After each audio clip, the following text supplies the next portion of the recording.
Hello guys, welcome back to my channel. As you can see in the picture today, let's start the story of Final Valley. The dark clouds loomed around the valley. Lightning and thunder rained as it showed the scars and destruction of a battle of fate. The battle between Naruto Uzumaki and Sasuke Uchiha over the Uchiha's future in either Konoha or Oto. Upon closer inspection, there was only one person on the field in an unconscious state. It was the very blonde who fought against Sasuke. A small trickle of light was on the face of the blonde shinobi. His clothes were little ripped pieces and his body was covered in bruises from the fight. The most noticeable was the one on his chest, like he'd been struck by something hard. Naruto laid in his unconscious state for a little longer, and before any more time passed, someone came to the ground and looked at the blonde with a mournful expression. "Naruto, you must have fought as hard as you could," the person said. They were wearing the standard Jonin vest for Konoha shinobi. They had white hair and their headband was over their left eye with a small cloth covering their mouth. It was Kakashi Hatake, Jonin sensei to Naruto Uzumaki, Sakura Haruno and Sasuke Uchiha. Kakashi looked at the damaged part of Naruto's skin and lifted the blonde into his arms. He flung Naruto over his back and shot off for Konoha, but not before looking back in the opposite direction. "Sasuke," Kakashi said to himself before sighing and running off. The white-haired shinobi knew he had to hurry. He could feel Naruto's heartbeat, and it was slowly stopping. "Come on, Naruto. Just last a little longer," Kakashi thought, and narrowed his left eye as he looked at the blonde's face. He could only hope that Naruto would be alright. Kakashi could only imagine if Naruto died. So many people would be sad, and maybe even Tsunade, their Hokage, would spiral into depression again. "Minato-sensei, what would you do if you were holding your son like this?" Kakashi asked in thought. He had no idea of what was happening with Naruto, and how it would shape him to be who he always could be, Naruto's mind. Naruto laid in the emptiness of his mind. His unconscious state was visible to Kyuubi, and the fox grumbled at its container. He offered the blonde power, but he still lost, and his heart was giving out of him. The darkness around Kyuubi was growing more and more, making the Bijou curse. "Fading, it's fading, am I going to die?" Kyuubi wondered, and before long a white light appeared in front of him. The Kyuubi narrowed his eyes and growled at the newcomer, but quickly paled when he saw who it was. It was a white spirit with purple arms and a sword in its mouth. "So the kid's finally dead, huh? I must say he was kind of lucky.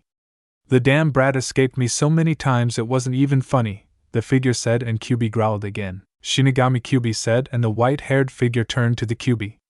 The Shinigami narrowed his eyes, then turned back to Naruto. He took out his sword and traced it over the blonde's form. "What's dead is dead. That means you're next, Kyuubi," the Shinigami said to him. He was about to slash at Naruto and rip the blonde's soul from his body, but turns out that fate was against even the Shinigami. "Sasuke!" Naruto yelled immediately, and shot up, dodging the blade from the Shinigami in one swift move. Kyuubi widened his eyes and the Shinigami raised an eyebrow. This hadn't happened before in all the times the Death God did this. Kyuubi was at least surprised, if not anything else. "Damn it, brat, you sure know how to scare people. I thought I was gonna die because of you for a second," Kyuubi said, and instantly Naruto turned to his unwanted Bijou behind its cage. "Furball, what the hell happened?" Naruto asked, making the Kyuubi growl. His container was always a damn smart mouth. It really irritated the fox to no end, but that was a point for another time. "Damn brat. In case you're blind, the Shinigami is right in front of you," Kyuubi said, and immediately Naruto turned his head to see the real thing in front of him. The blonde gulped while the Shinigami looked at him with its menacing glare. "Come on, brat. It's time to die," the Shinigami said, and Naruto immediately stopped paling and his expression changed from one of fear to confusion. "But I'm not dead. Why are you here for me?" Naruto asked, and the Shinigami sighed. This was so much better when someone was actually dead and not all into questions. "Well, you'll be dead in a matter of seconds, so I might as well just stay here and wait for it. I swear, you humans fight over the simplest of things and die by the simplest of methods," the Shinigami said, and Naruto narrowed his eyes at the god. So fighting to save his friend was supposed to be a simple matter? "Well, I don't care if you are the Shinigami or anything else, But I'm not dying till I become Hokage, Naruto yelled, making the Kyuubi grin at its container's disrespect to even the shinigami. The spirit in question looked at the blonde impassively and sighed. How many people do you think have said that line? I've seen them all. I should just kill you right now rather than wait for your heart to fail. The Jonin that's carrying you isn't gonna make it. You're better off resigning to your fate right now, the shinigami said, and Naruto stood to his feet, then proceeded to point at the death god. Humph, I don't care what you think. If I say I'm not dying, then I'm not dying. There are too many people counting on me and I've got to save Sasuke. He might be an ass, but I'm gonna bring him back, Naruto said, and the shinigami rolled its eyes. Kyuubi simply remained silent and let its container talk it out with the shinigami. You think you have a say in this? When you die, you will die. That's your final destiny. You will see me again if by the slim chance that you do survive this, which you won't. Face it, I'm taking you whether you like it or not, the shinigami said, and Naruto allowed his blonde hair to cover his eyes. He crossed his fingers and glared at the shinigami, making his conviction and determination clear in his eyes. Well, you're not taking me without a fight. I told you I won't die. Besides, I'm not so weak that I would lose against someone who babbles on about fate and destiny. I'll make it all my own. I'll decide when I die and I'll decide my destiny. So if you think your pale, ghostly, stupid Oni mask-wearing face can tell me otherwise, then I dare you to try it, Naruto said, raring to go for a fight. Even if it was small to near non-existent, the shinigami and Kyuubi found some respect for Naruto. No one had ever threatened the shinigami before, so this was interesting. The shinigami looked at the blonde and then he drew his sword back. You really have a mouth, you know. I've got little to no tolerance for you humans and your stupidity, but you're by far the most interesting. No one has talked to me like that before, the shinigami said, and Naruto took out a kunai from his back pouch. Kyuubi snickered, making the two turn to him. Please, shinigami, if this brat can call the Hokage old lady and even me furball, then there's no way he's gonna respect you that easily. Hell, I doubt he respects anyone, Kyuubi said, and Shinigami had to agree with him even if the death god didn't voice his agreement. Naruto pouted at Kyuubi's insult and huffed. Hey, I respect a lot of people, Naruto said, making Kyuubi roll his eyes while the Shinigami raised his own. I respect Hokage Jijium and all the Hokages, especially the Yondaime, Naruto said with a sense of pride. Kyuubi narrowed his eyes and so did the shinigami. Naruto looked at the two for a second before he looked confused. Did I say something wrong? Naruto asked. Kyuubi broke from its stupor, and so did the shinigami. The death god wasn't sure, but it was getting off its original purpose. Well, anyway, Naruto Uzumaki, your heart's about to stop, so it's time to. I said, and no, I'm not dying before I become Hokage. Do what you want, but I'll beat you to a pulp if you try to stop me, Naruto said. Thought in his head he knew he was insane. This was the freaking shinigami. He was lucky it didn't kill him already, and now he had more nerve to threaten the god. Either he was very brave or very stupid, maybe it was both, the blonde wasn't sure. What makes you think you'll do anything? All you've said are words. You humans always say one thing and mean the other. You're no different. Don't think I don't know you, brat. I know how your village treats you. I know everything about you from your birth to right now, so what can you do that would make me think that you're any different from any other human?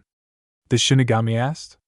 Naruto looked at the ground as he felt the stares of Kyuubi and the shinigami on him. The blonde, for some reason, could feel his heart growing colder and colder. He was feeling dazed and his vision was fading. You're beginning to fade, brat. In the next few seconds I'll be taking your soul, the shinigami said. Kyuubi looked at Naruto and wondered what the blonde was going to do. Naruto in the meantime looked at the kunai in his hand and gripped it tightly. Fine, the shinigami wanted different, then Naruto could very well do different. The blonde raised the kunai in his hands and in a swift motion surprised the Kyuubi and shinigami when he used it to pierce his chest. Naruto knew that no blood would come from it, but it showed his conviction well enough to the shinigami, who was downright surprised. This is how I'm different. My heart is different. I never go back on my word or I have nothing.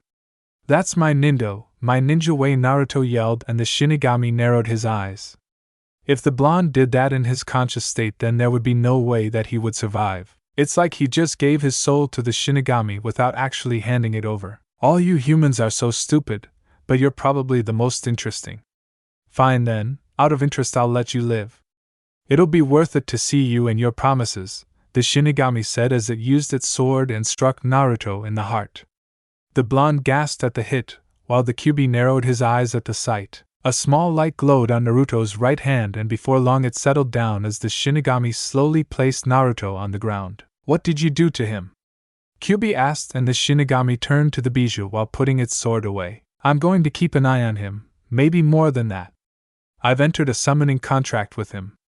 Now I'll get to see how different he is from other humans, the shinigami said, and Kyuubi widened his eyes while his tails thrashed the caged. But no one's been in a full contract with you.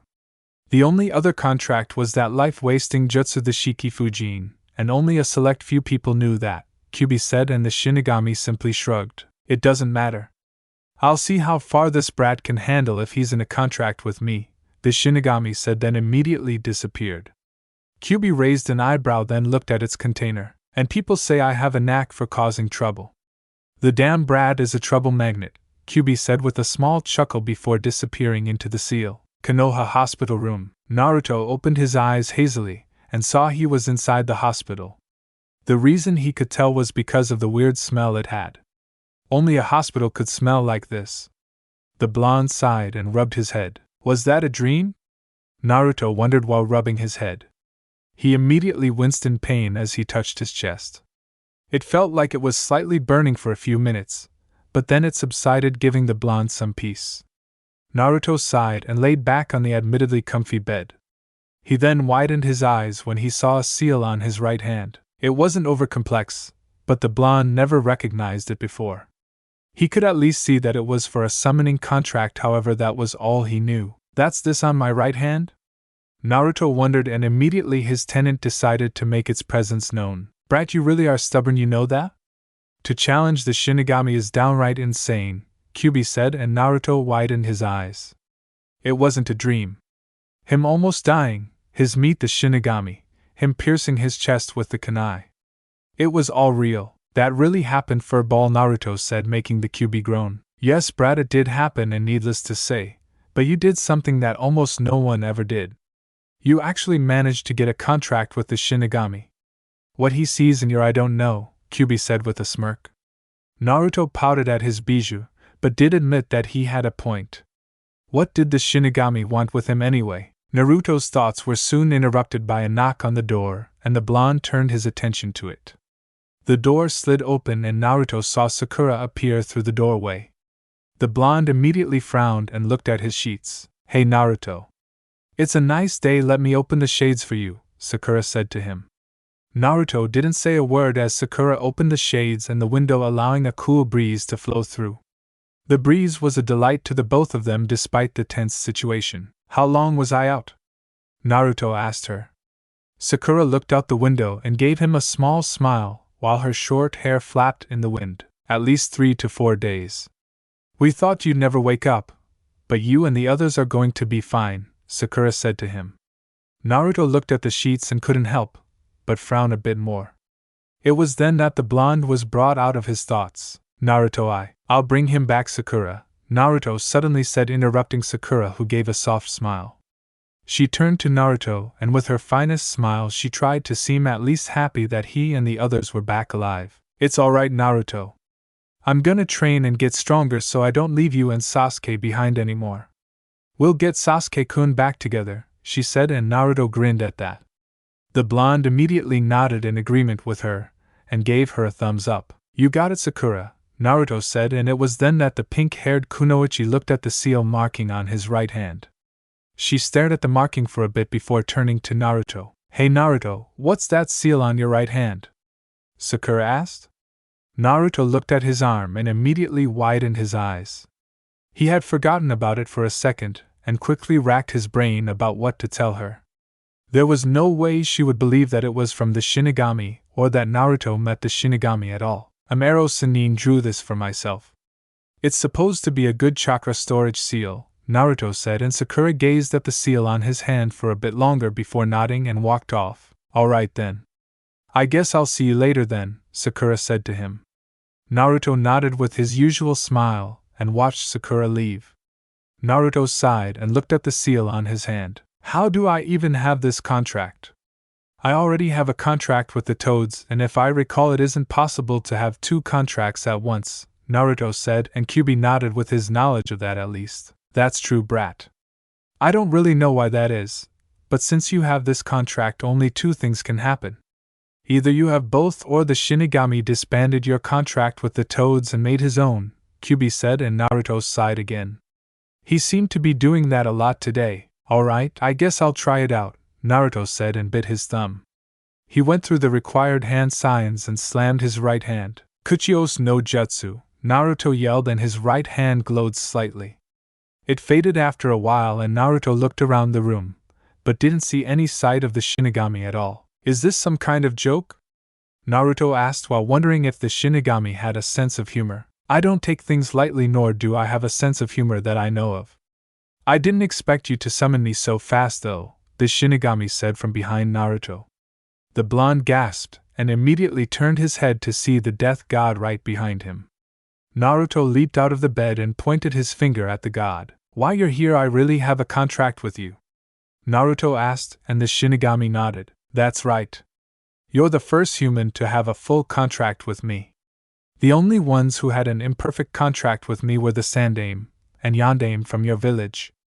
And I take it you have questions, so let's get them over with, the Shinigami said, and Naruto nodded before sitting back on his bed with his arms and legs crossed. I'm alright. Where did this contract come from?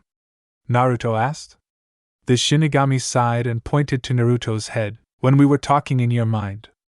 Remember when I said you were the most interesting person to me? I take a general interest in things that are interesting to me, so I'm keeping an eye out for you, and what better way than a summoned contract, the death god said, and Naruto nodded with him. Alright, thanks, I guess. So does that mean that my contract with the toads ended? Naruto asked his newest summon. The Shinigami shook its head and pulled out some beads that were on its hand. No, the contract I have with you is one that the other summons don't know about and never will. You can continue to use the toads at your leisure, but our contract is more than that, the Shinigami said, and Naruto raised an eyebrow. Why? No, I mean how? Naruto asked, making the Shinigami chuckle slightly. As you know, I'm the Shinigami, the ruler over the living and the dead. If you summon me like the Yondaime or Sandaime did, then I would have to take your soul as compensation.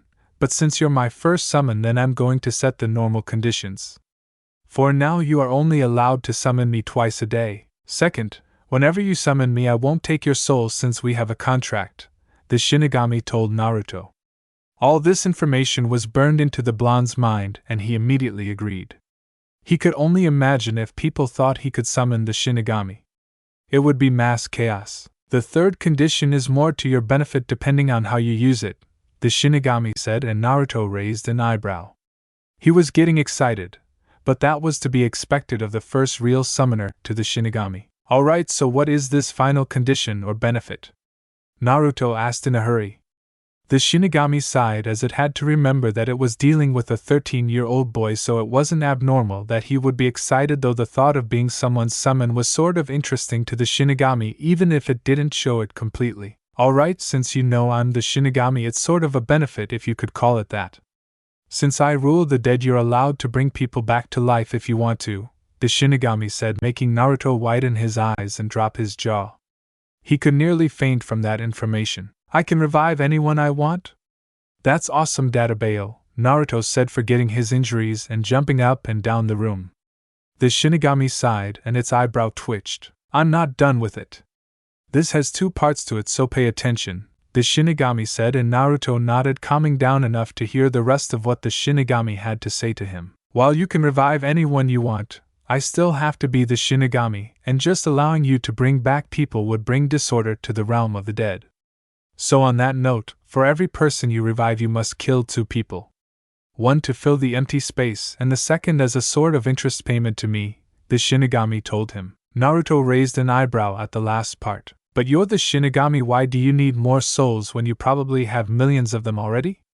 Naruto asked, and the Shinigami nodded. It's like I said. It would cause disorder in the realm of the dead, Naruto Uzumaki. Humans, animals, and other things going there is fine because when you die I take you there, but leaving is a completely different matter. No one has ever left my realm, and for good reason that I can't go into right now, the shinigami said, and Naruto nodding, feeling that some secrecy must have been needed. He wasn't really sure that he wanted to know the consequences. So anything else I need to know? Naruto asked, and the shinigami stared at him for a second, most likely in thought rather than plain looking. He then focused on the blonde some more and nodded. Last thing is that people like the Sandame and Yandame who used the imperfect contract with me can't be revived no matter what. That's the price they pay for using that jutsu. Their souls are held within this pot right here to never be let out again, the shinigami said, and Naruto looked at it in awe and slight sadness. In there was his admiration, the Yandame, and his surrogate grandfather, Sarutobi Hiruzen. The blonde felt so close to them, but so far away. It really made him sad, but for some reason it wasn't as lasting as the blonde thought. Alright, just one last question, Naruto said, and the shinigami nodded at its summoner. Alright, what is it? The shinigami asked, and Naruto pointed to himself, making his summon raise an eyebrow. Why me? I mean, why did you choose me to be your summoner? Naruto asked, and the shinigami had to chuckle. Maybe it was from Naruto's embarrassment of being the summoner to him, or for his own entertainment, the summon wasn't sure. I said it's because you interest me. You're the first person to threaten me of all beings. You're also the first person who had woken up before I could take your soul. Not to mention that even though it didn't hurt, you pierced your chest with that kunai to show how serious to me you were. I think that warrants enough of my interest in you, so like I said, I keep my eye on interesting things, and this is the best way, the shinigami said, and Naruto nodded. His life just got better, he figured. Alright, I think I understand everything. So I can only summon you twice a day. Unlike those with the imperfect contract, you won't take my soul if I do summon you. And I can revive anyone from the dead so long as I pay back 2 people. Lastly, I can't bring those back who have used you in the imperfect contract, the Shiki Fujin thing that the fur ball was talking about, right? Naruto asked. The shinigami nodded in a complete affirmative, and the blonde grinned. Alright then. I don't know what I can do, but I will be a great summoner to you, shinigami. Is there anything else I can call you? Do you have a name? Naruto asked. The shinigami raised an eyebrow and shook his head. Naruto sighed and rubbed the back of his head while wincing at the pain in his body. Then I guess I'll call you Shin, which should be short for Shinigami. Is that alright? Naruto asked. The shinigami shrugged it off and said it didn't matter to the death god at all. Naruto seemed okay with it and nodded. Alright then, Shin it is, Naruto said, and the shinigami began to fade. Oh, and just so you know, I recommend that you mix your attire slightly. You stick out too much in that orange thing, Shin said before Naruto gritted his teeth. Orange is cool, Naruto yelled, and immediately he turned to see next to him looking at him like he was insane. Who are you talking to, Gaki? A white-haired man asked. Naruto turned to him and blushed in embarrassment. Oh, I was thinking out loud, is all Ero Sennin. What are you doing here? Naruto asked, leaning up from his bed. The man gritted his teeth and pointed at the blonde. I'm not Ero Sennin, I'm the Toad Sage of Mount Myaboku. The women swoon when they hear my name. I am Jiraiya the Toad Sage, the man said, and Naruto sighed at his teacher. He always was weird to the blonde and he would never be any different, but Naruto went with it. Yo, whatever, Ero Sennin, so what do you want again? Naruto asked him. Jiraiya pouted, then grumbled about young people and disrespect to their elders, but then he got serious. Fine, I'll make this quick then. You're going on a 2-year training trip with me. It's time I taught you more, and since you're in the village I'm not around much. But it's a different story if I'm with you, Jiraiya said, and Naruto's eyes gleamed. He instantly smiled, but it lessened when he saw Jiraiya's serious face. But before you go, I'm gonna tell you this now. Give up on Sasuke. He made his choice and nothing will change that. He's a traitor who hurt his friends, his comrades, and went to Orochimaru for power. If you pursue Sasuke, then you are only doing a fool's errand, Jiraiya said, and Naruto looked at the sheets. The blonde narrowed his eyes and he looked at the seal on his right hand. He then touched the seal on his stomach and grinned. Well then, I'll take the fool's errand. To either be wise and have no friends or be a fool with lots of friends, I'll be the fool my entire life. I'll do amazing things on my own. I know Shin will help me, Naruto said, making Jiraiya raise an eyebrow while the blonde cursed. Who's Shin? Jiraiya asked, and Naruto gulped for a second. Sorry, different thought, but you get my point. I'm completely serious, Naruto said, and Jiraiya sighed while jumping off the window ledge. The thought of an idiot like you trying to do things on his own is downright stupid, and I'll be lucky if you don't meet the Shinigami too early, Jiraiya said. Naruto chuckled hesitantly while he looked at his right hand. You've got no idea, Arrow Sennin, Naruto thought with a grin. If you're this set on being a fool, then I'll just make sure you have the tools to make this foolish errand. Pack your things. We've got things to take care of right now, Jiraiya said, then shined out the window. Naruto stayed in his bed and grinned. He laid his head on the pillow and looked back at the seal on his right hand. The first Shinigami summoner. How cool is that database? Naruto thought, and before long he went to sleep. It was then that the Shinigami, Shin, appeared and looked at his blonde summoner. Hee hee, a fool's errand, huh? Well, the fools are the most interesting. Looks like I'll get to see something really good, Shin said before finally disappearing. Naruto had no idea what was in store with him and his life. Naruto was finally released from the hospital with Tsunade's approval and immediately went to his apartment. Jiraiya told him that they would be leaving the next day, so that would be enough time for Naruto to tie up any loose ends he had. The blonde had said goodbye to all his friends in that week and told them that he would get stronger in no time. Everyone seemed sad about Naruto leaving, especially Hinata, but they knew that they would see him again. Currently, Naruto was packing his bags full of essentials for his trip, but if one looked close enough they would see that the blonde wasn't entirely focused on packing, but more or less what he could do as the Shinigami's summoner. Those conditions that Naruto knew about had occupied his mind for that entire week. He thought about all the good it could do him to revive people as well as have someone as powerful as the Shinigami. The blonde knew, however, that this was a delicate situation. He might have been dumb and clueless at times, but he was far from stupid. He knew that something like this would be impossible to explain to anyone, especially Tsunade and Jiraiya. If word found out about this, then there would be so many problems that it wasn't even funny. The blonde imagined all the happy faces people would have from loved ones and things like that. But what would they do if he said no to them? Would they force him to do it? Would he be deemed a traitor for him helping his village? Aren't you overthinking this a bit? His tenant asked, making its presence known. Naruto broke from his thought and continued packing. It wasn't like he wanted to overthink something like this, but the whole situation made it that way. It's not that, I guess. I've just never felt so responsible before. This is heavy, furball. I guess I'm glad that Shin's interested in me, but I can only wonder about the good I can do with him, Naruto said, and Kyuubi allowed its tails to thrash around for a bit out of boredom. If it was me, I'd immediately just revive the closet thing to me and kill all of you for compensation, Kyuubi said with a sly grin. Naruto narrowed his eyes and looked up at the ceiling. And that's why you're stuck in there in the first place, Naruto said, bringing Kyuubi's mood down and making the fox growl at him. The blonde chuckled at his tenant and looked at his room. His lonely room that hadn't been in the best of shape. He always tried to keep it clean, but he had always been training, so there wasn't much of a full use for it besides sleep. It was then that Naruto remembered when Shin said that he could revive anyone, and at the time, Naruto immediately thought about his parents. They were the first thing that popped in his head when he heard that. He wondered what it would be like to see his mother, his father, to hold them and see their smiles on his face, but he wondered if he were disrespecting them by wanting to that wish.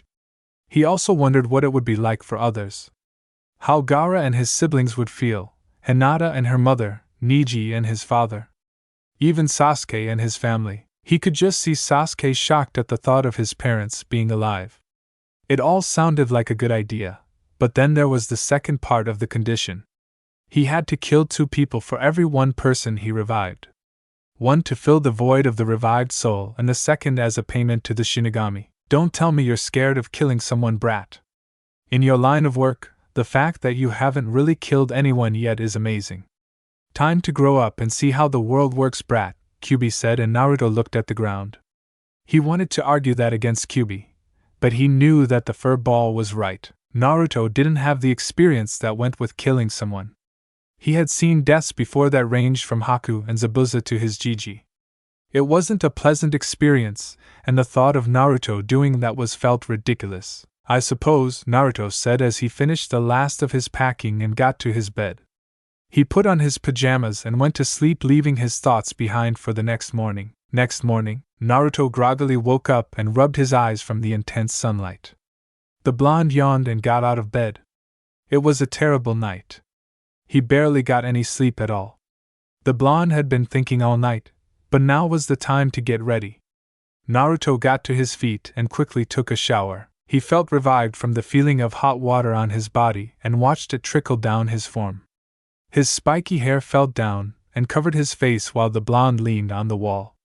He stayed in the shower for about 20 minutes before getting out and wrapping a towel over his waist. He came up to his closet and saw the last of his orange jumpsuit and snorted. Why'd he have to tell me to change my attire?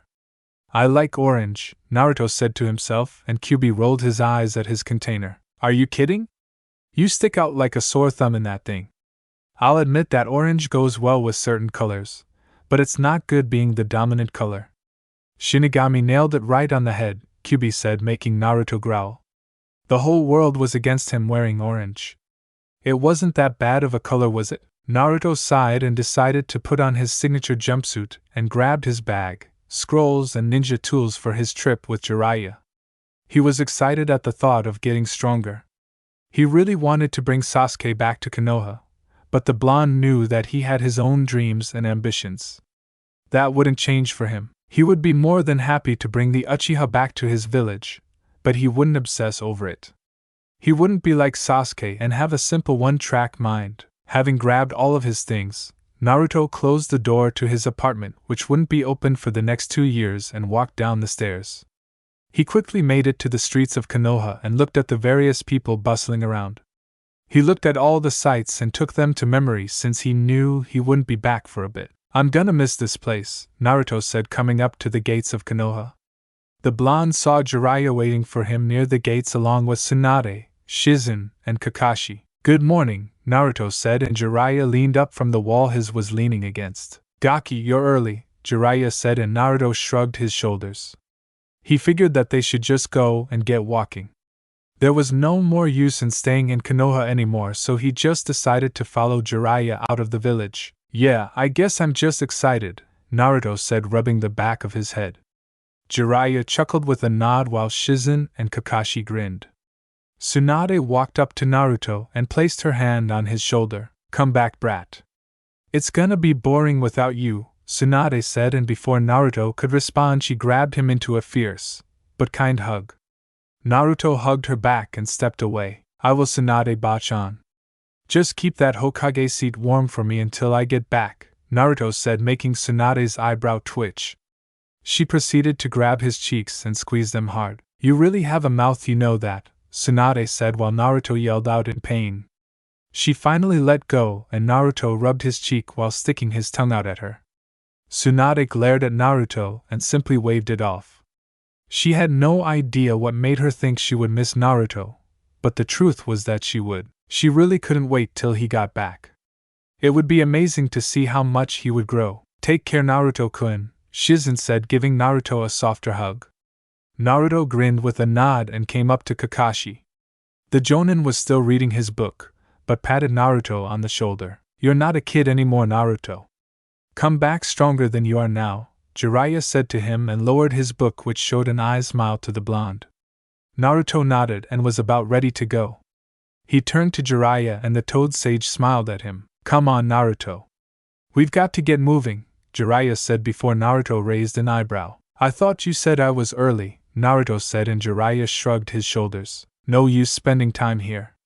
I already have our first destination in mind, so let's go. We've got a lot of ground to cover, Jiraiya said, walking past the gates.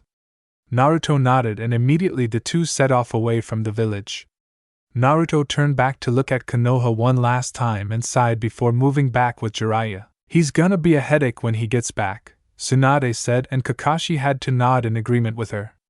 Shizen merely smiled and walked back to the Hokage mansion.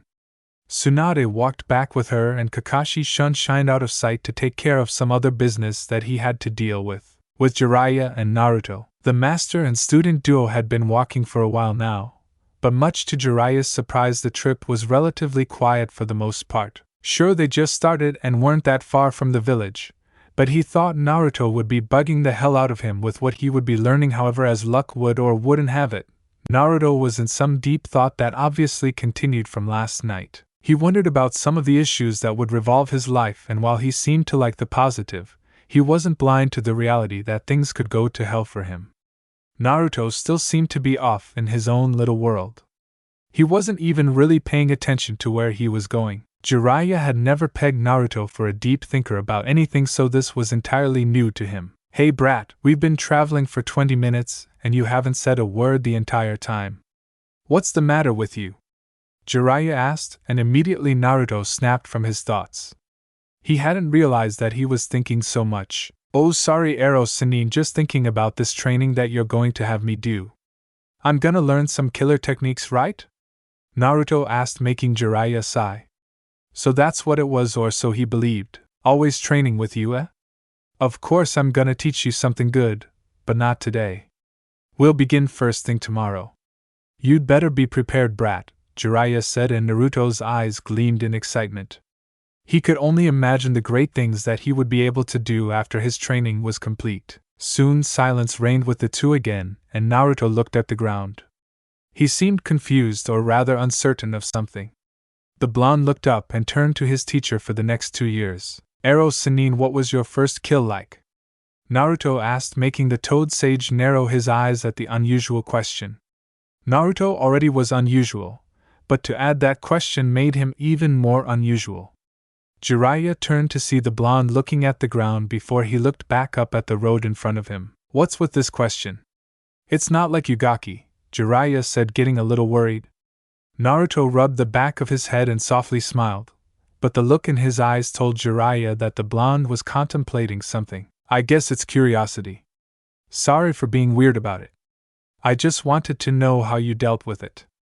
I wonder if you'll have me fighting bandits or something, so I just thought I'd be prepared for whatever, Naruto said, and while Jiraiya could see the small logic in Naruto's thinking, he was still concerned, though against his better judgment he decided to tell Naruto. For me it didn't go well. I really thought low of myself to kill someone. It was back when I was a genin like you. I cried and cursed myself.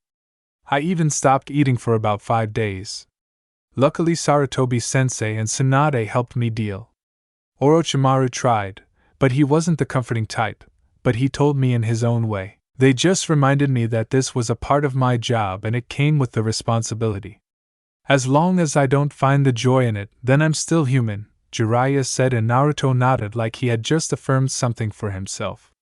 Jiraiya saw the small smile on Naruto's face, and the sight of it made the man's heart lighten a little. He then spotted the seal on Naruto's right hand and gazed at it. It looked very complex and powerful. Even he, with all his knowledge on Fuinjutsu, didn't know what type of seal it was. Hey Naruto, what's that seal on your hand? Jiraiya asked. Naruto mentally gulped and cursed that he didn't have the common sense to try and hide the damn thing. Of course people would ask him where he got something like this. Who wouldn't? Even Sakura asked what it was, and she normally didn't take any interest in what Naruto did. The blonde looked at his seal, his connect to the shinigami, the god of death. Oh, this is a storage seal that someone made for me. They said that it could help me with my training. It's supposed to keep my other chakra from getting too wild and allowing me to control it better, Naruto said, hoping that was enough to get by. Jiraiya looked at the blonde intently, and Naruto tried his hardest to look calm so that Jiraiya would buy it. He mentally gulped and was about to break down, but luckily for him Jiraiya stopped and turned to the road. That's one nicely made seal. For me to not even know it must be something good. Well, we'll see about during your training, Jiraiya said, and Naruto accepted that. He could pass this off, but it made the blonde burn into his mind that he needed to get his right hand covered. It didn't matter with what, but it just needed to be covered at the moment. Close call, huh, brat? Kyuubi asked, snickering since he watched the scene in front of his container's eyes. He could almost laugh his heart out when he saw that. Meanwhile, Naruto grumbled at his tenant. That wasn't funny, furball. I thought I was gonna get found out for a second. Man, that was scary, Naruto said, mentally making Kyuubi giggle. So are you finally going to stop acting like a wimp and kill somebody, or are you still worried about that? Kyuubi asked, and Naruto looked at the ground. He wasn't sure if he was still alright with killing someone, but for his parents, he would do anything. He was sure that he would have a tough time dealing with it, but he was sure that he could work it out. He was Naruto Uzumaki, he never backed down. Sure, he was unsure about it, but he thought it would be right. He could only hope that when his parents were brought back then they would feel the same way. He then widened his eyes and looked at Jiraiya with a sigh. Ero Sannin, do you think we could go shopping also? I need some new clothes, Naruto said, and Jiraiya stopped walking. Naruto stopped a bit in front of him and raised an eyebrow. Ero Sannin? Naruto asked, and immediately the blonde was brought into a hug. I knew you weren't a lost cause, kid. You're damn right, we'll go shopping and get you out of that damn orange monstrosity you call clothing. I can't believe you finally see the light, Jiraiya said, crying, and Naruto's sweat dropped. Oh come on, was orange really that bad that Jiraiya had to cry tears of joy that Naruto was changing his attire? I still want some orange in it no matter what you think. Orange is cool and I like it, Naruto yelled, and Jiraiya sighed before setting the blonde down. Deal, kid. This might be a good trip after all. Let's hurry, the first town is still quite a ways away. We'll be there by nightfall if we hurry, Jiraiya said, picking up the pace. Naruto nodded and ran after his sensei with a simple smile on his face. Otafukigai Homely Woman Town. Naruto and Jiraiya had just made it to their first stop for the day. It was the same town where Naruto had met Itachi for the first time. It still brought back memories of the time he saw Sasuke get crushed by his brother like the Uchiha was nothing to him. It was that same Itachi who killed his entire clan and made Sasuke the person he was, even though Sasuke had a part in that himself. The sun was still high in the sky for Naruto, so they were still making some good time. He wondered why Jiraiya wanted to stop here, but he got his answer when he saw Jiraiya's perverse giggling while he dashed off to the nearest brothel he could find, leaving Naruto to his own devices. Ed, old man, Naruto said in thought. Immediately after registering them, Jiraiya shot off. It was a sad day to be the apprentice of the Toad Sage for Naruto Uzumaki. Having placed his things on the floor next to his bed, Naruto got up and stretched his legs for a bit. He had been walking for quite a while and his feet were killing him, but he did have other things on his mind at the moment. Naruto looked at the seal on his right hand and sighed. It really wasn't that simple after all, was it? Sigh, even if I do call the shinigami for my parents, I doubt he knows them specifically from all the souls he has. The only ones who probably even have a hint about it are Tsunade Bachan, since she's the Hokage, and possibly Ero Sannin, since he knows just about everything that goes on in Konoha. Man, I should have asked Tsunade Bachan about it before we left. I wouldn't have put it past Gigi to know who my parents were also. I wonder why they won't tell me. Granted, I never really asked, but still, Naruto thought. He knew nothing about his mother or father other than the fact that they lived in Konoha and that they loved him a lot. He didn't know if they were shinobi or civilian. He knew next to nothing, but that's why he was so excited. To get to know his parents, what child didn't want that? Would you stop complaining and do it already, man? You can't make up your damn mind. I would do it in a heartbeat, Kyuubi said, and Naruto narrowed his eyes. I don't know anything about them. How do I know if Shin can bring them back if I'm not specific? Naruto asked, and the Kyuubi sighed. So ask him. He said you could summon him twice a day, so do it. Man, you're so damn irritating with your whole I want my parents back, but killing people is bothering me thing, Kyuubi said, and Naruto sighed. Well, sorry for not being a heartless fox demon that could kill everyone in a matter of seconds, Naruto said, and Kyuubi snarled. You better be lucky I'm in this cage, brat, or I'd kill you where you stood, Kyuubi spoke, making Naruto roll his eyes. Whatever, furball, Naruto said before the two cut their argument short. The blonde bit his left arm and traced the blood across the seal. Kuchios no Jutsu, Naruto yelled out, and immediately the light shined again, making the blonde cover his eyes from the light. Naruto looked around for his summon again, but didn't see him. He was about to curse, but then remembered the last time. Naruto quickly turned around and grinned when he saw Shin right behind him, like he thought. You're not sneaking up on me this time, Naruto said, and the Shinigami looked at the blonde with its gazing stare on him. Well, you certainly picked an interesting time to summon me. Now you can only summon me one more time for today, so what do you want? Shin asked with his arms folded. What's wrong with you? Naruto asked, and Shin sighed. He really had nothing wrong with him, and he didn't mind being summoned by Naruto in the least. Sorry, I've really got no reason.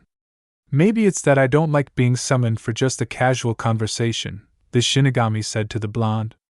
Naruto nodded and stood to his feet and rubbed the back of his head. It's not for casual conversation, Shin. I actually have a question about the resurrection thing that you said I could do, Naruto told him. Shin raised an eyebrow and nodded while waiting for his summoner to tell him what it was. Alright, what do you want to know? The Shinigami asked. Naruto nodded and looked at the ground for a second before turning back to the Shinigami. When I ask for you to revive someone, do I have to be specific? I figured that with all the souls you have then you wouldn't know who I wanted if I just asked, Naruto said, and the Shinigami nodded. That was a good question that Naruto asked as far as the Shinigami knew, and who was he to deny his summoner an answer? Well, I can keep track of all the souls. But if you want someone specific then a name does help my search just in the very slim chance that I get it wrong. Also some defining characteristics. But names are generally alright, Shin said, and Naruto knew it, and cursed. He didn't know either of his parents' names and that infuriated the blonde, but at least Shin told him so he could do the appropriate thing. Alright, if I ask you to revive someone then how long will I have to kill the 2 required people? Naruto asked. The Shinigami looked at him and raised an eyebrow before it thought over his question. At the most you have one of your human weeks. You only get 1 week, and if I don't have the 2 then I'll take the soul back. On the chance that you have 1 kill, but not the other then you have a week and a half. So if you kill 1 person of the 2, but couldn't deliver the other to me then you get an extra 4 days, Kyuubi said, and Naruto widened his eyes. So he could do it that way. Alright, thank you, Shin. I'll summon you if I have anything else, Naruto said, and the Shinigami nodded then began to fade into nothingness, leaving Naruto all alone in the room. Well, almost alone. Are you happy now? Sheesh, now get that Toad Sage to tell you about your parents.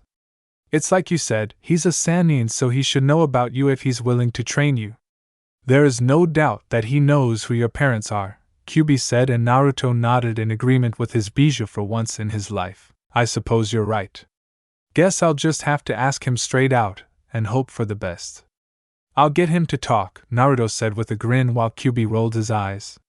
He had such a weird container. Nighttime, Naruto sighed as he waited for Jiraiya. The damn guy was taking so long to get back. Could he really spend that much time at a brothel and not come back? He must have been in broke by now. In all that time, Naruto was busy thinking about his parents the whole time. He had even tried to do the Rasengan with 1 hand instead of the clone, since using a clone took too much time, and he would need every second that he could use in a fight for his life. He had only a little success with it. He had left earlier to buy balloons for help, but that it was harder than he thought. He remembered when Jiraiya only did it with 1 hand. He didn't even use his other hand to handle the rotation of it. He really had mastered the Rasengan, even if he was a good-for-nothing. Naruto was currently working on his leaf exercise for the time being. He was actually making a new record for himself. He really didn't like this patient type of thing, but if he was going to get stronger then he would need to have better chakra control. However, it didn't take long for Naruto's concentration to be interrupted by the turning of a lock by a key, and the blonde turned to see Jiraiya coming through the door completely drunk.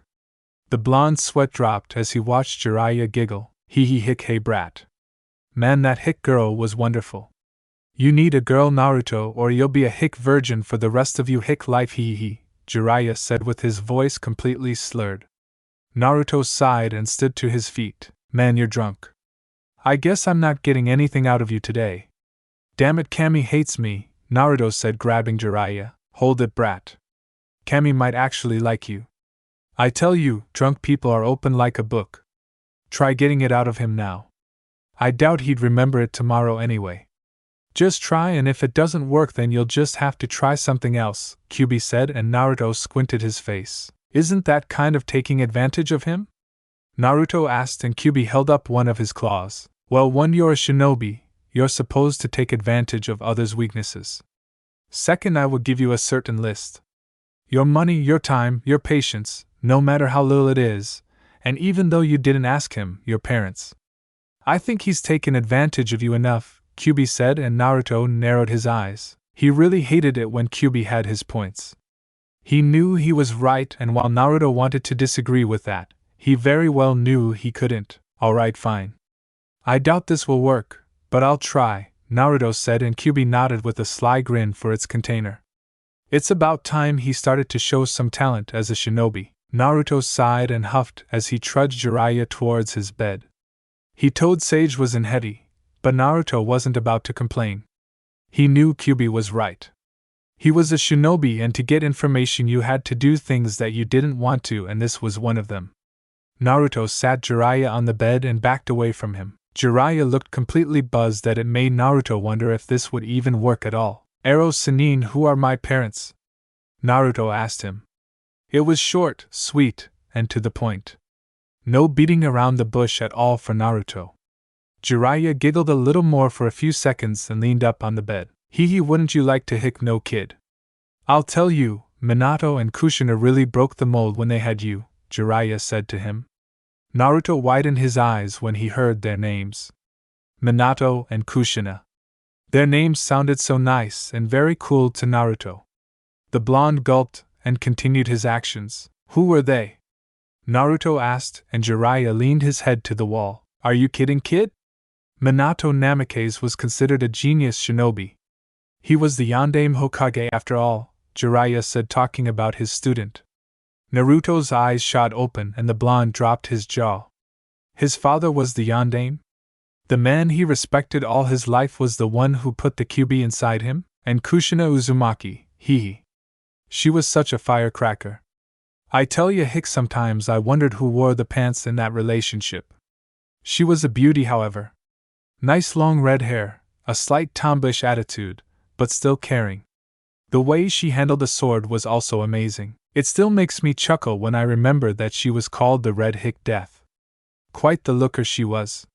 When she was younger, she had to beat some of the guys with a stick to stop asking her out. She was also unique in many ways. Her chakra was so amazing. She could use her chakra like chains. It was amazing, Jiraiya said, and immediately Naruto was interested. The way Jiraiya talked, it was like his mother was drop-dead gorgeous. He was, however, sad that he couldn't bring back his father. He remembered when Shin told him that he couldn't be brought back since he had used the Shiki Fujin technique. Naruto would have really liked to see his father. To talk with him, and his mother. To maybe punch his father in the face or stomach for sealing the Kyubi inside him. But he was just happy that he got to learn about them. Did they really love me? Naruto asked the drunken Jiraiya. The Toad Sage chuckled and looked at Naruto while patting him on the shoulder. Kid, they really did love you. When Minato wanted to make you a Jinchuriki, you should have seen Kushina's reaction. She went ballistic on him. Though why, I know. She was the Kyubi's previous Jinchuriki, Jiraiya said, and Naruto gasped. His mother was the Jinchuriki of the Kyubi before him? Did you know about that? Naruto asked. Kyubi snorted and rolled his eyes. Please, with how tight they made that damn seal, I didn't know anything. I had no idea who I was trapped inside. It could have been anybody for all I know, Kyubi said, and Naruto sighed. Alright, Ero Sannin, even though you're drunk, thanks for telling me. I doubt you'll remember this talk, Naruto said as he got up and left the room and turned out the light. Jiraiya giggled a little more, but before long that giggle dropped and Jiraiya gave a small smile along with softened eyes. I guess I played that off quite well. I didn't really want to tell him this early, but I guess he could at least know them. He's at least strong enough for now, and he's with me. I can only hope that he learns to keep his mouth shut about his family. Kami only knows what would happen if he starts talking, Jiraiya said to himself with a smile, his sober face looking more and more gentle as he looked at the moon. I'm sure you two would have wanted him to know also. I can only hope that he's good for training tomorrow, Jiraiya said before changing out of his clothes and going to sleep in his bed. With Naruto, Naruto walked the streets of town and went over all that Jiraiya told him. He kept thinking back to his father and mother. The greatest Hokage of Konoha and the best Kenjutsu user of Konoha were both his parents. It was a lot to take in for the blonde.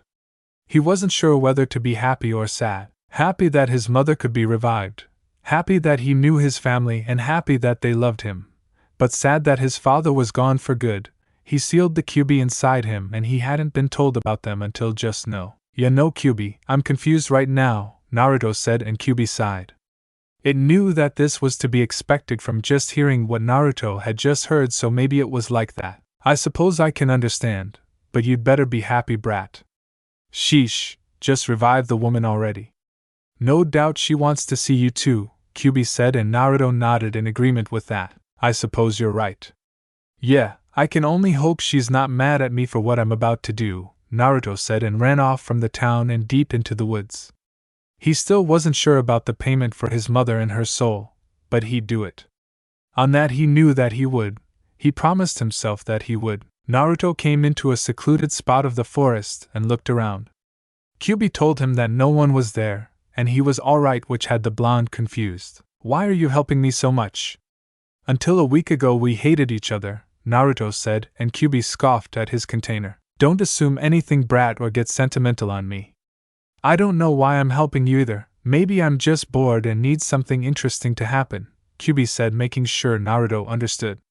The blonde could only chuckle at his tenant, and nodded with his usual grin. "You mean a lot to me too, furball," Naruto said, and QB huffed. "Whatever, brat," QB responded, and Naruto bit his left thumb. This was the last time he could summon the shinigami, so he had to make it count this time. Naruto traced his blood over the seal and yelled, "Kuchios no Jutsu!" Naruto yelled out, and the same blinding light made Naruto cover his eyes, and he immediately turned around to see Shin right behind him as always. 2 times in one day. "I didn't think you need me this much already." "Alright, what do you want now?" the shinigami asked. Naruto gulped and felt nervous. He had never done this before, so it was all new to him. "Shin, I want to revive someone," Naruto said, and the shinigami raised an eyebrow. He took his sword out of his mouth, and took the purplish beads in his hands and gripped them. "Wow, already? Alright, I was expecting it much sooner." "You are aware of the terms to our contract, right?" Shin asked, and Naruto immediately nodded that he was more than aware of what he was getting himself into. He wanted to see his mother, and he wanted her to see him. He was still nervous, but his resolve was absolute. "For every person I want you to revive, I must kill 2 people. One to fill the revived person's space and the next as compensation to you," Naruto said, and the shinigami nodded, glad that the blonde fully understood. "Good. You have 1 week to honor your side of the contract," the shinigami said, and Naruto immediately nodded. The shinigami pressed his beads together and rubbed them with his hands. Naruto watched him go through the process, and so did QB. The shinigami drew his sword and wrapped it in the beads. "Who would you like to bring back from the dead?" the shinigami asked. Naruto gulped again, but he quickly nodded and balled his fists. "My mother, Kushina Uzumaki. The woman with vibrant red hair, also known as the Red Death," Naruto said, and the shinigami nodded. His eyes glowed a white light and his sword glowed white also. Strange seals started to appear, and before long the entire area was covered in a blinding light. Naruto covered his eyes for a bit as he tried to see, but for all his life he couldn't. "The contract is made. Kushina Uzumaki is revived," the shinigami said, and immediately disappeared. The light disappeared and the night reigned, only with the moon giving the light. Naruto opened his eyes and stared at the lovely woman in front of him. Naruto had to admit that Jiraiya wasn't kidding. Beautiful was an understatement for his mother. She was so gorgeous. Her vibrant red hair, her slender body. She was wearing a high-collared, sleeveless blouse under a long, loose-fitting pale, white skin that glowed in the moonlight, and amazing blue eyes. She was wearing some simple, purplish shinobi sandals. Kushina walked into the light, and came up to see a blonde with yellow hair and whisker marks. She wasn't sure what was going on, but she knew one thing. That was her son. Only her son had whisker marks on his face. She gently smiled at the shocked expression on his face as she stepped into the moonlight for Naruto to see, and she got a good look at him before giving a small smile. "Hello, Naruto-kun. It's your mother." Naruto continued to stare at his mother. Part of his mind couldn't believe it. Kushina, his mother, was alive, and she just continued to stare at him with a gentle smile. The moon reflected her beauty, giving her an almost goddess-like appearance. Her long red hair, her smooth face that didn't contain one blemish anywhere, It was then that Naruto could understand why Jiraiya told him that Kushina had to beat off some guys with a stick. She was a drop-dead gorgeous woman. Kushina watched her son look at her like he was stunned by her presence. She could understand, but she wanted more than Naruto to stare at his mother. "Aren't you going to say anything, Sochi?" Kushina asked with a girl. Naruto continued to look at her, and his entire body trembled. His hair covered his eyes and he looked at the ground. Kushina raised an eyebrow, but she was treated to the sight of tears going down Naruto's face. The blonde smiled and wiped his face. "Ka-san!" Naruto yelled as he ran to his revived mother and quickly grabbed her into a hug. 13 years of loneliness caught up with Naruto, 13 years of no one there for him, no mother, no father, but that was gone.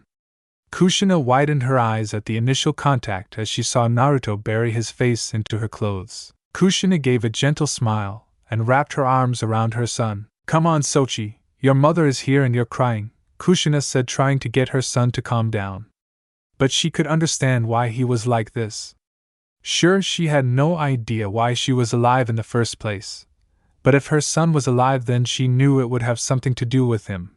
But she didn't care at the minute. She just wanted to feel the warmth that she didn't get except the one time where she hugged Naruto as a baby, so for now she was just going to settle for this feeling. Some time had passed for the mother and son as they stayed in the field.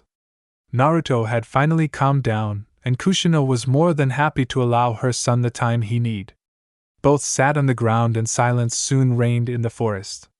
This was an awkward situation for Naruto since he wasn't really sure how talking with his mother was supposed to go. Seeing her son's distress about talking, Kushina decided to start the conversation. "So Sochi, it's good to see you.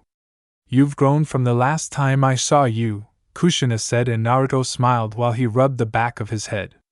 The blonde blushed with a chuckle and turned to his mother. "Thanks, Ka-san. It's good to see you." "I still can't believe you're here," Naruto said, and Kushina smiled with a nod. She wondered what that would mean for the chakra that Minato put for her into the QB seal, but that was beside the point right now. "Believe me, seeing my Sochi alive and well is nice also, but would you tell me why I'm alive at all?" Kushina asked, and Naruto gulped. He hadn't thought that far ahead to an explanation. The blonde sweated and Kushina glared playfully at him. She had to admit that not even Minato could keep something from her, and the same could be said about Naruto. The blonde sighed and rubbed the back of his head. "Well, you're not going to believe me from how this story goes," Naruto said, and Kushina raised an eyebrow. How could he say that? A mother was supposed to trust her son's word. Naruto also didn't seem like the type to lie, and if he was, then Kushina would straighten that out now. "Sochi, I can't even believe I'm alive right now." "You've got nothing that will surprise me," Kushina said with a confident grin. Naruto gave a blank face, and in the back of his mind he heard Kyubi laughing like mad at Kushina. She really had no idea that her son was the most unpredictable ninja of Konoha. "Alright, Ka-san, you're gonna regret those words," Naruto said and began his story.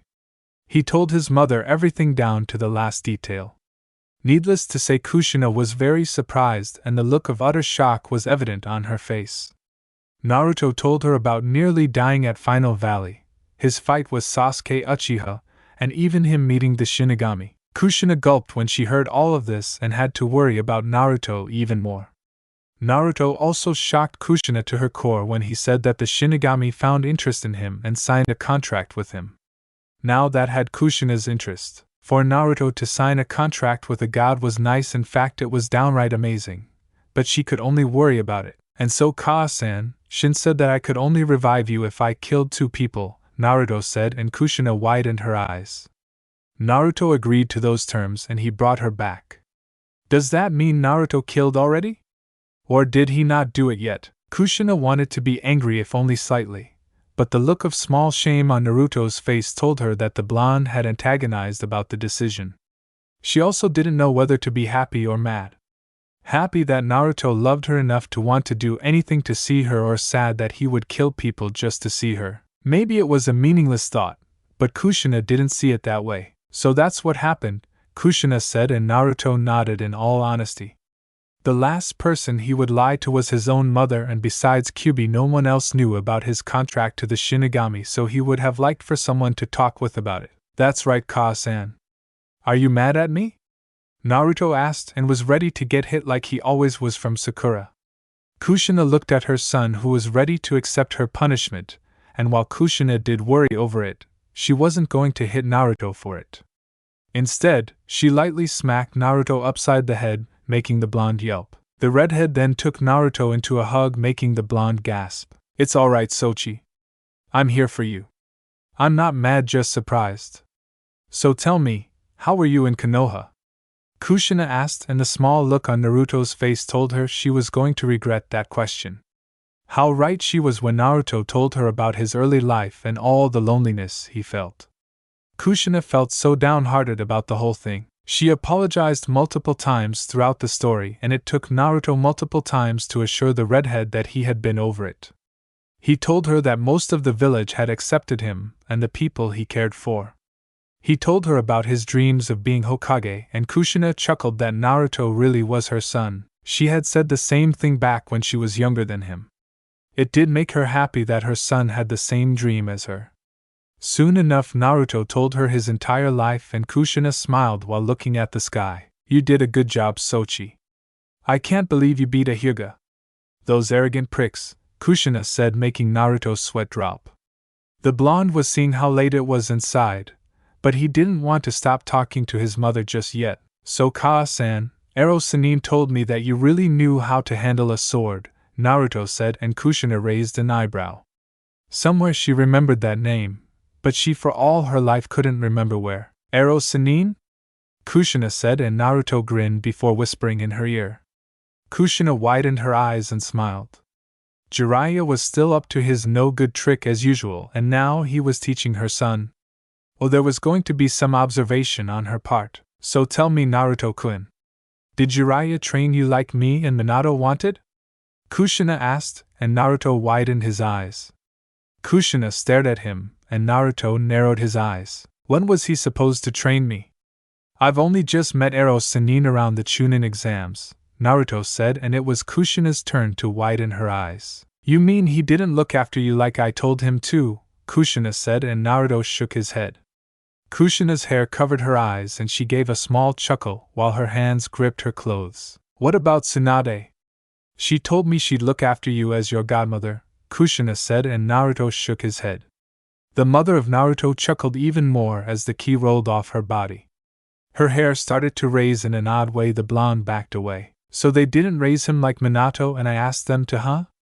Kushina thought and slowly calmed down. Oh, she would have a few good words with those two about responsibilities and the such. However, luckily for them, Naruto managed to distract her thought with another question. So were you good with a sword, Ka-san? Naruto asked, and Kushina turned to her son. She smiled at him, wanting to know more about her, and nodded. That's right, Sochi. Your mother was really good. I really struck the fear into most people who saw me. Really only your father and the Kage passed me. If Tsunade wasn't around, then I might have been known as the strongest woman in Konoha, Kushina said with pride. Naruto's eyes gleamed and he looked at his mother in a new light. Kushina looked up at the sky again and smiled. Well, Sochi, it's late. Maybe you should go now, Kushina said, and Naruto got to his feet. He turned to his mother and watched her raise also. So are you coming back with me? Naruto asked. Kushina thought over the question. She wasn't sure if Naruto would be able to explain to Jiraiya about her, but she didn't want to leave her son after meeting him. She had missed a bit of his life and didn't want to be out of it anymore. Naruto could see her thinking it over, and the blonde wondered how the hell he would explain this to Jiraiya. He would be suspicious of Naruto, and then the blonde would have to tell the old sage his secret. Granted, he did really want it to be a secret, but it was starting to turn out that way. Naruto had to remember Kakashi's lesson. Deception was a shinobi's greatest tool. Naruto thought it over for a little longer, and soon his eyes gleamed. The blonde turned to his mother and motioned for her to come to him. Kushina raised an eyebrow and leaned forward while Naruto whispered in her ear. Kushina widened her eyes and smiled. That was just like her son, with Jiraiya. Jiraiya laid on his bed contemplating his words to Naruto. He knew that he should have waited until Naruto was a Chunin to tell him, but who didn't want to know their parents? Jiraiya would have been furious if someone knew his parents and didn't tell him who they were. Naruto had been gone a long time and Jiraiya wondered if the blonde was only seeking some peace. Sigh, Naruto, how long are you going to be gone? Jiraiya wondered and soon he got his answer when the door opened. Jiraiya smiled and turned around. Gaki, you're late. Were you really that shocked? Jiraiya stopped and widened his eyes when he saw a sight that should have been impossible. Jiraiya gasped when he saw Kushina come through the door. KKK Kushi. Jiraiya stopped when he saw Kushina's smile. It was weird she was smiling, but her eyes, they weren't at all. Soon Naruto came through the door and the blonde smiled. Hey Ero Sannin, Naruto said, and Jiraiya turned to Naruto while his finger was pointed at Kushina, Naruto's mother. Naruto, do you know who this is? Jiraiya asked, and Naruto turned to her and smiled at her. Kushina smiled at her son before the blonde turned back to his sensei. Yes, I know. She's my mother, Kushina Uzumaki, right? Naruto asked and Jiraiya nodded, but she was supposed to be dead. And she was walking around like she had been living all her life. Bibi, but how? Jiraiya asked, and Naruto grinned. Kushina smiled and walked up to Naruto. I thought I could work on a type of seal like you did, Ero Sannin. It only worked that one time, but Kyuubi told me that if given enough chakra into one clone, then it can be a beacon for a replacement soul so long as a seal with the kanji of the person's name is on it. So I wrote Ka-san's name on it, and I poured nearly all my chakra into it. Kyuubi said that the only reason I could do it is because of my large reserves. It would kill any normal person, Naruto said, and feigned exhaustion. Jiraiya looked at Naruto like he was insane for listening to Kyuubi of all people and then turned to Kushina. Jiraiya had no doubt that it was Kushina, her chakra signature, her features and the smile that made most men gulp. Yep, Jiraiya could try to deny it, but that was Kushina whether he knew it or not. Naruto, do you know how dangerous that was? Jiraiya said, and Naruto nodded. He rubbed the back of his head and chuckled from the spot where Kushina had slightly smacked him upside the head. Yeah, I do. Ka-san already told me about that, Naruto said, and Jiraiya nodded, agreeing with Kushina's method while said redhead was mentally laughing. What the hell, brat, reviving your mother, lying to your mentor, telling him I said these things to you, I'm so proud, Kyuubi said, making Naruto's sweat drop at his bijou. He didn't know how to take that comment, though it did help to occupy his mind while Jiraiya stared at him for any detection of a lie, so Naruto was able to play that off since his mind was elsewhere. Jiraiya then turned to Kushina and smiled. Well, I'll look into this, but I got to say. It's good to see you, Kushina, Jiraiya said, patting the redhead on the shoulder.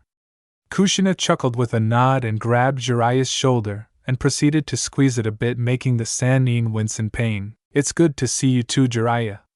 Though I'd like a question to be answered for me, Kushina said, and Jiraiya nodded. The woman turned to her son and smiled. Naruto-kun, why don't you go for a small walk? Jiraiya and I will be a minute, Kushina said with a smile that left no room for argument. Naruto gulped and nodded before heading for the door. He quickly closed it, but pressed his ear to the door. Now then, Jiraiya. Please tell me why Naruto told me he grew up alone. If I recall, Minato and I told you and Tsunade to look after him, right? Kushina asked, and Jiraiya backed away while the redhead cracked her knuckles as she slowly advanced on the cowering Sannin. KK Kushina, I wanted to take Naruto with me, but I had to maintain the spy network, and then there was. Jiraiya paused and Kushina continued to smile. Oh, Jiraiya, you act like that's an excuse. Now don't run, cause this will only make things worse for you, Kushina said, and Naruto gulped and backed away from the door. Jiraiya yelled and Naruto shivered. He turned to the door and stood at attention with his hand to his forehead. Goodbye, Ero Sannin. I'll try to revive you if you die, Naruto said, and left the hotel where there were multiple patrons who were complaining about the noise. Naruto exited the hotel and walked around the still lit up streets. He knew it was late, but he didn't care at the moment. No, right now he was thinking about his part to the agreement. Him having to kill 2 people. No way would they be any innocent people or people close to him, maybe bandits, or other people like that were fine. Naruto sighed and walked the streets. He only had Jiraiya's experiences to go on, but he felt that experiencing it for himself was going to be different. It's not going to be easy, kid, but you'll just have to get over it. You don't have for another 7 days, so there's no rush, Kyubi said, and Naruto looked at the ground. He knew that, but that was beside the point. He really didn't want to do it anyway, even if it was his job. I know, Kyubi. I still don't want to, Naruto said, and Kyubi nodded before fading. The blonde walked more along the road and settled for leaning on a tree. The blonde sighed and looked up at the sky. I know I'm asking the wrong person, but Kyubi, do you find killing to really be that simple? Naruto asked. Kyubi wasn't expecting that question in the least and decided to humor his container. Well, to you humans, you get all emotional over it, but for me it's simple. Your line of work revolves around it. 1 minute you're alive and the next you're meeting the shinigami. Kit, the only thing I can tell is that when the time comes, just do it. Think about nothing else, just do it, and it will be over in a flash, Kyubi advised, and Naruto took note of it. The blonde figured it was okay to go back, but he didn't account to the explosion that just came off a few feet away. Naruto widened his eyes and turned to the source of the explosion. Naruto quickly jumped through the trees and took out a kunai. He paused and looked at the sharp object that could easily end someone's life. The blonde watched as the light shimmered across the kunai and held it in his hand. Naruto nodded to himself and shot forward through the trees. It took the blonde about 5 minutes, but he came up to a small caravan that caught on fire. He saw multiple bodies on the ground, making the blonde widen his eyes. Naruto looked around the place, and soon he saw 2 people coming from the small fire. They were holding supplies and laughing like it was regular for them. Naruto narrowed his eyes in the trees and seethed. It had to be bandits, but way the hell out here, it was probably normal. We made a killing, bro, and I don't mean these losers. They really had some good stuff on them, one of them said to the other. From their talk, they were obviously brothers or something like it. You're such an idiot. Why'd you have to kill the 2 girls along with the guy? We could have used them, the older said, grinning like mad. They were carrying food supplies and some other things to go along with it. Naruto gritted his teeth, and his chakra flared in proportion to his anger. Naruto gripped his kunai, and for a split second he completely forgot about fulfilling his part of the contract to the shinigami. He just wanted them to be caught, tried, or whatever that would be right. Oh well, what's done is done. Let's get out of here and leave these bodies to die in the fire, the older said, and the younger nodded before the 2 started to leave. Don't think I'm gonna let you leave just like that, Naruto yelled out as he came from the trees. Naruto startled the 2 bandits, and both were shocked that the person who made them jump was a kid. Hee, you gave me quite the scare, little brat. Why don't you get lost and forgot what you saw here before I changed my mind and kill you, the older brother said while the younger snickered. Come on, Nisan, let's kill him just so he won't go blabbering off to anyone, the younger said, and Naruto's hair covered his eyes. He looked at the burning carriage, and while he knew the answer, he still asked this question. Did you 2 do this?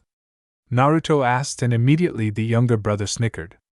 The older grinned and placed his stuff down, and started to walk up to the blonde. And what if we did? He asked. Naruto gritted his teeth and gripped his kunai. Kyubi watched its container, and it knew that if the guys continued in their stupidity, they wouldn't live to regret it. Naruto had never killed before, but even he found heartless killing to be found as a danger, and would go against it. Just answer me, Naruto yelled, and neither said anything until the older brother was right in front of his face. Yeah, we did it. Is that all? He asked, and immediately Naruto showed his eyes. They weren't the same ocean blue eyes that sought peace and determination, but red, slitted, showing rage and hatred. I'm sorry, Naruto said in a small whisper so low that neither could hear him. Naruto crossed his fingers. Kage Bunshin no Jutsu, Naruto yelled, and soon 1 clone came into existence. It was all Naruto would need to deal with these 2, yeah, that's all. You just took someone's life for their things and you don't even feel regret for it, Naruto said, and what shocked the older bandit was that despite the rage, Naruto was crying. The man chuckled and sighed. That's life, brat, like it or hate. But you will experience it, the bandit said, and let out a punch while the younger cheered. Naruto narrowed his eyes and, thanks to his ninja training, dodged the punch and embedded his kunai into the man's chest. Blood poured from his form and dripped over Naruto's hands. The blonde gritted his teeth as he dug the kunai in deeper. The man screamed while the blood still poured on Naruto's hands. This shivered from the screaming, but he wanted them to pay. He held out his and the clone began to make the Rasengan inside the blonde's palm. Ni-san, the younger brother said, and Naruto held his Rasengan in his hands.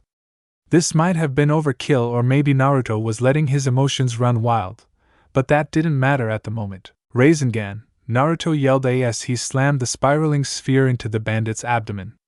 With the pain of the kunai in his chest and the pain of feeling his body crushed by the Rasengan, the bandit was sent flying into the distance and slammed into a tree while Naruto turned to the younger one. I now understand, Haku. I know what you're saying, Naruto said as he came up to the younger brother. I don't want to kill you, but I will, Naruto said, and the younger bandit backed away. He gulped and took out a small knife. Naruto glared at him as the younger brother of the bandit charged at him. Naruto closed his eyes and held up his kunai. I'm sorry, Naruto said, and before he knew it all went dark. The blonde stood on the ground with his kunai in his hand. His right hand was tainted with blood and his kunai was dripping from it. The blonde huffed, while his eyes seemed to be in some sort of shock. On the ground behind him was the younger brother bandit with his throat slit. Naruto gulped and huffed like he was too tired to comprehend anything else. Soon behind came Shin, who looked at the blonde and noticed his bloody kunai. Shin didn't say anything to Naruto as he knew the blonde wouldn't reply to anything anyway. So the death god floated over to the dead body and was about to take his soul, but Naruto quickly dashed in front of Shin and held out his hand. Shin, just give me a minute, Naruto said, and the shinigami narrowed his eyes at his blonde summoner, but nodded and slowly backed away. Naruto looked at the dead man on the ground and his blonde hair covered his grief-filled eyes. What Jiraiya had told him about death seemed to be nothing compared to the real thing. The blonde cried for a bit and knelt down. Kyubi, Shin, how do you guys deal with it? Naruto asked, and both the Bija and the death god thought over his question. Shin had been taking souls as far as he could remember, so it was rather difficult. Kyubi seemed to be in the same boat. Well, it won't help you, but I did revel in war and killing.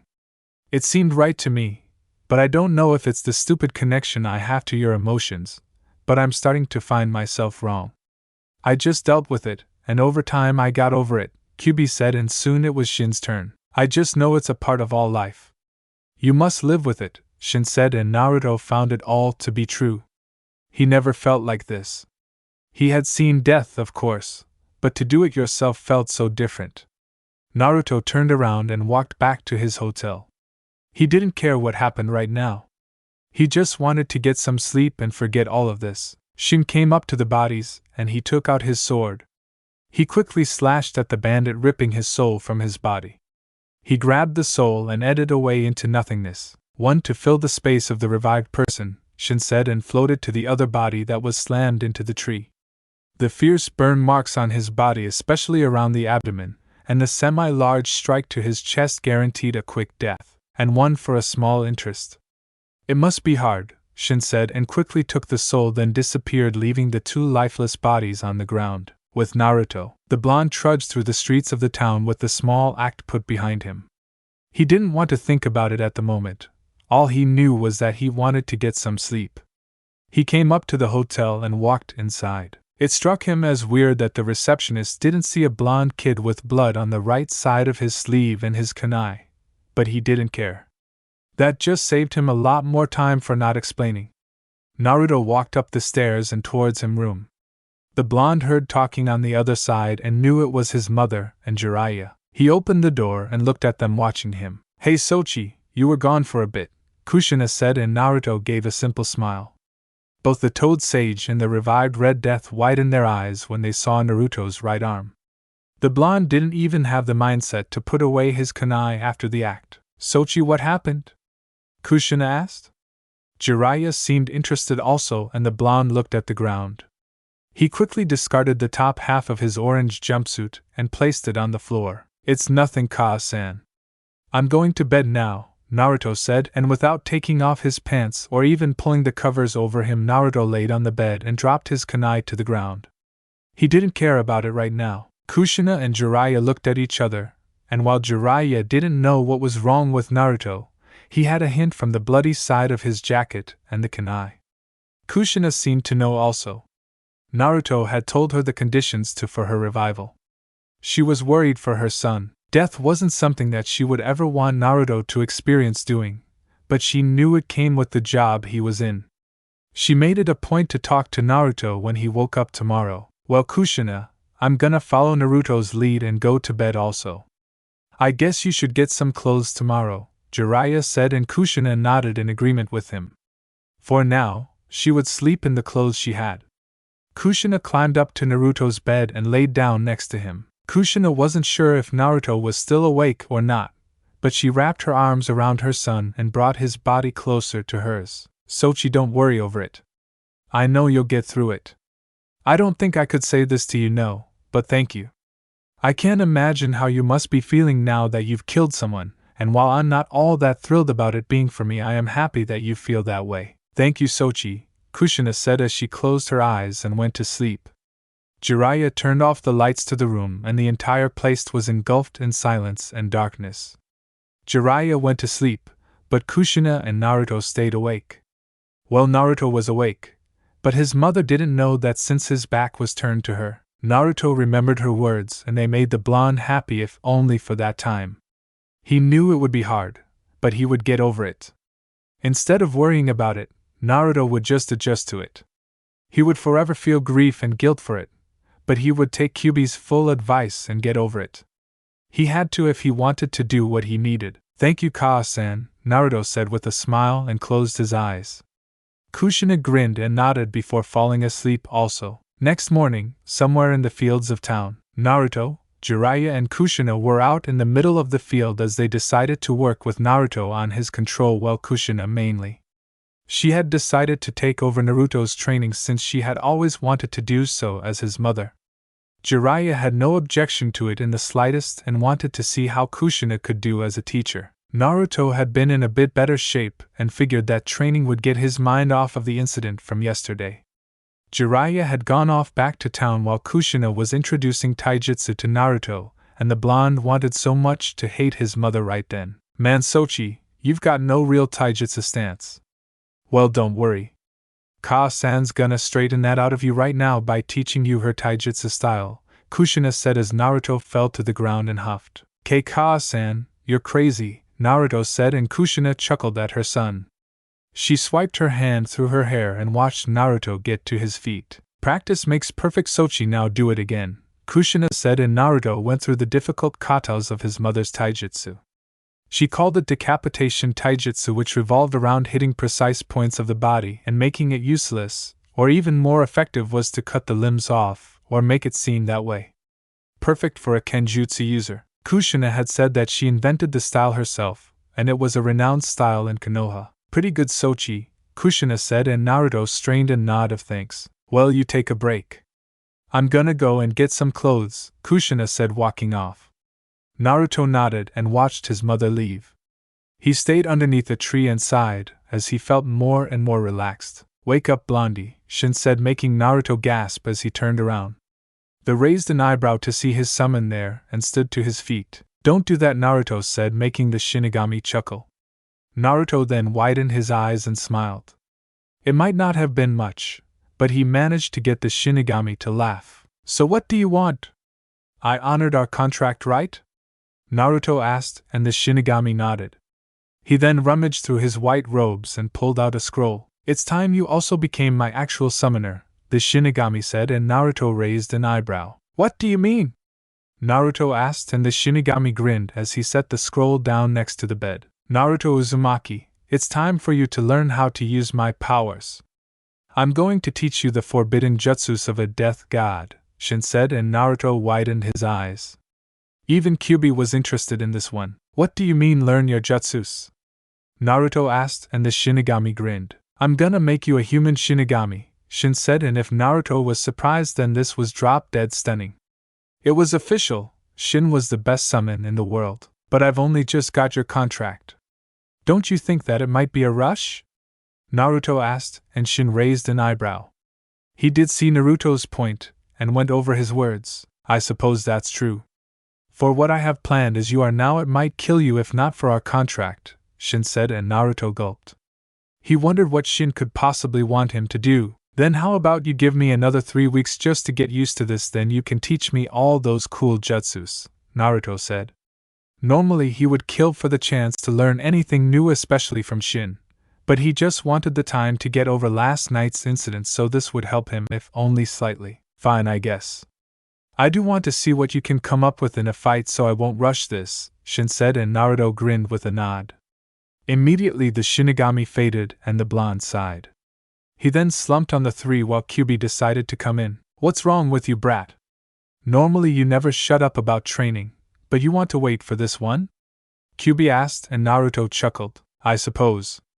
Don't worry, I'm gonna learn those amazing techniques. I can't wait to see the look on everyone's face when I show them how good I am. Tsunade Bachan might give me that hat right then and there, Naruto said as his eyes gleamed with excitement. Kyubi's sweat dropped, and shook his head at his blonde container. And to think I worried about him over nothing, Kyubi thought, and widened his eyes. He was worried about Naruto. No way in hell. He hated all humans, he wanted to kill them all. He was a damn demon for Kami's sake. How the hell could he be worried about anyone? You alright? You just went silent, Naruto said, shocking Kyubi. I'm fine and I don't need you worrying about me, Kyubi said, and immediately cut the connection, making Naruto raise an eyebrow. What the hell just happened? Naruto wondered, and immediately the blonde turned his head to see his mother and sensei coming back. She was carrying something in her hands. It was wrapped in a cloth, and Kushina had an expression of glee on her face. Hello Sochi, did you enjoy your break? Kushina asked, and Naruto nodded, not having his eyes leave the sight of what his mother could possibly be holding. Yeah, it was nice, Kaa-san, Naruto said, and Kushina nodded. Well, that's nice, Databang. Now then, I have a surprise for you, Kushina said, and dropped the clothed item into Naruto's lap. The blonde raised an eyebrow at the gift and turned to his mother. What's this, Kaa-san? Naruto asked, and Kushina kept a gentle smile across her face. Naruto gave her a small grin, and she urged him to unwrap the small gift. Naruto chuckled at the very early birthday present. He had never gotten a present before except for some practice kunai from Irika and Sarutobi at one time. All the other times were just a quick hello and happy birthday greeting, or maybe a treat to a Chiraku ramen for Naruto, so to get something else especially from his mother was a good feeling. The blonde finished unwrapping his gift and widened his eyes. Inside the cloth was a medium-sized sword with a slight curve to its shape. The handle was orange with a small red swirl hanging off the back end of the. Next to his sword was a black sheath with an orange flame pattern. Kaa-san? Naruto asked in shock, and Kushina grinned. I'm going to teach you all that I know, Sochi. I want you to follow in the footsteps of our clan, your father, and your mother. I know you can do it, Kushina said, and Naruto's eyes gleamed. He'd be learning his mother's kenjutsu, his father's other techniques, and the Uzumaki clan's jutsus. It was all a lot for the blonde to take in for himself. How did you pay for this? Naruto asked, and Kushina smiled while waving around a wallet. Oh, Jiraiya helped me. He said no at first, but I convinced him to help me, Kushina said with her smile never leaving her face, which made Naruto gulp. Mothers are scary, Naruto said, and got to his feet. The blonde took the sword into his hands, and he watched his mother take it into a taijutsu stance. Well, come on, Sochi. I'm in charge of your training, and we're gonna make up for lost time as mother and son, Kushina said, and Naruto grinned. He would want nothing more than that. Just be ready, Kaa-san. I'll show you that I'm worthy to be called an Uzumaki, Naruto said, and Kushina chuckled. Definitely is my son, Kushina said, and stared at Naruto. Well, I'm gonna show you why people called me the Red Death, Kushina said, and Naruto chuckled. Ero Sannin told me. You were so fast that the only thing people saw was a blur of your beautiful red hair, Naruto said, and Kushina hid a small blush across her face and smiled. Oh, he told you that? You the second person to compliment my hair, Kushina said, and Naruto grinned at that. His mother's hair really was beautiful. It made the blonde wonder what it was like to have his mother's hair. It might have made him look cool, but he had to admit that it wouldn't go with his orange jumpsuit. Let me guess that Tsu-san was the first? Naruto asked, and Kushina nodded. That's right. The both of us called it the Red String of Fate, Kushina said, and Naruto wondered about it. That name had a nice ring to it. Well, that's enough talk. Show me what you got, Sochi, Kushina said, and Naruto nodded with a grin. Gotcha, Kaa-san. Here I go, Databeo, Naruto yelled and charged his mother with his sword that he would be using in the future. Kushina smiled as she watched her son came at her. That form is sloppy and his grip is weak. Oh Sochi, you have much to learn, but you are my Sochi, Kushina said in thought with a smile as both mother and son trained the day away. Kushina watched Naruto pant and huff his frustration as he rested on the ground. Naruto had been training with his mother in kenjutsu for the past 3 hours and his mother was brutal. She really didn't know how to hold back at all. Naruto couldn't even get one chance at her, but how could he? She was a former kenjutsu legend and she was too fast to see. At times Naruto lost the sight of her altogether, and Kushina would joke that she would have already killed him at least 1,000 times already. Naruto pouted at his mother, but he knew it to be true. He just couldn't match up to his mother, but that didn't mean he would give up. He would beat her at her own game, and she would drop her jaw when she saw what he could do. Currently the redhead and the blonde were still in the training field with Naruto panting and staring at his mother's form over him. She had that arrogant smirk on her face which made the blonde pout. Well Naruto-kun, your kenjutsu is horrible and your taijutsu well moving along with that, Kushina said and Naruto's eyebrow twitched. He really would make his mother eat those words. Maybe not today, maybe not in a year, but he would make her pay someday. It's not my fault. I've never held a katana before in my life and I tried to make my own taijutsu, but Kakashi-sensei never really taught me that, Naruto said and Kushina raised an eyebrow. She remembered Kakashi. How could she not? The white-haired boy spent almost all his time with Minato. She figured it was purely out of simple respect and admiration. Kakashi didn't teach you anything? He told me that he'd be more than thrilled to teach you when I had you, Kushina said and Naruto raised an eyebrow. Sounds like people told him and his mother a lot of things. He's been training Sasuke the whole time. He never really trained me except in tree walking, Naruto said and Kushina's red hair covered her eyes. Naruto saw her clench her hands into fists and giggled, making Naruto gulp. Is that so? Kushina said and looked at the sky. Naruto didn't know what his mother was thinking, but it must have been downright evil. Run Kakashi-sensei, Naruto yelled and back in Konoha. Sejonin sneezed and a shiver ran down his spine before he felt the urge to count down the rest of his life before something happened. Meanwhile, Kushina decided to help her son up to his feet and rested him against the tree for shade. Well Naruto-kun, we have more than enough time to straighten you out. Tell me what you can do and I'll help you improve on it, Kushina said and Naruto nodded. He went over all of his abilities and told her about the Kage Bunshin technique and his completion of the Rasengan. Kushina smiled at everything. Leave it to her son to have 2 powerful techniques at his disposal. Naruto had variations of the Kage Bunshin, but other than that those 2 techniques were all he had currently. He of course told her about the summoning contract with the toads and the shinigami which made Kushina stiffen, but she seemed to forget about it. When Naruto was done, Kushina crossed her arms and smiled. You're just like me Naruto-kun, Kushina said and Naruto wondered what she meant by that. Kushina giggled and elaborated for Naruto. What I mean is that you learn from doing something. I was never one for books. I hated the things, but you give me something to do physically then I got it down in no time at all. That's how we'll teach you Naruto. Remember I told you that I would teach you my taijutsu and kenjutsu. Jiraiya will work on your chakra control and I'll watch him when he does. He told me about these 2 years you have to train and will make every one of those days count, Kushina said and Naruto nodded with a look of sheer determination. Naruto stood to his feet and raised his fist to his mother. I'll do it, Kaa-san. I'll make you proud and I'll stun Konoha with my amazing skills, Naruto said and Kushina nodded. He really was her son after all. Kushina stood to her feet and patted her son's head. All right then, get out to the field Naruto-kun. We'll work on your taijutsu first, Kushina said and Naruto nodded. They both walked for a bit, and Kushina turned to him. All right, from what I observed of your taijutsu you need a whole new style. It left too many openings and far too many chances for counters. Luckily for you I invented my own which is in reference to my name which is called Habanero Heat. It relies on the fast and swift movements of your limbs. It's more of anticipating your opponent's reaction and deadly a mixture of speed and strength. The hardest part of this taijutsu is to find the equal parts of both strength and speed. You only have a split second to build up that power, but I found the way to do it. You'll get it down too, probably faster than me, Kushina said with a giggle. Naruto's eyes gleamed and Kushina smiled as she took out a scroll and unsealed 2 pieces of paper. Naruto stared at them intently and turned to his mother. Kushina picked up the 2 pieces of paper and slapped one on Naruto's arm. She then slapped the other on his left leg and channeled chakra into each of them.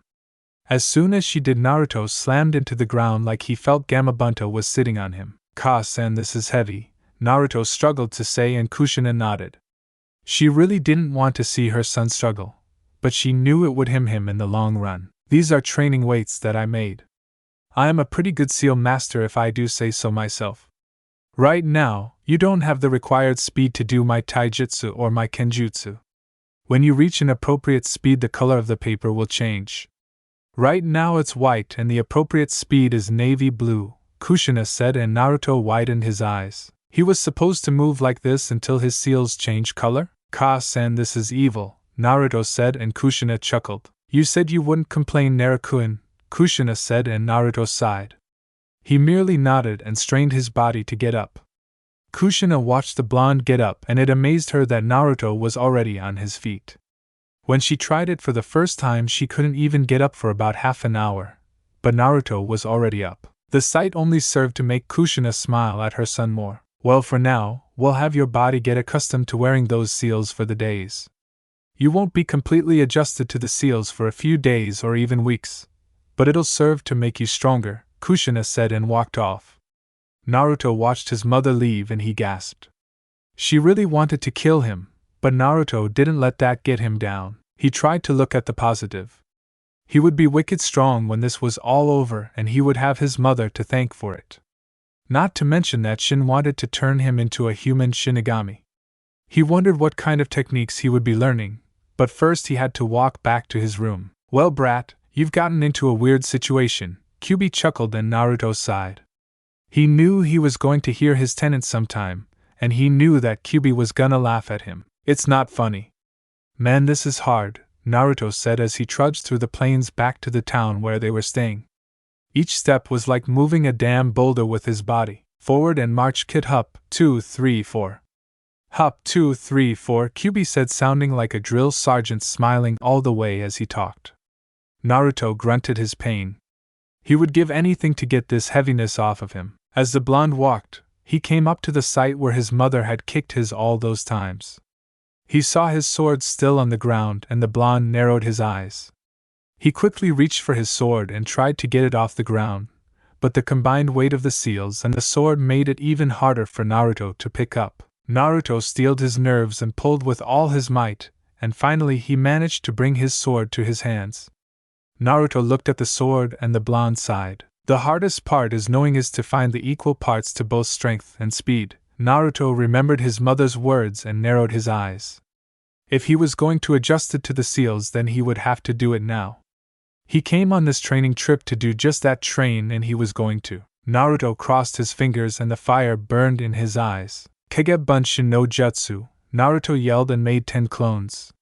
The blonde took his sword into his hands and struggled to raise it, but when he did, he turned to all his clones and waved his hands. "Bring it on," Naruto said, and all his clones charged at him. He wouldn't lose to Sasuke, he wouldn't be considered the dope anymore. He would change and he would show them all the new him. Nighttime. Jiraiya and Kushina were currently inside the hotel when Naruto came through the door. The two had waited for him all day, and Kushina began to worry if she overdid it with the seals. But they were both relieved and worried when they saw him. Naruto's face was covered in bruises and his clothes were in tears. He really looked like he had seen better days. Kushina and Jiraiya wondered what he had been doing, and Naruto smiled. "Ka-san, we're gonna be training tomorrow, so get ready," Naruto said, and immediately dropped to the floor. Jiraiya turned to Kushina and chuckled while he held his stomach. He's always been the impatient type. "You are the same way, you know," Jiraiya said, and Kushina lightly pouted at Jiraiya being mean. The sage sighed and picked up Naruto, then placed him on the bed. The blonde was knocked out cold if his snoring was anything to go by. He must have been training with his clones. "No wonder he's so beat up," Jiraiya said, and Kushina widened her eyes. She might have slightly underestimated her son's resolve. Kushina walked up to him and ruffled his hair while her finger traced his jawline. Kushina giggled as she watched her son twitch to her movements, but then decided to stop. She ran her fingers over his whisker marks and smiled again. She just couldn't stop smiling now that she was with her son. Naruto muttered something and shifted on the bed and unintentionally grabbed Kushina's hand. The redhead smiled and turned to see Jiraiya going to sleep also. Kushina turned out the light and got into the bed with her son. This made her giggle only because she never figured at her age she would still be sharing a bed with her son, but seeing the circumstances she could understand and she would rather be with her son than Jiraiya not knowing what the perv would try on her. Kushina kissed her son's cheek and closed her eyes, allowing the sleep to claim her. She'd never been so peaceful in her life. 1 week later, Naruto was back in the training field with Kushina going over his taijutsu. Naruto told her about his training with clones, and that trying to get adjusted to the seals would take too long, and he didn't want any time to get lost on this trip. Kushina nodded in understanding and went a little ahead of the schedule that she planned for herself and Naruto.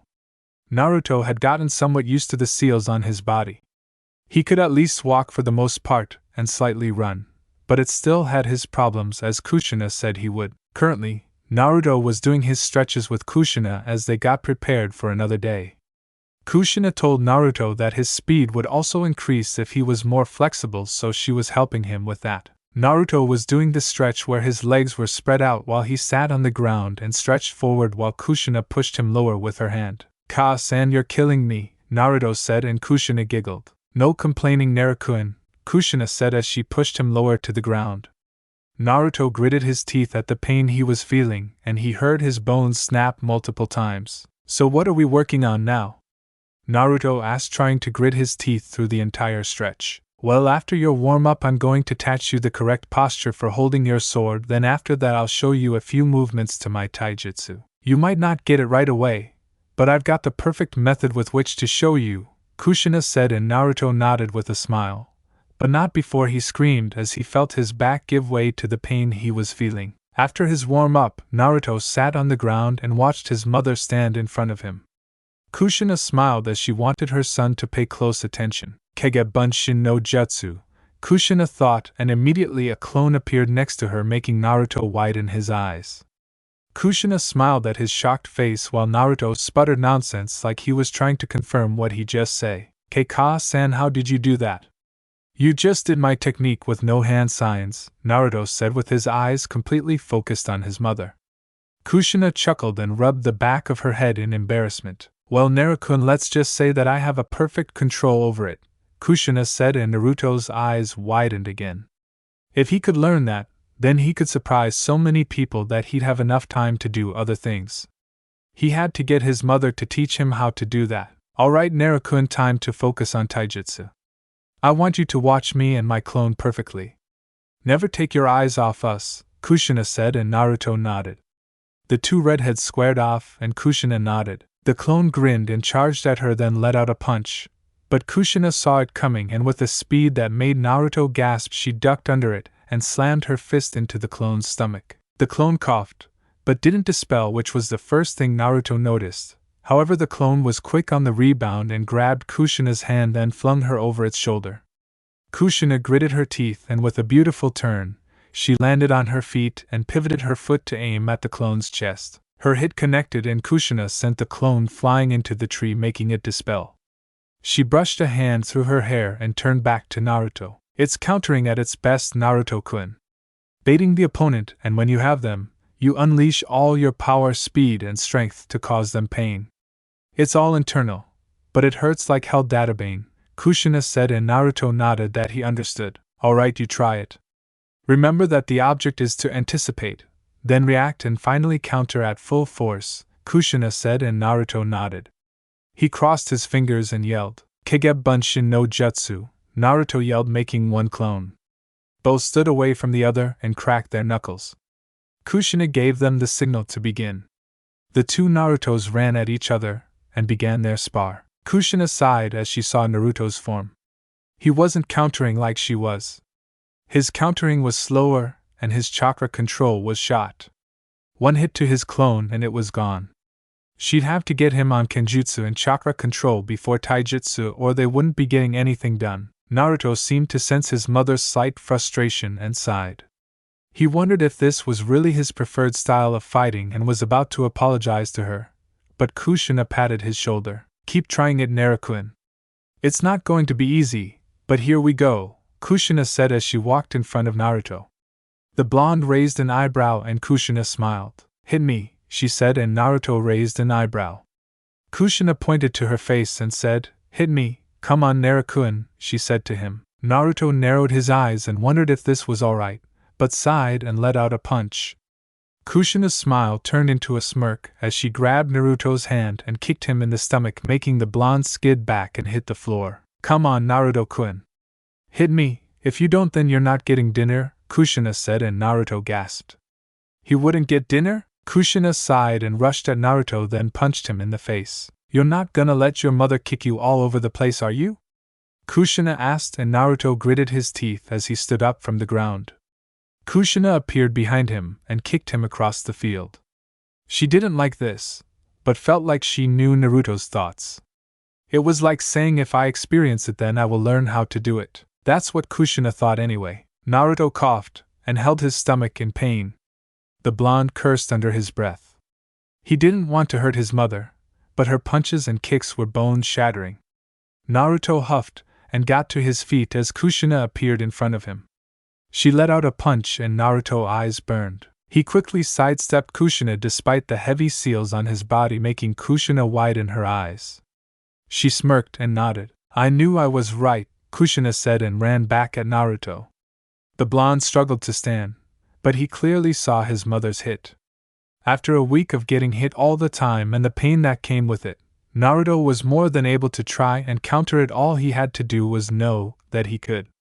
Kushina let out a kick and Naruto jumped over it. His body was heavy. It was weighing him down and making his breathing hitch even more, but he was known for his stamina and he'd be damned if he didn't try anymore because of a little setback. The blonde quickly backflipped away and Kushina smiled. Naruto's stretches were making him more flexible. He was getting more and more into it. It was all too fast.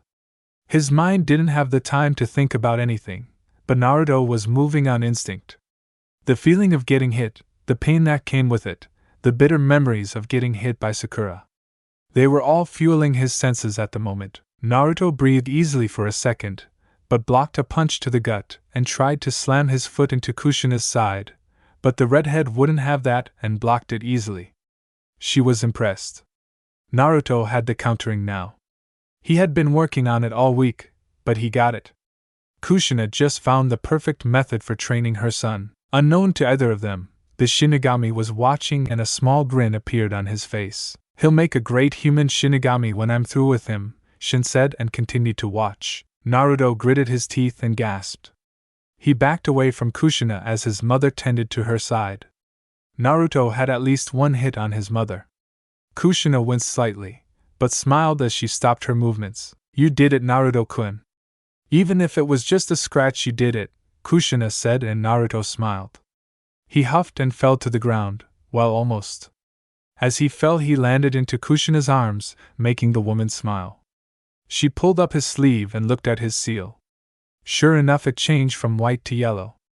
Kushina grinned and hugged her son. That's my son Databane, Kushina said as she and Naruto rested in the field. Jiraiya chuckled at the sight he had been observing.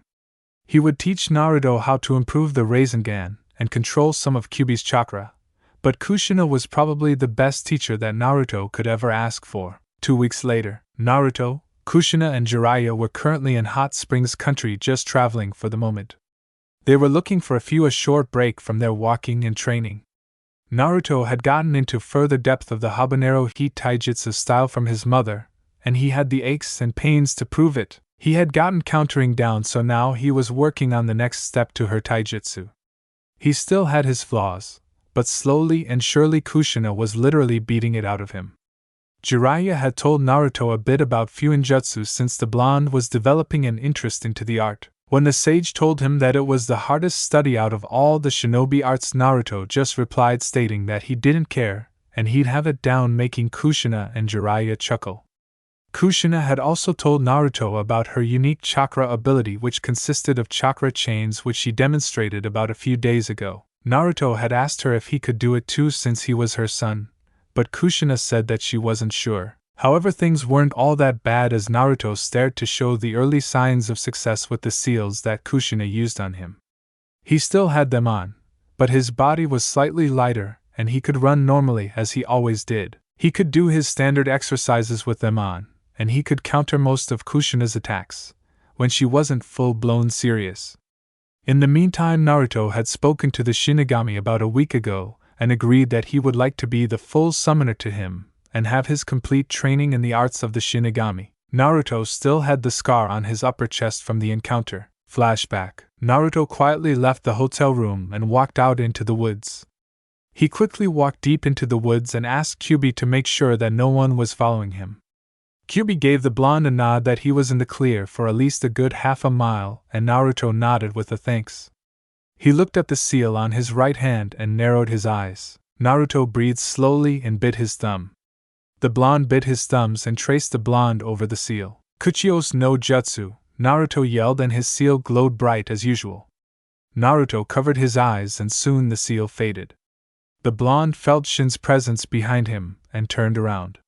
Sure enough, he saw the Shinigami right behind him. Now if you keep seeing something over and over, it won't scare you all the time, and Naruto was beginning to feel that way with this since he had known Shin for a bit. Something I can help you with, Naruto? Shinigami asked, and Naruto looked at the ground and smiled. Shin waited for Naruto's response, and the blonde grinned at him, making the Shinigami raise an eyebrow. Even Kyubi didn't know what Naruto wanted with the Shinigami. He knew it wasn't to revive someone since Naruto was still at odds with himself considering it. He had tried to put it in the back of his mind at times, but it would resurface and Naruto would go silent every 3 hours that it happened. Yes, Shin. I summoned you to say that I want to be your full summoner and I'd like you to teach me how to be a human Shinigami, Naruto said, making Kyubi and the Shinigami widen their eyes. Shin never expected an answer this early. Are you sure? Shin said, and Naruto nodded with an absolute resolve that told Shin all that he needed to know. The Shinigami stared at Naruto for a second, but the blonde stared at him back. He wasn't sure if he could handle the responsibility, but he knew that he could handle whatever Shin threw at him. That's right, I'm sure, Databeo. You made me your summoner because you said I was interesting. Well, I'm gonna keep showing you the things that make me interesting. I never back down and I'll never run from my responsibility, Naruto said, and Shin grinned. Kyubi smirked inside his cage, and the Shinigami took his sword out of his mouth. He looked at it longingly and turned to Naruto. I will never be using this sword again, Shin said, and Naruto widened his eyes. It was then that Shin held his sword out and made Naruto gasp when he pushed it through his body. Naruto felt his life flash before his eyes and he thought he would die, but instead of feeling his life leave his body, he felt his soul filled. He'd been embraced with a slight warmth, but a small coldness. A small aura flowed around Naruto's body, and the blonde turned to the Shinigami. Shin just stared at him with his menacing gaze, and after a while he set Naruto down, and the Kyubi Jinchuriki noticed all the aura directed into his sword. It glowed for only a small second, but then faded. Naruto also noticed that he had a scar in the middle of his chest showing where the Shinigami had pierced him. If you're so sure of your responsibilities, then you will bear them. I'll keep watching you. Your sword will on my sword properties. Don't abuse it. Your training will begin when I deem you fit, Shin said and disappeared. Naruto continued to look at the darkness and turned to his sword. He took up the sword in his hands. The weight was still there, but the blonde wasn't focused on that at the moment. He unsheathed his sword and started at it. It didn't look any different from the shiny metal that it already was, but for some weird reason Naruto could feel the essence inside the sword. Maybe he was dreaming or not, but he knew what he was feeling. It wasn't a normal sword anymore. It was the sword of the Shinigami. Neither Kushina nor Jiraiya were aware of what happened that night nor the destiny that would await Naruto because of his choice. Flashback end. Naruto snapped out of his stupor when he realized that they stopped walking. He looked up and raised an eyebrow when he saw them stop in front of a shinobi store. The blonde raised an eyebrow and turned to Jiraiya like he had expected better. I'm being trained here? Naruto asked, and Jiraiya sighed. Kushina giggled while Jiraiya shook his head. Of course not. Give me some credit here. We're going to be doing missions.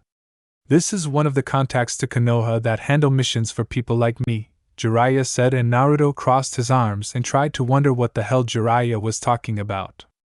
Even Kushina was confused with that one, and Jiraiya sighed. I'm surrounded by idiots, Jiraiya thought to himself and turned to the Uzumaki duo. You both know I'm not in Konoha the whole time, but I still take missions. It's because of outposts like this. I receive a mission to this location every 2 weeks to a month and I submit my reports here. Sarutobi-sensei would give me my pay and it would be added to my mission record, Jiraiya explained, making Kushina and Naruto nod that they understood. Kushina didn't know because such a system wasn't around when Minato was the Hokage.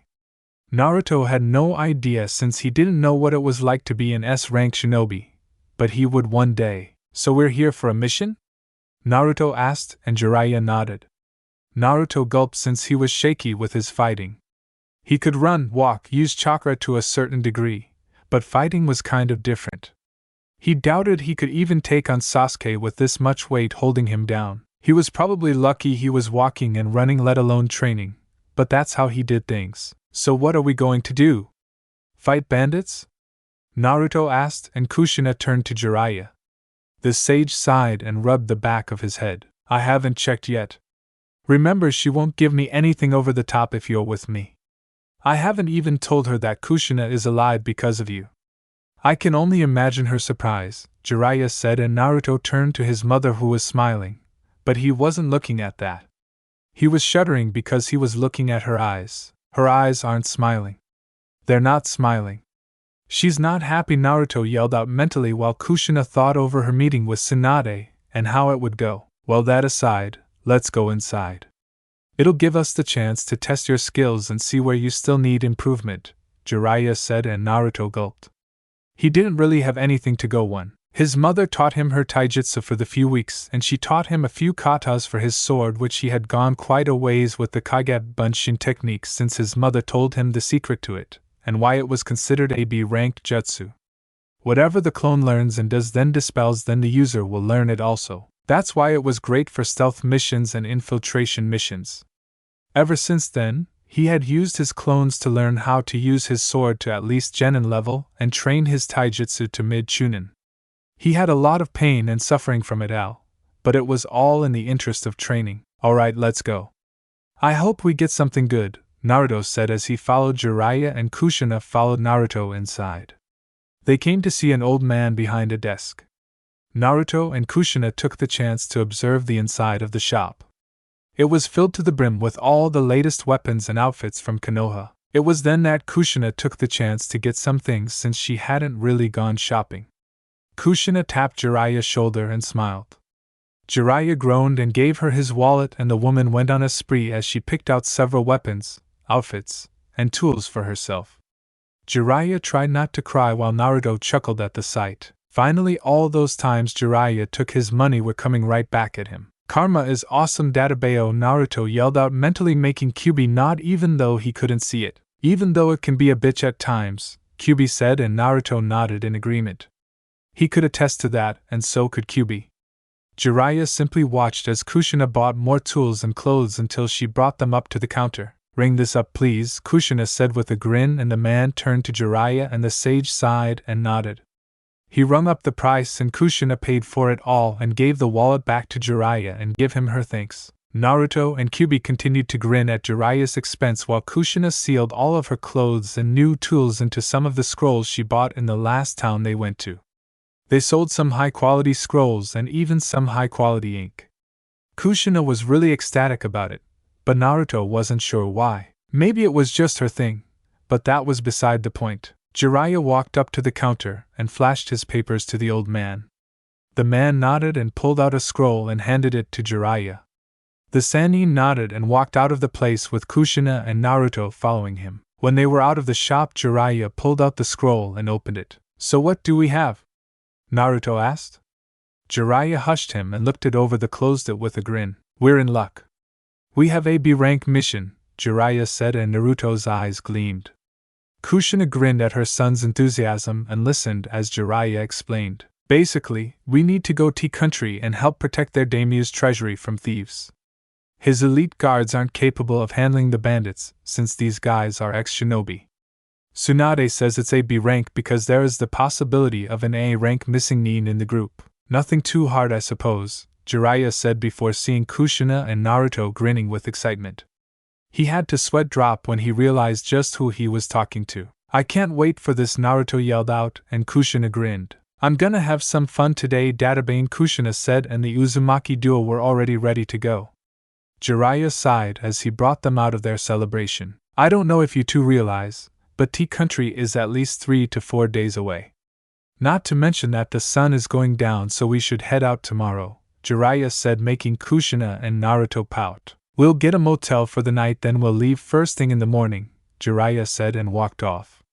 Kushina and Naruto sighed as they followed Jiraiya towards their motel for the night. Nighttime, Naruto sighed as he looked up at the ceiling in his bedroom. He still thought about his interaction with Shin that week ago, and it unnerved him to not know what happened to his sword. It was the same when Kushina had taught him the right stance to begin with, and even the right posture. He had used the sword in small practice matches with Kushina and his clones, so he was getting the natural feel for it. It made him happy that he was progressing, but he knew he still had much to learn. Then there were the responsibilities that Shin said Naruto would have, but he said that Naruto wouldn't be trained until Shin felt he was sure of Naruto, so the blonde merely dealt with it for the time being. Naruto shifted in his bed and sighed again. He wasn't sure, but he felt like he was becoming more like Shikamaru with each sigh that escaped from his lips. He turned in his sheets and closed his eyes, but then the door opened. Both Jiraiya and Kushina came through the door, with Jiraiya immediately going to sleep. Kushina straightened her hair and left the room for a second and went into the bathroom. Naruto wasn't sure what she was doing, but he figured she was preparing for bed just like him. He was facing the wall, but he still had a good view of the room out of the corner of his eye, and the sight that Naruto saw surprised him. Kushina came out of the bathroom with a simple t-shirt showing her lovely bobas and flat stomach. She was also wearing some red shorts that complemented her hair. Naruto gulped and cursed the fact that no motel ever had a 3-bedroom setting, or none that they could find. His eyes roamed his mother's form for a bit before she was out of his field of vision. He heard her creep into the bed next to him, and Naruto felt the urge for sleep leave him. He was also mentally berating himself. This was his mother for Kami's sake. This was so sick, but the closeness of the two made it hard for Naruto to think of anything else. The smell of her hair invaded his senses, and the movement of her body as she wrapped him in the usual hug was also agonizing. He could feel her moans against his back and her breath on his neck. This is not good. Why did she have to be my mother? Naruto wondered, and Kyuubi chuckled at his container's problem. This was so funny to watch to the fox spirit. Meanwhile, Naruto just stayed silent and tried to sleep it off. When he revived, his mother had to admit that she was a hot woman. He had remembered her face against the moon and her presence. Naruto sighed and simply forced himself to go to sleep. He'd just have to put up with his mother's closeness for now, but this would be bad if he didn't do something. Next morning, Naruto groaned as they walked along the trail towards T-Country. He hadn't gotten that much sleep, or rather he did, but he was more tired than when he was last awake. Naruto stared off into the distance and remained quiet for the trip. He wasn't sure what to talk about, or rather he was worried that he was the only one who found the situation to be awkward. Kid, you must be weird to even think what you're thinking, Kyuubi said, and Naruto blushed before he narrowed his eyes. What are you talking about? Naruto asked, feigning ignorance, but Kyuubi wouldn't have any of that. Oh no, he would enjoy having fun with his container until it was no longer funny, but Kyuubi wasn't sure that it was ever going to be that way. Don't play dumb with me, Kit. I never thought that you'd be a little mother. Shut up right now, don't you dare complete that sentence, Naruto mentally yelled, and Kyuubi cackled. Oh, this was going to be too much fun for the fox demon. Naruto sighed and cut the connection with Kyuubi and continued walking. Kushina stared at her son for a few minutes, and based on his face, she knew something was wrong with him. He was more tired than usual, he was being very talkative, and he was muttering to himself. She had stared at him for a bit of time and could only wonder what he was thinking. Naruto, are you alright? Kushina asked, and Naruto snapped out of his stupor. He turned to his mother, and while it was hard, he managed to force last night down and talk to her. Yaka-san, I'm fine. Why? Naruto asked, and Kushina simply shrugged her shoulders. For some reason that answer didn't sit well with her, but she decided to let it go for now. Oh, nothing. You're just not being your usual self, she said, and Naruto widened his eyes. Seeing that reaction, Kushina felt like she hit the nail on the head, but waited for Naruto to talk. Oh, I'm just thinking about something. Namely my contract to Shin, Naruto said, keeping the last part to himself. Kushina nodded and turned her head forward. Naruto sighed and merely kept walking with the two. Jiraiya seemed to notice the interaction between the two, but ignored it. Mother and son situations were best if they were worked out themselves, and he'd rather not do anything that would have Kushina target his wallet again. So Jiraiya just calmly stayed out of it for now. 4 hours later, evidently the entire trip had been uneventful. The sun was now high in the sky, and it was quite hot for everyone.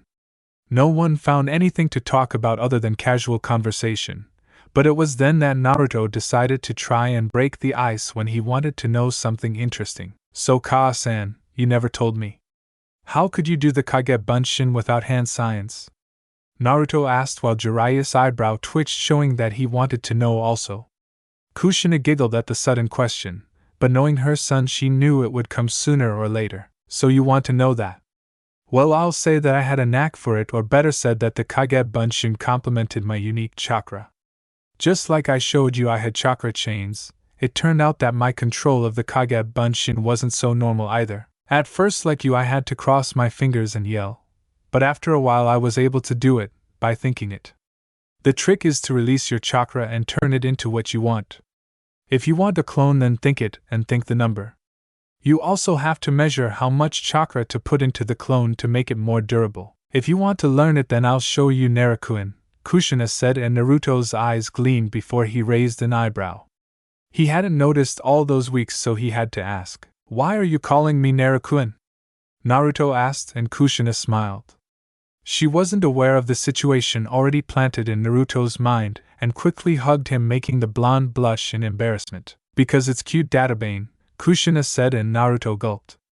Yep, this really wasn't good, but he'd deal. He always has and always will. Unknown to the three, someone was looking over them and slightly chuckled. Enjoy yourself, Naruto Uzumaki.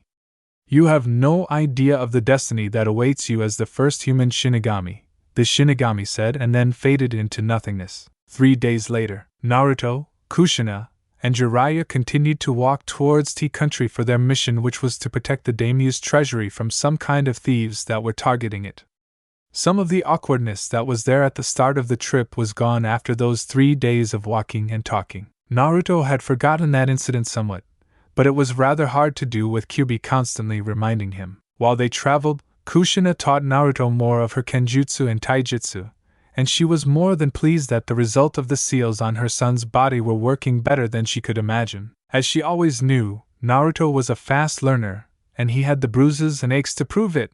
But even in his 1 day off, the blonde was still learning about chakra control from Jiraiya as the Sannin gave him books to read, which Naruto pouted and Kushina giggled since she shared the same dislike for books just like her son. Currently, they had just arrived in Tea Country, and the sun was going down. Everyone finally sighed and stopped near a restaurant.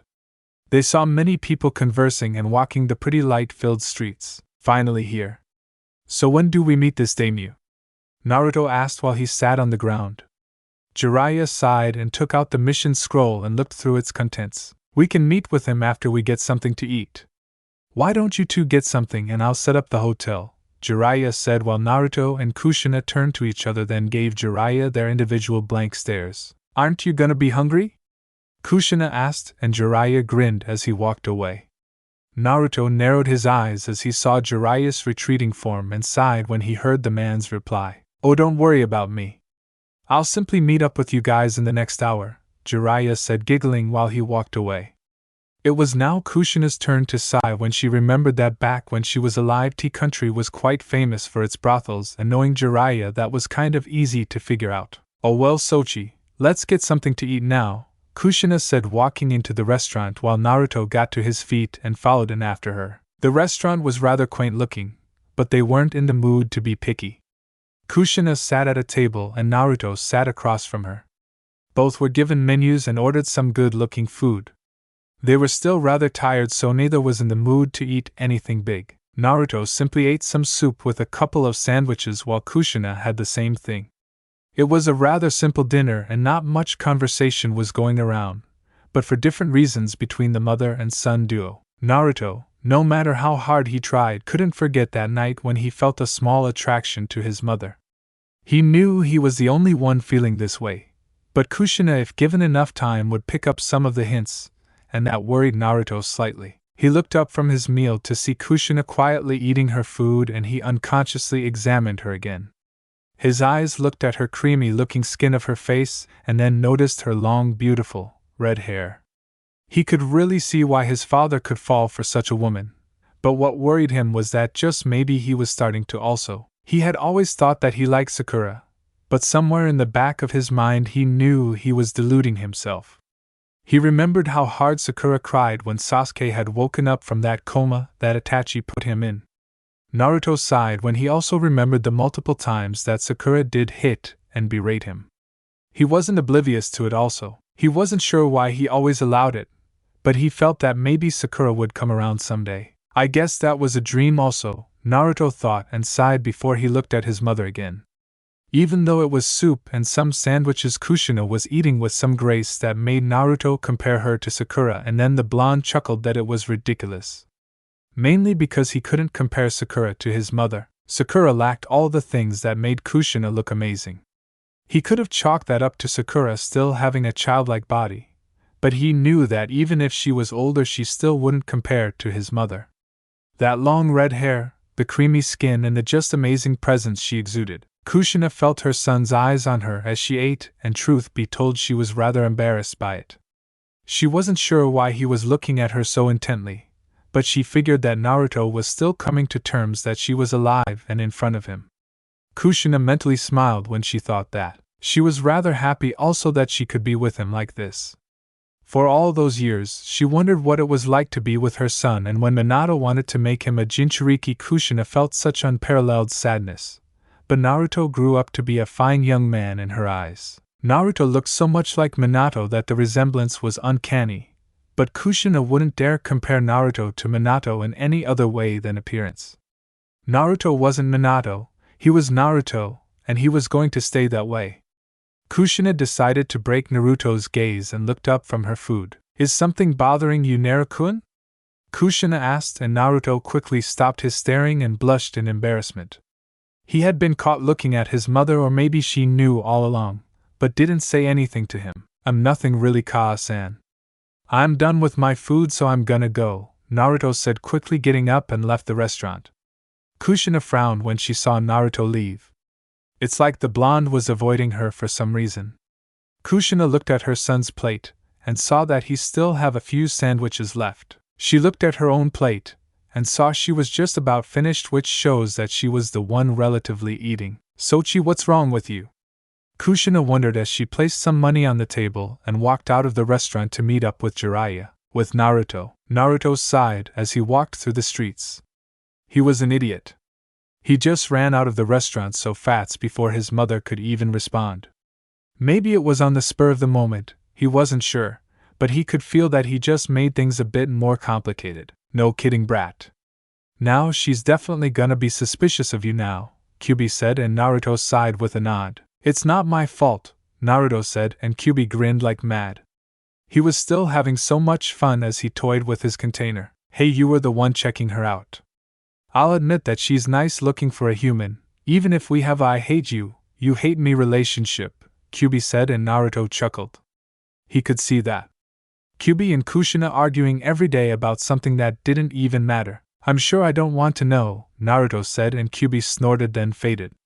Naruto wasn't sure if that was supposed to be a response or not, but he didn't care at the moment. After a few hours of aimless walking, Naruto came up to a large building and raised an eyebrow. He saw Jiraiya talking to someone and walked over. "Ero Sennin, what are you doing?" Naruto asked, bringing Jiraiya's attention to him. The Sanin's eyebrow twitched before he smacked Naruto up the head. You damn brat, I told you not to call me that, Jiraiya yelled while Naruto rubbed his head. You don't have to hit me, you damn, Naruto said while Jiraiya sighed and turned back towards the man he was talking to. Sorry about that. Now then, when would you like us to start guarding the treasury? Jiraiya asked, and Naruto turned to the man in formal clothing. He gasped when he realized that Jiraiya was talking to the daimyo of Tea Country. Maybe the big building was his home. The daimyos always were fancy in most things. If at all possible, I would like you to begin tonight. I don't want any of those ninja getting to my stuff. I've already received threats on a constant basis, so I don't need to worry about any more things while I rule this country, the daimyo said, and Jiraiya nodded while Naruto watched the interaction between the two. Sounds like a real problem if they're targeting the daimyo only for his wealth. Maybe he did something, Kushina said, startling Naruto, which made him jump. He quickly turned around to see his mother and her smile. But he felt, or rather could sense, some sadness exuding from her, and he knew it was his fault. Jiraiya seemed to know, but didn't say anything. I haven't done anything, I've only been in office for a few months, the daimyo said, making Kushina sigh. Alright, sorry. I didn't mean anything by it. Just wondering. So Jiraiya, when do we start? Kushina asked, and Jiraiya grinned like mad. Right now. We'll take a look at the interior of the place, and we'll plan from there. If they try to come, then we'll capture one person and have him lead us to the others, Jiraiya told them, making Naruto and Kushina nod. Let me show you all inside, the leader of Tea Country said as Jiraiya followed him inside. Kushina was going to walk, but Naruto grabbed her hand, making his mother look at him. Ka-san, listen, I'm sorry I ran out like that. I just wanted to tell you that, Naruto said, and Kushina looked at him for a second. She could see he was really sorry, but he was also keeping something from her. Though she was happy that he was talking to her. The last thing she wanted for the both of them to feel any awkwardness between them. It's alright, Naruto-kun.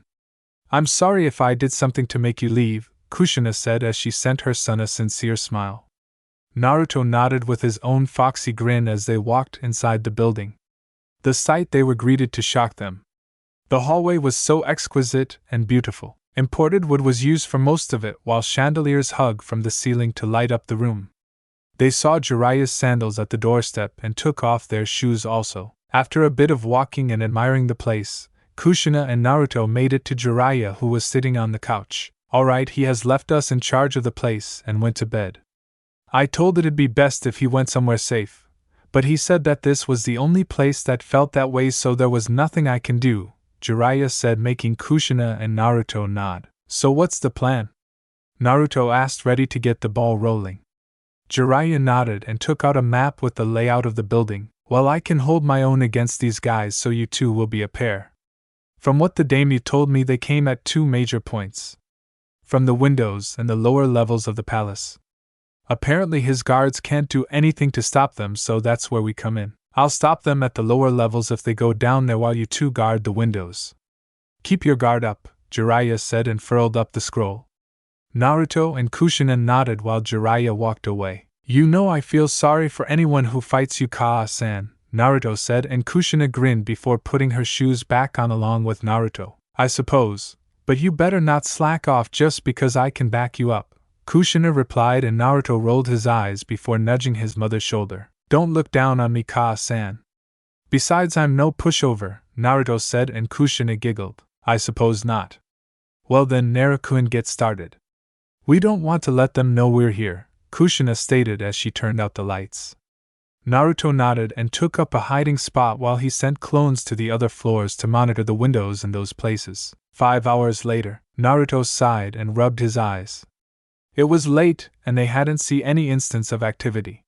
He saw Kushina sitting down next to him while she was reading a small book.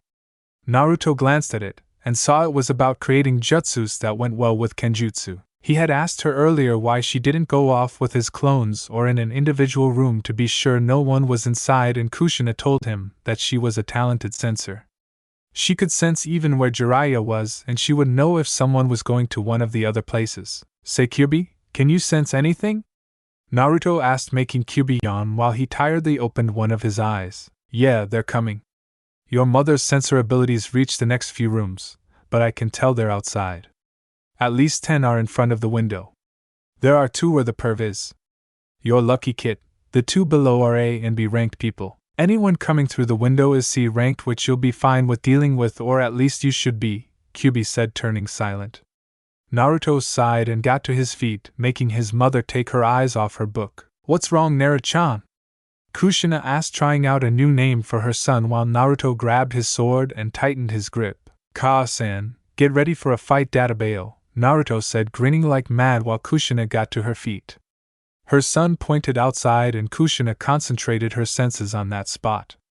She widened her eyes when she felt the 10 chakra signatures that Kyubi felt also. The redhead closed her book and put it away while she took out a kunai. It's been a while since I could do this. Let's see if I still got it, Kushina said to herself while Naruto unsheathed his sword. He felt a weird aura come off it, and he looked at the summoning contract on his hand, which glowed slightly before fading. Naruto narrowed his eyes and jumped to the ceiling while Kushina stayed behind a curtain. After another few minutes, the windows opened and the enemy appeared. Naruto narrowed his eyes while he stayed to the ceiling. He had spent time with his mother on his chakra control and he got even better with it. Is everything ready? One of them asked the other. They had crossed out Kiri headbands, so that was obvious for the moment. Yep, those damn guards got what they deserved. Now let's raid this place, then we burn it like all the others. I don't see why we need those other 8 guys. We're more than enough to handle this, the other said, making the older one narrow his eyes. Stop complaining and get the job done. We have to raid this place before the daimyo wakes up. Who knows who he sent after our last 2 attempts were your fault, he said. Hey, it wasn't my fault. Those damn guards snuck up on me and I had to kill them. Don't blame me, the younger said while the older sighed. Whatever, let's just go now, he said as he reached for the door that was connected to the hallway. But before he could turn the knob, Naruto jumped down and kicked him away into the wall, surprising the 2. You're a little late to be trying anything with us. Now why don't you get lost before I kick your asses, Naruto said, making Kushina smile behind the curtain. She wouldn't come out just yet. She just wanted to see how well Naruto could actually do for now with the seals on. Well, looks like we have a brat trying to be tough. And he's a ninja, how nice. I knew today would be different, one of the bandits said, and Naruto grinned. He might have been feeling weighed down, but that wouldn't affect him for a little while. Naruto took the offensive stance that his mother taught him, while the 2 missing nin took out 2 chakra blades. So it's gonna be a sword fight, huh? Well, kid, you're out of luck. We were runner-ups in becoming some of Kiri's swordsmen. Even you should know how good Kiri is with their swords, the 2 Chunin level nin said, and Naruto narrowed his eyes. He didn't care about any of that. Besides, he was being trained by an Kenjutsu legend, and that was more than enough for him. Well then, why don't you show me how good you are right now, Naruto yelled as he sent chakra to his feet and dashed at them. The younger Chunin blocked Naruto's strike with his blade and tossed a kick at the blonde, and Naruto widened his eyes in a sudden realization. This guy was slow. Too slow. Naruto could dodge so easily. His mother was so much faster and stronger. The blonde ducked under the kick before he sent his sword at the man's side, but he was stopped by the other Chunin nin and narrowed his eyes. Well, at least you can move well, the guy said, and Naruto grinned. He saw his mother watching him from behind the curtain and was going to show her that he would improve. Well, thank you. I have a great sensei, Naruto replied, dug into his pouch and threw a kunai at the older bandit, making the man duck. The blonde then turned and kicked the younger one out the window, making all their allies gasp as he was sent crashing into the ground. What the hell was that? Someone yelled while everyone saw Naruto jump out of the palace. The blonde grinned and turned to the older one. Aren't you going to come at me also? Naruto asked, making the man grit his teeth before he chuckled with a vein in his head. Cheeky bastard, the guy said as his chakra blade glowed blue. This was the finest chakra blade he could get. It would make short work of the blonde idiot's sword. Naruto jumped into the air and threw a flame-tagged kunai at the man, but he dodged it easily as the kunai embedded itself on the wall. After a few seconds, it exploded, sounding the alarms throughout the palace. Naruto crossed his fingers and yelled, Kage Bunshin no Jutsu, the blonde yelled, making 3 clones. Get the daimyo out of the building. I'll handle this, Naruto said to his clones. They nodded and ran off before he heard the 2 others smirk. Kid, your way out of your league. In case you don't know it, but you're surrounded, the man said, and Naruto narrowed his eyes, allowing his hair to cover over them. Not really. It's just you two and me. Ka-san can take care of the rest, Naruto said, making the two men laugh out loud. Well, this kid is funny. He still needs his mama to do things for him. To think I almost respected him, the older guy said while the younger laughed.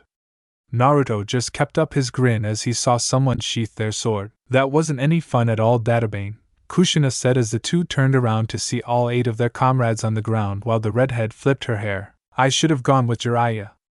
Maybe he's having fun right now, Kushina said, making the two grit their teeth as Naruto's sword glowed. The blonde raised an eyebrow and the summoning contract on his hand glowed even more, making the blonde shield his eyes. Kushina stared at Naruto's sword, and so did the two Chunin-level bandits as Naruto closed in on them, his hair covering his eyes. His body wasn't radiating any ki, and yet he had the feeling of death all around him. Naruto raised his head, showing his eyes to be slightly silver along the outside of his cerulean eyes. He bit his thumb and traced it over his seal. Kuchios no Jutsu, Naruto said, and he didn't have to turn around. The reactions from the two were enough to know they were staring at the Shinigami. What is this kid? The older one said while Shin turned to Naruto. Time for you to learn the first part of being a human Shinigami, Shin said, and Naruto nodded. The blonde dashed forward with his sword, but the two guys blocked it before Naruto landed to the ground. He felt so light on his feet right now. It was like his mother's seals weren't even affecting him in the least. Naruto appeared behind the two while he slashed his sword forward. The younger brother blocked the blonde's attack, but something was wrong. Their swords were the best, and Naruto's sword wasn't supposed to be this good against a Kiri sword. It should have broke long ago. What is that sword made out of? The younger said as he backflipped away from the blonde. He huffed, and Naruto's smile widened. It wasn't evil, but it was good. It was the smile of someone just happy to be living. The blonde turned to his surprised mother and grinned. Ka-san, I'm going to keep improving and I'm gonna show you how good I am, Naruto said as he blurred out of sight. He wasn't sure what it was, but Shin was affecting him in some way. Even Kyuubi was up and watching the fight unfold. Naruto appeared behind the younger Nin, and his sword pierced his stomach. The older shinobi gasped as Naruto twisted the sword through the younger one's body as he separated it. Kushina widened her eyes as she saw a small white humanoid-looking thing next to Naruto. Slice through it, Naruto-sama. This is the first step to being a human Shinigami, Shin said, and Naruto did so. He slashed through the figure, and before long it was absorbed into his sword while the man's body dropped to the floor. Naruto's sword glowed even more, and the blonde smiled. What did you do?" the older Nin asked, and Naruto was more than happy to reply to him. "I sealed his soul into my sword." I see what Shin meant when he said that he wouldn't be using his blade anymore. His sent that energy into my sword, and now my sword is the essence of the Shinigami. Or the sword of death, Naruto said, making the man grit his teeth. Damn you to hell," he said as he dashed at Naruto. The blonde brought his sword back and closed his eyes. "You're already there, Databale," the blonde said calmly and slashed forward. He opened his eyes to see the soul of the bandit in front of him, and grinned. When he was younger, he remembered Sarutobi talking with Samambu in his office about a certain jutsu involving the Shinigami. Naruto was real good at hiding since he could outrun Ambu even with his Kill Me orange jumpsuit. So Naruto slapped his hands together. "I'm new to it, but this might work." "Fuinjutsu Shiki Fujin," Naruto yelled, and Shin gave a small smirk. The brat was full of surprises. "So you heard of that jutsu? Normally I'd take your soul, but our contract states I can't, so you're free," Shin said as he grabbed the soul of the man and sealed it into the pot, never to be revived again. The area was vacant while Naruto turned to the Shinigami. "So are you going to train me now?" Naruto asked, and the Shinigami looked at the sword in the blonde's hand. "That's right. You've passed. I wanted you to use the blade as a rite of passage. Now your training will begin," Shin said, and Naruto nodded before the spirit disappeared. Naruto turned to his shocked mother, who still couldn't get over it. Her son was the summoner to the Shinigami. The thought itself was scary enough. Kushina walked up to her son and looked at him. "You're just full of surprises," Kushina said, and Naruto looked at the ground. He sheathed his sword like he was almost disappointed in himself for doing this in front of his mother. You aren't mad at me? Naruto asked.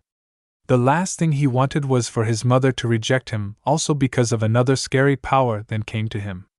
His reply was Kushina bringing him into a tight hug, making the blonde gasp. How could I be mad at my son? I was a little worried about you, but you handled everything perfectly. Never think I hate you, Naruto-kun. You're my son after all. Your kenjutsu could use some work, but you did it, Kushina said, and Naruto wrapped his arms around his mother. Cough cough, are we having a moment? Jiraiya said, shocking the two. He had two tied up people inside. He never thought they'd be that easy. They were supposed to be a ranked missing nin, but as Jiraiya had found out, they were only lying so no one would get in their way. Bunch of idiots, no wonder Jiraiya took them down so fast. Was that it? I mean, we're done, right? Naruto asked, and Jiraiya nodded while rubbing the back of his head. Well, let's just be happy that we got through everything without a hitch. I saw Naruto's clones rescue the daimyo. He's outside at the moment, so let's take these two to him, and he'll decide what happens, Jiraiya said, and the two Uzumaki nodded and went to the daimyo. They saw the man out in his lawn and came to him. Here you go, daimyo-sama. It didn't take long as we thought it would. They were just some shinobi bandits all around Chunin level. Here are the two leaders of the assault, Jiraiya said, and the daimyo got up. Thank you, Jiraiya-sama. I'll go inform Hokage-sama of this success when I send a messenger to Konoha, the daimyo said, making Jiraiya, Kushina and Naruto bow with their thanks as they left. So what now? Naruto asked, making Jiraiya scoff. I'm going to bed. You can do whatever you want, brat, Jiraiya replied, heading for the hotel. Meanwhile, Kushina and Naruto stayed out in the streets just watching the old sage retire to his room. Anything you want to do, Kaa-san? Naruto asked, and Kushina shrugged her shoulders. She then yawned and Naruto grinned. I guess it's late. Let's go to bed, Naruto said, and opened the door. Kushina followed him, and the night was laid away by the group of three and them completing their first mission together. Next morning, come on, Naruto-kun. Your kenjutsu is good, but it still leaves room for improvement, Kushina said, and Naruto sighed for like the 10th time since they woke up. This just wasn't fair at all. Jiraiya had gone off somewhere while Kushina and Naruto continued with the blonde's lesson in kenjutsu and taijutsu. Kaa-san, you're not fair at all, Naruto said, laying on the ground. Kushina giggled a little more while the sweat dropped off Naruto's face. Kushina laid next to Naruto and watched him relax from her training. She could only imagine him in the next few years. He'd be quite the man when she was done with him. It was then that Kushina smelled something and her nose pinpointed it to Naruto. She was smelling her son's sweat from their training. He had a weird smell to his body, but it was intoxicating to her. The red-headed habanero caught herself and stood to her feet. What was she doing? She couldn't be acting like this. Naruto turned to see his mother looking weird and raised an eyebrow. Kaa-san, are you alright? Naruto asked, and Kushina slightly jumped from his question. Yes, Naruto, I'm fine. Why do you ask? Kushina countered, and Naruto narrowed his eyes. Well, you breathing heavily and you didn't call me. Never mind, Naruto said as he whistled away. Kushina glared at her son for a bit before she sighed. Sorry, I'm probably just thinking too much, she replied, and Naruto seemed to accept that for the moment. Naruto then just laid in the plains and sighed. Kaa-san, I'm glad you're back, Naruto said, and Kushina wondered what brought that one, but she didn't complain about it at all. Despite her thinking, she hugged Naruto, making the blonde widen his eyes. Well, we have you to thank for that. Trust me, Naruto-kun, I'm not going anywhere, Kushina said, and Naruto knew that she wasn't lying. She was too much of a woman to do that. Thank you, Kaa-san. When we go back to Konoha, what are you going to do? Naruto asked her, and Kushina put the tip of her finger before smiling. Oh, I'm gonna pay a visit to Tsunade. Get some explanations and maybe get you to our house in Konoha, which I told them you should get, but apparently no one listened, Kushina said with a dark chuckle. Naruto gulped before Kushina stood to her feet. Well, Sochi, come on. We've got 2 years to make this work, and I'm gonna teach you until you can't move, Kushina said, and Naruto sighed. That was his mother, and he wasn't complaining. 2 years later, sigh, how long am I gonna be writing these damn documents? I swear this job doesn't get any easier, Tsunade said, slumping her shoulders. It was then that Shizen came through the door with a smile. Today's the day, isn't it, Tsunade-sama? Shizen asked, and Tsunade grinned. She looked out the window and off into the distance. Time for that brat to come home? That's right. My stress is totally going to increase. But I don't understand this note that Jiraiya sent me, Tsunade said, giving it to Shizen to read. To Tsunade. Tsunade-heim, I'm glad I got to you. We're arriving to Konoha soon, and I just want to tell you one thing. Run, she's coming, get out of there now, this is the bad day to be you.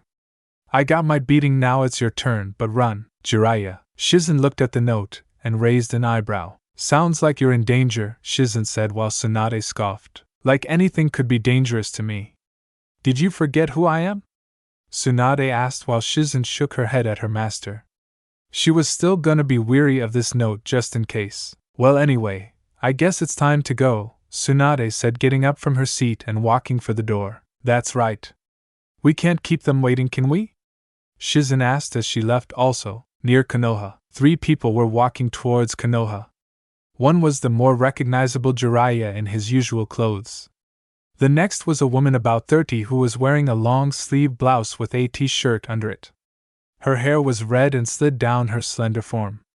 It was Kushina Uzumaki, Naruto's mother, and speaking of the blonde Kyuubi Jinchuriki, he was now taller with his blonde hair showing 2 small bangs on the side of his face. He was wearing a black obi shirt and black pants.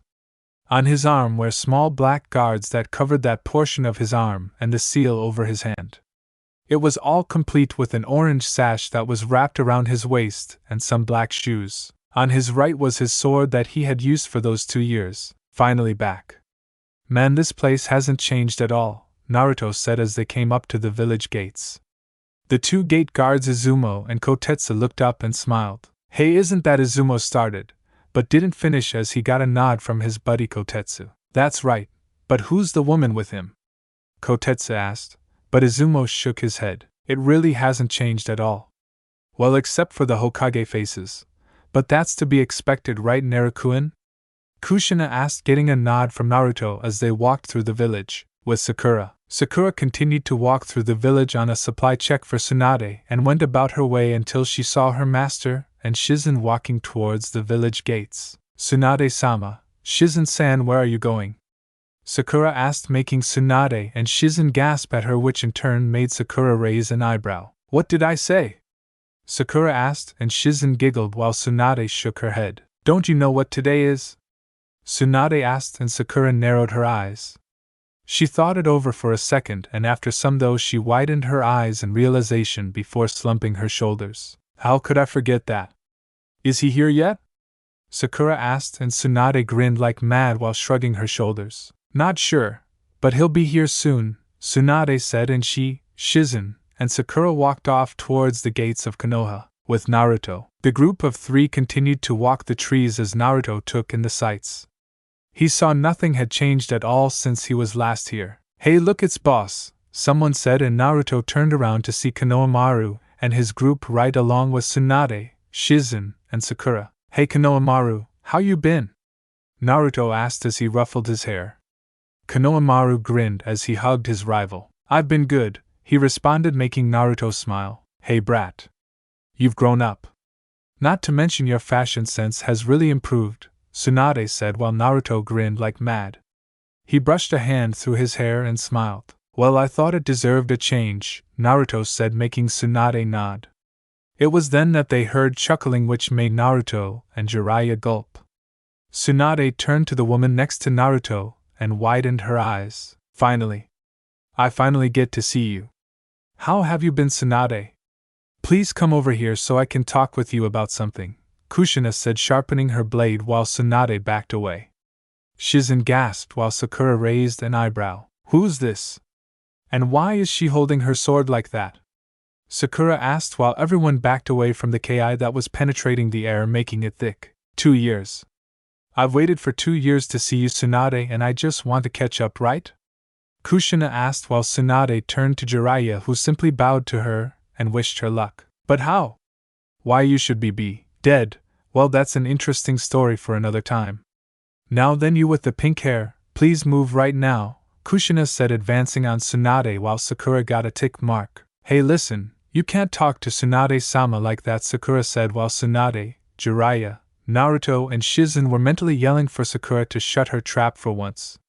Kushina turned to Sakura, who steeled her gaze at the redhead, narrowed her eyes. As Sakura-chan, maybe you should get out of the way now, Naruto said while Sakura gazed over at him. Shut it, Naruto baka.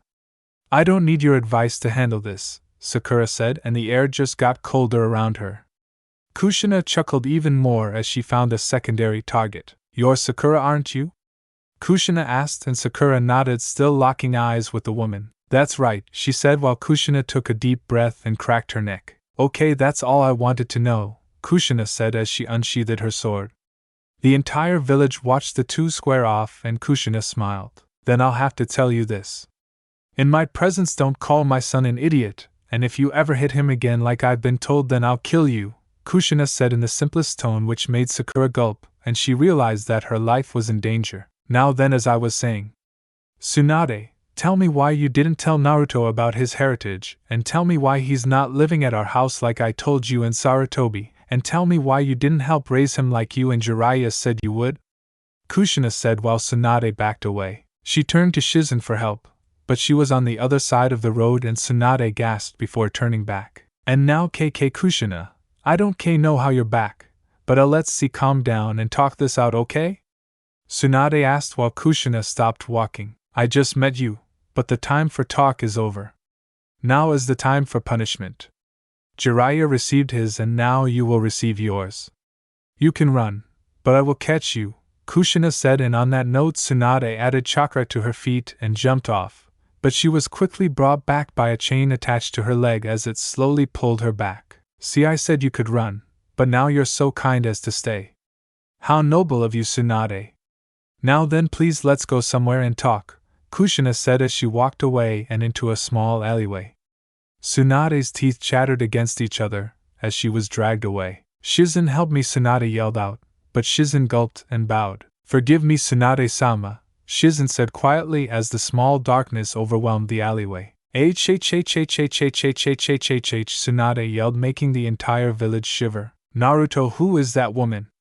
Sakura asked, trying to stop her body from shaking while Naruto sighed and rubbed the back of his head along with Shizen and Jiraiya, who were praying to Kami for Tsunade's safety. She's my mother. Kushina Uzumaki, or the Red Death of Konoha, Naruto said, and Sakura widened her eyes. She's way out of my league, Sakura thought as the various screams of Tsunade filled the village. Yep, Naruto was back in Konoha and he brought a big surprise to them. Tsunade sat behind her desk rubbing her forehead of the giant lump on her head, while standing behind her desk was Sakura with a smaller lump, Jiraiya and Naruto along with Shizen. Well, that was a nice talk, right, Tsunade? Kushina asked, and Tsunade cried a little more. She had to hate her life right now. This just so wasn't fair.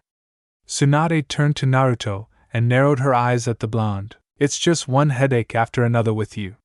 You aren't even back for 10 minutes, and I want you to leave again, Tsunade thought before finally deciding to talk. She really wanted to get off that little nightmare she had a few minutes ago. Well, that aside and the complete shock of seeing Kushina, I guess it's good to see you, brat, Tsunade said, and Naruto nodded in agreement with her. He was more than happy to see his village again. It's good to see you too, Ba-chan, Naruto responded, and Tsunade grew a tick mark on her herd. It seems he still couldn't give her the respect she wanted, but somewhere in her heart she was happy that he hadn't changed in the least over those years. Well, his attire was an improvement. He really looked quite capable in that entire black outfit. So I hope you haven't been wasting his time, Jiraiya, Tsunade said, which made the Toad Sage scoff at his old teammate. Please, do you really think so low of me, Tsunade?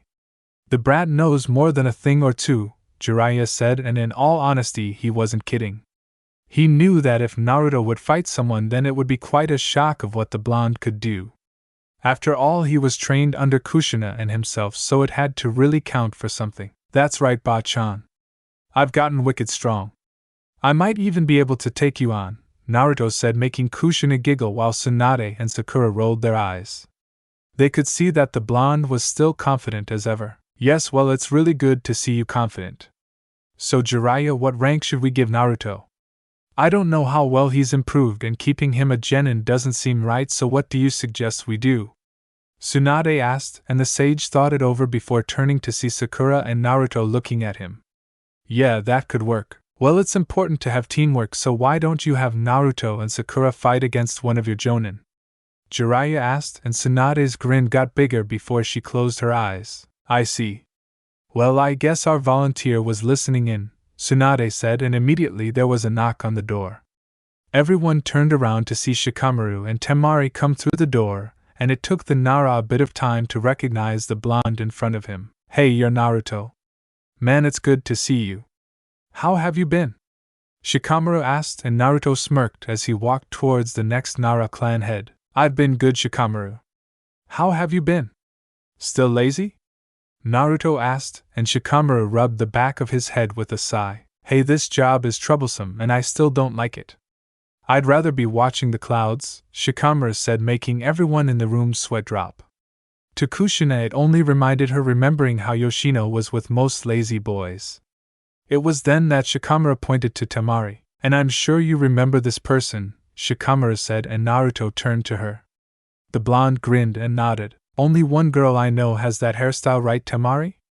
Naruto asked, making Temari smile at the blonde. He really did change from the weird kid she remembered back during the Chunin exams. It's good to see you too, Naruto. It really shows that you've changed if you remember me, Temari said, and soon everyone heard the sound of some clap and turned to see Tsunade. I'll leave the greetings for later. Right now the person you want to fight is expecting you, Tsunade said, and Naruto nodded. Then tell Kakashi-sensei that I'm ready to have some fun when he comes in, Naruto said, making Tsunade widen her eyes. That only served to make Kushina giggle. She hadn't only been teaching kenjutsu to Naruto, and she could hardly wait to see him fight with all she showed him. How did you know that? Tsunade asked, and Naruto grinned while Sakura looked at him like he just grew a second head. I told you I got stronger.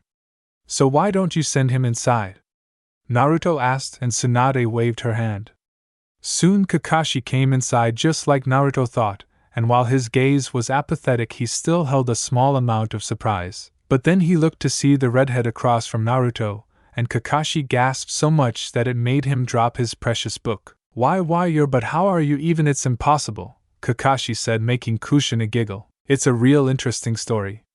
It's something Naruto-kun should tell you, not me, Kushina said, and suddenly Naruto felt everyone stare at him with all intent on knowing what the blonde did while Naruto glared at his mother. Ka-san, that's not funny, Naruto said while Kushina just kept her amused grin on her face. However, it didn't take long for Kakashi to turn to Naruto and picked up his book. Well, you are different. Well then, are you any good? Kakashi asked, and Naruto smiled. I sure am, Databeo. Oh, but before we get into it I thought you might like a gift. I have no need for it, and even if I did then my mother would beat me to a pulp. So here you go, Naruto said, reaching into his pouch as he took out a book and gave it to the jonin. Kakashi widened his eyes as he cried tears of joy. It's not possible, Kakashi said as he felt like he was in the presence of Kami himself as he opened the book. While Jiraiya grinned. Yes, that's right. It is a work of art after all. No one could understand how magnificent it is, Jiraiya said, and Tsunade would have glared at him, but something worse was watching him. Jiraiya, why does my Naruto-kun have that book?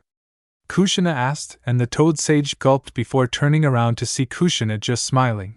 But anyone who knew Kushina also knew that this smile was a terrible thing. I don't know, Jiraiya said as Kushina grabbed his shoulder. Then let me tell you something outside right now, Kushina said as she dragged a screaming Jiraiya away while everyone sighed.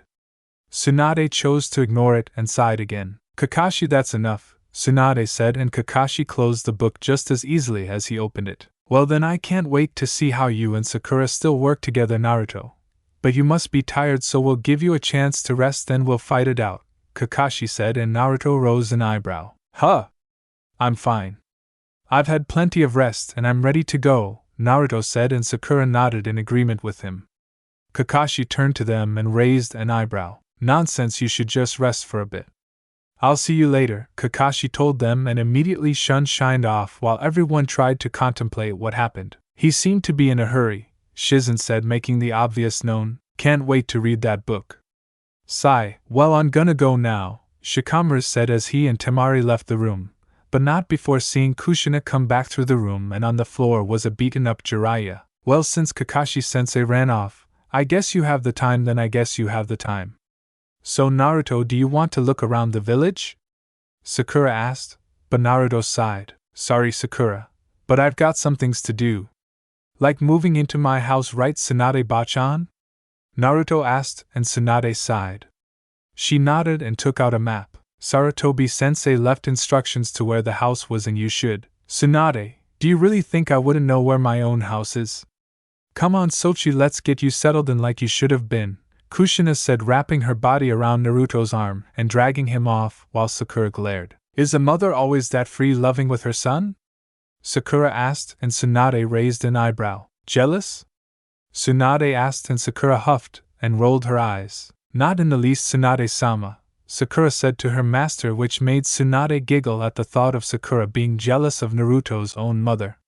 It was a strange concept to even think that, with Kushina and Naruto. Kushina continued to drag Naruto towards their house. The blonde noticed the vacant Uchiha compound as they passed it. He narrowed his eyes and sighed, but didn't dwell on it long. He had other responsibilities, and Sasuke wasn't one of them at the moment. It took a little while, but Kushina took Naruto into the woods, and after a few minutes they both came up to a house. It wasn't very large, but it wasn't small either. It seems to be the perfect blend of normal and exquisite. Not over the top, but definitely not ordinary. It's nice, Ka-san. We even have a pond, Naruto said, and Kushina nodded. She came up to the house, and it showed seals preventing anyone from going inside. I'd do it, but you should do it, Naruto. Bite your thumb and trace it over the seal, Kushina told him, and Naruto nodded. The blonde bit his thumb and traced it over the seal. The seal glowed and then faded. Quickly a large barrier appeared over the house and immediately vanished, allowing Naruto and Kushina their access to the house. Kushina opened the door and both walked inside. For Kushina there was a small air of déjà vu for her. While Naruto walked around the house, he wondered how it was so clean when the house didn't allow anyone inside, but he'd figure that out later. He saw his mother looking around with a longing look, and the blonde frowned. Are you alright, Ka-san? Naruto asked, and Kushina gave a gentle smile. I'm alright. Just reminiscing is all, Kushina said, and before long she stared to give Naruto a grand tour of the entire place, which he should have known already, but it hardly mattered anymore. While Kushina showed him around, Naruto made a Kage Bunshin to pack the things in his old apartment and move them into his house. The clone nodded and left the room, leaving the mother and son alone. Well, everything seems to be in place. Nothing's changed at all. Well, Sochi, I guess I'll show you the rooms, Kushina said, and the blonde walked away with her. They walked up the stairs and came inside the master bedroom. The bed was really big, at least for two people to sleep comfortably. This should be your room now, Sochi. We have a guest room, so I'll just sleep there, Kushina said, and Naruto shook his head. No way, Ka-san, I can't let you do that. You should just stay in here with me, Naruto said, and Kushina raised an eyebrow. She gave a small hint of a blush, but didn't know why she was. Are you sure about that? Kushina asked, and Naruto glared at her. I don't mind if you do. Besides, you slept with me for 2 years before this, so why should this be any different? Naruto asked, and Kushina thought that over. She wasn't sure how to answer that. She mainly did that because she always loved to hug her son, and she'd rather with her son that Jiraiya, since no place had beds for 3, and truth be told she was kind of used to it. Well, I suppose it's alright. You can take that half and I'll take this half of the bed, Kushina said, and Naruto nodded. They each sat on opposite ends of the bed and started to unseal their clothes and things to put away in the various shelves and drawers. So you're finally taking initiative after 2 years. How nice for you, and slow. I thought you were never going to try anything, Kyuubi suddenly said, and Naruto narrowed his eyes. I'm not trying anything. And what the hell do you mean by taking initiative? This is my mother, damn it, Naruto said, and Kyuubi chuckled at his container, acting flustered. Please, brat, mother or not, she a woman, and like any other woman she has needs, got that? As far as I'm concerned, she's just related to you, if nothing else. What are you so worried about? Kyuubi asked, and Naruto sighed. He looked over his shoulder and gazed at his mother combing her hair. The blonde gulped as he now realized the consequences of his actions.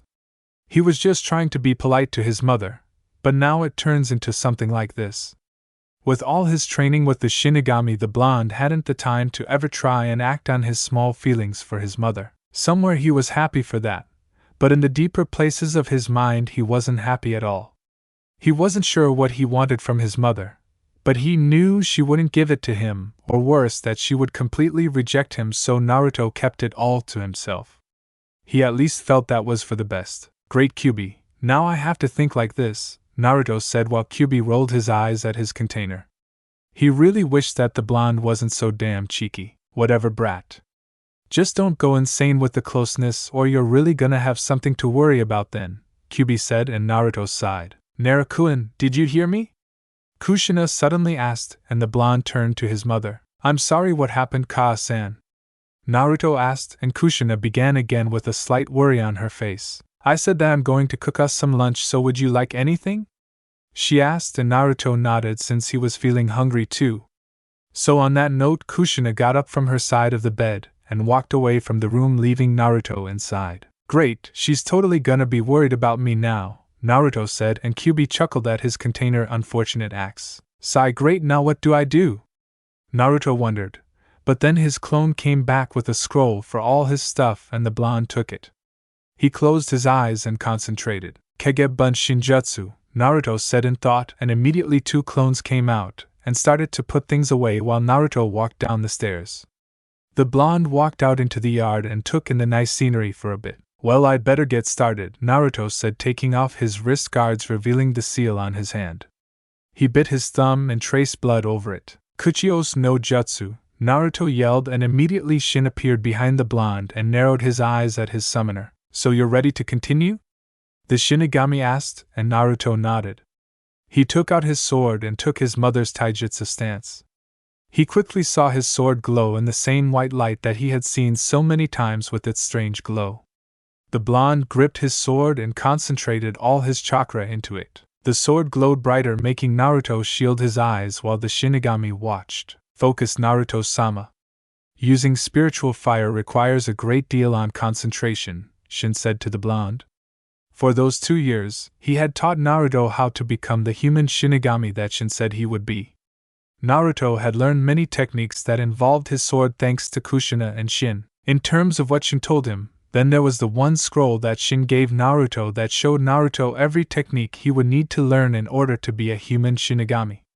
Naruto had learned about 5 to 7 different techniques due to their difficulty, but he had a lot more to do. Naruto gritted his teeth as his sword shined even more. He huffed as before he dropped the sword, and the glow immediately stopped. The blonde cursed and looked at his hands, which had small burns on them. Damn, that hurt, Naruto said while the shinigami nodded. Spirit flames weren't a joke. They burned a lot more than regular fire, and while it wasn't as hot, it still hurt when it engulfed you just like any normal fire. Keep at it. You have to do it, Shin said, and Naruto picked up his sword. He gripped it and allowed it to glow again. I'll get this down. I know I have to, Naruto said before dropping his sword again from the burning on his hands. Kyuso, Naruto yelled out before he tried again. A few hours later, Sakura sighed as she stayed at the gate where they were supposed to meet up. She expected the lateness from Kakashi, but Naruto was a new one on her. He also seemed slightly distant. She had noticed at one time when he didn't call her Sakura-chan like he always did. It unnerved the pink-haired kunoichi slightly that maybe Naruto had changed too much. Hey Sakura, someone yelled, and the kunoichi looked up to see Naruto walking towards her. His hands seemed slightly burned, but he bandaged them up just as fine. You're late, and what happened to your hands? She asked, and Naruto grinned before sheepishly rubbing the back of his head. It's nothing major. Is Kakashi-sensei not here yet? Naruto asked, and Sakura shook her head. No, he isn't, she responded, and Naruto narrowed his eyes as he leaned on the gate. Meanwhile, Sakura took in the blonde's appearance, and could tell that he looked better in black than anything else. She would even say that he was good-looking. Naruto, on the other hand, was thinking about how to perfect his sword techniques, along with him trying to figure out the feelings for his mother that he tried to suppress over the years, which was difficult due to Kyuubi's ramblings. Hey, I'm just speaking the truth. Don't put this on me, Kyuubi responded while Naruto sighed and thought. Soon a poof made them jump as they turned around to face their sensei. "Yo," Kakashi said while Naruto narrowed his eyes at his sensei. "Keep that up, Kakashi-sensei, and one day it will be the biggest mistake of your life," Naruto said as he walked into the training ground. But what was weird was the fact that Naruto's eyes showed a small shimmer of death on Kakashi, which made the Jonin mentally gulp. Behind some trees were Kushina, Jiraiya, Tsunade and Shizen, who decided to watch them all fight. "So do you think that Naruto can beat Kakashi?" Tsunade asked, and Kushina giggled. "He's my son. Of course he can, and I bet that he'll get him in the most unexpected way to any of you," Kushina said, and with that everyone decided to pay attention and watch with interest what she was talking about. Naruto and Sakura stood across from Kakashi while the Jonin held up 2 bells. Naruto narrowed his eyes while Sakura smirked while putting on her gloves. "Alright, we're here. Now then, rules are the same as last time. Come at me with the intent to kill or you won't get these bells," Kakashi said, making Naruto and Sakura nod. The blonde sighed and cracked his knuckles. He couldn't wait for what he had planned for Kakashi. "We know that already, Databayo," Naruto said, and Sakura nodded with him. "Don't think little of us, Kakashi-sensei, or you're gonna get hurt," Sakura said, making Kakashi give an eye smile. "We'll see," Kakashi responded as he closed his eyes. The wind blowed around them all, making their hair sway. Kakashi grabbed his headband and lifted it up. "Now we'll make this a little harder," Kakashi said to them, with Naruto and Sakura grinning like mad. "Alright, Kakashi, if we're going that far then I will too," Naruto said as he closed his eyes. Sakura raised an eyebrow and so did Kakashi, while Kushina and Jiraiya grinned, but Tsunade and Shizen were confused. "What's he doing?" Tsunade asked while Kushina grinned. "Don't worry about that and just watch," Kushina said as Naruto opened his eyes. They didn't change and there was no special feature about them, but the blonde smirked anyway while the air around him became cold. Naruto's ki instantly raised, making Sakura gulp. "Ready, Kakashi-sensei?" Naruto asked as he grabbed his sword. His love to do this to people. It was known as the Shirno Shinsen, which was taught to him by the shinigami over his 2-year training period. It was a technique that more or less didn't rely on ki, but enhanced it to the point of the person looking at it was almost staring at their own death. Naruto remembered his own experience with it also. Flashback. Naruto stood in the middle of the field and turned to see Shin facing him. The blonde would learn the first technique to becoming a shinigami, which was to have the presence of one. "Alright, Naruto-sama, I'm going to show you the first technique as a shinigami. Keep in mind that you needn't be afraid too much, but I'll try and bring it to a low level if I can," Shin said and used the gaze on Naruto. The blonde widened his eyes and immediately fell to the ground. His breathing hitched and his body trembled. He hadn't felt anything like this since Zabuza. Shin soon stopped and Naruto breathed easily. "Damn it, I felt like you were going to kill me for a second," Naruto said, and Shin nodded. "That's the first step. To be a shinigami is to appear to have the presence of one.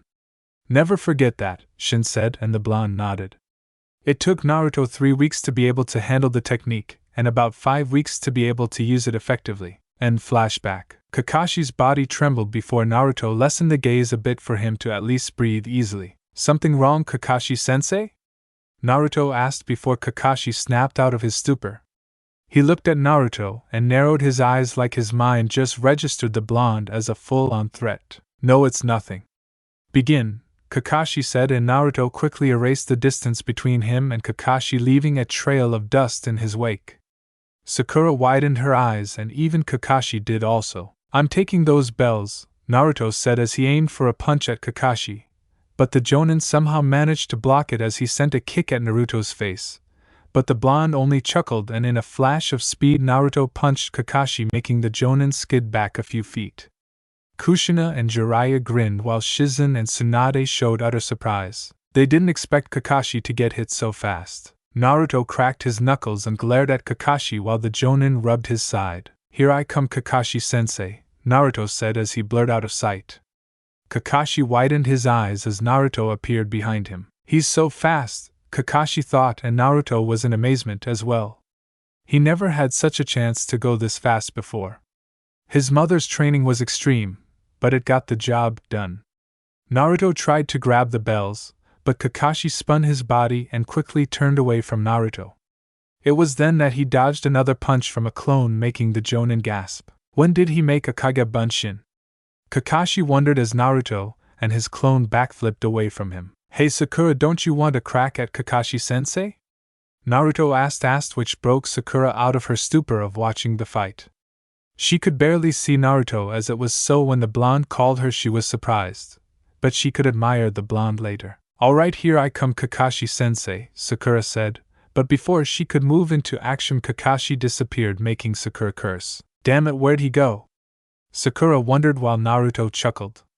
This would be so much fun after all. In Suna, two members wearing red cloaks were coming up to the village and both looked inside it. They narrowed their eyes and grinned as they appeared. So this is where the Ichibi Jinchuriki lives, One with blonde hair said while the other spoke in a gruff voice. That's right. Deidara, are you sure that what you have in that pouch is enough for him? He asked while the other grinned before putting his hands in his pouch. You don't need to worry about that, Sasori, my man, Deidara said while Sasori rolled his eyes. Deidara took some clay in his hands and threw it at the ground, creating a giant bird. Deidara jumped on the giant clay bird and flew into the air to infiltrate the sand village. Meanwhile, the Kazekage was in his office signing some documents before he turned and looked at the sky.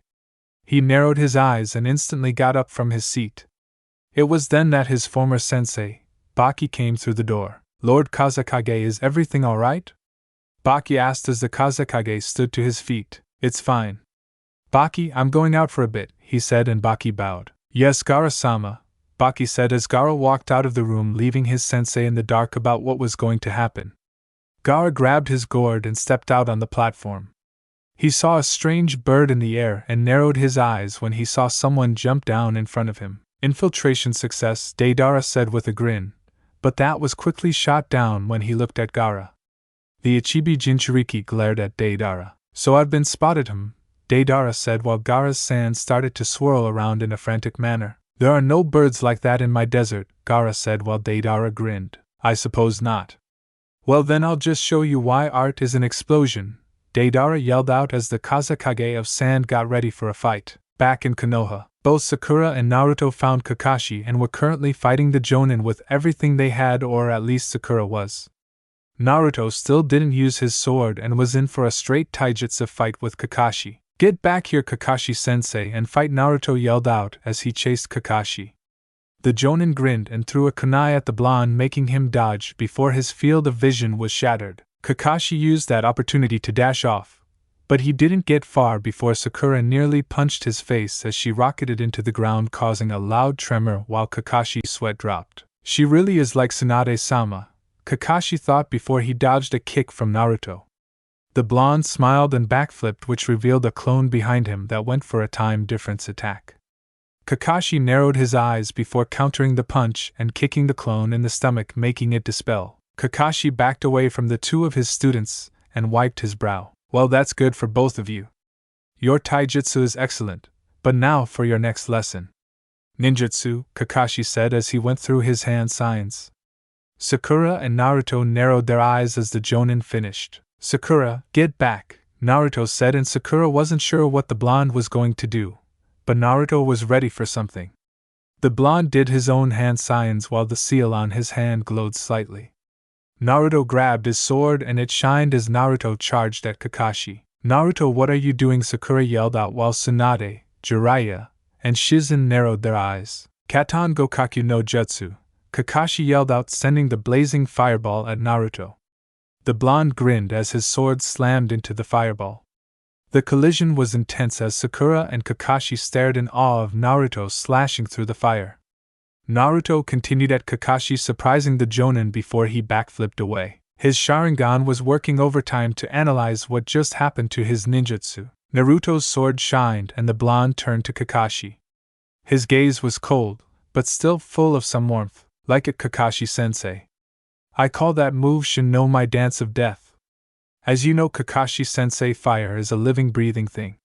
It spreads, it consumes, and like us it dies. I just made my sword the cause of that is all, Naruto said as Kakashi narrowed his eyes. He tried to feel the chakra around Naruto's sword, but it felt indeterminable. He had never seen something like it before anywhere. Kushina, did you teach Naruto that? Jiraiya asked, but Kushina was just as confused as the Toad Sage. No, I didn't. Where he learned it I don't know, but it's awesome, Databane, Kushina said, getting excited by watching her son. Tsunade, Shizen and Jiraiya sweat dropped at her excitement. Meanwhile Sakura stared at Naruto, while the blonde ran at Kakashi. The copy shinobi dodged a slash from the blonde, but Naruto pivoted his foot and planted it into Kakashi's side. Kakashi winced, but didn't dwell on it long before he rebounded and landed on his feet. Not bad, Naruto. You've grown, Kakashi said before he dodged a heavy punch from Sakura which caused a crater in the ground. Don't count me out yet, sensei, Sakura said with a grin on face. Naruto smirked at his teammate before he sighed and took his mother's stance. Well, since I have my sword out I think I'll use it, Naruto said while Kakashi closed his eyes for a minute and smiled. They've both grown so much. Especially you, Naruto Uzumaki, Kakashi thought as he opened his eyes. Not bad for a good fight, Kakashi said before he saw two Naruto clones burst out of the trees as they charged him. Kakashi took more note of the blue sphere in their hands as the distance between him and them lessened. Udama Rasengan, the two Narutos yelled as they tried to slam the ball into Kakashi's body, but the Jonin dodged the Rasengan as he jumped into the air.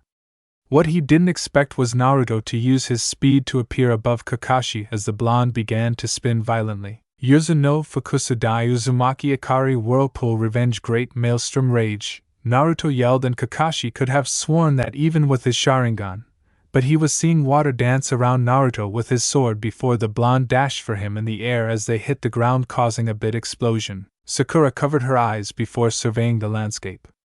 Kushina smiled at her son's accomplishment, while the blonde appeared.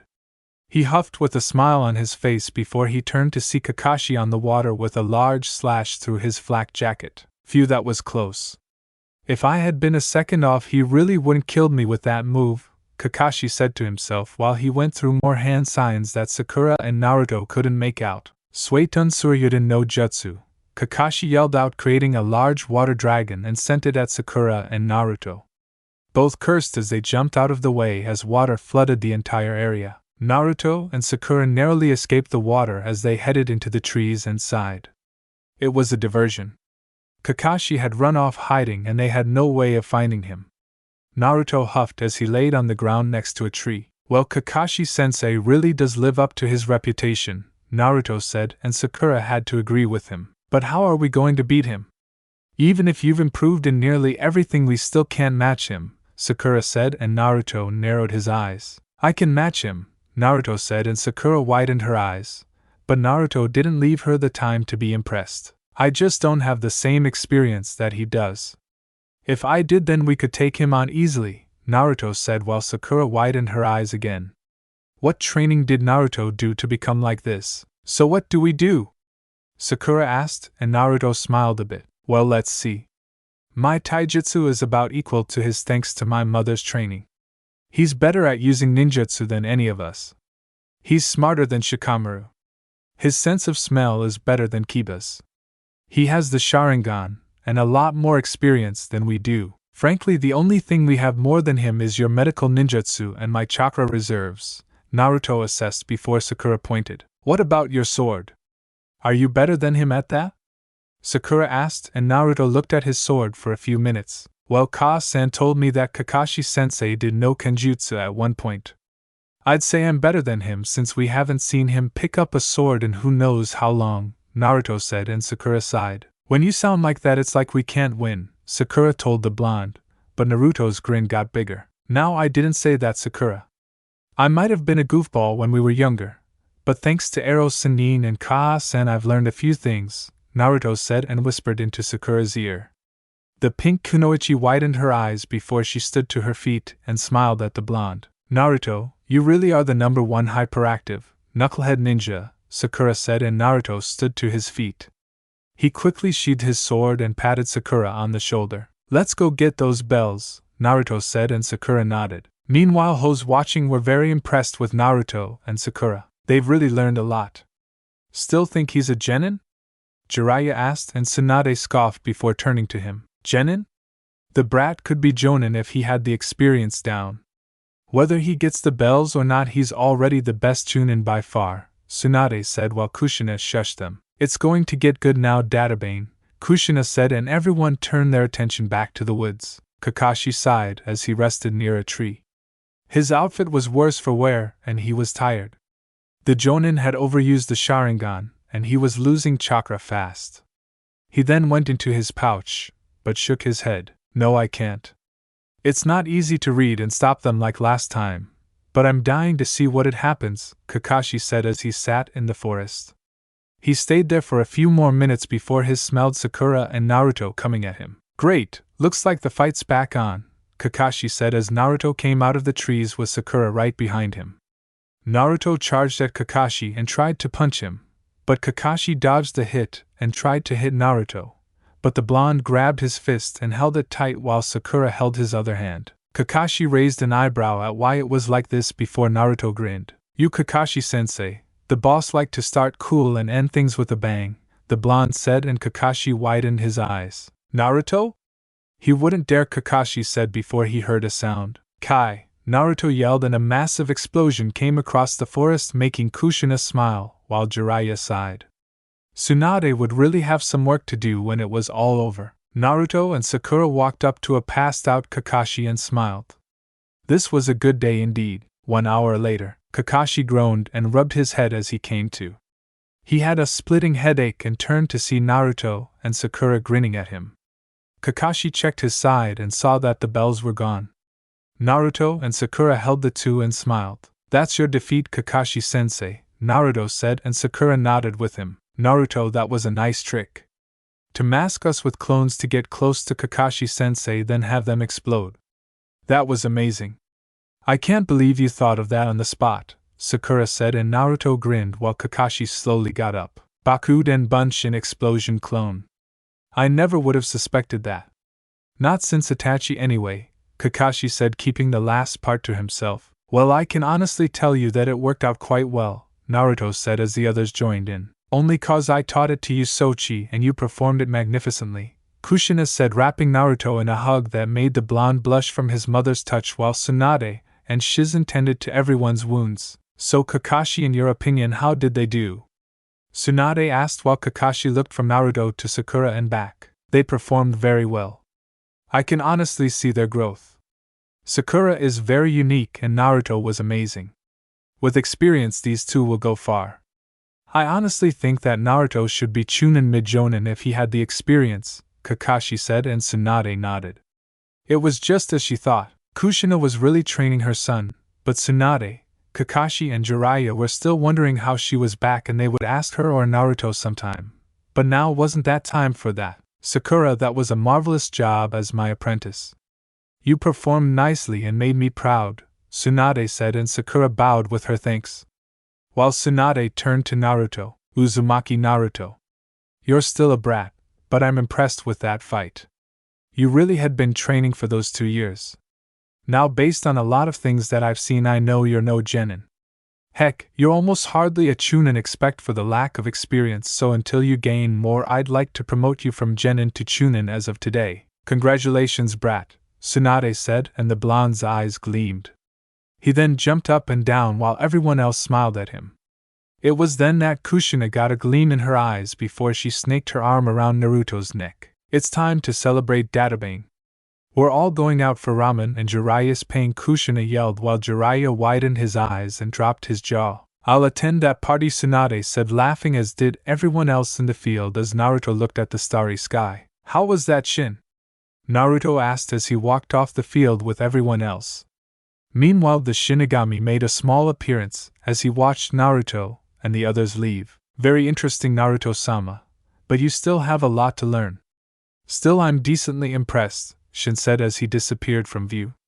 Still, no one knew what happened in Sunan nor how it would spread the name of Naruto Uzumaki around the entire world. Kushina woke up and rubbed her head.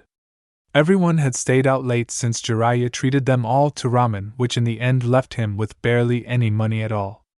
When Kushina had learned from Naruto how much money Jiraiya had hoarded off her son, she made it her personal mission to have Jiraiya pay back that amount to Naruto. It amazed the woman that even when he treated them, he still wasn't close to finishing his debt. The Uzumaki woman soon turned her head to see that Naruto wasn't on his side of the bed, and she frowned.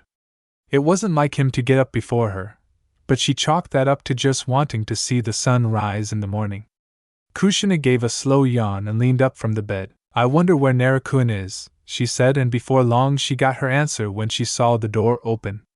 The sight she saw made the woman blush as she saw Naruto come into the room shirtless while he wore a towel over his head. He was wearing some boxer shorts, so it was mostly fine, but not for Kushina. The woman wanted to avert her eyes from the completely fit body that her son had. She felt herself entranced by his form as she looked at his arm muscles as well as his chest, with his body being so much more developed. Kushina had never seen her son in such detail since he always had some form of clothing on when they slept, but Kushina wasn't thinking about that at the moment. She figured he had just come from the shower, as the water dripping down his body was something to go by. It was probably the first time she had seen her son as more than a son at that moment. She saw a handsome man that she was sharing a bed with apparently. I've never noticed it before, but Naruto is so. Kushina caught herself and widened her eyes. Immediately she averted her gaze out of embarrassment and slight shame. She was his mother. This was so wrong. There was no way she could think something like this. Naruto watched his mother out of confusion for a few minutes before he walked up to her. Her sudden behavior worried him slightly, and the blonde wondered if she was all right. He might have been confused about his slightly growing affection for his mother, but he was still her son and he figured he could still worry about her. Ka-san, are you okay? Your face is red, Naruto said, suddenly invading her space and placing his hand on her forehead, giving Kushina a frontal view of her son. The redhead mentally gulped and quickly stood to her feet, surprising Naruto slightly. I'm fine, Naruto. I'll go make breakfast now, Kushina said as she immediately grabbed her robe and wrapped it around her waist. Having done the action, she left the room as Naruto heard the rapid steps downstairs, making the blonde more confused. What's wrong with her? Naruto wondered, but he didn't dwell on it long as he sat on the bed, but the whole thing went unnoticed by Kyubi, who was grinning like mad. I knew I was right. Oh, this is gonna be so interesting. I hope the brat is prepared for this, Kyubi thought before staying silent.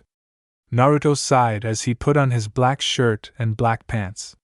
He opened his closet and took out his black shoes. He also covered the seal on his right arm with his wrist guards and strapped his sword to his back as he walked down the stairs. Naruto saw his mother cooking in an apron and the blonde gulped.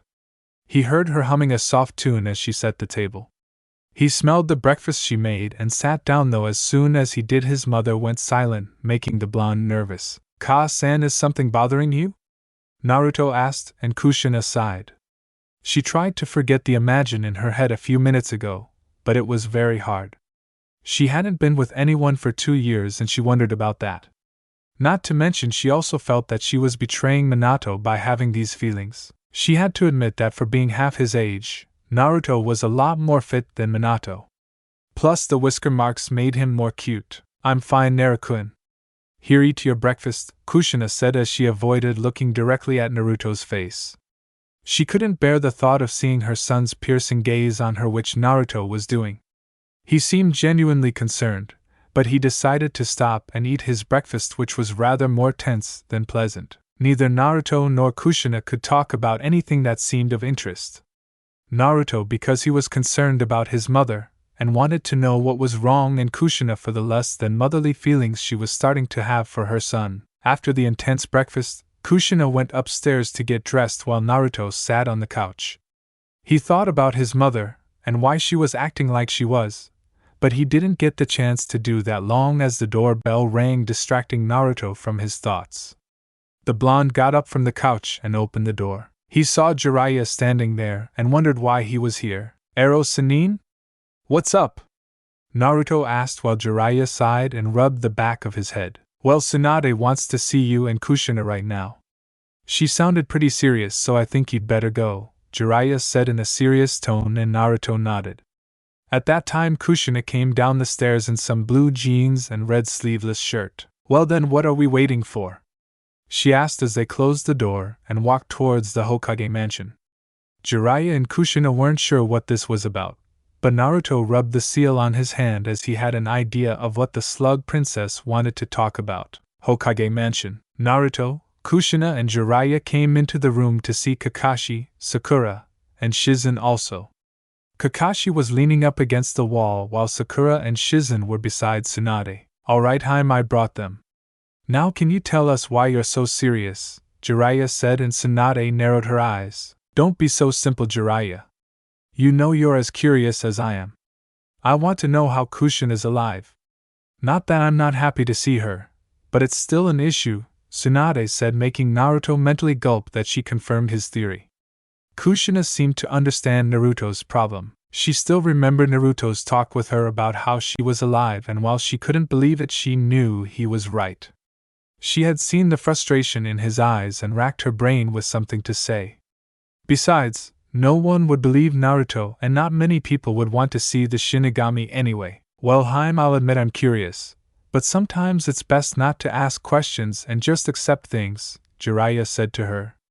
Normally he would have been on Naruto and Kushina about it, since for 2 years they never explained anything, but to him that was their business, and they would tell him if they wanted. I understand that, Jiraiya, but I still must know. So what do the both of you know? Tsunade asked while Kakashi and Sakura showed concern that Naruto might be in trouble. Naruto was in a wreck. His contract was a lot more frustrating to have. Well, Ba-chan, the thing is that I had left Konoha, Kushina said, interrupting Naruto. Jiraiya, Tsunade, and the others turned to her, and the redhead sighed. She looked at the ground and feigned some depression, but to everyone it was believable.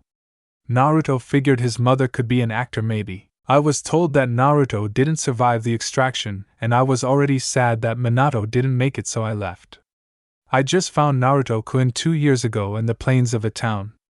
I was so happy to see him, and I came back to get some answers, she said to everyone while she turned to Kakashi, who raised an eyebrow while she advanced on him. And while we're on the subject, Kakashi, please tell me what you've been teaching my son as a shinobi? Kushina asked, and Kakashi gulped. Sakura snickered and chuckled at her sensei. He really hadn't taught them much that she knew of. Teamwork and chakra control were it, which was quite good, but it was also a failure since Sasuke had left. I did like Minato-sensei did. He emphasized teamwork over anything, and I was teaching that to Naruto and Sakura, Kakashi said while Kushina giggled. It was more strained than anything else as she grabbed Kakashi's collar. Kakashi, my son's taijutsu was atrocious when I taught him. He had virtually no ninjutsu techniques, and his chakra control, while quite good, could have been better. It's nice that you focused on teamwork, but no individual has skills, then teamwork is dead, Kushina said as she bonked Kakashi on the head. The Jonin winced at the pain and rubbed his head while Kushina managed to take his orange book. And I told you to stop reading this stuff. You were too young to be reading it anyway, Kushina said, and Kakashi held his head down before a cough from Tsunade brought the woman back. Who told you that the extraction was a failure? Tsunade asked, and Kushina thought it over for a second. I don't remember. It was some doctor, but I don't remember the face anymore. It hardly matters to me anyway. I'm just happy to see my son, Kushina said with a bright smile across her face while Naruto nodded in agreement with her. They really didn't like to lie, but the situation sort of called for it, and Naruto wasn't ready to reveal his contract just yet to everyone. Tsunade and everyone else thought over her answer, and they all seemed to be okay with it, so Tsunade dropped it for now. It was then that a Chunin bursted through the door and bowed before Tsunade, interrupting everyone. Hokage-sama, urgent news from Suna, the Chunin said, and Tsunade stood to her feet, while everyone else widened their eyes. What is it? She asked readily, and the Chunin gave her a scroll. Tsunade grabbed it into her hands and unfurled it. She read it and narrowed her eyes while she gritted her teeth. Ba-chan, what's the problem? Naruto asked, and Tsunade glared at everyone in the room. It says that the Kazekage was kidnapped by Akatsuki, Tsunade said, making Naruto gasp, and so did everyone else. Gaara, the blonde thought, and gritted his teeth while everyone was still in shock over the news. It seems that Akatsuki is on the move. It also shows how strong they are if they can take the Kazekage, Jiraiya said, making Tsunade nod in agreement with him. Alright then, Team 7, this will be your first mission. I want you to go to Suna and find out all the details, then find a way to get Gaara back. Also, you must get there within 3 days, since it says that Kankuro has been poisoned by one of the members. Sakura, this will require you indefinitely, Tsunade said, and Sakura nodded. Kushina came up and grinned. I think I should go too, she said, and Tsunade narrowed her eyes. I can't do that, Kushina. You're not a shinobi of my village, so it's not wise to do so, Tsunade said while Kushina rolled her eyes. Are you kidding? Databane Jiraiya told me about Akatsuki. Don't underestimate my skills, Tsunade. You of all people know how strong I am. If nothing else, then I'm insurance for Naruto-kun's team. Besides, it was my understanding that a team was comprised of 4 people, not 3, Kushina said, and Tsunade mentally cursed that she was right. She wanted to refute that, but without Sasuke then the team was incomplete even if Sakura and Naruto showed good teamwork. Come on, Haim, I agree with Kushina. You could make her the replacement for Team 7. Her skills are too much of a waste to let her not do this. Besides Kakashi, she's the only one who can fight S-rank shinobi on your team. Naruto can hold them off, but he needs experience for that. Just let her go, Haim, Jiraiya said, and Tsunade growled. This was so much easier when stuff like this wasn't happening. Alright, fine. I'll grant Kushina permission. We'll go into some detail when you come back. Now get going, Tsunade said, and everyone nodded. They quickly left the room while Tsunade massaged her temples. With Team 7, Kushina had run back to the house to change her clothes while the others were heading for the gates. They had everything they needed now. They were waiting for Kushina to arrive. I can't believe they managed to take Gaara. We've got to hurry, Naruto said, growling while Sakura tried to calm him down, but she knew it was right. Kakashi sighed with a nod, and before long Kushina came back. She was wearing some blue shorts and shin guard shoes while she wore a black shirt with mesh armor underneath it. She was carrying a sword on her back and ran past them. Come on, let's go. No time to lose, Databane, she said, and headed into the trees. Naruto quickly followed her, and so did Kakashi and Sakura.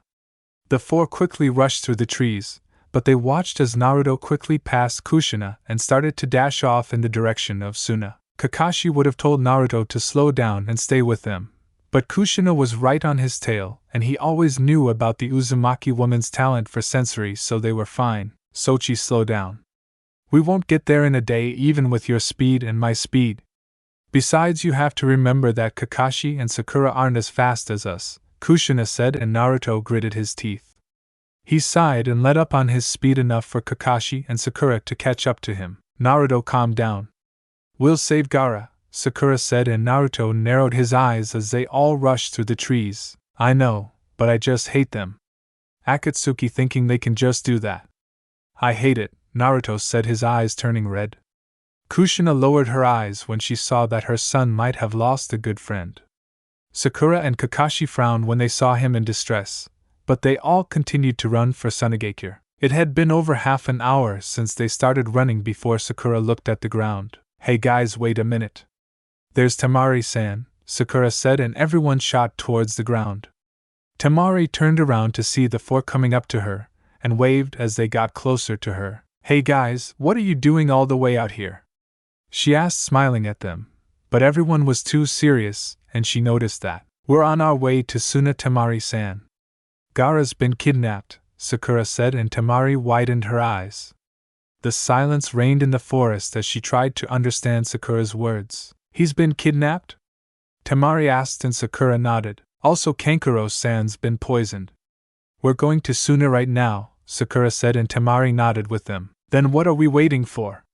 She asked as she rushed off with Team 7 following her. Everyone rushed towards Suna and wasted no time in trying to get there either. Somewhere in the middle of nowhere, Deidara and Sasori came into a secret cavern and dropped Gaara on the ground. He was passed out from the fight he had with Deidara while the 2 Akatsuki members sat down in front of the astral projections of the other members. Jinchuriki, take down him. He was kind of a pain, Deidara said while Sasori sighed. You didn't have to bring attention to us though. That stupid explosion nearly had Eversunanin on us. You should be lucky that we got away, Sasori said, and Deidara waved him off. Please, art is an explosion, Sasori my man. It's an instant effect of beauty, Deidara said, and Sasori rolled his eyes at his partner. Wrong, Deidara.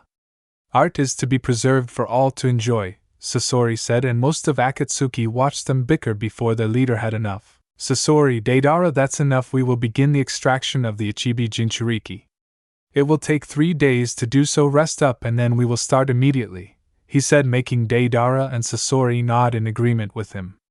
The two rested in the cave so they could replenish their chakra for the extraction process. 2 days later, Naruto, Sakura, Kakashi, Kushina and Temari all arrived in Suna and were immediately briefed by Baki about the events. He told them how Gaara fought hard and even managed to protect the village from destruction by the Akatsuki.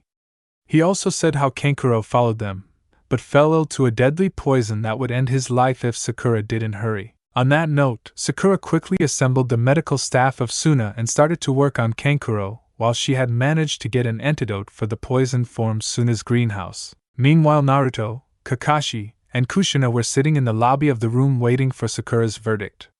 Naruto tapped his foot impatiently, and the only reason that he wasn't ranting his head off was because his mother kept calming him down enough to prevent him from doing so. To think that Kankuro went down is quite a shock. Not to mention that he didn't even prove to be a challenge to them. It shows how terrifying Akatsuki is, Kakashi said, making Naruto and Kushina nod with him. It was then that they turned to see a white-haired woman next walking up to them while she squinted her eyes at him. That's him. The white fan of Konoha, she said as she charged the Jonin. Kakashi widened his eyes, but Naruto intercepted the woman and matched her blow for blow that she would have tried to deal to Kakashi. Hey, why are you targeting Kakashi-sensei? Naruto asked while the woman narrowed her eyes. Kakashi? He's not the white fan of Konoha. The woman asked, and Naruto shook his head while Kakashi chuckled and rubbed the back of his head. That was my father. I'm sorry if I confuse you, Kakashi said while the woman's brother came up behind her. Nei-chan, you're mistaken.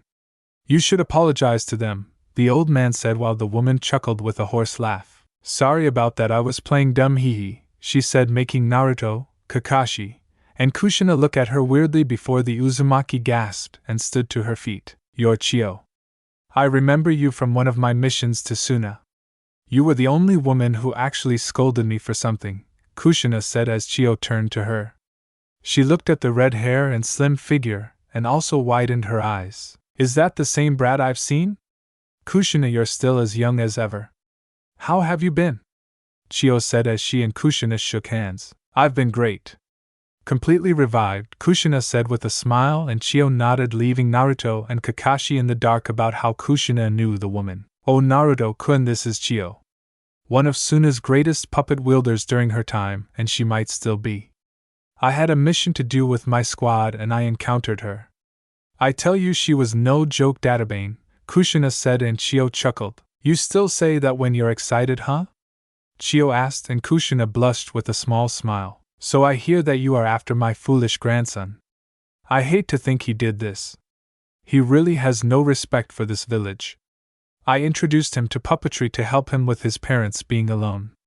How is Kankuro doing? Chio asked, and Kakashi shrugged his shoulders. We don't know, Sakura is in there now. We might know soon, Kakashi said, and Chio sighed. Well, if Tsunade is not doing, then she has her apprentice doing it then. I still think you shouldn't be interfering in Suna business, Kushi brat, Chio said, and Kushina rolled her eyes. Whatever, Ba-chan. Just accept our help and we'll get your Kazekage back, Kushina said, and Chio simply sighed with a nod. It was a few more hours, but Sakura came out with sweat dripping from her forehead. Sigh, well, I managed to get rid of all the poison and Kankuro is resting at the moment.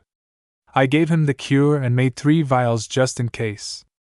If we want to catch up to Gaara-san, I think we should do it now, Sakura said, making everyone nod. And I'm coming with you people.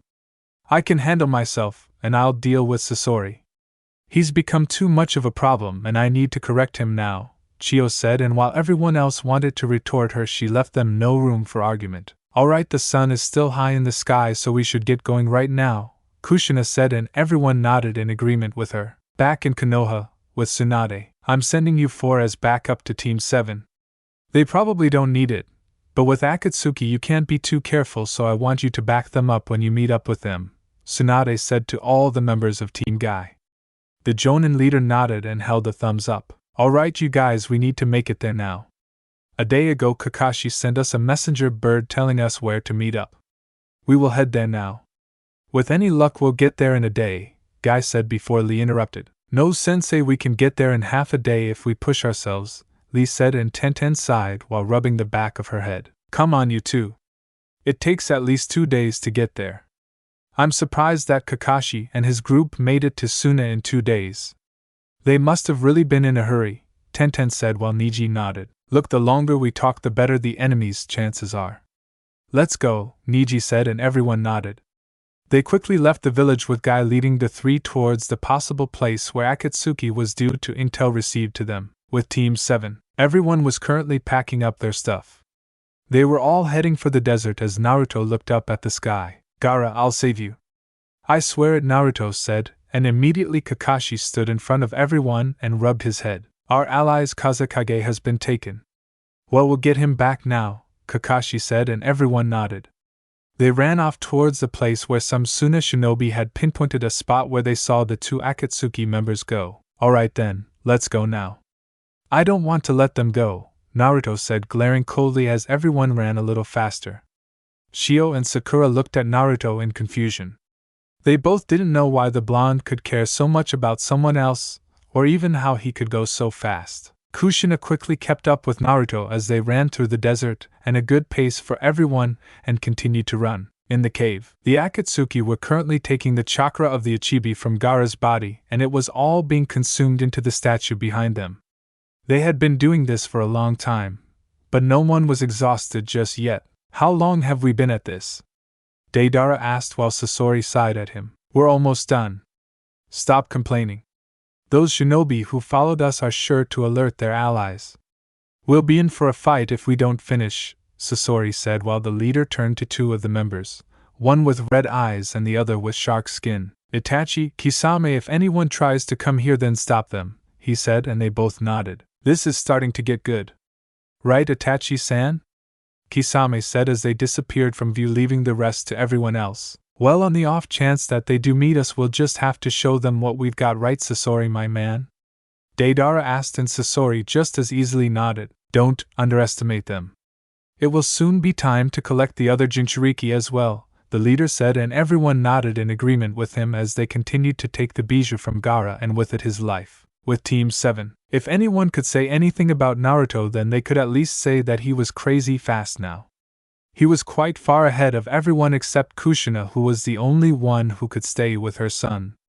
Chio, Sakura and Kakashi stayed at a slower pace. They had been running without a break for about 4 hours, and they had just exited the desert and into the trees of a small valley. Naruto couldn't slow down, Kushina said, trying to calm her son, but the blonde got his hot-headedness from his mother, and she knew that. We have to get to Gaara-san. I know what I can do to help him, but I'd rather he not die at all. Gaara's been alone, Ka-san. A lot longer than me. He had no one and his village hated him. He's finally the Kazekage and these bastards want to take him because of the problem inside him, Naruto said, but unknown to him the three behind the mother and son were listening also. Tell me, boy. Why do you care so much about Gaara? He's not even from your village, Chio said, and Naruto narrowed his eyes. It doesn't matter. He's the same as me. Tell me, when you people put Shikaku inside him, did you ever think about how he felt? How Gaara would be affected by it? You only saw a chance to contain a monster and turn Gaara into a sacrifice. I don't like it.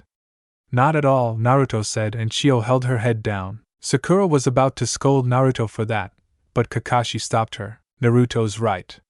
Something like this shouldn't have been done, but it was, Kakashi said, and Sakura turned to him. Kakashi-sensei, what did Naruto mean by saying that Gaara was the same as him? Sakura asked, and Kakashi narrowed his eyes. A Jinchuriki. It means a living sacrifice. Naruto knows Gaara's pain because he's also a Jinchuriki, Kakashi said, making Sakura and Chio widen their eyes. They both looked at Naruto in awe and shock before Sakura turned back to her sensei. So which one does he have? Sakura asked, though if she remembered her history, which she was known for back in the academy, then she would have guessed. The Kyuubi no Yoko. The one that attacked Konoha 16 years ago, Kakashi said, and Sakura stared at Naruto. She just felt ashamed of the way she acted back in her youth. He's been that way all his life, and he has the time to care for someone else. I can't believe it, Sakura thought while Chio was thinking over some things that concerned her as she looked at Naruto. It took a little longer, but they managed to make it to the plains of a grassy field, and the sight they saw shocked him. Naruto narrowed his eyes while Kakashi stood forward. Itachi Uchiha, Kakashi said while Itachi looked at the ground and felt like he just received a blast from the past when he saw Kushina. He raised an eyebrow while Kushina tried to keep her emotions under control. She remembered Itachi, but she would never imagine that this would happen. Itachi was an S-rank criminal. Well, Naruto-kun, you've grown and you brought an unexpected guest. How are you, Kushina-san? Itachi asked while Kushina narrowed her eyes even more. I'm fine, Itachi, but not the same I could say for you. Mikoto must be crushed to know you're doing this, Kushina said while Itachi brushed a hand through his hair and closed his eyes. It hardly matters anymore. In case you didn't know it, the Uchiha clan is gone, Itachi said, and Kushina widened her eyes. She never heard that from anyone. Though she did wonder why it was so vacant when she passed by it with Naruto that one time. She never imagined that Mikoto and the entire clan was gone. They're gone? Who killed them? Kushina asked and Itachi sighed. He really didn't want to talk about his past at the moment, but this seemed to be a special occasion. Shouldn't it be obvious? Since besides my little brother that I'm the only Uchiha alive. The rumors also say that only an Uchiha can defeat an Uchiha, so what do you think, Kushina-san? Itachi asked and Kushina narrowed her eyes even more. Her chakra flared while Naruto's did also. Kakashi narrowed his eye at the Uchiha and sighed. He was about to fight, but Kushina held up her hand. Kakashi, save your chakra. I've fought plenty of Uchiha before, Kushina said, and Naruto turned to her. Not without Mikasa-san. Two Uzumaki are better than one Uchiha if you know what I mean, Naruto said, and Kushina smiled. So on that note, Kakashi, Sakura and Chio decided to stay back, and while they wanted to pass Itachi, they were reluctant to leave Naruto and Kushina alone, since if Naruto was anything like his mother then this would need looking after. So I get two Uzumaki for the price of one. Alright then, show me how much you've improved, Naruto-kun, Itachi said to him. Naruto's eyes shadowed his eyes and the blonde almost reached for his sword, but stopped. He didn't want to completely rely on his kenjutsu. The blonde turned to his mother, and she nodded with him. They both turned back to Itachi and immediately took their taijutsu stance. Itachi raised an eyebrow. Naruto closed his eyes and channeled chakra to his feet. The blonde dashed for Itachi in an instant, making the Uchiha slightly surprised as he blocked a punch from the blind. Well, you got faster, Itachi said, and Naruto smiled. That's not the only thing I've learned, Naruto said before Itachi dodged out of sheer luck a kick that was sent to his side. He saw a clone beside the blonde and raised an eyebrow. When did he make a clone? Itachi wondered, but he heard a distant spiraling as he looked up into the air to see Naruto and another clone making the Rasengan. The blonde grinned as he slammed the Rasengan into Itachi's body, but widened his eyes when he saw it move as he slammed it into the ground, making a large explosion. You've really grown, Naruto-kun, Itachi said, and Naruto's eyes glowed red. The blonde turned to Itachi and smiled. Well, I at least avoided that genjutsu you tried on me. Thank goodness Ka-san drilled into me things like that, Naruto said while Itachi went through his hand signs. Katan Gokaku no Jutsu, Itachi yelled, sending a giant fireball at Naruto. Kakashi and Sakura expected Naruto to use his sword and that weird technique he did the last time, but the blonde didn't draw his sword. In fact, Naruto went through his own hand signs and yelled out in turn. Katan Kogi no Erasure Fire Release Firestorm, Naruto yelled, and the two fires collided, making a massive fire over the trees while Itachi narrowed his eyes. He's not the same as before, Itachi said, but he looked inside the flames and saw Kushina running for him. Her sword took the fire with her as she dashed out. Itachi took out a kunai to quickly intercept the Uzumaki woman, but Kushina did a hand sign and immediately Itachi found himself dodging chakra chains left and right. Kushina used her speed to appear behind Itachi, but the Uchiha saw it coming and blocked Kushina's sword with his kunai. However, he didn't see the smile on her face as Naruto came out of the fire and grabbed Itachi. The Uchiha widened his eyes for a split second before he turned back to Kushina. You're good, but I will show you that you can't beat me, Itachi said, and immediately he dissipated into a crow's substitution, while Naruto and Kushina backed away from him. Kakashi, Sakura, and Chio watched the two fight and marveled at them. Naruto was only a recently promoted Chunin, and yet he fought Itachi like any other person. It was all thanks to his mother's training. Naruto could definitely say that much.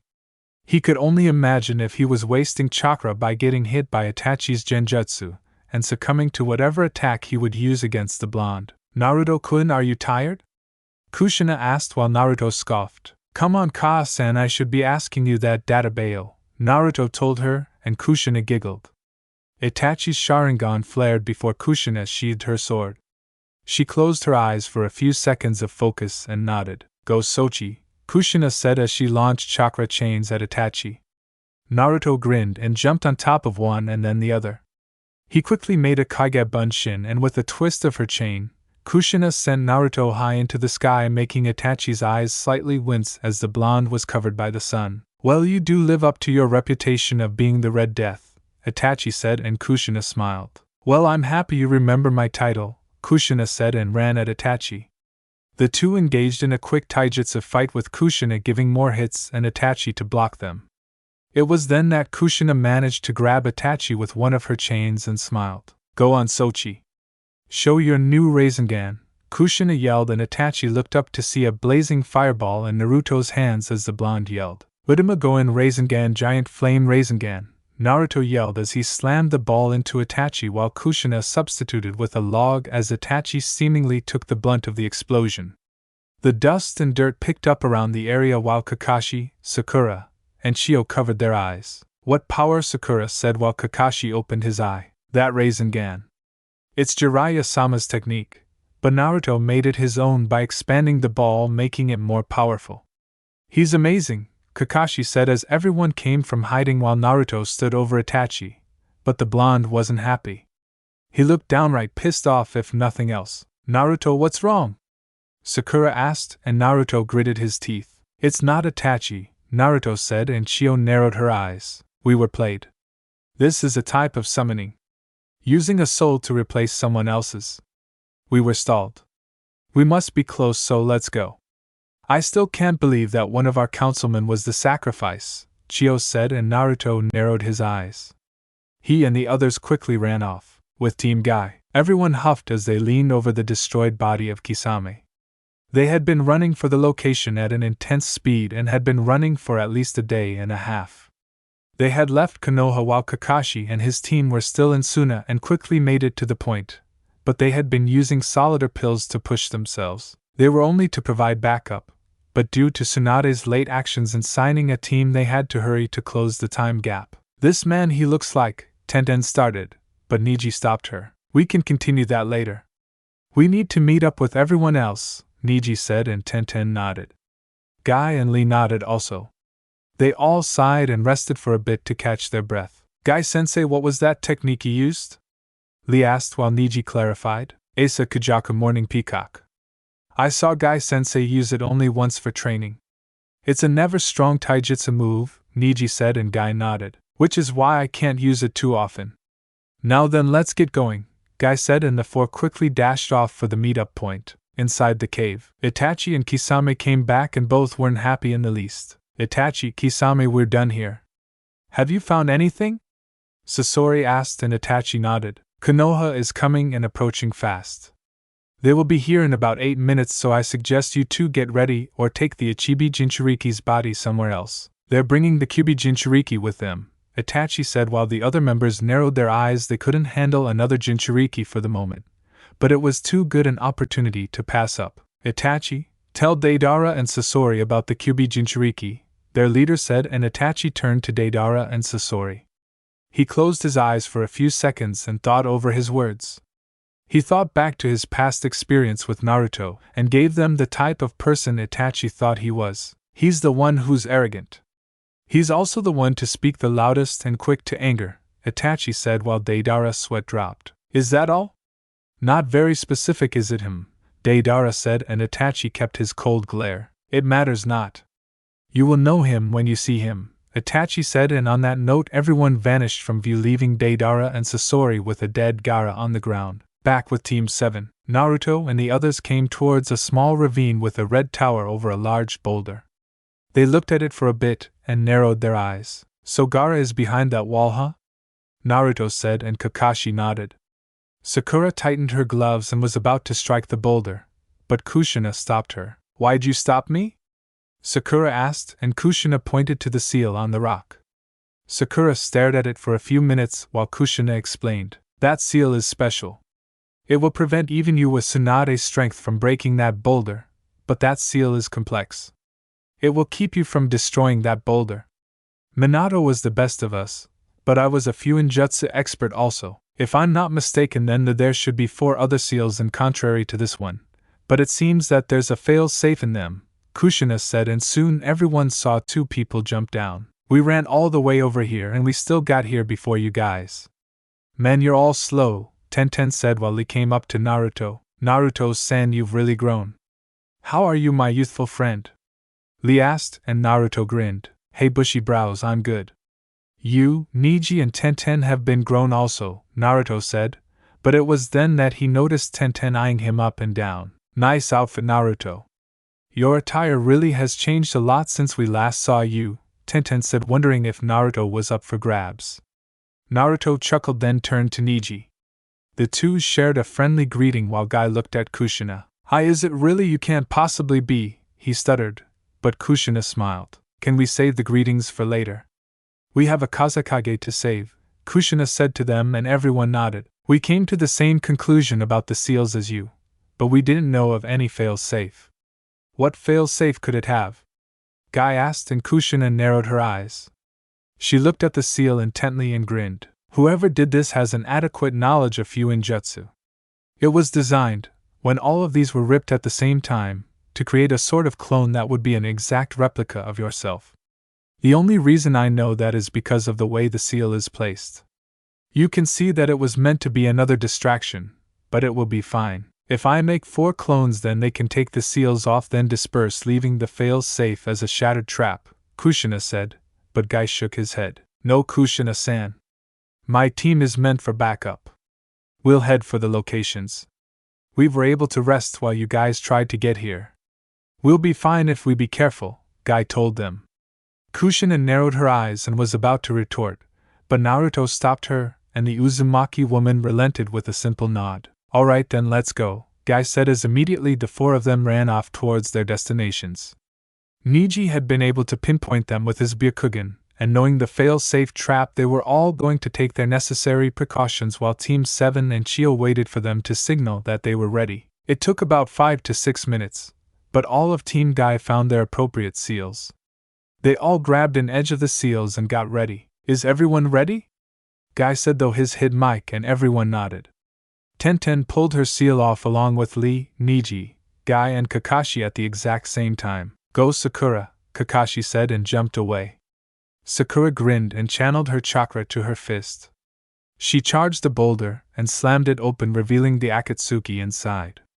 The 5 charged in to see Deidara and Sasori next to Gaara's body, and both Akatsuki members grinned. Well, it seems that we have a little party going on, right, Sasori, my man? Deidara asked, and Sasori nodded. He then saw Chio looking at him, and narrowed his eyes. Well, I didn't expect you to come here, Ba-chan, Sasori said, and Chio narrowed her eyes at him, also. So many years since I've seen you. Still working with puppets, huh? Chio asked, and Sasori nodded. Well, of course. After all, you are the one who taught me all that I know, Sasori said as Deidara slapped Gaara's cold cheek. It seems that you might be a little too late. We had our fun with him now, then I'll be taking him with me. Let's see if the Kyuubi Jinchuriki will react to this, Deidara said, with the last part being his thoughts. Sasori watched for any of the obvious signs also that Itachi mentioned. Naruto gritted his teeth and balled his fist. His eyes were red with anger. He saw Gaara's motionless body on the ground and tried to keep his anger under control. He would have yelled, but a worry sign from Kushina told him not to, and the blonde resisted with all his might to simply wait it out. Well, anyway, I'm gonna take him now, Deidara said as he made a clay bird that snatched Gaara into its mouth and ran off from the cave, leaving Sasori alone. Take care of them, Sasori, Deidara said, and got away, or at least he wanted to, before Naruto ran off after him. He wasn't about to let Gaara get away from him, and Kushina told Kakashi to go after him just in the case of a mother worrying for her son, to which Kakashi readily agreed and ran away after Naruto, leaving the three women alone with Sasori. So I get the women. How boring, Sasori said while Kushina stepped forward. Oh, don't worry. We'll be more than enough for you, Kushina said, making Sakura and Chio nod in agreement with the Uzumaki woman. Kushina, Sakura, be careful. All his weapons have been coated in poison that can numb your body in minutes, and without proper treatment it can kill you in 3 days, Chio said, making Sakura a little tense while Kushina didn't seem to mind at all. So we just don't have to get hit then, Kushina said, and Chio nodded. Don't think it will be that easy, Sasori said as he threw his tail back. He launched it at Kushina and the redhead easily dodged it while wasting no effort at all. Chio grinned and looked at her grandson. You better go all out, Sasori, or Kushina will kill you, the elderly woman said, and Sasori narrowed his eyes. Don't tell me what to do. Deidara and I have somewhere to be and I don't like waiting to do something. Now then, I might turn you three into puppets yourselves, Sasori said, and Kushina grinned while Sakura stood beside her. Let's see you try it, Kushina said, and both charged at the puppet master. Sasori swiped his tail at Kushina, but the Uzumaki woman jumped over it effortlessly. She had been dodging faster attacks all her life, so this was almost nothing new, but she knew that this was just getting started. Sakura jumped in the air and tried to hit the puppet, but Sasori quickly moved out of the way, which surprised Sakura since the puppet's body seemed sluggish at best. It's not that easy, Sasori told them in his gruff voice, but he didn't look behind him as Kushina slashed at his puppet with her sword, making it break in pieces. Sasori managed to react in time as he jumped out of his creation. So finally showing us the real you, huh, Sasori? Chio asked, and Sasori chuckled. He was a young man with red hair and semi-small build. Well, it might be interesting after all. I never thought that Hirako would be gone so easily. It was a great puppet, but slow. Oh well, I guess I'll give you three a show. Try not to die since no one has lived long enough for me to have fun with this one, Sasori said as he pulled out a scroll. Instantly there was a puff while Chio widened her eyes. Kushina seemed genuinely surprised, but the only one who didn't see anything out of the ordinary was Sakura.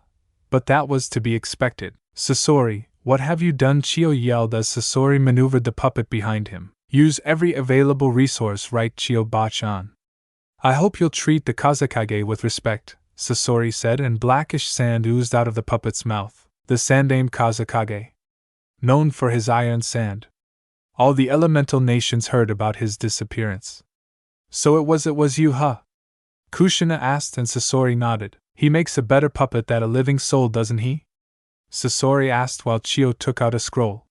It instantly poofed also, and out came two puppets that made Sasori narrow his eyes. So you did bring those things, Sasori said, and Chio nodded. You should know. They were the first puppets you made. The mother puppet and the father puppet, Chio said to him. Those things are an eyesore, Sasori said while Kushina and Sakura stepped forward. Well, eyesore or not, we're taking you down, and we'll save Gaara-san, Sakura said while Sasori chuckled like he just heard something ridiculous. Well, it's good that you want to think that, but I have things to do. So on that note, let's get started with the show, Sasori said, putting his puppet in attack mode. Let's see an S-rank criminal with a Kazekage for a puppet against a medic with insane strength, a old puppet master woman, and a Kenjutsu woman. Not bad, databang, Kushina said as the battle between them and Sasori began to start. With Naruto and Kakashi. Naruto and Kakashi had left Kushina, Sakura, and Chio to run after Deidara, who held Gaara in his clutches. The blonde was quickly getting irritated at this game of cat and mouse with the Akatsuki member, and Kakashi knew that for a fact. He could tell that Naruto was really trying to catch up to the Akatsuki member, and he was actually starting to leave the Jonin behind. Naruto, if he doesn't slow down, we'll be separated by the distance, Kakashi thought while Deidara looked behind him to see Naruto still keeping up with him. He chuckled and a small grin appeared on his face. I still don't know which of them is the Kyuubi Jinchuriki, but that if I don't then I'll just capture them both, Deidara said to himself as he put his hand in his pouch. Naruto narrowed his eyes and could tell he was going to try something soon. He then looked behind him and noticed that he had put a bit of distance between himself and Kakashi. Naruto was starting to curse his speed and turned his attention back to Deidara. Kage Bunshin no Jutsu, Naruto said in thought, and immediately a clone appeared next to him. The clone grabbed his arm while Naruto used his other to take out his sword. The clone flung the blonde straight at Deidara while Naruto went through multiple hand signs. Futon de Tapa, Naruto yelled, sending a fierce wind crashing into Deidara clay bird, knocking it into a side of the cliffs. Deidara cursed when he saw Naruto in the air.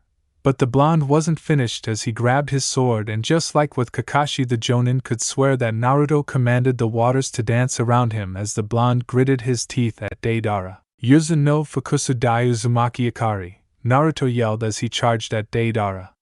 The Akatsuki looked up and widened his eyes when he saw Naruto coming for him. This isn't good, Deidara said as took out a piece of clay.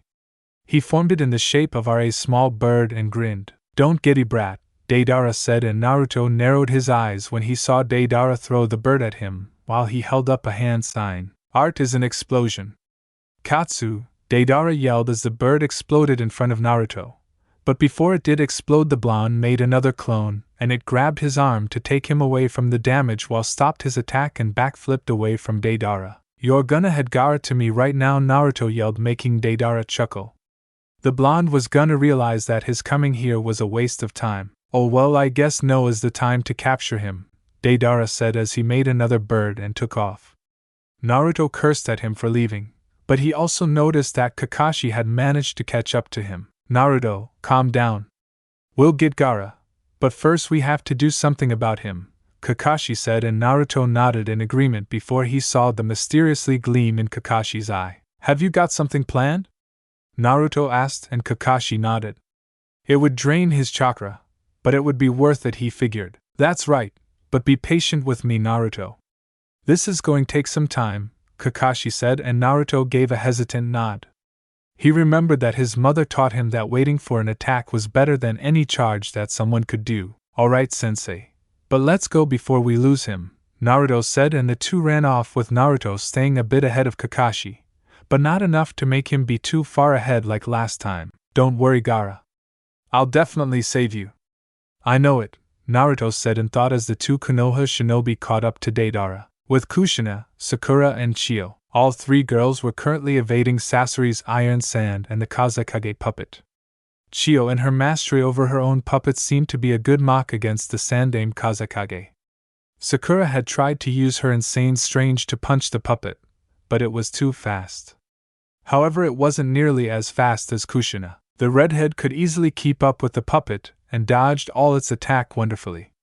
Sasori was really having a hard time against the three. Their fight had taken over an hour currently, and he grinned when he saw Chio huffing. Old age caught up with you, Chio-bachan, Sasori said as he sent his puppet as her. Sakura gasped while Kushina quickly intercepted the attack with her sword. She then noticed the sand oozing from its mouth and glared at Sasori. You really airy with this Sandame puppet. Why don't I just restrain him? Kushina asked, and Sasori wondered what she meant, but then chain came from the ground and constricted Sasori's puppet. Sakura and Chio watched in absolute amazement. It had been a long time since Chio had seen that technique. It wasn't even really a technique. Kushina just had very special chakra which was able to do something like this. Sasori widened his eyes while Kushina turned to Sakura. What are you waiting for, Databane? Punch it now, Kushina commanded, and Sakura immediately charged at the puppet, but Sasori grinned. They were underestimating him and his puppet too much, and the same quickly formed around his puppet while Sakura quickly punched it. The sand shook for a bit, but it didn't break, making her gasp. Don't act so arrogant. Now then, it's my turn, Sasori said as a large ball of iron sand was launched into the air. Sakura and Kushina watched it, but soon the sand split into and rained down on them all. Kushina gritted her teeth and quickly made 4 clones before they each took a sword and assumed one of Kushina's greatest techniques for kenjutsu. I thank my Sochi for this new technique of mine, Kushina said as she and her clones quickly spun while they each deflected the thousands of sand needles. Hijitsu Uzumaki no Kenjutsu Seiken no, my hidden sword technique of the Uzumaki dance of the thousand swords, Kushina yelled as she and her clones sometimes clashed, creating multiple streaks that also deflected the needles also. Kushina and Naruto had made this technique together during the blonde's 2 years of training. Kushina had liked the idea at the time. It took some of the principles of the Hyuga's Kaiten, which focused on releasing chakra from around the body, and while the sword clanged against each other, the added chakra would make the random streaks that swords normally created much stronger than usual. Sasori, Sakura, and Chiyo were all still amazed while the two latter were dodging them also. Soon the hail for iron needles stopped, and Kushina, along with her clones, stopped spinning. The redhead rubbed her head for a bit. The downside to the technique was a slight loss of balance for a few minutes. She's amazing, Sakura said, and Chiyo nodded in agreement with the apprentice to Tsunade. It's been a long time since I've seen Kushina's graceful swordplay. If she taught her son, then he must be quite exceptional also, Chiyo said, and Sakura nodded in agreement with her. When Kushina regained her sense of balance, she turned to Sasori and grinned. She knew about Chiyo's hidden ability, and wondered why she wasn't using it. Maybe if she and Sakura agreed to it, then it would be alright. Chiyo Bachan, I think you should start getting serious. It's time you use all your resources if you can, Kushina said, and Chiyo widened her eyes. She sighed with a small smile on her face. She knew Kushina was right and got to her feet. I suppose you're right, Kushina, Chiyo said as she brought the mother and father puppet back to her side. She then managed to connect chakra strings to all of Kushina's body while she then connected them to Sakura, making Sasori narrow his eyes. So we're doing that, huh? Well, that's fine with me. I can finally cut loose also. I haven't used myself in quite a good long time, Sasori said as he took off his cloak, revealing the puppet-like body he had. Chiyo widened her eyes at his body while Kushina and Sakura were more or less amazed by it. Sasori, you would go that far? Chiyo asked, and Sasori gave an apathetic smile. I will never die, nor will I ever need anything. Puppets are art, and art is everlasting. I've become a puppet, therefore I am immortal. It's an amazement to become art, isn't it? Sasori asked as he took out a scroll with the Sandame puppet continued to ooze chakra. Chiyo Bachan, I know you have those puppets with you. The puppets you used to take down an entire country, Sasori said, making Chiyo slightly nervous.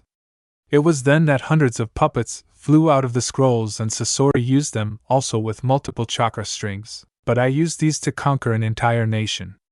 Add to the fact that I still have the Kazekage out, then your death is certain, Sasori said as all his puppets came down. Kushina grinned. She turned to Chiyo. The woman sighed and released Kushina, but not Sakura. Sakura, 10 is my limit, but all my puppets will be needed. I want you to stay back while Kushina and I handle this, Chiyo said, but Sakura shook her head. She wouldn't sit on the sidelines anymore like she did in the past. I can fight too. I'll take care of myself. Just help us beat him, Sakura said, and Chiyo nodded. She quickly detached the chakra strings from Sakura and the mother-father puppets, making them drop to the ground. She pulled out a scroll and 10 puppets in white robes came out. Shirohiji Jiki Chikamatsu no Shu White Secret Technique Chikamatsu's 10 puppets, Chiyo said, and everyone was ready for a fight. With Naruto and Kakashi. Naruto and Kakashi were running after Deidara currently while Kakashi opened his eyes. Naruto gasped as he saw Kakashi's Sharingan shift into a different shape.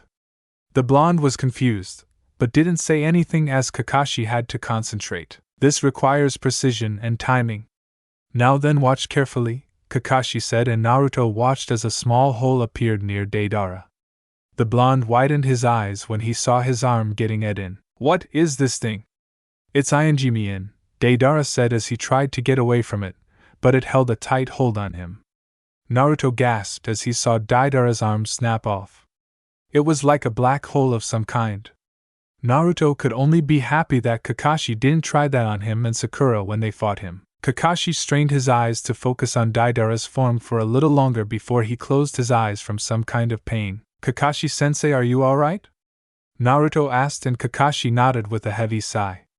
He still didn't have the chakra to handle that technique. I'm fine. Though I wonder how long I can hold it, Kakashi said, keeping the last part to himself. He rested for a bit while Naruto stayed with Deidara. He noticed they that were leaving the ravine fast, and the Jonin cursed. I'll try it one more time, Kakashi said as he strained his eye again on Deidara's body. He got a clean hit on it, but Deidara managed to dodge it in time, and Kakashi cursed as he moved it towards Deidara again. You really are annoying with that thing, Deidara said. Dodge the black hole again. Kakashi cursed, and closed his eyes, not being able to handle the strain of it anymore. Naruto saw Kakashi getting tired and narrowed his eyes. He could tell that things had gone on far enough, so he sighed as they came into the tree-filled area. They were quite a ways away from Kushina and the others, but Naruto trusted them all. Deidara flew a few feet further and landed his bird while it dropped Gaara down on the ground. He grinned as he made a bomb and planted it between two trees. Not a second before that did Naruto pass by and Deidara grinned. He guessed that the blonde was the Kyuubi Jinchuriki. He could be wrong, but he needed a guess for the moment. "Katsu!" he yelled, and an explosion separated Naruto from Kakashi. "Kakashi-sensei, are you alright?" Naruto asked, and Kakashi nodded. He was about to go and help Naruto, but Deidara had other plans. "I wouldn't move if I were you. I've planted bombs all around this place. Get inside and they explode. Now then, why don't you and me have some fun, Kyuubi Jinchuriki?" Deidara asked, and Naruto narrowed his eyes. He gripped his sword and turned to Gaara. "Give me Gaara right now," Naruto yelled, and Deidara chuckled. He knelt down and slapped Gaara's face, making Naruto seethe. "Sorry, kid, but he's gone. You and your little group arrived too late," Deidara said, and Naruto failed to contain his anger. He seethed and his eyes grew red. He felt so damn pissed off. He quickly made a clone and dashed at Deidara. The blonde went through his hand signs and yelled at him. "Futon de Tapa," Naruto yelled, sending the fierce wind at Deidara. The Akatsuki member managed to dodge the attack, but he didn't see the clone blur out of his field of vision, and it appeared behind him. "You damn Akatsuki! Playing with people's lives. Who do you think you are?" Naruto yelled, unconsciously taking Kyuubi's chakra before he slammed Deidara across the face and into the ground. He narrowed his eyes when he saw it was a clay clone and gritted his teeth. Red chakra started to envelope his body, and the blonde looked around for Deidara. "Man, this guy is a freakum, but I'll show him with this," Deidara said as he went into his pouch, but gasped. He was out of clay and he didn't have any more to use. Naruto chuckled mysteriously as he turned to a specific tree. "Alright, if you won't come out, then I'll give you no place to hide," Naruto yelled as he took out his sword. "Naruto, calm down," Kakashi yelled, but the blonde didn't hear him. He quickly breathed easily and his sword started to hum. "It's new to me, but I'll use it." "Yuzuno Akari Shinkanami Whirlpool Rage Vacuum Waves," Naruto yelled as he sent wind blazes around the forest, cutting all the trees in the vicinity. Kakashi widened his eyes at what Naruto did, and so did Deidara. "This guy really is a freak. In any case, I can't fight them now. I'll just have to leave for now," Deidara said to himself. Naruto huffed as he surveyed the landscape. He didn't see any sight of the Akatsuki member and cursed. This was not his day. The blonde sighed and turned to see Gaara's lifeless body. He looked at his sword for a second before Kakashi came up to him. "We did all we could, Naruto." "It's not your fault," Kakashi said, and Naruto settled for simply looking at Gaara. They heard a giant explosion a few miles away and turned to see that it was where Kushina, Sakura, and Chio were. Back with Kushina, Sakura, and Chio, all the women huffed as they looked around the place. It was a very destroyed battlefield. Hundreds of puppet parts were everywhere. Kushina was huffing and so were Sakura and Chio. Kushina was next to Sasori with her sword right through his most vital spot. The small little hole where his life really was. Sasori coughed up some blood while Kushina impaled him. Sasori narrowed his eyes and sighed. "In the end, I hesitated. Guess I really am human after all," Sasori said, and Chio nodded. Kushina took her blade out of Sasori's chest while Sasori looked at the mother and father puppets. How unsightly. "I can't believe I lost," Sasori said, and everyone sighed. He then turned to Sakura and grinned. "I remember somewhere in our fight you mentioned Sasuke Uchiha and Orochimaru, that damn traitor. Well, in exchange for beating me, I'll give you some information. I have a contact who was supposed to meet me at a certain bridge north of here. Maybe he'll have some information for you," Sasori said, and Sakura widened her eyes. "Why are you doing this for us?" Sakura asked, and Sasori rolled his eyes. "Like I said, it's for you beating me.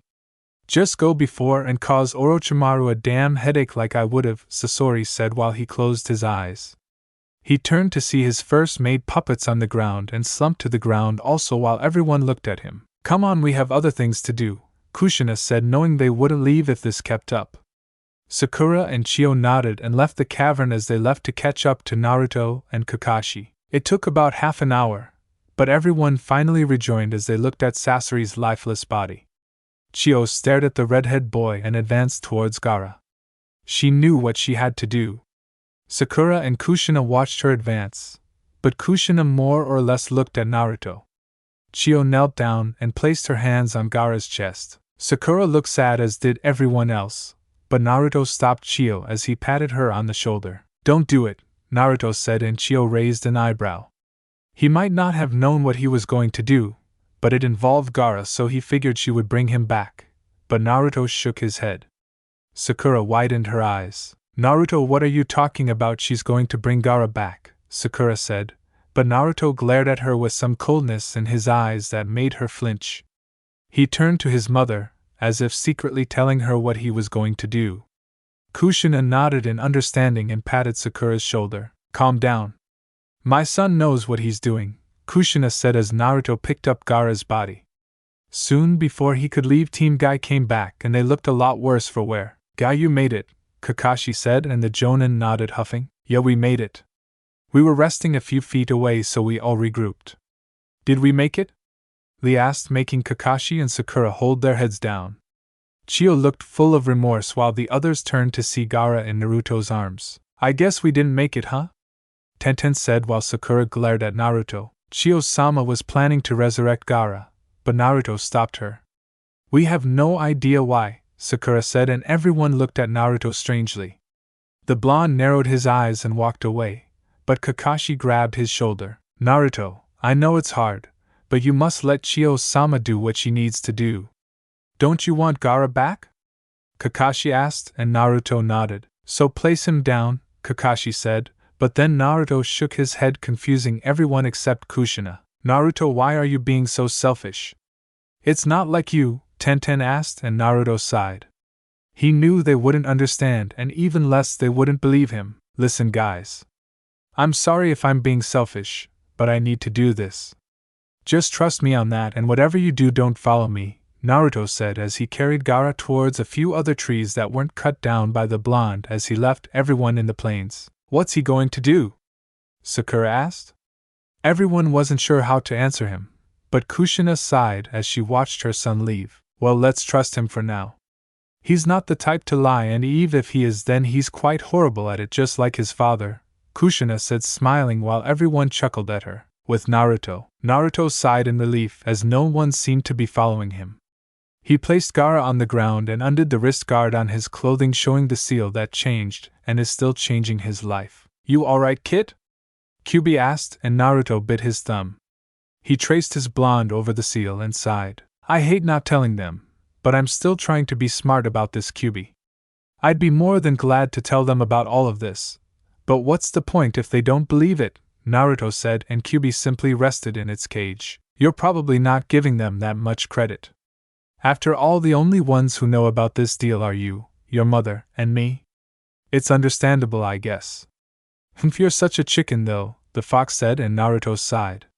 He had to give a small chuckle to that despite the situation. "Kuchios no Jutsu," Naruto yelled as his seal glowed and then faded out like always. He waited for a few minutes, then turned around. Sure enough, his summon was right behind him, glaring at him with his cold, steely eyes as usual. "Something I need me to do this time?" the shinigami asked, and Naruto nodded. He knelt down to Gaara's lifeless body. He then turned back to the shinigami who was still watching him. "I'd like to revive Sabaka no Gaara. I agree to the terms of condition. I'll give you a replacement and the addition before the week is up," Naruto said, and the shinigami nodded. The blonde watched as Shin opened his hand to reveal the beads he had and shook them. The beads glowed for a bit, and soon a light enveloped Gaara's body. Naruto watched the shinigami work. The light faded after a while as Naruto checked on Gaara. To the blonde's relief, the former container of the Ichibi groaned while his eyes stayed closed. "Thank you, Shin."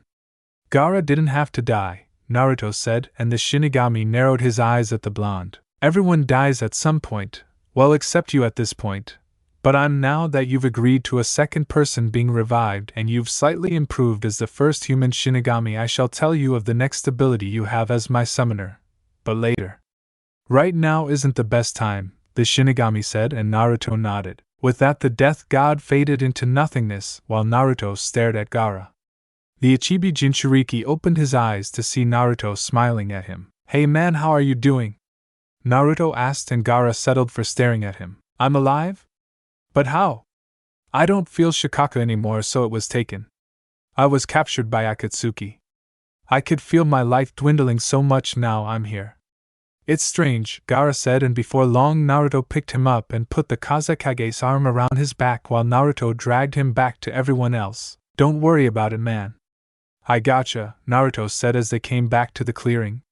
They were both astonished by the sheer number of Suna shinobi who came to get the Kazekage. But no one was more surprised than Naruto's friends. Sakura widened her eyes, and so did everyone else. Chio wondered what Naruto did to see Gaara so alive and well. It wasn't any type of clone, but since the chakra signature was exactly the same. My, that boy is full of surprises, Chio said while Kushina nodded with a small smile on her face. That's my son, Kushina said, and before long everyone greeted the two and carefully inspected Gaara for any serious injuries. The Kazekage then turned to see Chio smiling at him, and the youngest Sabaku of the family gave her a small smile on his own, but it was almost unnoticeable. Gaara-sama, you're alright, someone said, hugging the redhead, but Gaara still felt a bit hazy about everything. However, he could think about that later. He gently smiled and stood forward. Everyone thanked Naruto Uzumaki and his friends. Without them I might not be here right now, Gaara said, and everyone turned to the blonde he was talking about. They all bowed to Naruto with their thanks for saving their Kazekage. The blonde blushed and rubbed the back of his head while others thanked his team also. Meanwhile, Sakura was tending to Guy and his team since their fight. You four are crazy. You all have mild chakra exhaustion and you're all exhausted beyond belief. Guy-san, you really should have let Kushina-san go with her plan, Sakura said, making Kushina nod, but Guy gave Sakura a thumbs up while he grinned. So long as you have the flames of youth you can conquer any opponent, Guy said, making most of them sigh. Well, I'll be more than happy to get some rest. I'm tired, Chio said, rubbing her bones. Kushina nodded in agreement with her, which Gaara and Naruto overheard also. Well, Suna will be more than happy to offer everyone some rooms. It's the least we can do, someone said as the people cheered. Everyone smiled with a nod while Tenten sat on the ground. Getting praised might not be such a bad thing after all, she said, and everyone chuckled at her. They all spent a bit more time in the fields before finally leaving in a good mood that they had. For some reason, Naruto was happy that he dodged his team's questions for the moment. Suna, nighttime. The entire village was in an uproar over their Kazekage's return, along with the blonde and his teammates rescuing him. Naruto smiled at the thought of it. He also felt much happier that there wouldn't be any grief over Chio's death if he let her go with what she probably had planned. He was happy that he just avoided a meaningless death. The blonde was currently on one of the Suna house rooftops while he watched the small celebration taking place. While he enjoyed hanging out and partying at times, right now he just preferred to be out of the way for some reason. He had a cup in his hand while he watched Gaara go through the hundreds of people who missed him along with his siblings. Well, looks like they're having fun, Naruto said to himself, but he failed to realize that he wasn't alone. I know they are, so why aren't you joining them? Naruto turned around to see his mother walking up to him, and the blonde shrugged. He saw the gentle smile on her face as the two Uzumaki leaned on the fence that surrounded the house. Kushina stared her son for a few minutes and simply marveled at him for plenty of different reasons. 1. Because he seemed so complex to her thinking sometimes. 2nd, was because he was dealing with a heavy gift and burden of being the Shinigami's summoner.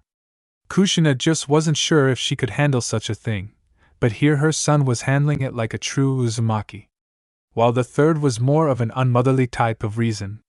She had marveled at her son as a man. The blonde had so much potential to his name, and he always managed to make her smile.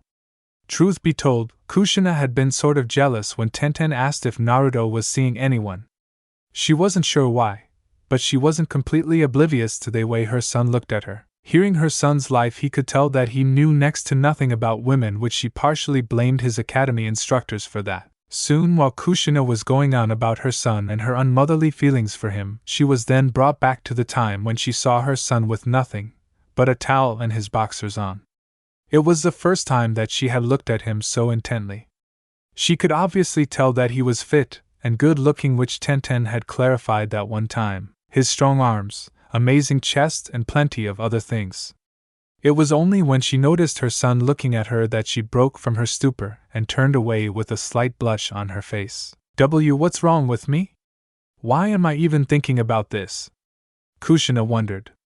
Unknown to her, Naruto was thinking about things with his mother also. It was undoubted by him that he loved his mother as her son. When he revived her, she was easily the prettiest woman he had ever seen. He was happy that such a woman was his mother, but he also wasn't, as he found himself growing more and more attached to her. He always figured that he'd love Sakura, but she was becoming more and more secluded from his mind as he realized that he'd stopped with the chan suffix to her name. He also remembered when someone had hit on his mother, and the jealousy in the blonde was sort of evident at the time. He had pounded the guy like there was no tomorrow. To Kushina it was quite endearing to see her son like that. Naruto also remembered those times when he had supposedly been asleep only to see his mother in her nightgown, which always made Naruto blush. He was by no means an expert on and the like, but when you travel with the world's #1 you learn a few things even if you don't really want to. So why am I worried about this? It's so wrong to think this. What if she hates me? I don't want that.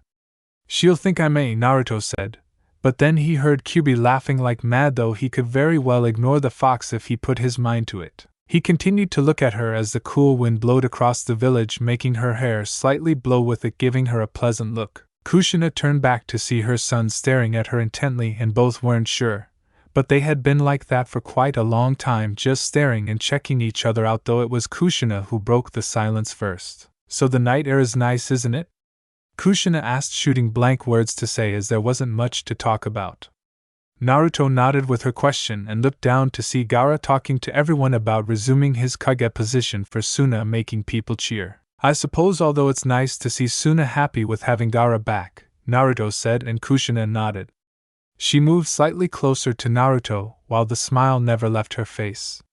Naruto looked at her weirdly with a smile of his own. So what are you going to do now? Are you going to be a ninja again? Naruto asked his mother, and Kushina shrugged her shoulder. She wasn't sure either, but she had an idea in mind. Well, I have an idea, so I'll take with Tsunade when we get back. Not to mention I need to have a talk with both her and Kakashi about something, but that's for later. I also think that maybe I should. Kushina stopped when she felt her lips covered. She widened her eyes when felt Naruto near her. He was kissing her. Kushina wondered where this came from, but she was also wondering how this happened. Before anything happened, Naruto widened his eyes and backed away from his mother. He stopped and gulped. Sochi, why did you kiss me? Kushina asked, but Naruto blushed and looked away. I'm sorry, I didn't mean to do that. I mean, what I was trying to do was Naruto's head was in overdrive. He just kissed his mother, which shocked the woman. She would have pushed the blonde away, but Naruto stepped away before she could do anything like it. Kushina touched her lips and Naruto gulped. He just possibly destroyed his relationship with his mother, but Naruto couldn't deny how he felt. He actually felt like it for 2 years, and only now was he ever acting on it. Ka-chan, can I tell you something? Naruto asked, and Kushina gave her son her undivided attention. Naruto hesitated and really knew this was wrong, but he just decided that she deserved to know. At least he could live with himself if he got a reply. Okay, so that was half a lie. A rejection would really destroy him. What is it, Naruto-kun? Kushina asked, and the blonde sighed. For Kyubi, if he could move, he would have been sitting in a chair munching on some popcorn like he was watching his favorite play start. It was amazing. I know it's wrong, Ka-chan, and I know what I want is impossible, Naruto said as he grabbed his mother's shoulders, making Kushina gasp. She locked her eyes with his as Naruto sighed. I love you, Ka-chan. For the past 2 years since I saw you, I've had some feelings for you, and I don't know what to expect from you, but I had to say that, Naruto told her, and Kushina widened her eyes. She felt Naruto's powerful arms grab hers as he gave her his confession. And Naruto, I don't know what to say, Kushina said, looking down, and Naruto did the same. He looked confused for a bit, but simply pushed forward and kissed his mother again, making Kushina gasp. She felt the smoothness of her son's lips. Kushina slightly felt her legs tremble, while Naruto wrapped his arms around his mother. It wasn't an in-depth kiss, but it was still a kiss that shocked Kushina. She was kissing her son, and she was sort of liking it. The redhead gasped and caught herself. She quickly pushed Naruto away from her and backed away slightly. Sochi, you can't. It's wrong, so you should just stop, Kushina said, and Naruto sighed. He looked at the ground and nodded. I know it's wrong, but I can't help it, Kaa-chan. You're so pretty and beautiful, Naruto said to her, but Kushina didn't want her son to think like that. She unconsciously touched her lips while she looked at Naruto's depressed face. She would be lying if she said that she didn't feel anything in that kiss they just had. Minato had never kissed her so passionately before in the times they were together. It wasn't even that long, yet it felt good to her. The Uzumaki woman shook her head and sighed. Can we just forget about it? She asked, hoping to mend the small knot that came to their mother-son relationship. But to her dismay, Naruto just turned from her and leaned his elbows on the railing. He saw Gaara looking at him. Naruto gave him a fake smile and waved, but Gaara could see the slight depression in his eyes. He wondered what was wrong with the blonde and aimed to find out. I'm sorry, Kaa-chan, but I can't forget about it. I'm sorry that I kissed you, Naruto said, and Kushina looked saddened. She slightly regretted her talk for that second as she realized that Naruto might have been serious. Naruto, don't ignore your mother, Kushina said, as she never wanted to see Naruto distressed over this. Naruto sighed and turned around. It's alright, Kaa-chan. You can just go. I'll stay here for a little while, Naruto said to her, and Kushina widened her eyes. Even though he didn't see it, Naruto knew his mother was heartbroken and simply walked away. He stayed on the roof and sighed. This wasn't how he wanted things at all. It was then that the door opened and Naruto thought it was his mother again, but the sound he heard wasn't it. So this is where you were. Mind telling me why you're up here by yourself? Gaara asked, and Naruto shook his head. It's no big deal, Gaara. Just women troubles, the blonde responded, and the Kazekage was shocked or at least surprised even if he didn't show it. He never figured that Naruto would have such things for women. Well, he hoped that Naruto at least liked women, which the blonde did, but that was beside the point. I see. Well, I'm not really one for it either, Gaara said, and Naruto chuckled at him, making Gaara raise an eyebrow. Don't tell me you haven't noticed it, Naruto said, remembering how that Matsuri girl acted around the Kazekage. Meanwhile, Gaara simply settled for staring at the blonde, and Naruto chuckled. Well, never mind. Tell me, Gaara, what do you think it means when to love your parents? Naruto asked, and Gaara looked back out at the village. He imagined his mother, and how she might be smiling at him for being the Kazekage. I don't know what you mean by that. Isn't loving your parents a normal thing?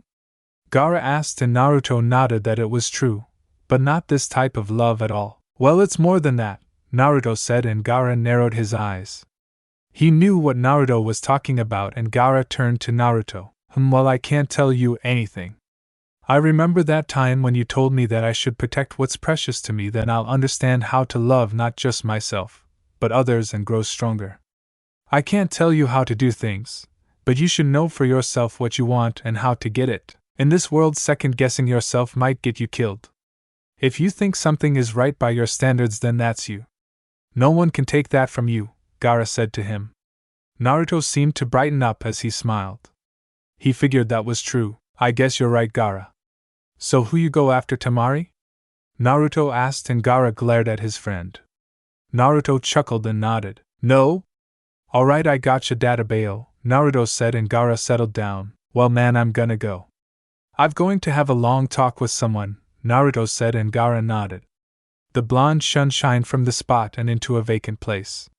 He didn't see anyone around and bit his thumb. Kuchios no Jutsu, Naruto yelled, and his seal glowed before fading. Immediately he turned around to see the Shinigami staring at him. So what was it that you wanted to tell me from earlier?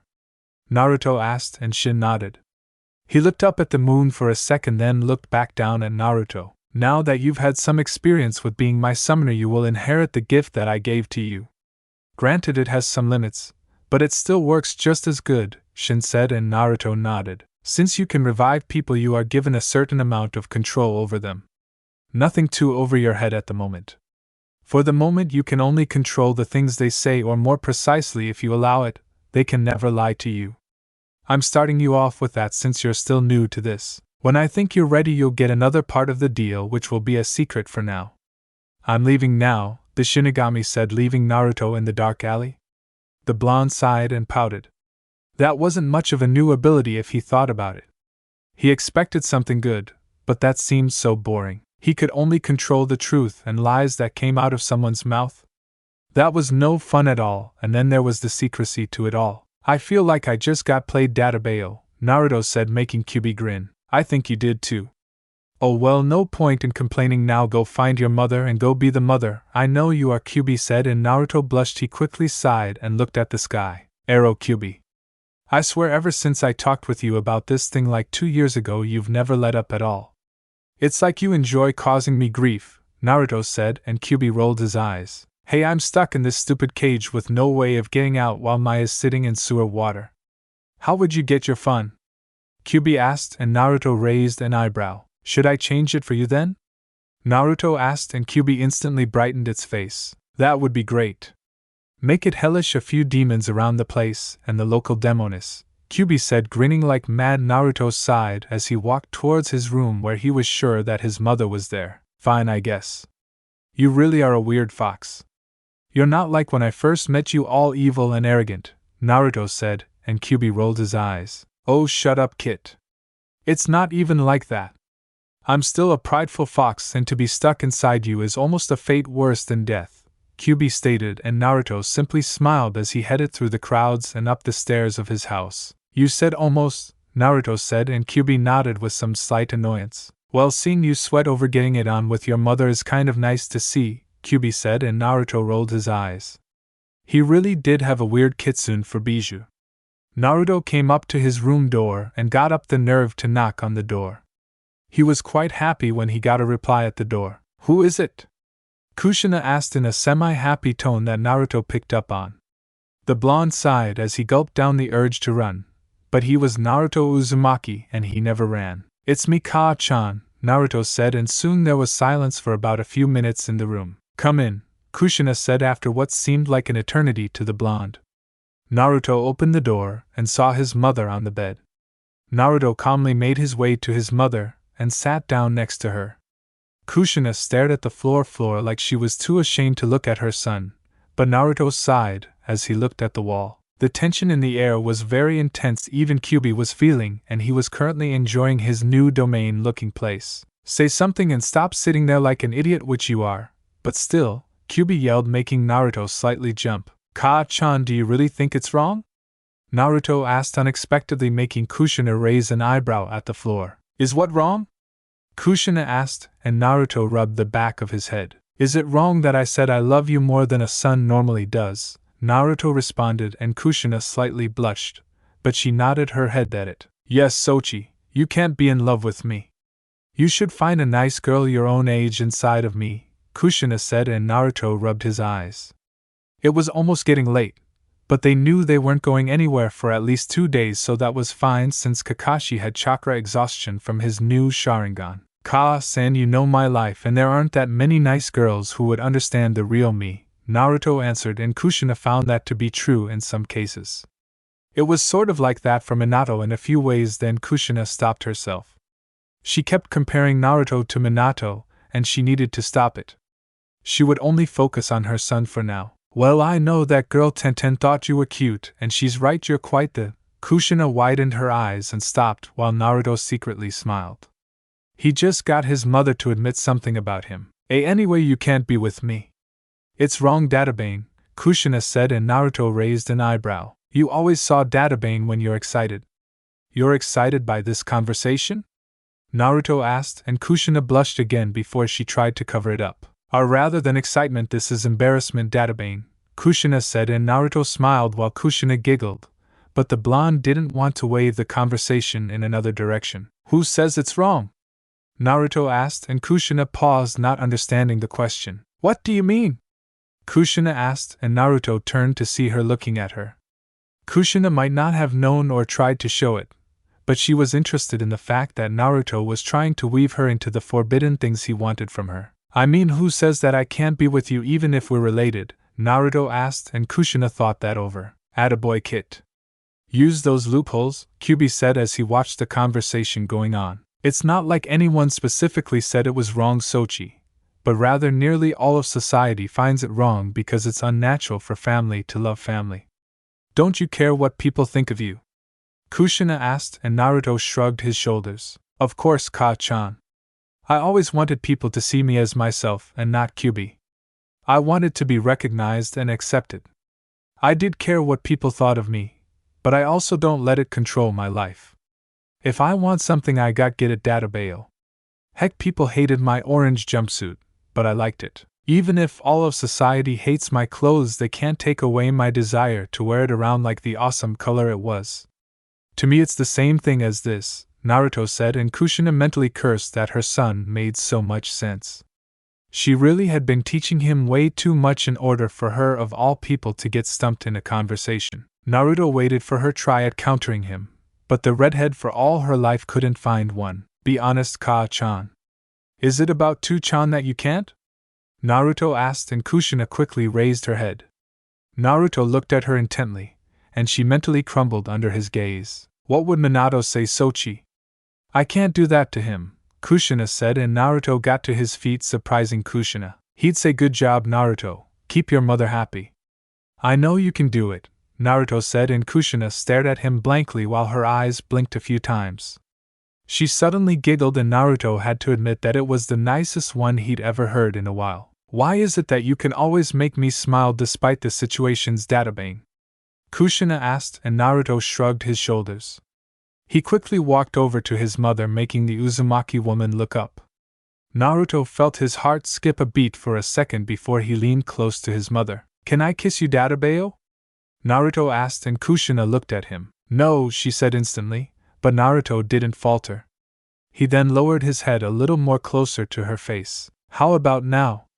The blonde asked his mother, and Kushina stiffened. She wanted to move, she really did, but the strength was leaving her legs. No, she said again, and Naruto moved a little closer again. Now? He asked, but his answer was the same. This happened for about 2 more times, as Naruto was just inches from his mother's face, enough for him to feel her breath over his. Now, databao? Naruto asked again, and Kushina tried to back away, but she was on the side of the bed, so her legs were locked at the edge of the bed. And no, Kushina said, and Naruto smiled as he pushed his lips back to his mother's. Kushina widened her eyes while Naruto quickly kissed a bit more aggressively. Kushina felt her body slowly heat up slightly while she felt her son's lips over hers. She didn't want to admit it, she shouldn't admit it, but she felt a small satisfaction from it. Kushina shivered for a bit, but then gently stopped Naruto as she pushed him off her. Sochi, let me think. I'm tired and I want to think this over a little later, Kushina said, and Naruto sighed. He wanted to continue, but the blonde relented and stopped. He backed away from his mother and rubbed the back of his head. Alright, I'm gonna go wash up and get ready for bed. See you tomorrow, Ka-chan, Naruto said, disappearing into the bathroom while Kushina placed her hands on her knees and looked at the ground. Why do I have such a carefree son? Kushina wondered as she placed a finger to her lips before getting ready for bed.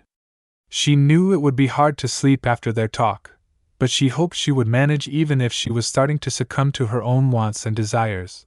But that was for another day. Morning, Suna Gates. Naruto and the rest of his friends stood in front of Gaara and his siblings as they were about to leave. Everyone had been fine for the time being and were ready to leave, but Gaara decided to bid them all a goodbye along with Chio. Well, I guess this is where you shake hands or something like that, right? Naruto asked sheepishly while Gaara gave a small smile. He then held out his hand, surprising the blonde, but he quickly grinned as he shook the former Ichibi Jinchuriki's hand. Thank you, Naruto Uzumaki, Gaara said, and Naruto simply settled for nodding as they waved goodbye to Gaara and his family. They quickly grabbed their things and headed on their way. The trip had started silent as there wasn't much to talk about with anyone. Naruto managed to spare a glance at Kushina, but he saw her eyes looking more at the ground than what was in front of her. She appeared to be in some real thought, and Naruto wanted to say something to her, but he figured he'd better not and let her think. He didn't want to push her away with his usual annoyance, so he left her alone, which Kushina seemed to notice and was slightly thankful for. Still, I can't believe Gaara was alive. Naruto, what did you do? Tenten asked, and Naruto widened his eyes. He soon felt the eyes of everyone on him as the blonde gulped. He mentally cursed Tenten in her mouth, but could tell she was just curious. It's rather hard to explain, you know, Naruto said, but the gazes only continued to burn into him. You did do something stupid, did you? Sakura asked, and making Kushina's eyebrow twitch. Naruto glared at her before rolling his eyes. I'm the same idiot you think I am, Sakura. I'd like a little more credit than that. Alright, if you want to know what I did, then I'll tell you, Naruto said, and Kushina wondered if he was really doing to say something about his contract with the Shinigami. Everyone paid attention to Naruto's words and couldn't wait to hear him. During my travels with Ka-san and Ero-Sanin, I came across a book on a certain chakra control exercise that talks about sending chakra throughout the body. Once the chakra is inside the body, you must send it to the vital organs. This works for people who are alive or have only been dead for a few hours. I don't remember what the book was called, Naruto said, and everyone wondered if there was such a book. Was it a medical book? Sakura asked, really interested in the aspect of such a thing, and everyone agreed with her. If they could use that, then they would be considered an amazing nation to accomplish it. But their hopes were shot down when Naruto shook his head. It wasn't a medical book of any kind that I'm not sure of, but it's also impossible to do unless you have good chakra control along with my level of chakra reserves, otherwise you'll die, Naruto said, making the others gulp slightly. Kushina snickered a bit at her son's ingenuity, and hated to admit it, but Naruto got that from her rather than Minato, and she enjoyed that side of him. Everyone contemplated Naruto's words for a bit, and thought them over. They seemed to make sense even if everyone thought it was strange like that. I never thought there was such a technique like that. Or that Naruto would pick up a book, but there must be stranger things in the world, Tenten said, making mostly everyone smiled, and Naruto just blushed with slight embarrassment. Well, Naruto, why didn't you just tell us that instead of taking Gaara-san to the woods? Niji asked, and again all eyes were on Naruto, but the blonde suspected that question also and already had an answer for it. 'Cause I need quiet, and I knew you guys would be too busy yelling at me to let me do what I needed. Case when I tried to take Gaara and you guys said I was being selfish. If I told you about what I was going to do, then you would have thought I was insane, Databayo, Naruto said with a small shrug as everyone felt the guilt set in for them. I suppose Naruto-san has a point. Well, we shouldn't have doubted our youthful friend. Thanks to him, Chiyo-sama is alive and well, and so is Gaara-san, Lee said while Guy wrapped his arm around Lee's neck. That right, Lee? We have much to thank Naruto for. He is a great shinobi, Guy said, making everyone nod in agreement with him, before they turned around. Kakashi, why are you moving so slow? Tenten asked as they saw Kakashi straggling while he sheepishly grinning. Sorry everyone. This new Sharingan takes a lot out of me, Kakashi said as he continued to lag behind them, and to most of the others it was rather sad, and by other that meant Guy. Here I come, Kakashi, Guy said as everyone turned to see Guy toss a screaming Kakashi into the air. They all sweat dropped and shivered when they saw Guy give Kakashi a piggyback ride. What the hell? Naruto asked, and Kushina agreed with her son, grown men doing some stupid piggyback.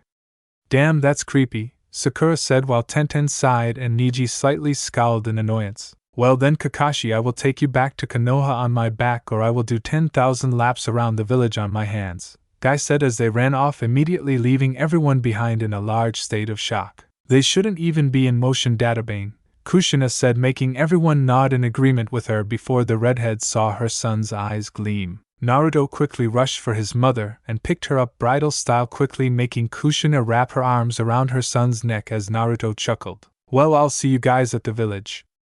I'm not losing to Guy, Naruto said as he ran off with Kushina yelling at her son, telling him to slow down. Tenten, Sakura, Niji, and Lee were still standing in the desert as the first three sighed. This is such a weird team, Tenten said before everyone turned to Lee. Niji? You Lee, Niji said, immediately making everyone giggle at him as they ran off to catch up to the rest of their team. Somewhere near Akatsuki base. Hee, they got you good, Deidara-senpai, a man said with an orange mask, while another one with Setsu chuckled at him, while Deidara rolled his eyes. Shut up, Toby.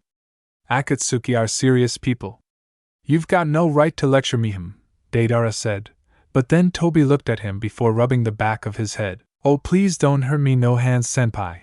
Toby laughed, and Deidara twitched an eyebrow at him while he was getting his arms sewn back to his body. A shinobi's not only his arms, Toby. One more crack like that and I'll show you what I mean, Deidara returned while he saw the slow, not to mention agonizing, process of seeing his arms getting back together. Would you like a hand getting up, senpai? Oh wait, you don't have a hand to offer me, ha ha ha. Toby laughed while Zetsu sighed. That was the last crack, Black Zetsu said as he and his white half watched Deidara somehow bring Toby into a headlock with his legs while the somewhat new member of Akatsuki squirmed. You still think that's funny, Deidara asked as Toby gasped. But he was virtually fine as Deidara let him go about a few minutes before. Still, I can't believe that they gave you so much trouble. Were you able to find the Kyubi Jinchuriki? Zetsu asked, and Deidara showed great annoyance across his face. Are you joking? He was nothing like Itachi said he was. I had to give a damn guess, and I'm still not sure if I was right.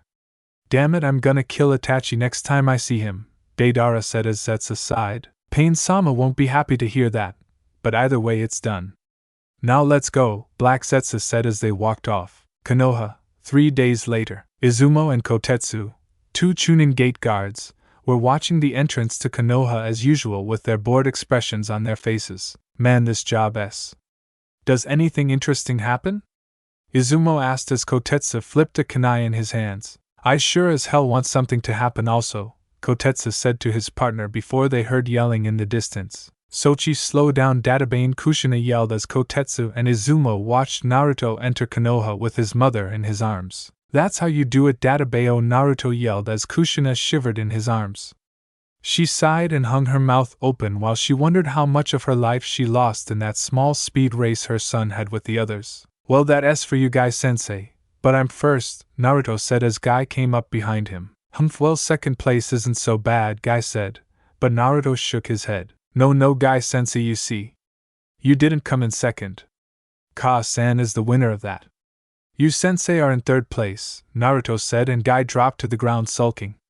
Naruto, however, didn't enjoy his celebration long as Kushina hit him on top of the head. Naruto, if you ever do that again, I will find so many ways to kill you, even the shinigami won't be able to help you, understand me?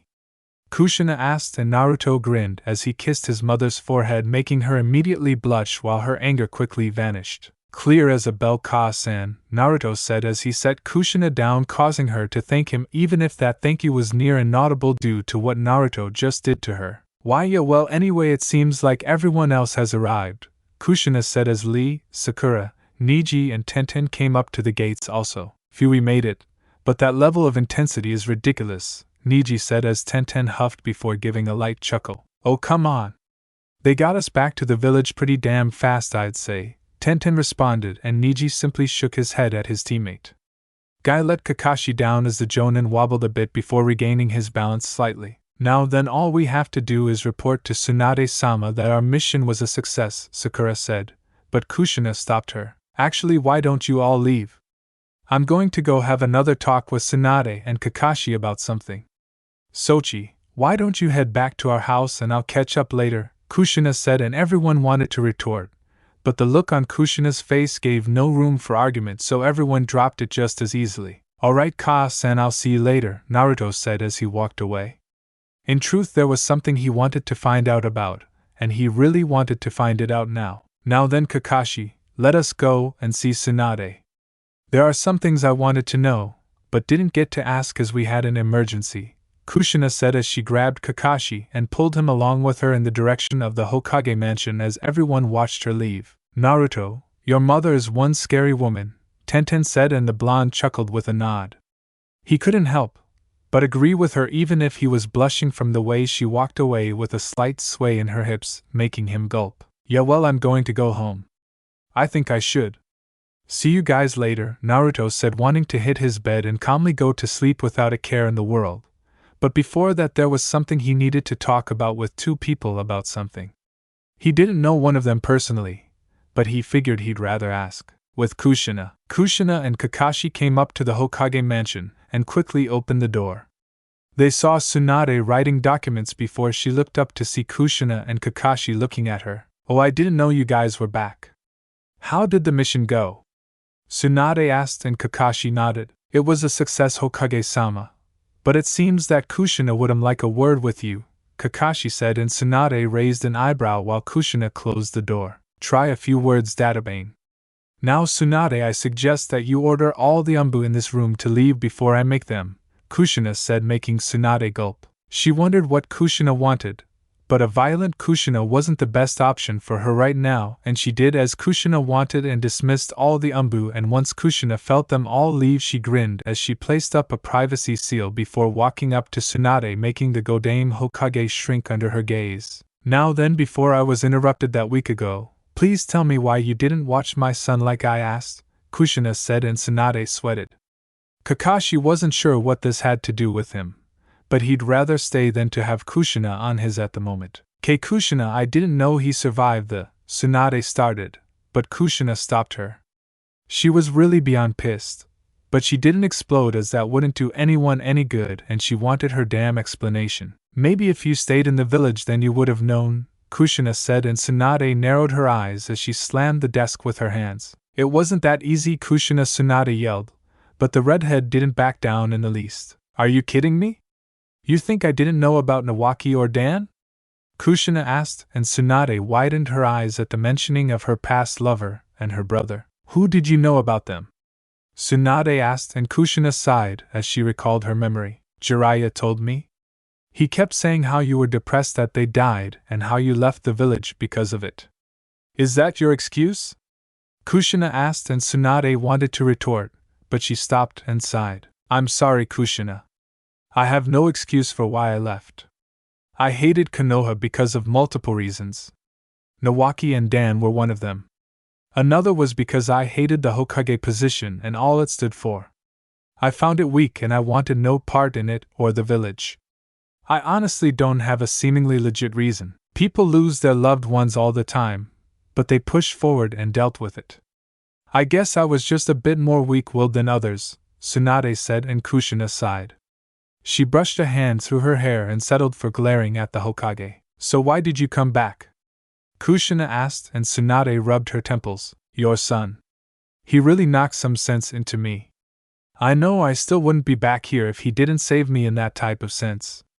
I'm sorry I didn't help raise him, but I'm here now and I do rather enjoy his company when he isn't annoying, Tsunade said with a chuckle, and Kushina sighed. She really didn't have much of anything to say after that, but then she turned to see Kakashi getting up from his chair to leave. Don't think I'm done with you, Kakashi.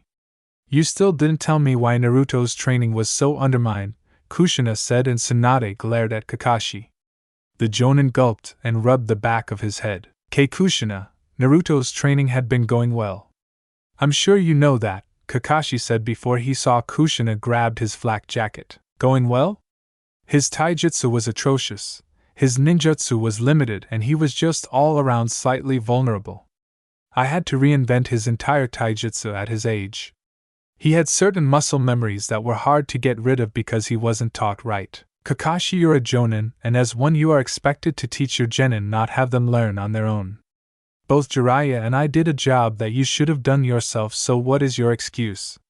Kushina asked, tapping her foot impatiently. Kakashi gulped, then looked down in disappointment. I'm sorry, Kushina. Naruto was Minato-sensei's son and I know I could have done better.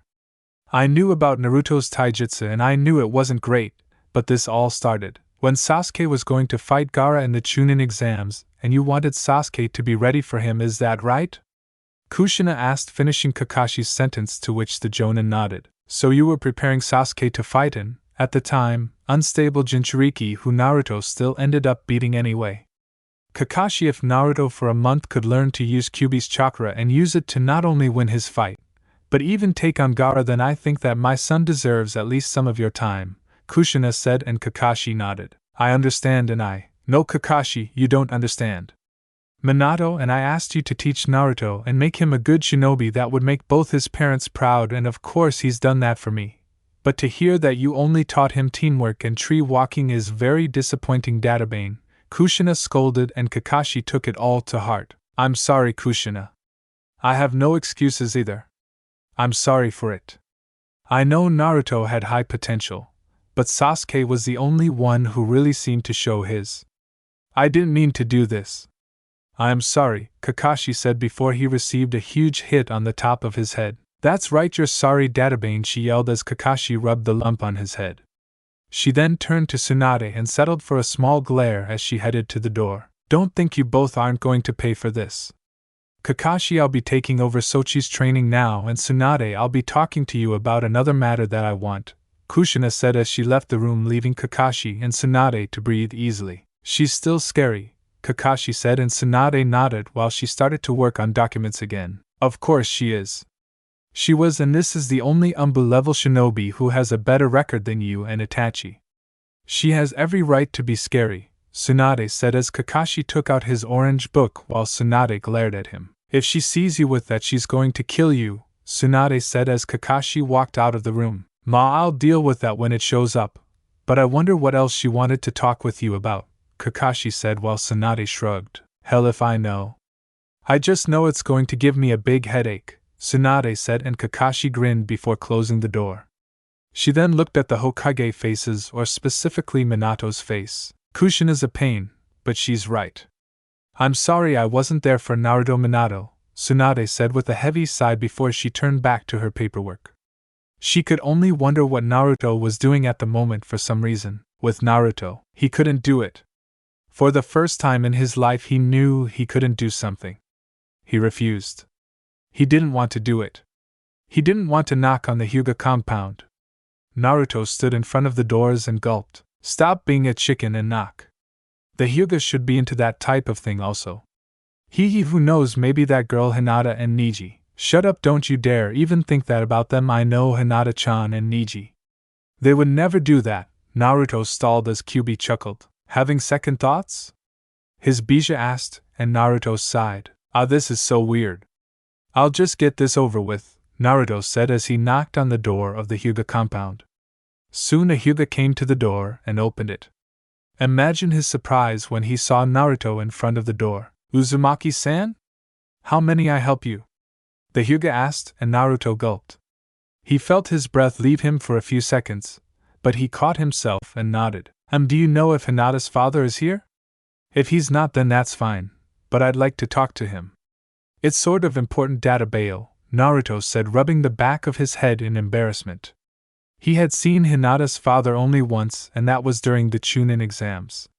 He had no idea what the guy was like. Well, Uzumaki-san, Hayashi-sama is in at the moment. I will see if you can have an audience with him, the Hyuga said as he closed the door while Naruto's eyebrow twitched. An audience?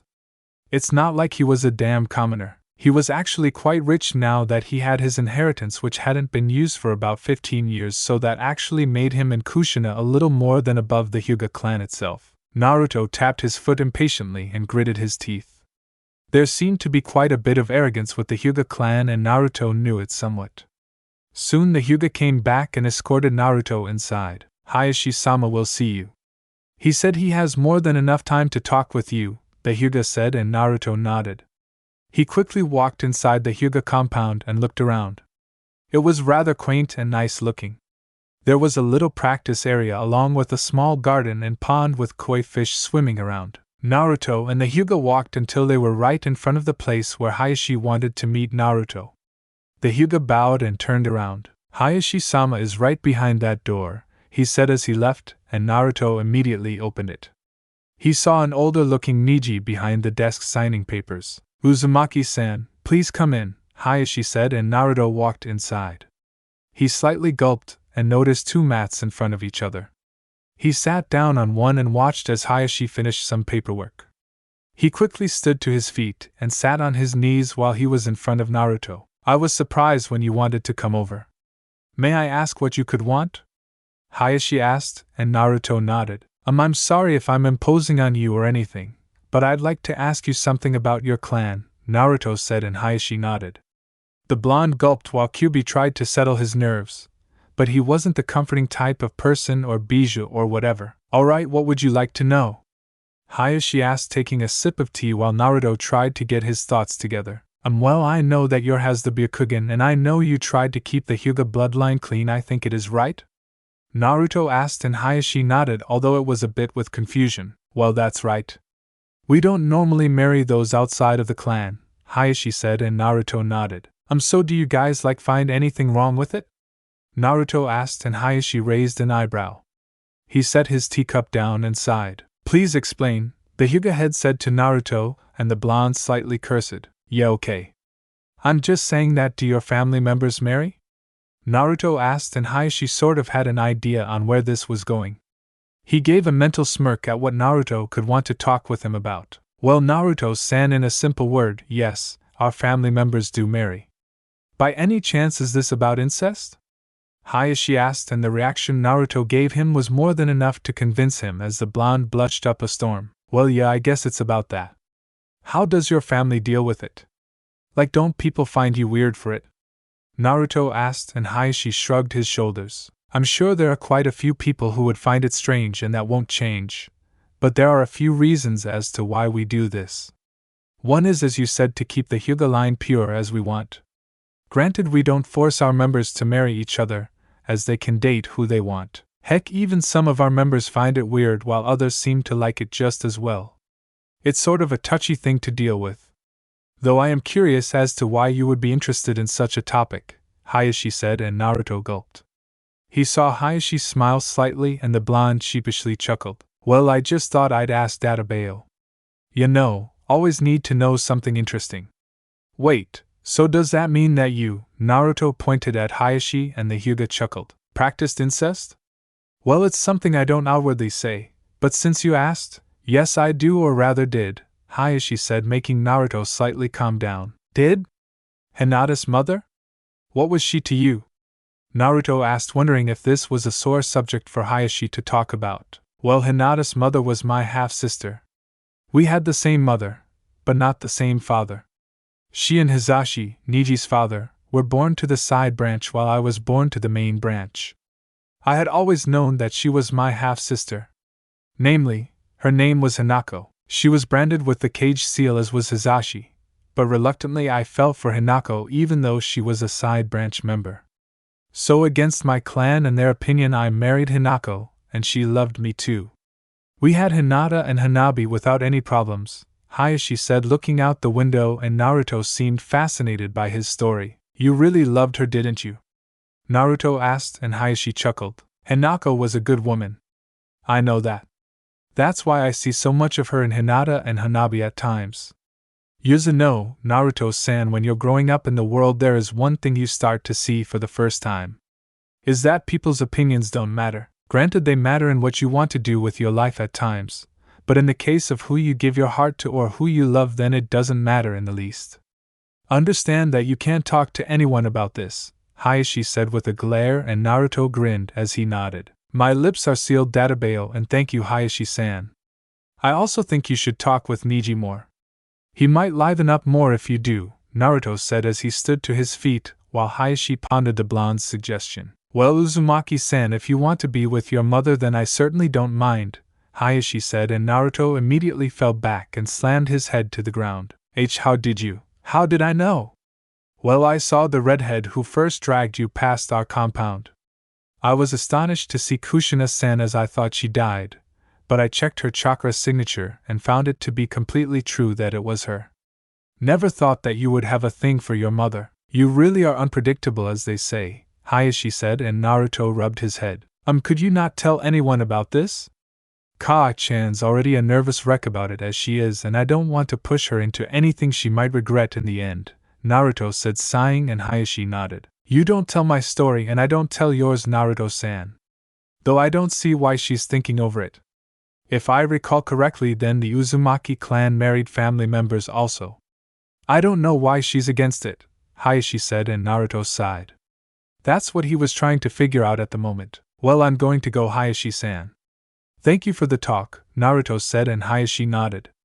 He watched the blonde leave before he slowly chuckled. Uzumaki-san, you really are interesting, like Hinata said you were, Hayashi said to himself before going back to his paperwork. With Naruto, the blonde walked back to his compound and thought about everything that Hayashi had told him. It wasn't like he expected anything from his mother, or maybe he did.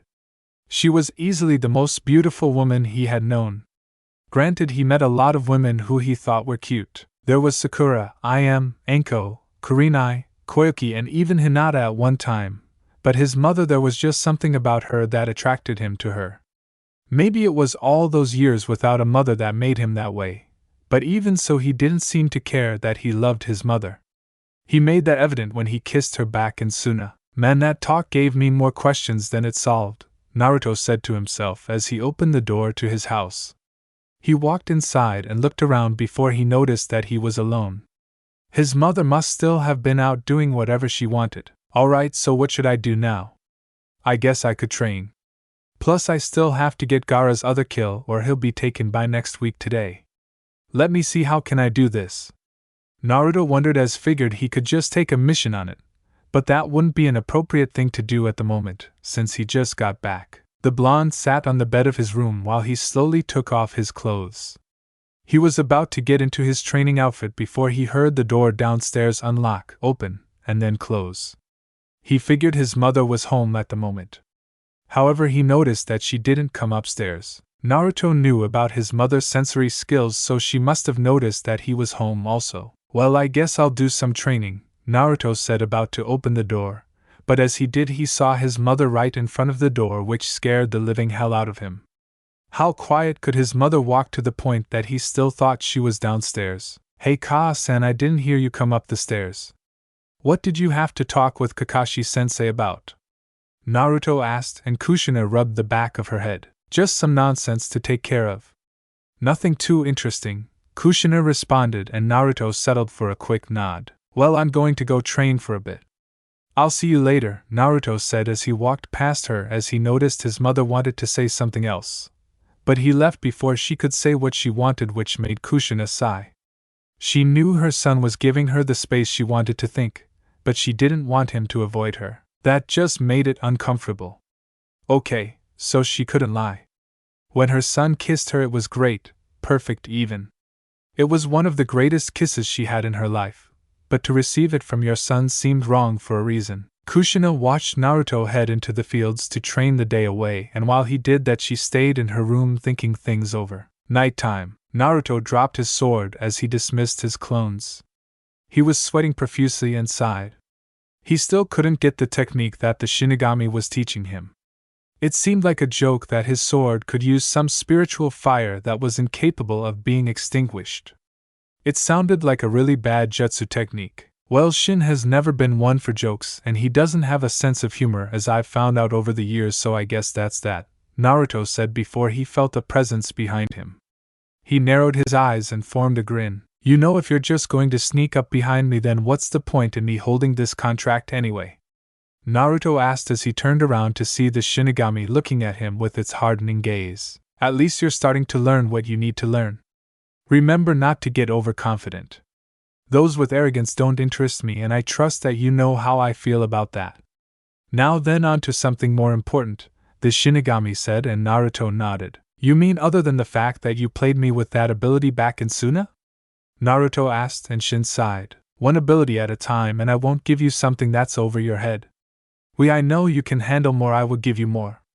Nothing more, nothing less, Shinigami said, and Naruto settled for a simple nod. Alright, so what do you want to talk about? Naruto asked, and the shinigami narrowed his eyes. I'm here to tell you that there are people, perversions of life that I want dead. As I've told you, everything dies at some point, but you humans are quite accepted to the idea of eternal life. I never understood why you lot want to live forever until the end of time, but that irks me to no end. People who think they can escape my grasp are made to have the full blunt of my rage, but even I have limits. Contrary to your belief, I can't take your life while you're alive. It's only when your soul starts to dwindle that I can do this, the shinigami explained, and Naruto narrowed his eyes. But 2 years ago you told me about the fight you and Gigi had with the Shodame Hokage and Naidame, and how you sealed their souls. They were alive, weren't they? Naruto asked, and Shin nodded in a small agreement. Technically yes, they were, but those who have been in my domain are still classified as dead unless I say so. The people you've revived aren't dead, as I've revived them myself. That jutsu, the Edo Tensei, doesn't fully revive anyone, so I'm well within my power to take back those souls back, Shin answered, and Naruto nodded in agreement with him. So that's where I come in since I can do it for you, right? Naruto asked, and the shinigami nodded. He carefully placed his hand on Naruto's head, making the blonde raise an eyebrow. He gasped when saw multiple people flash through his head. He saw two in black robes with red clouds on them, same as that Deidara guy Naruto had seen. One had weird tendrils come from his arms while the other had a triple blade scythe in his hands. Two were who Naruto knew all too well. He saw Orochimaru and Kabuto. He could only imagine the day that he would fight them and bring them down.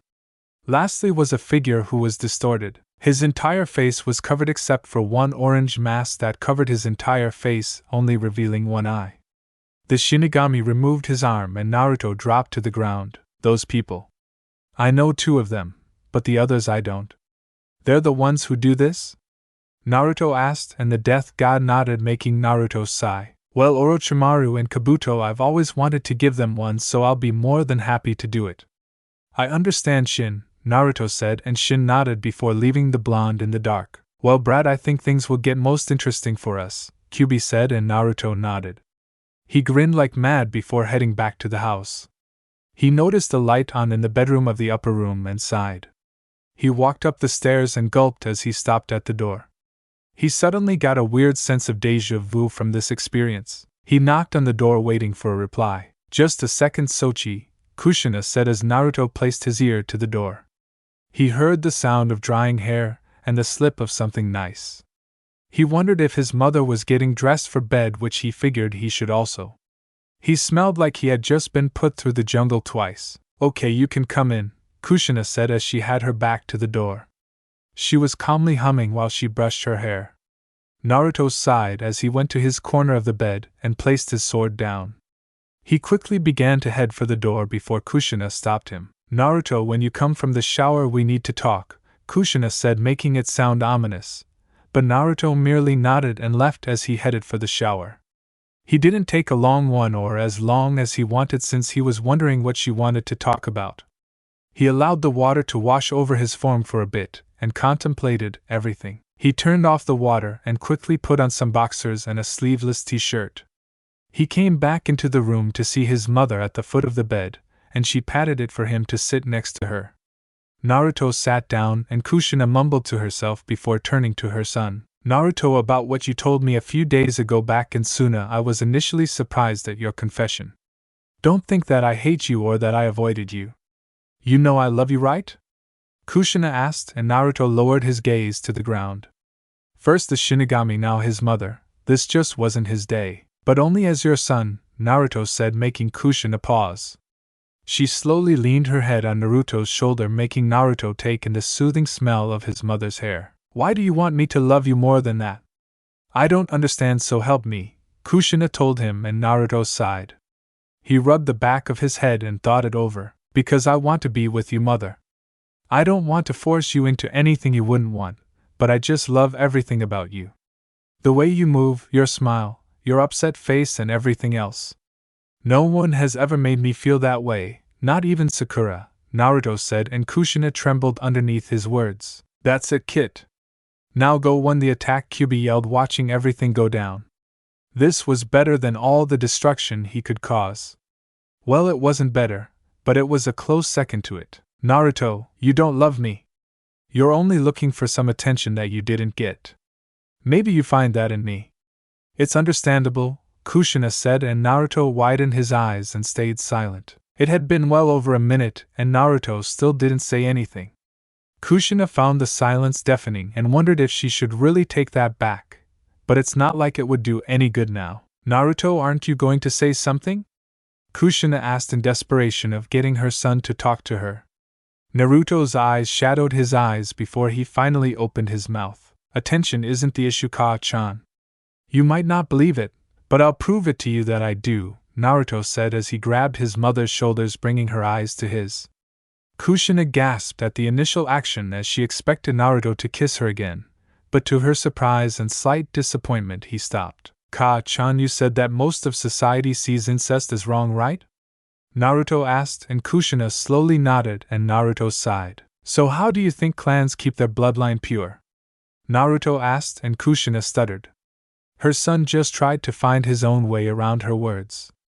She wasn't sure if she should be proud or scared of the fact. Naruto, that's a totally different matter, Kushina said, and Naruto shook his head before smiling. I went to the Hyuga compound, and do you know what Hayashi-san told me?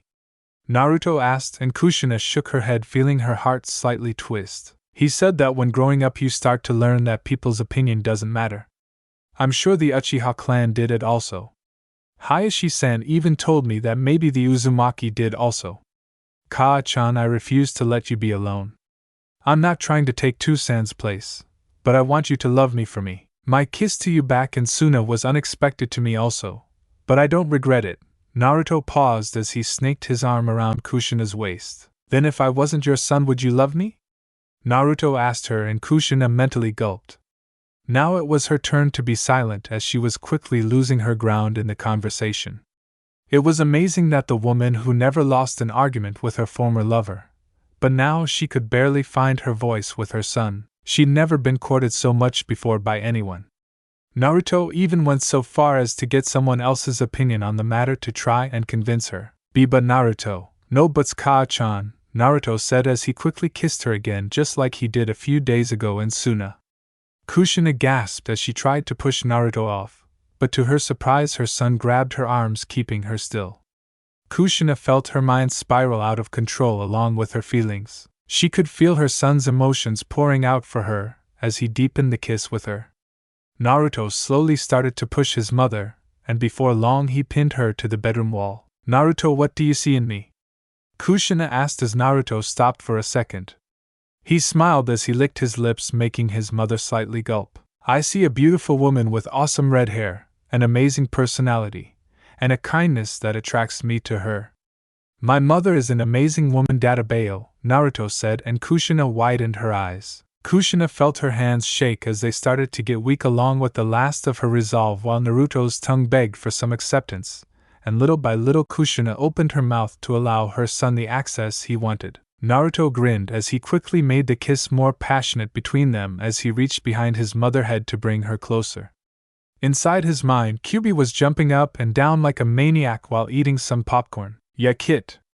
Get it done. This is getting good, Kyubi thought as Naruto separated from Kushina, making her slightly whimper. Her actions were completely betraying her thoughts. She admitted to being newly frustrated, and here was someone willing to make her happy and provide that for her. Her mind yelled for her to stop and try to get back the mother-son relationship that they should have, but her body refused to push Naruto away from her. It more or less brought him closer, like she didn't want him to leave her alone. Naruto nibbled on his mother's right ear, getting a small sob from her which was pleasant to his ears. Naruto hadn't imagined that he could bring his mother to this state. He rubbed one of his hands along her curves while Kushina gasped. And Naruto, you need to stop, Kushina said as she felt her son's hand go up to her nightgown. She quickly gasped again as she grabbed her son's hand and pushed him off her. Her breathing hitched as she tried to find a way to calm down. Kaa-chan? Naruto asked, and Kushina's breathing slowed. She huffed and looked at her son. She slowly calmed down and looked at the bed. She looked, in a word, confused. Like she was lost in her own feelings. Naruto, I can't stay in this room with you. I'm going to sleep in the guest room from now on. I don't think that we should be around each other for a couple of days, Kushina said as she got up and carried herself away. But Kaa-chan, Naruto tried to say before he saw Kushina close the door. Wow. Never saw that coming, Kyubi said in thought as Naruto sighed. He narrowed his eyes at the bed and slightly cursed. Kyuso, Naruto said as he stayed on his side of the bed. Both he and Kushina didn't get any sleep that night as they went over everything that happened between them. 3 days later, Naruto was walking towards the Hokage mansion with a heavy sigh. It had been 3 days since their moment, but him and his mother stopped talking and avoided each other. Kushina would still cook him breakfast, lunch, and dinner, and she would spare with him for a few hours, but nothing apart from that had changed. Naruto even had a mission by himself to deal with some bandits, and the blonde took it with little to no enthusiasm, which Kakashi, Sakura, and Tsunade noticed. But on that note, Naruto had gotten the other sacrifice for Gaara's life, and that was the end of that. But as he got back, he was told that there was another mission for him, so he was currently on his way. Naruto didn't waste any time as he walked up the stairs. He slowly sighed as he opened the door. To his surprise, he saw his mother, Kakashi, and Sakura in the room. Kushina glanced at him before removing her stare from him just as fast as she looked at him. Tsunade looked at the both of them and rolled her eyes. Something was going on between these two, but they could figure it out themselves. Finally, brat, you made it. Now I can tell you some new news, Tsunade said, and Naruto stayed a couple of feet from his mother, but Tsunade ignored it. Alright, Tsunade-bachan, what is the news? Naruto asked, and Tsunade sighed. Well, for one, you're not going to be a part of Team 7 anymore, Tsunade said, and Naruto widened his eyes along with Kakashi and Sakura. But why? What did I do? Naruto asked, and Tsunade rubbed her temples. Tsunade-sama, Naruto has always been a part of our team. Why are you splitting us up?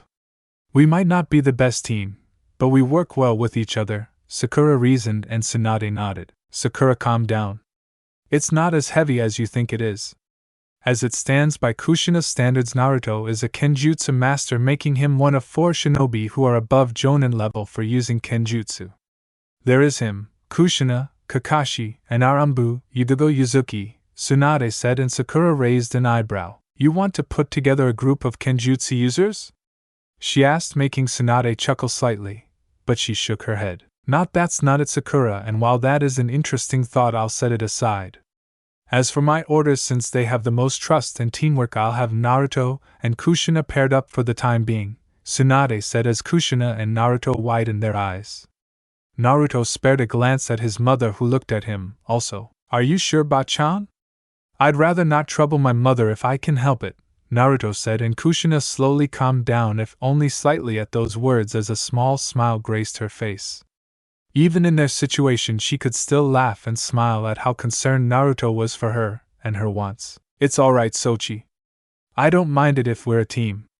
I trust you more than a lot of people, Kushina said, and Naruto slowly nodded, wondering what the change of attitude was. Alright then, as for you and Kakashi, Sakura, the both of you will be given 2 new teammates as of today, but for your mission. Kakashi, Sakura, you and your new team are going to intercept the messenger at the bridge that Sasori told you about. You are to arrive there fast. I wanted any information about Orochimaru to be dealt with swiftly. You leave in an hour, Tsunade told them, making Kakashi and Sakura nod. They both turned to Naruto and sighed. Naruto shinobi have different experiences, so I'm sure you'll be fine, Kakashi said as he left Naruto, then turned to Sakura. I'll find out all I can about Sasuke-kun for us, Naruto, Sakura said as she left, with Naruto rolling his eyes. Not gonna respond to that one. No way, Naruto said in thought, making Kyuubi chuckle. Are you kidding? 2 years ago it was I'm gonna bring him back, arrow Sannin, even if I am a fool for the rest of my natural life.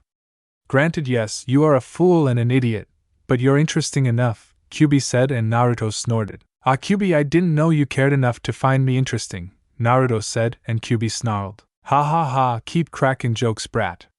I'll kick you one of these days, Kyuubi said to his container while Naruto giggled. Bring it on, furball, Naruto responded before he snapped out of his stupor and back to Tsunade attention at the 2 kenjutsu users. Now then, Kushina, Naruto, this mission will be an A-ranked one, given that the chance of danger is very high and likely.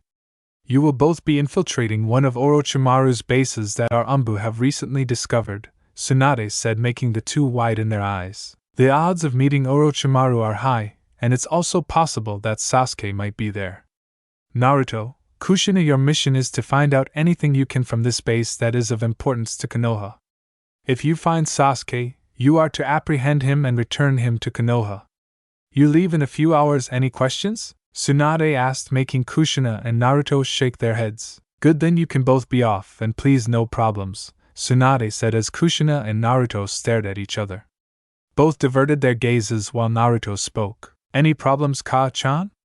Naruto asked, and Kushina shook her head. No problems, Sochi, Kushina said as Naruto opened the door and allowed his mother to walk out with him following, while Tsunade sighed. There is going to be problems.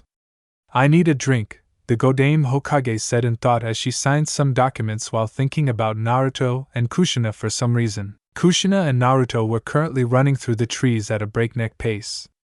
They had just left Konoha a few hours ago and were on their way to Orochimaru's hidden lair that was uncovered by Anbu. Both weren't sure to be lucky to have something to do or unlucky in the small fact that after 3 days of somewhat avoiding each other they were now on the same team, and it would stay like that.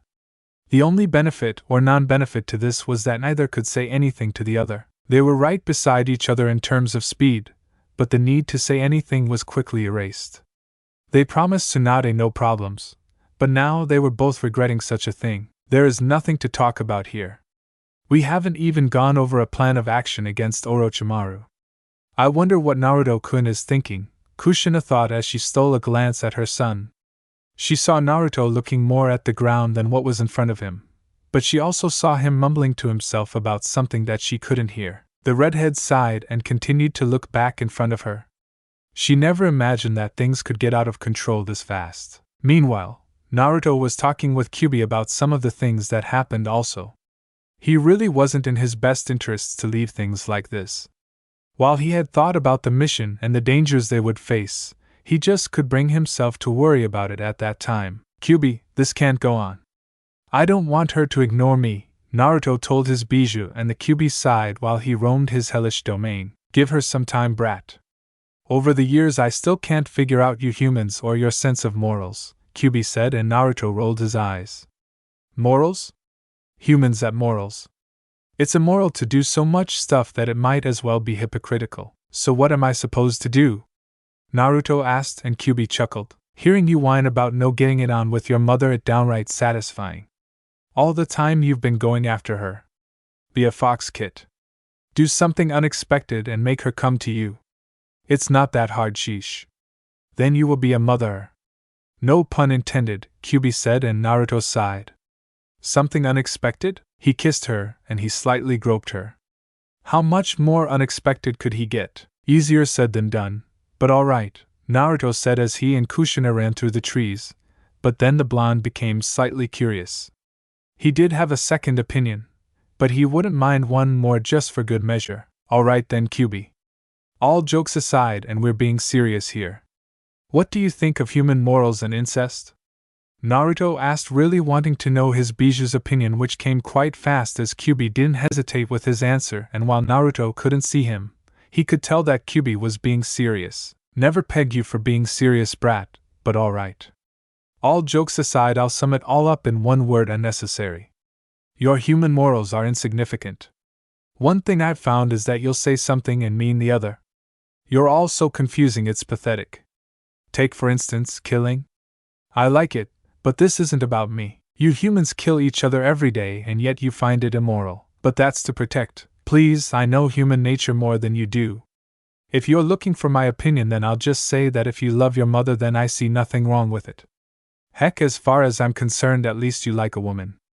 Anything else and I'd kill you myself, Kyuubi said, and Naruto silently chuckled. Well, you don't have to worry about that, Naruto said, and Kyuubi nodded with a small grin on his face. The rest of the trip was done in silence as Naruto and Kushina stopped to rest in a small part of the forest.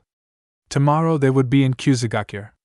Kushina lit a small fire, and the two were currently sitting at opposite ends. They looked at the fire for a little while, but with all their might they both tried not to look at each other directly, and that was the last straw for Naruto. Gakka-chan, I can't take this.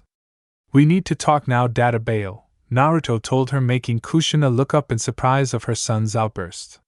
She gently smiled and nodded. I was waiting for one of us to say something also. I don't like silence, Sochi. So what should we talk about? Kushina asked, and Naruto. He was just happy to hear Mother's voice again. Maybe we should form a plan for when we arrive tomorrow? Naruto suggested, not seeing much of anything else to talk about. Well, we're not one for strategy, Sochi. You know me, I rush in and strategize later. That's how I've always done things, Kushina said with a small giggle, and Naruto sighed. Me neither. Sakura and Kakashi went to the Tenchi Bridge, so there's a chance that we'll get lucky, Naruto said, and Kushina nodded. She watched her son get up and almost tensed, but he only walked over to where their backpacks were and rummaged through them. Kushina raised an eyebrow before she saw Naruto take out a small scroll. He placed it in front of her and smiled. Let's go with this. We've never tried it before, Naruto told her, and Kushina narrowed her eyes. That's because you didn't have the speed required to use this strategy, Kushina said, looking over the small scroll, but Naruto waved her off. I do now thanks to you and Arrow Sennin. I could never get where I was without you, Kaa-chan, Naruto told her, and Kushina was lucky that the flames of the fire covered the searing blush on her face. The Uzumaki woman slowly gulped before rubbing the back of her head. Well, I am a good teacher. And maybe we should go to sleep now.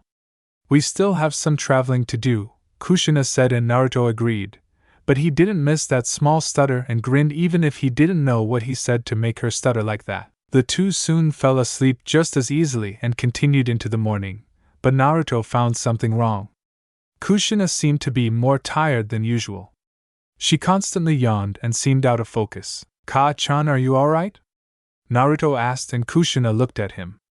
She softly blushed before turning her head. Yeah, I'm fine. Let's hurry up, she said as she ran further ahead, and Naruto wondered what her problem was. Even Kyubi wanted to know, as he never seen something so weird before like that. Well, that's weird. I wonder what happened last night, Naruto said to himself as he and Kushina ran forward towards their destination. With Team 7. Ugh, Kakashi-sensei, why do we have these guys? Sakura asked, and Kakashi chuckled as they saw their new teammates, which consisted of a pale teenager in some Umbu armor, and the other one Sakura didn't remember. Some Chunin she might have worked with before. Ma Sakura. We're already here and our contact is here also, Kakashi said as he hinged into a perfect form of Sasori's puppet. Sakura and her teammates stayed back while Kakashi went forward. The Haruno girl could only hope that she could get information from them about Sasuke. They had to bring him home. Kakashi walked out to the bridge and narrowed his eyes. He was looking at Kabuto, who had a small grin on his face. It's good that you made it, Kakashi said in a gruff voice that Sakura had told him about. Kabuto nodded with a bow to his master. Greetings, Sasori-sama. I have the intel on Orochimaru-sama just like you asked. We should keep our meeting brief, Kabuto said, and Kakashi nodded. He decided to ask about Sasuke since he knew that Sakura would chew his ear off if he didn't. I heard that you acquired Sasuke Uchiha. Where is he? Kakashi asked, and Kabuto slightly narrowed his eyes.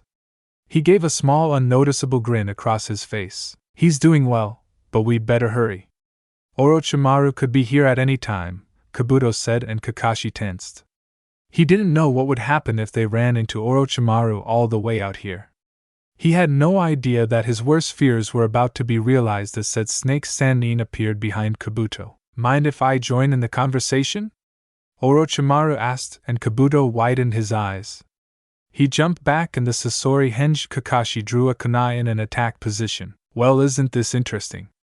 It seems that I found something nice, Orochimaru said while Kabuto formed a chakra blade with his hands. Sasori-sama, if we hurry then we can take him, Kabuto said, trying to sound optimistic, but Kakashi could feel something wrong. Is this your answer, Kabuto? Orochimaru asked, and Kabuto raised his arm to attack. Kakashi gasped as Kabuto slashed at him, making the Jonin backflip away from them. Ah, Kakashi. It's a pleasure to meet you. Now why don't you call out your little group so we can have some fun, Orochimaru said, and Kakashi narrowed his eyes. He sighed and waved his hands. Sakura, sigh, as he told them, and the Chunin came out in battle-ready positions. Well, Orochimaru, I think now would be a good time for you to know that we don't give up easily, Kakashi said, and Orochimaru chuckled. I'm sure. Sasuke is such a delight to have around, Orochimaru said, and Sakura seethed. She tightened her fist and covered it in chakra. I'm gonna make you tell me where is his right now, the pink-haired Kunoichi yelled, and before Kakashi could stop her, Sakura charged at the Snake Sannin, looking to make him talk at once. With Naruto and Kushina, the two Uzumaki were staring at a small entrance. It seemed rather inconspicuous, but that was fine. Kushina touched a small stone and closed her eyes. She could feel multiple chakra signatures behind the wall in front of her and smiled. This is it, Sochi. There are a few chakra signatures behind here, but nothing we can handle or take down. I also know this place is multi-layered. It might be a small maze, so don't get lost, Kushina said, and Naruto chuckled. Speak for yourself, Kaa-chan, Naruto, as he took out his sword. He mumbled some words and his sword glowed for a bit. He stabbed it into the wall and cut a circle into the stone. The mother and son duo watched the stone fall to the ground with a perfect hole through the wall. Naruto grinned while he stepped to the side. After you, Ka-chan, Naruto said, and Kushina giggled for a change. She stepped inside and Naruto followed also. They saw the multiple halls filled with candles while the brown walls formed the maze that Kushina had talked about. You know, Ka-chan, when you were talking about multiple signatures I expected someone right away. But I don't see anyone, Naruto said, and Kushina nodded. Well, Sochi, we can figure that out later. Right now we have to go, Kushina said, running ahead, and Naruto followed her. They quickly ran through the halls and checked the various doors around the floors. Naruto opened one door and saw it was empty. Kyuso. Where is everybody? Naruto wondered, and Kushina narrowed her eyes as she looked at a piece of paper on the wall. She growled and immediately tore it off. This is why, Naruto-kun. They set up a small seal that messed with my sensory capabilities. There is probably only 1 or 2 people in this place, Kushina told him, and Naruto sighed. He looked around the place before he closed the door to the empty room. Well, then I think we should split up. We'll stay in contact by using our chakra sensory skills. I'll go this way and you go that way. If you run into trouble, then just spike your chakra and I'll help, Naruto told her, and Kushina gave a small grin. Shouldn't I be the one saying that? She asked, and Naruto rolled his eyes. No, I'm the one who should be saying it, but it doesn't matter. Good luck, Ka-san, Naruto said, and the two ran off in separate directions. Naruto ran down the stairs and Kushina to a hall to the right. Naruto huffed as he checked room after room. He must have been going through them all and wondered how many he had already done. The blonde was getting irritated and looked around a little more. Before long he stopped and opened a door. He looked inside and narrowed his eyes. It looked like a lab of some sorts. The blonde walked inside and saw containers all around. Some filled with strange liquids and others filled with some type of thing he didn't know. Well, I'll say this much for the pedo. He sure keeps a lot of stuff. I wonder what all this is for, Naruto said, thinking out loud, and Kyubi decided to respond. Who knows how his thinks? I think you should take some sample stuff. Who knows, maybe you'll be able to do something with it, Kyubi suggested, and Naruto narrowed his eyes. He reluctantly nodded and grabbed a vial. He looked at it for a bit. He sighed and placed it away for later. He also saw some notes on the table. They looked complicated, so he didn't try to figure any of it out. Naruto just took out a scroll and sealed away all the notes he could find before exiting the room. Oh, one more thing, Naruto said as he summoned two Kage-bunshin. They both entered the room and Naruto closed the door. He grinned as he heard a yell. Rasengan! His clones yelled as they destroyed the lab, making it explode, which made Kyubi grin while he rested on the molten ground around him, adding your own touch to things. That's a good job, Anya, Kyubi said, and Naruto appreciated the compliment. He quickly ran down the rest of the halls and stopped at a door. He stopped to rest and looked around. He was no closer to finding anything else in here. He doubted he'd run into Sasuke, and truth be told, he'd rather not. Naruto had really changed his opinion of actually getting Sasuke back. Granted, yet he wanted to bring the Uchiha back to Konoha. He didn't mind that at all. What he minded was the fact Sakura was letting it obsess with her, and he wanted no part of that. He had his own dreams, and if Sasuke could pursue his, then why the hell shouldn't he pursue his own? Sigh, why am I even thinking about that team? I guess I'll check this room, Naruto said to himself. He opened the door and narrowed his eyes. He saw someone sleeping in the bed and sighed. He looked down the person's form. He had a white top half of an obi robe and blue pants with a purple sash around his waist. He also had the same hair as always, that damn duck-shaped looking hair. Kyubi, Naruto said, making the nine-tailed Bijou stir. What is it, brat? The Bijou asked, getting interested before he saw what Naruto was looking at, and since he heard Naruto's thoughts he only did one thing: he laughed like a maniac, which made Naruto's eyebrow twitch. Kami hates me, Naruto said in thought as he slammed the door open, waking up the person in the bed. It had to be Sasuke. Of all the people he could meet at the moment, it had to be Sasuke. Speaking of Sasuke, the Uchiha sighed as he refused to turn around. Whoever you are, I'm in a bad mood, so get lost, Sasuke said, and Naruto chuckled. I didn't think you ever had a good mood, team, Naruto said, and immediately Sasuke opened his eyes. He turned around and glared at Naruto with his Sharingan flaring. The blonde wasn't intimidated as his eyes grew in coldness. Sasuke slightly flinched at them, but managed to shake it off. He stood to his feet and sighed. So you're still chasing me, huh? You haven't gotten stronger, Naruto.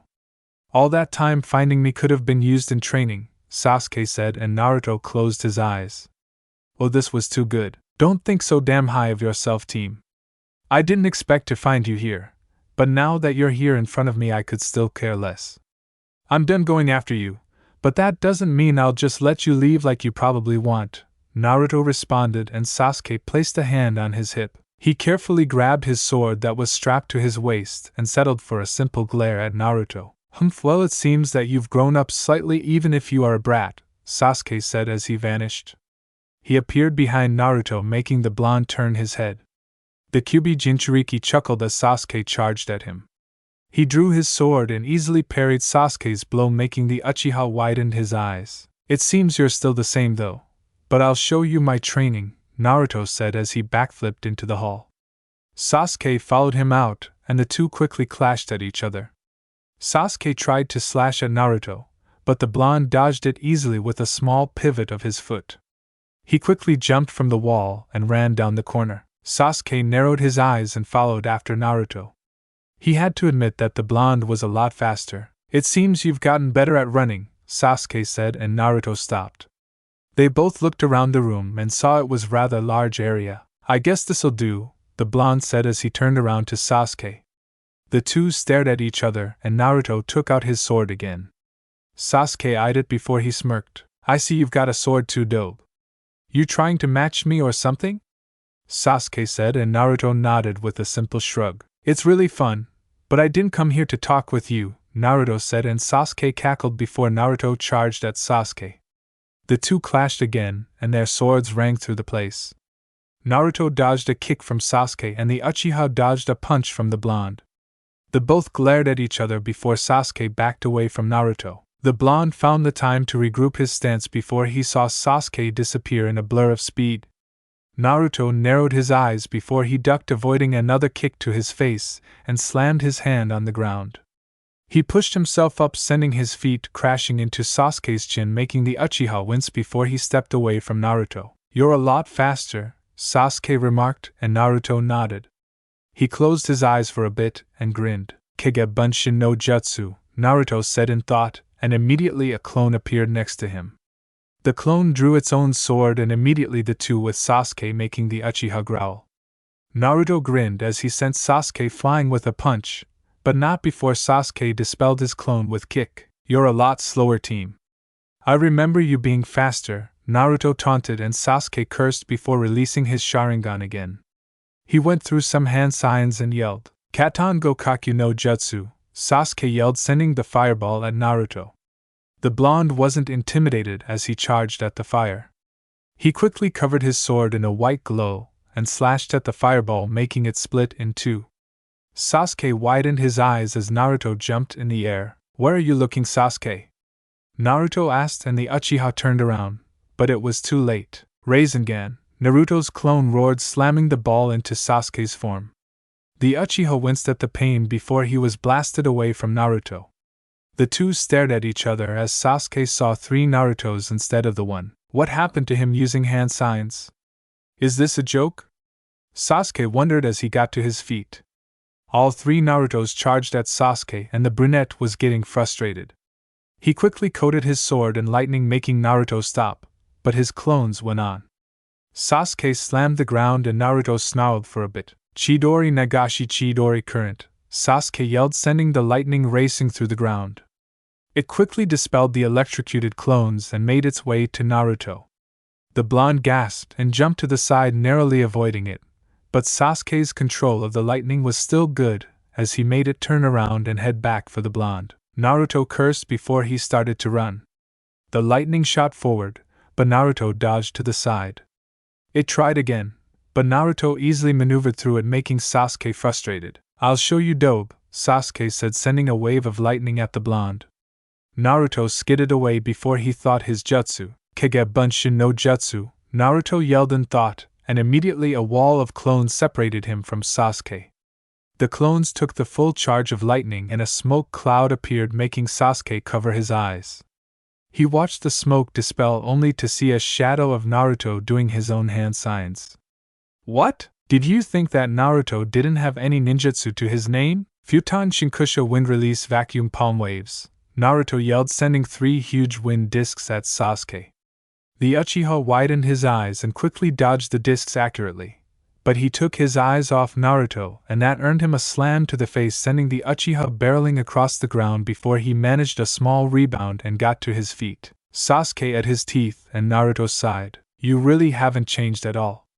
Before I do actually get serious, why don't you answer this question? Naruto said, and Sasuke raised an eyebrow. He seemed like he would, so Naruto decided to continue. Why didn't you kill me? You had the perfect chance and you didn't. Why not? Naruto asked, even though he knew that technically Sasuke did kill him. It was only thanks to the shinigami that he was even here right now. Sasuke closed his eyes as he thought back to his brother. Don't show your face to me unless you have eyes like mine. Kill your best friend. Sasuke remembered those words and they irked him to no end. He opened his eyes and humphed. I had no desire to. You were weak and killing you wouldn't give me anything. And I'll never use his way of getting power, Sasuke said, and Naruto narrowed his eyes. He must have been talking about Itachi. How great was that? But I'll make up that mistake now and kill you without any hope of you being alive, Sasuke said as he charged at Naruto. The blonde sighed as he closed his eyes. He waited for Sasuke to get closer and closer. When Sasuke was right in front of him, the blonde surprised the Uchiha as his blade pierced his chest. Sasuke widened his eyes to when Naruto grabbed him into a hug. You really are still gullible, Naruto said, and Sasuke watched the blonde fall from the ceiling. Naruto smirked as he held up a hand sign. Kai, the blonde said, and immediately an explosion happened near Sasuke, shaking the entire building. Naruto got to his feet and saw Sasuke huffed. He glared his Sharingan at the blonde and growled, Damn you, dope. When did you make a Kage Bunshin? Sasuke asked, and Naruto shook his head. Not a Kage Bunshin. A Bakuden Bunshin. It comes in handy. Now that I've got your attention, then you'll have no choice but to listen to me, Naruto said, and Sasuke narrowed his eyes. The blonde sighed and decided to choose his words carefully. Sasuke winced in pain and really needed the time, so he decided to hear Naruto out. Is there any chance that you'd come back to Konoha? Naruto asked. He really didn't care if Sasuke said yes or not, but on the chance he did say yes, then he'd be willing to try some things and make his life a bit more enjoyable. Sasuke snorted and rolled his eyes at Naruto's question. It seems that the blonde hadn't grown up at all. It was being a pain to have to try and tell it to him all the time. No way, dope. There is nothing for me in Konoha, and I sure as hell refuse to go back for anything, Sasuke said, and Naruto gave a hidden smirk. What about a mother? Naruto asked, and Sasuke raised an eyebrow. He immediately stayed silent, and Naruto grinned.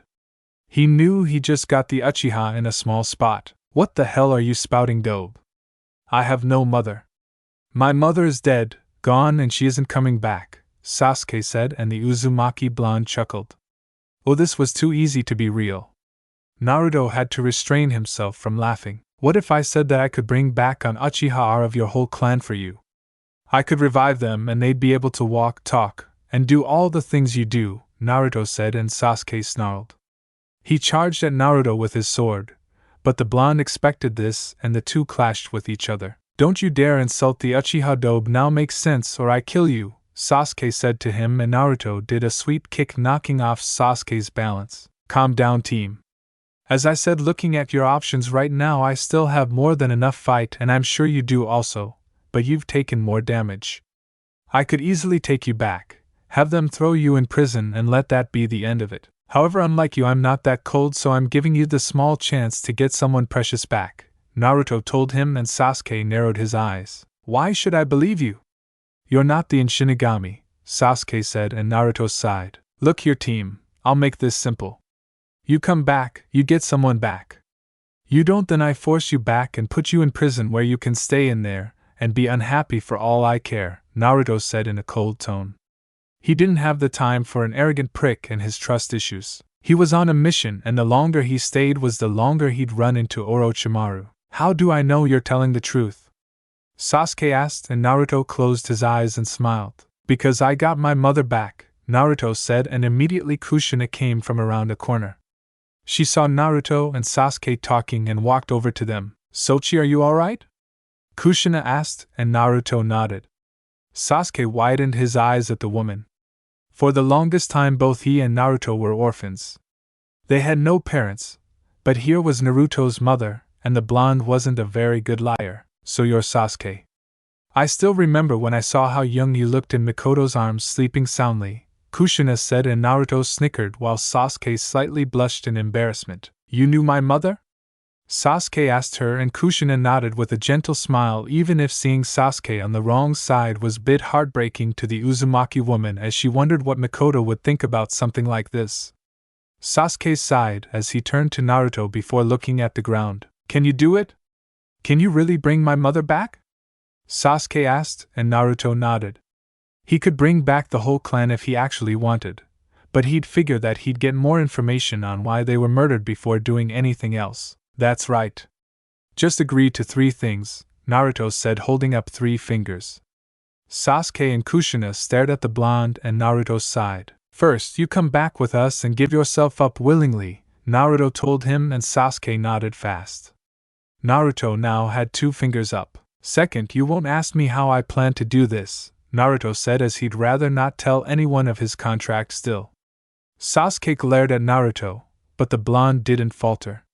The Uchiha relented and nodded fast. Naruto sighed and held up 1 finger. Third, when she's revived you will not tell anyone that I did it. That is all for my conditions, Naruto said to the Uchiha, and Sasuke raised an eyebrow. Those were weird conditions to accept, but the Uchiha nodded, not seeing that many other options, especially when he was injured. Fine, I'll go back peacefully. I won't ask how you did it, and I won't tell anyone that you did it. I agree to them all though, Sasuke uttered, and Naruto nodded with a smile on his face. Well, alright then, team. You'll get your mother back, Naruto said, and Sasuke did his best to do a small glare at the Uzumaki. But if this is a lie just to get me back in Konoha, then I will destroy you without a second's hesitation, Sasuke said, and Naruto nodded. Fine, team. Shake on it? Naruto asked with his hand out, and the Uchiha gazed at it. He grabbed it and shook it, signing the deal that they made. Kushina smiled before she immediately scowled, and just in time too, Kushina said as she turned around. Sasuke and Naruto looked also to see Orochimaru and Kabuto come in. My, if this isn't a pleasant exchange? I never thought I'd see you again, Kushina-san. How are you alive? Orochimaru asked, and Kushina shrugged her shoulders. Maybe the Shinigami had a change of heart. Who knows, Kushina said, and Kabuto walked down the steps. He glanced at Naruto and corrected his glasses. Still chasing Sasuke-san, Naruto?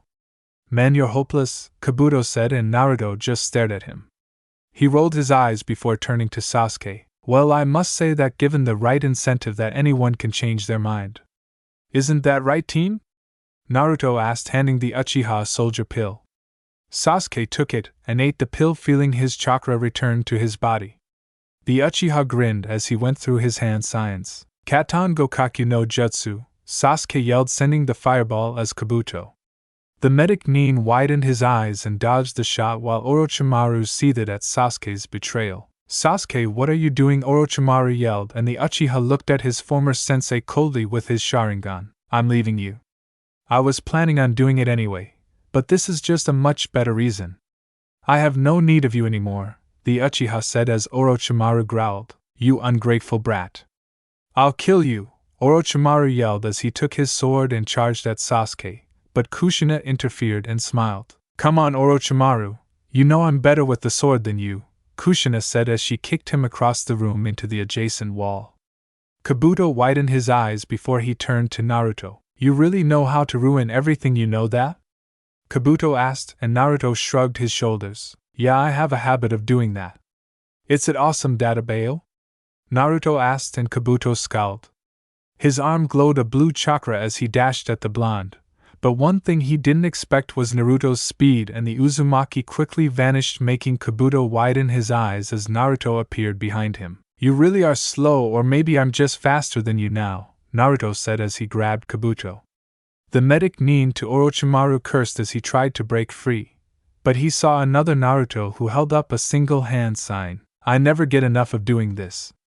Kai Naruto yelled and his clone exploded, sending Kabuto crashing into the wall. Alright, let's go before we— Hey, who are you? Naruto asked, looking at side before they heard 3 people coming. Naruto, Kushina, and Sasuke were prepared for more, but they sighed when they saw Kakashi, Sakura and some Chunin come through the halls. Naruto and others winced when they saw Sakura slam Sai in the face. How many times are you going to betray us? This is so damn stupid, Sakura said as she looked up. Imagine her surprise when she saw Naruto and Kushina along with Sasuke. Sasuke-kun, you're here. I knew it. Now we can take you home, Sakura said, and the Uchiha rolled his eyes. He turned to see Naruto grinning like mad, but the Uzumaki didn't say anything. Naruto, did you do something? Sakura asked while Kakashi narrowed his eyes. He took out a kunai, but they had bigger problems to worry about. Sorry to interrupt this reunion, but you will all not get out of here, Orochimaru said as he took out his sword and Kabuto got to his feet. Sasuke smirked, and so did Naruto. The two stood in front of everyone else and did their hand signs. Ready, team? Naruto asked, and Sasuke snorted.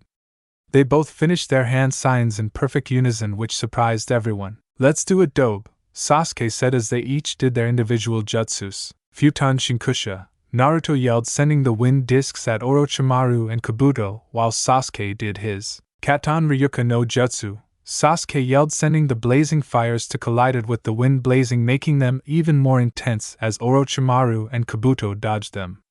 The blades exploded into the wall, making it crumble to the ground as Naruto and Sasuke smirked. Too easy, they both said as everyone seemed confused, especially Kakashi and Sakura.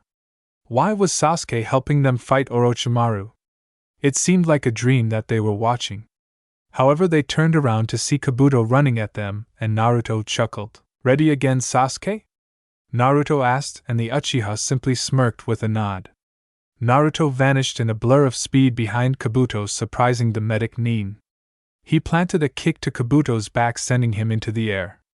Kabuto winced at the pain before Sasuke jumped into the air behind him. He unsheathed his sword and, using the bottom of it, he slammed Kabuto across the face, sending him back at Naruto. Naruto unsheathed his own sword as he brought it back. Yuzu no Fukusakodai no Sakataki Whirlpool Revenge Reversed Imperial Waterfall, Naruto yelled as he unleashed an entire wave of chakra into the air, sending Kabuto with it. Kabuto yelled out from the pressure of the attack until he hit the ground while Naruto sheathed his sword. I think we should go. Who knows how long we have till they come back, Naruto said, and everyone agreed with him. They all quickly ran from the base towards the entrance that Naruto and Kushina came through. Naruto left a clone there just in case of anything, and everyone shot off into the trees, disappearing from view, leaving a seething Orochimaru and injured Kabuto behind. Forest, nighttime. Everyone sighed as they gathered around a fire. They hadn't been caught by Orochimaru, so they could only assume that he and Kabuto gave up on the chase. So it was an A-ranked mission for you to go through one of Orochimaru's bases. Why didn't Tsunade-sama tell us about this? Sakura wondered, making Naruto and Kushina shrug their shoulders. But that was hardly everyone concerned, as they all were looking at Sasuke, which pegged the Uchiha quite a bit. What? Sasuke asked, and Sakura just smiled as she walked up to him. I'm just glad you're coming home, Sasuke-kun. We've missed you, Sakura said while Naruto rolled his eyes.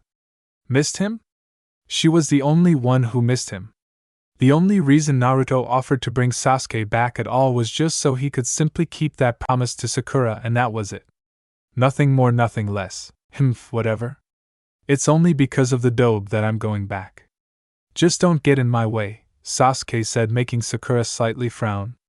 Everyone sighed, but sort of expected something like that. So Kakashi-sensei, what's Sasuke punishment looking like? Naruto asked, and Sakura turned to him as well. All eyes were on the Jonin as Kakashi looked at the fire. He sighed and turned to Sasuke. It depends.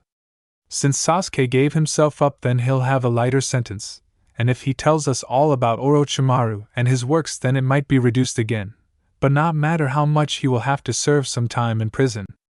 I know that much, Kakashi and Sakura slightly laughed in nervousness. But it was the curse mark. It was influencing Sasuke-kun. They can't do that to him, Sakura said, and some people sighed. I'm sure Naruto will say something for Sasuke, Sakura said, turning to Naruto, and the blonde mentally cursed. Damn it, why does this always come back to me? Sasuke's not a brat. Well, he is, but he can take care of himself. This is a joke, Naruto thought before he sighed. Sakura, you know how Sasuke is. He doesn't want our help, and I'm sure he doesn't need it, Naruto said, and Sasuke nodded. That's right, I don't. I can handle myself just fine, Sakura, Sasuke said to her, and Sakura sighed before sitting down around the fire. Everyone had stayed silent for the time being while Kushina got to her feet. She slowly walked off into the woods, and Naruto decided to follow her. He wondered what was wrong with her, and decided to leave. Kushina walked to a small creek that they had passed, and took a sip of water. She let the water cleanse her throat and sighed. They had a successful mission, and while she was happy about that, she just couldn't forget about what happened to her last night. She had dreamt of something that made her wonder where her relationship with her son was going. She dreamt of herself, and doing things with Naruto. She couldn't sleep at all that night, and that was the first time she had dreamt of her son that way. It was staggering to the Uzumaki woman how she felt for her son. She quickly knew that what was being replaced with motherly feeling were a woman's feelings. The feeling of having a man near her, the feeling of being touched and kissed the way Naruto did. He might not have done it perfectly, but that didn't mean anything to her. Heck, Kushina couldn't lie and say that it didn't feel good, and she wasn't sure what was holding her back, but she could feel it in her heart somewhere. Maybe it was with the incident during her teenager years.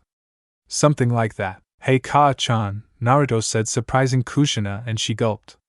The female Uzumaki nearly jumped at her son's voice before turning around to look at him. She saw him leaning on a tree with his arms folded.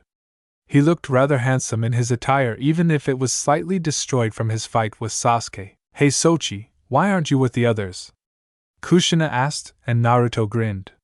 He rubbed the back of his head, but then he got serious, which made Kushina startle. Kaa-chan, we need to talk, Naruto told her, and Kushina nodded.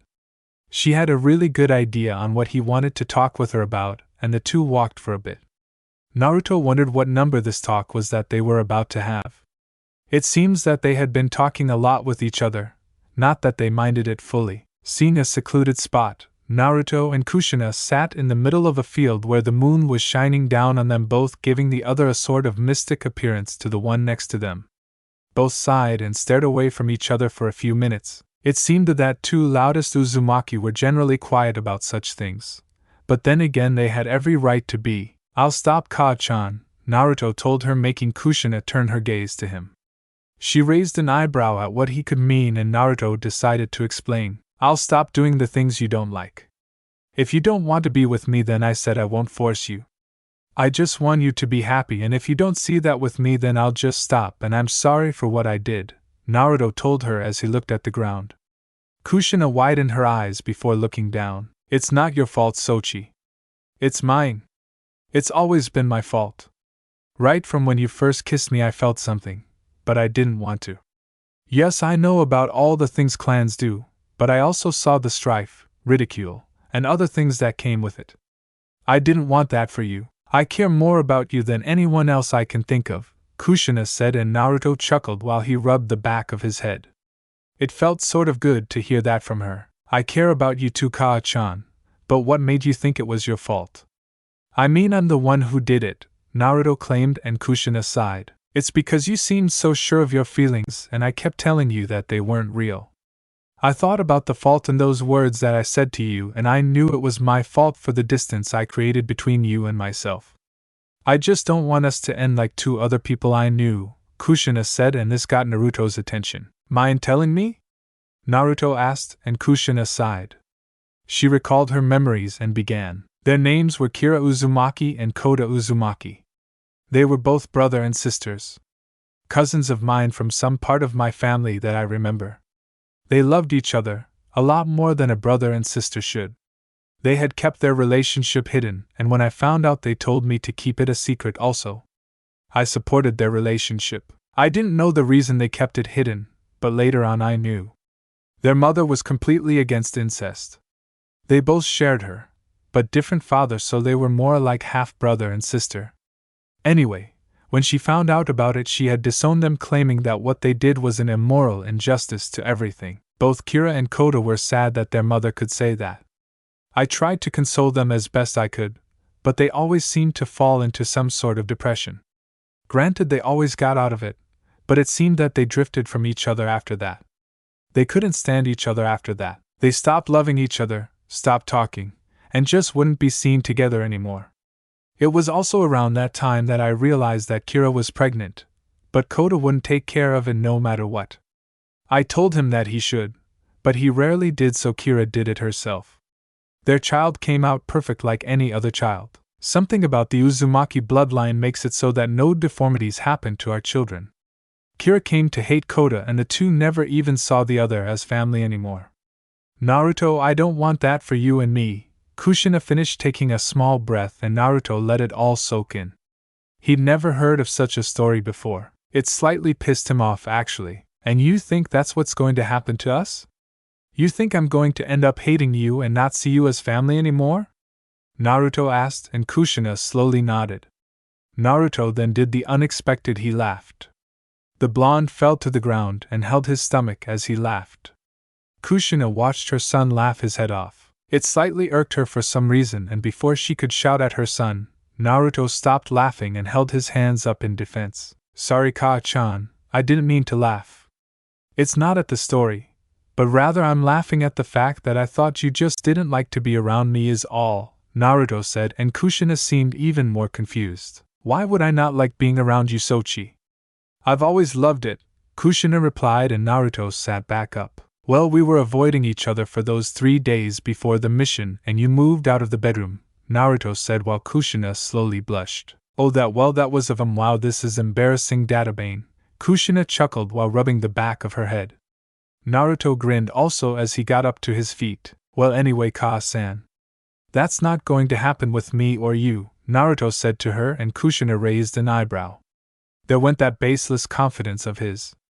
Not that she wasn't the same at times, but that was beside the point at the moment. Oh? And what makes you so sure? She asked, and Naruto put a finger to his chin. He thought it over for a second and then turned back to his mother. You think I'm using some baseless confidence again, don't you? He asked, and Kushina widened her eyes before moving her eyes around to avoid his making Naruto's guess the right one. Alright, Ka-chan, if I loved you and you loved me, do you think we would fail like that? Naruto asked her, and Kushina found it troubling to answer that, or rather she wasn't sure. Well, I'm not sure. Do you think we'd fail? Kushina asked, and Naruto shook his head. He just got his mother interested in the possible aspects of something like this. No, I don't. I can't say why, Ka-chan. Just know that I'll do anything to make you happy. I mean it. You're the best thing that has ever happened to me, Naruto exclaimed, and Kushina felt her heart skip a beat. Kushina got to her feet along and followed Naruto until the blonde abruptly stopped. What's the matter? Kushina asked, and Naruto shook his head. Nothing wrong, Ka-chan. It's just that I'm glad you told me that story, Naruto said, and Kushina wondered what he meant by that. Naruto turned around to face his mother and startled her a bit. He quickly lessened the distance between them both, but instead of a kiss like Kushina expected, Naruto hugged her. He gently wrapped his arms around his mother and sighed. Ka-chan, I can't tell you how it could go. I don't know everything, but I know that I love you. Again, I'd do anything for you. Would you give me a chance? Naruto asked, making Kyubi grin inside his demon realm mindscape. It's getting good now. Please kiss the damn brat. This on and off thing is so stupid. Go kick, Kyubi said in thought, and Kushina continued to slightly smile. I should stop.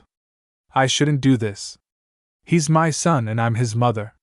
We'll destroy our relationship, Kushina said in thought, but her thoughts didn't register at all as she wrapped her arms around her son. Man, Sochi, you're making this difficult.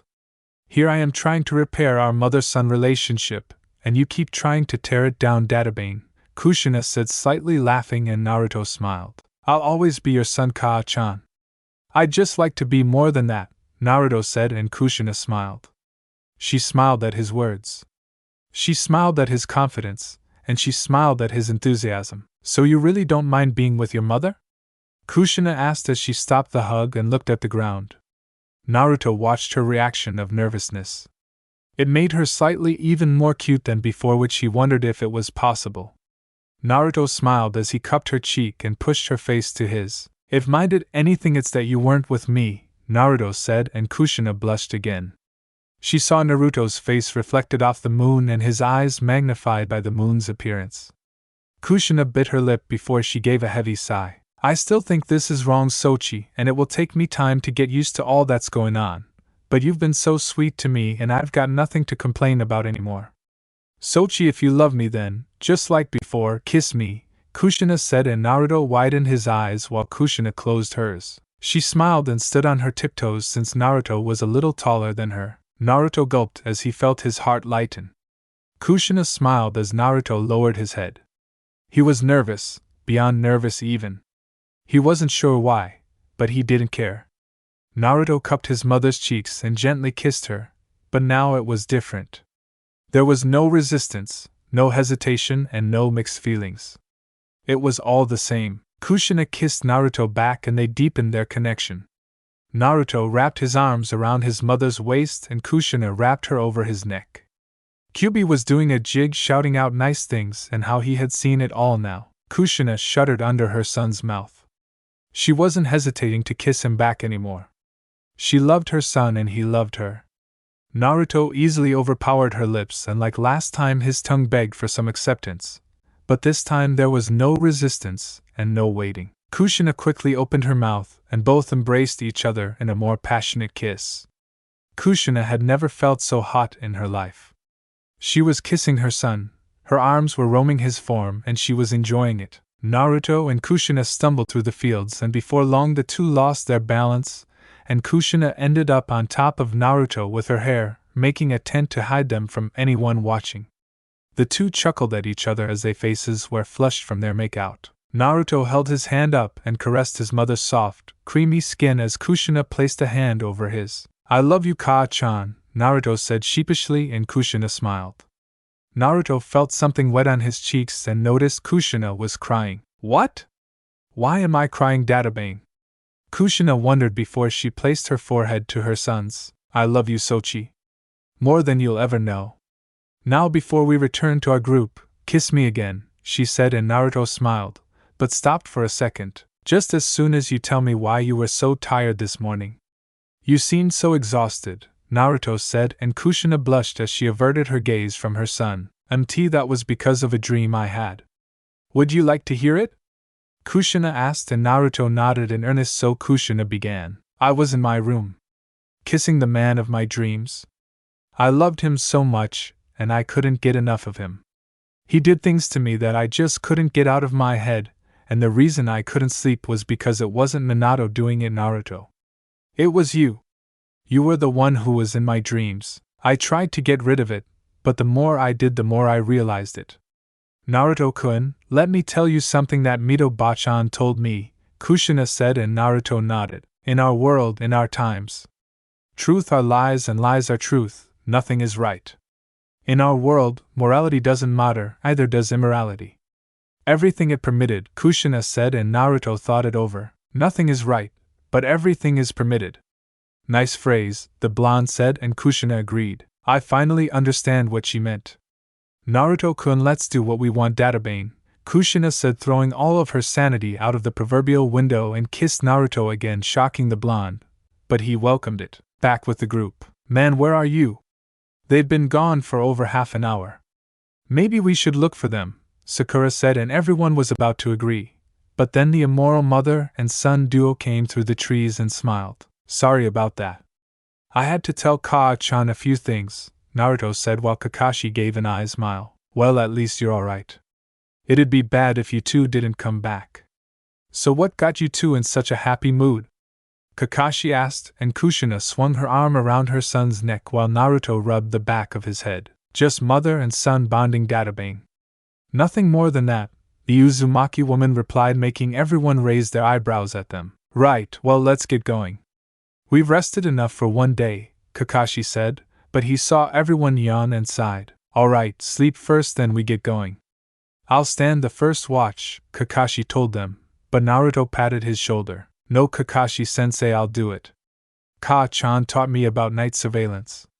You get some rest, Naruto said, and Kakashi nodded. He sighed and went to sleep while Naruto headed up to a tree to stand guard. Right next to him, Kushina appeared smiling. I thought you'd go to sleep also, Naruto said, but Kushina waved him off. I wouldn't be able to anyway. I'll stay awake with you tonight, Kushina said, and Naruto smiled. They both watched the moon for a bit, and just enjoyed the company of each other since it was nice to feel a certain freedom that the two Uzumaki attained. Ka-chan, you think it's wrong? Naruto asked, simply testing something out, and Kushina giggled. A little late for that, isn't it?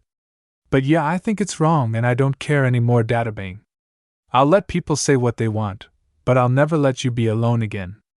As my son and my lover, Kushina said to him, and Naruto leaned back into his mother's lap as Kushina stroked his hair. Both Uzumaki were together, and they didn't care who said what anymore. All that mattered was what they thought of themselves and the other. Next morning, Naruto yawned as he opened his eyes. He had been keeping guard all night, but he must have dozed off. He looked up to see it was morning, but another sight surprised him. He saw he was sleeping on his mother's lap where he had been since last night. Naruto grinned when he remembered last night. It was such an amazing thing to the blonde. That's right, it was amazing, you little mother you. Now how long till you get it on? Kyubi asked while Naruto silently groaned. He rubbed his eyelids while getting used to the sunlight. Not now, Kyubi. I'd rather come to that bridge when I cross it, Naruto said in thought, and Kyubi chuckled in his cage. He wasn't going to be bored any time soon, that was for sure. Hey, I'm more than willing to agree with you. The fact that you even kissed her is enough for now. Oh, she's waking up, see ya later mother, Kyubi said as that name just stayed around in his head. Naruto rolled his eyes while he saw Kushina open her own. She looked down and smiled as their gazes hit each other. Have a good sleep, Ka-chan? Naruto asked, and Kushina ruffled his hair while leaning down to kiss his forehead. Naruto blushed, but smiled as she leaned up from his head. I slept well, Naruto-kun. It seems we got up before everyone else, so we have a bit of time to ourselves, Kushina said, and Naruto agreed. He leaned up from her lap. Kushina dusted her clothes as she got to her feet. The two had stayed in the tree all night, but neither complained. So are you going to move back with me or still stay in the guest room? Naruto asked, and Kushina looked at him before smiling slightly. What do you think? She asked playfully, and Naruto rubbed the back of his head. Leave it to his mother to mess with his head, which could only irk the blonde even more. I think yes, hopefully, Naruto responded, and Kushina placed a hand over her hip. She easily nodded, and Naruto sighed in relief. He had to remember to thank Hayashi when he had the chance. But that could wait for later, as everyone was starting to wake up from their sleeping. The morning was relatively quiet minus Naruto and Kushina's conversation. The two were talking more with each other than anyone else, but no one seemed to mind. Sakura seemed off in her own Sasuke's so cool world. It was amazing that 2 years of seriousness had been somewhat repressed in one Nai by one Uchiha, but that wasn't Naruto's problem. He'd rather not worry about Sakura and her tendencies anymore. He wondered if he got some of that seriousness from the Shinigami. Alright everyone, now that we're done we will be heading for Konoha. Sasuke, I want you to be prepared for what you're going to face, Kakashi said, making sure that Sasuke was simply prepared for whatever happened, which made the Uchiha close his eyes. I know that already, Kakashi. You don't need to keep telling me. I'll own up to my actions, Sasuke said, taking a glance at Naruto, making the blonde nod. The Uchiha sighed, and immediately everyone ran off towards Konoha so that their mission could be considered a success. Orochimaru's base. Orochimaru sat in his chair, pissed off like there was no end. He was taking Sasuke's betrayal hard as Kabuto saw his master seethe like mad. Kabuto, make plans right now. I will never allow Sasuke to get away from me, that ungrateful bastard, Orochimaru said, and Kabuto bowed to his master. At once, Orochimaru-sama. Who would you suggest that I send to go and retrieve Sasuke-san? Kabuto asked, and Orochimaru narrowed his eyes. He thought it over for a few minutes before chuckling. I've a better idea. Kabuto, how's that experiment coming?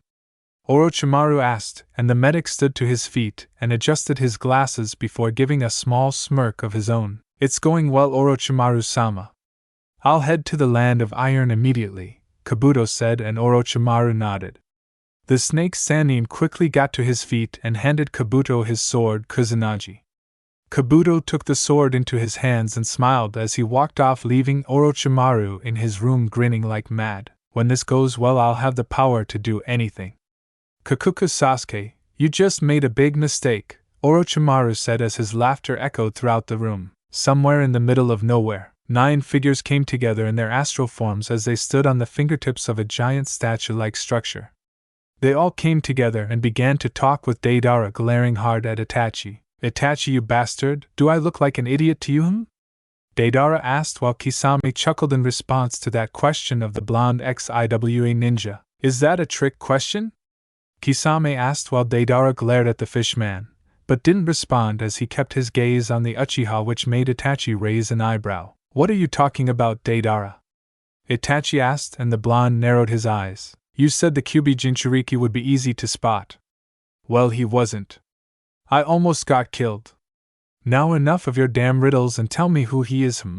Deidara told him, and Itachi narrowed his eyes. Had Naruto changed over the years so much to the point that they couldn't pick up on the hints that he gave them? It seems that Naruto's changed. I'll have to watch him closely now, Itachi thought to himself while he closed his eyes. He rubbed side before opening his eyes again. Well, since you don't know, then he is Naruto Uzumaki.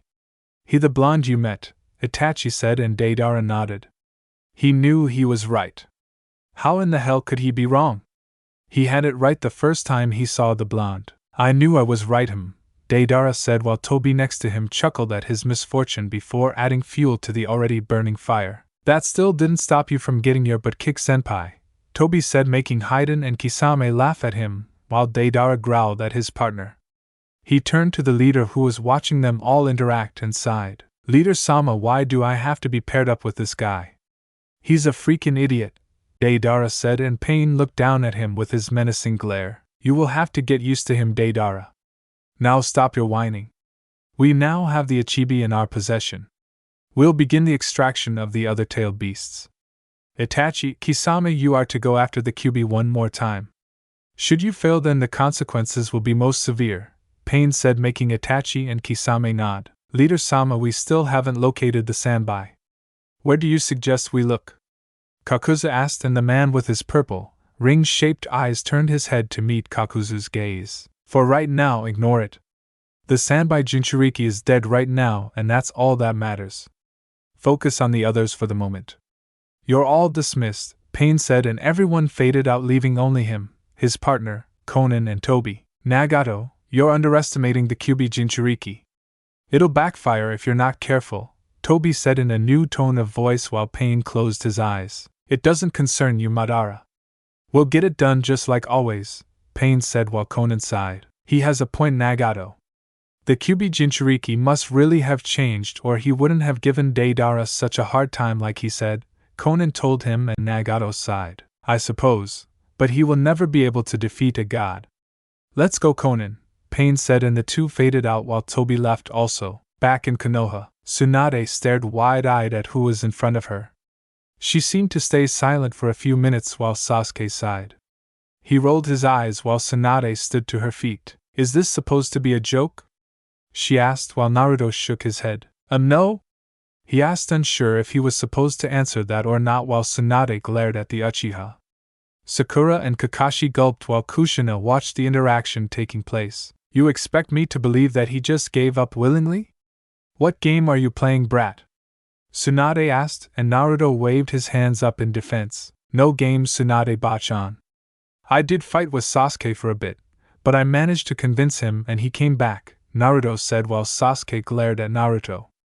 It seemed that the whole ordeal of him somehow bringing back his mother was a secret from even the Hokage. It really made Sasuke wonder what was going on that he didn't know about the blonde, but Sasuke decided to keep his mouth shut. Brat, in all my years as a shinobi I know something like that doesn't happen often.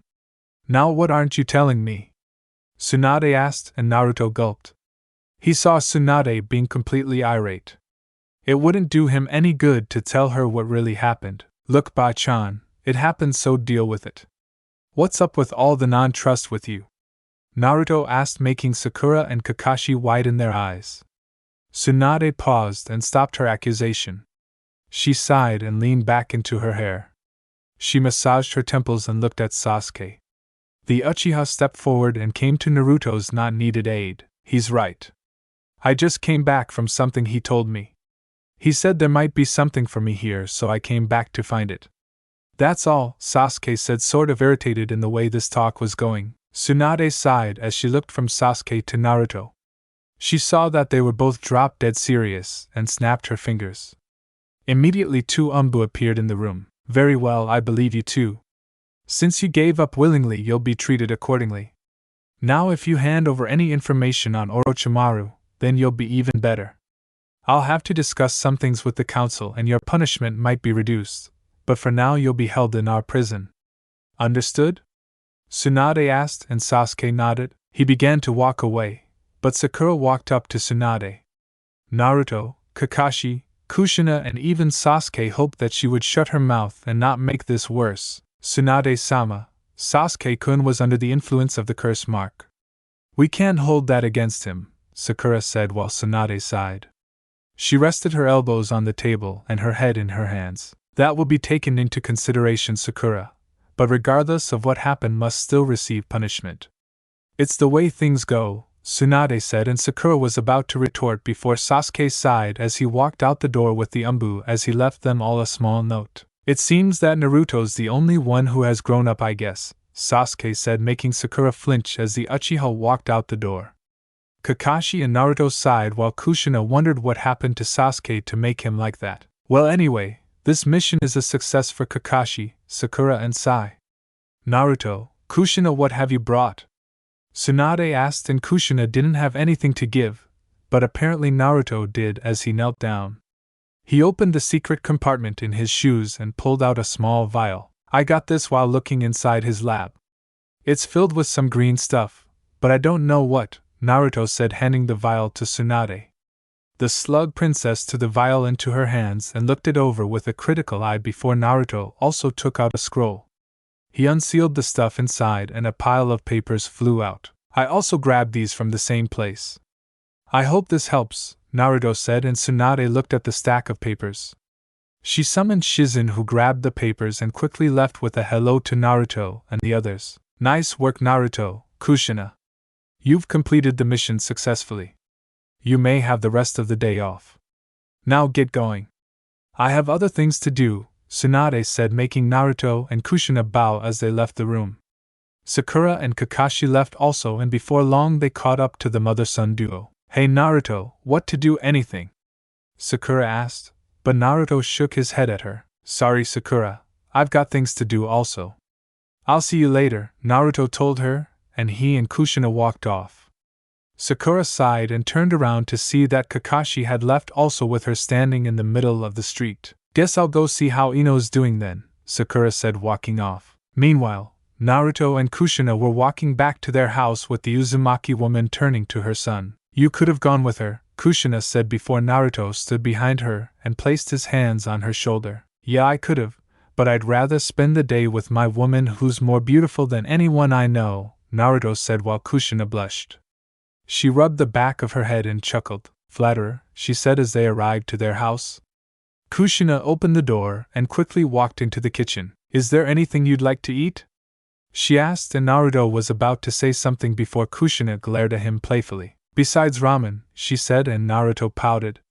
His mother was always like that, but the blonde found that exciting about her. In every aspect of the word. He sighed as he rubbed the back of his head. Well, you pick. I've got nothing specific, Naruto told her as he walked outside, but not before seeing her wrap an apron around her body, making him gulp as he disappeared into the fields. Naruto walked out a little further into the woods and looked around before he unfurled his wrist guards, exposing his seal. Naruto bit his thumb and traced it over his seal. You know, Kyuubi. I still don't like lying to everyone, Naruto said, and Kyuubi sighed at his container. Of course you don't, brat. Lying could get you killed. Wait, that's right, you can't die, can you? Kyuubi asked, and Naruto nodded. He quickly slammed his seal and watched it glow. You think I should tell someone? Naruto asked, and Kyuubi shrugged his big, furry shoulders. Do what you want, Kit. At this point it might not matter, but maybe you should tell someone or else you'll go insane from the silence, Kyubi suggested, and Naruto agreed. Maybe you're right. Kuchiyos no jutsu, Naruto yelled. His seal soon faded out and Naruto quickly turned around. He saw Shin holding a small soul before he devoured it. Naruto raised an eyebrow before the shinigami noticed his presence. You have the habit of summoning me at the strangest of times, but I suppose I knew that when I allowed a contract with you. So what do you want? The shinigami asked in his emotionless tone as he always had. Naruto folded his arms and closed his eyes. You'd think we'd have a better relationship since I've had you for the past few years, Naruto said while the shinigami closed his eyes. You know how busy I am. I don't have time for idle chatter. So are you going to tell me what you want? 'Cause if it's not training or reviving anyone then I'm going to go, Shin said, and Naruto sighed. But there was nothing he could do about it, so he simply decided to agree with Shin and get right to it. Alright, sorry. I know you're busy. I'd like to revive someone. Her name is Hanako Hyuga. She's from the Hyuga clan, Hinata's mother, and Hayashi-san's lover, Naruto said, and the shinigami nodded. He quickly took his beads and made them glow for a bit. Naruto covered his eyes for a little while as the light enveloped the area. Soon the light faded while Hanako appeared, but she didn't move, which made Naruto raise an eyebrow. Why isn't SE moving? Naruto asked, and the shinigami pointed to his sword. Stab her through the chest with your sword. It won't hurt her, rather her essence will return to her body. Since I channeled my spiritual energy into your sword, it now has that capability. Keep that in mind, Shin said, and Naruto nodded. He took out his sword and watched a small pure spiritual fire engulf it. He managed to thrust the sword through Hanako's chest, and immediately the fire channeled from his sword to her body. Naruto watched the fire flare for a bit before settling down. Hanako opened her eyes while Naruto turned to the shinigami. Thank you? Is it the same two people for one person deal? Naruto asked, and the shinigami narrowed his steely gaze at the blonde. The Kyubi Jinchuriki gulped as he wondered if he said something wrong. Well, you've shown yourself efficient in keeping your interest parts. Fine, I'll test you. From now on it will be one person per revival. If you mess up then it's back to being interest as usual. Understood? The shinigami asked, and Naruto nodded. He breathed a sigh of relief as he watched his summon disappear. Excuse me, but who are you? Hanako asked, and Naruto turned around. He got a better look at the woman and carefully looked her over. Hanako had a very light skin just like Hinata's. Her hair seemed to be a dark eggplant color. Slightly dark purple if he had to give it a color. She seemed to be wearing a moderately purple outside robe with a black sash wrapped around it. But that was enough observation. Oh sorry, I'm Naruto Uzumaki, the blonde said, and Hanako widened her eyes. She remembered the blonde as she saw him when he was younger, much younger. Wow, I remember you, but how did you grow up so fast? She asked, and Naruto rubbed the back of his head. Well, you see, Naruto told Hanako everything that was going on as the two sat in the forest. Hanako widened her eyes at all the new information. She was surprised that Naruto had revived her or the fact that Hinata was a lot older. When all was said and done, Hanako was smiling. Thank you, Naruto-san. I can tell you how happy I am for this. If there is anything I can do, just let me know. I'm very grateful, Hanako said, and Naruto smiled. Well, I've got two things that I would like you to do, Naruto said, holding out a piece of paper. Hanako watched as Naruto wrote on the paper for a few minutes. He smiled and handed the paper to Hanako. The Hyuga woman raised an eyebrow while she looked at Naruto for an explanation. Can you pass that to Hayashi-san for me? Naruto asked, and Hanako nodded. She quickly took the paper as Naruto got to his feet. He helped Hanako up also and patted her on the shoulder. Now as for the second thing. Please don't tell anyone that I'm the one who revived you. It'll make things go smoother for you and me, Naruto said as he rubbed the back of his head. Hanako nodded as Naruto told her she could go. Hanako walked away with a small smile on her face as Naruto chuckled. Eat your heart out, Hayashi-san, Naruto thought before he saw Kushina come out to the field. Dinner's ready, Naruto-kun. Come on in. After that we'll train with some sparring, alright? She asked, and Naruto nodded. They quickly walked inside as Naruto saw Hanako head into the village. He knew that the Hyuga compound would be having some fun tonight. With Hanako, Hanako walked through the village and back to the Hyuga compound. She reminisced throughout the entire place as she saw new shops and places. She could only be happy that she didn't get lost on her way back to the Hyuga compound. She wondered how tall Hinata and Hanabi had gotten.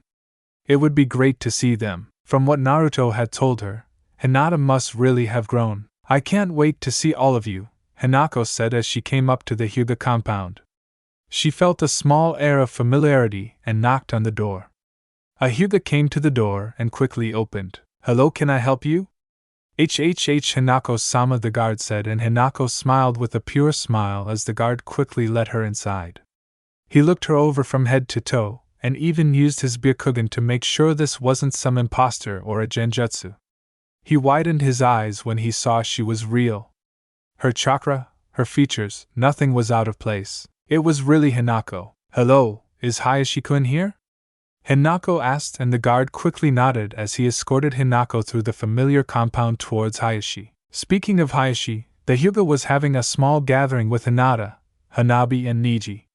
The 4 Hyuga were sitting on their mats while Hayashi spoke. And with that being said, I think it's time that you all started to move towards the next step in your training. Niji, you are by far the most talented Hyuga that I've ever known, and so you will lead the 2 in their training. Is that all right? Hayashi asked, and Niji nodded. He bowed to the head Hyuga before getting up. I also heard that Naruto here a few days ago. Is that right, Hayashi-sama? Niji asked, and Hayashi nodded. Hinata blushed while Hanabi raised an eyebrow. That's right. He was here. Why do you want to know? Hayashi asked, but Niji shook his head, not wanting to push the conversation anymore. Soon there was a knock at the door, making everyone turn to it. Come in, Hayashi said, and the door opened only slightly. The compound guard showed his head and gulped, which made Hayashi, Niji, Hinata, and Hanabi looked at him strangely. Hayashi-sama, there is someone to see you, the guard said, and Hayashi raised an eyebrow. He wasn't expecting anyone, but nodded. Show them in, Hayashi said, and the guard gulped again. It wasn't like a Hyuga to get nervous, well, except for Hinata, but anyway.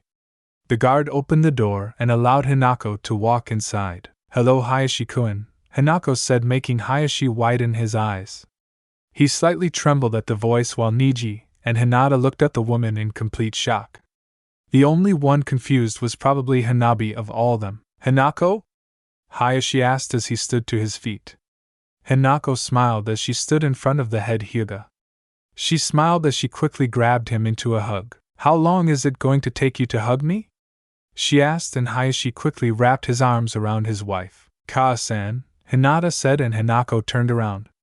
She looked at Hinata's older form and smiled as a tear ran down her cheek. Hinata, you've grown so much, Hanako said as Hinata felt some tears go down her cheeks. She stood to her feet and hugged her mother also. Hanabi heard Hinata call her mother and quickly jumped to her feet.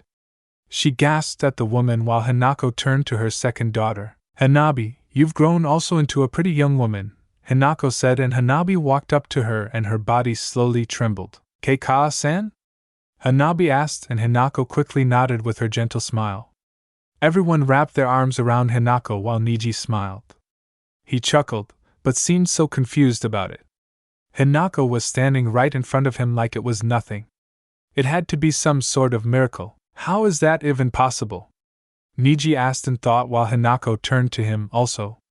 She smiled before she walked up to him. Hey Niji, I can see that you've grown also. How have you been? Hanako asked, and Niji bowed. Hanako-sama, it's nice to see you again. How are you back? Niji asked, and Hanako smiled with a small shrug of her shoulders. Ka-san, this is amazing. You're really back. I've missed you, Hinata said while Hanako patted her head. She blushed, but Hanako simply continued it. I've missed you too, Hinata-chan. I can't wait to hear what's happened with all of you, Hanako said while Hayashi released his hug from his wife and half-sister. You have to tell us how you're back though, Hanako.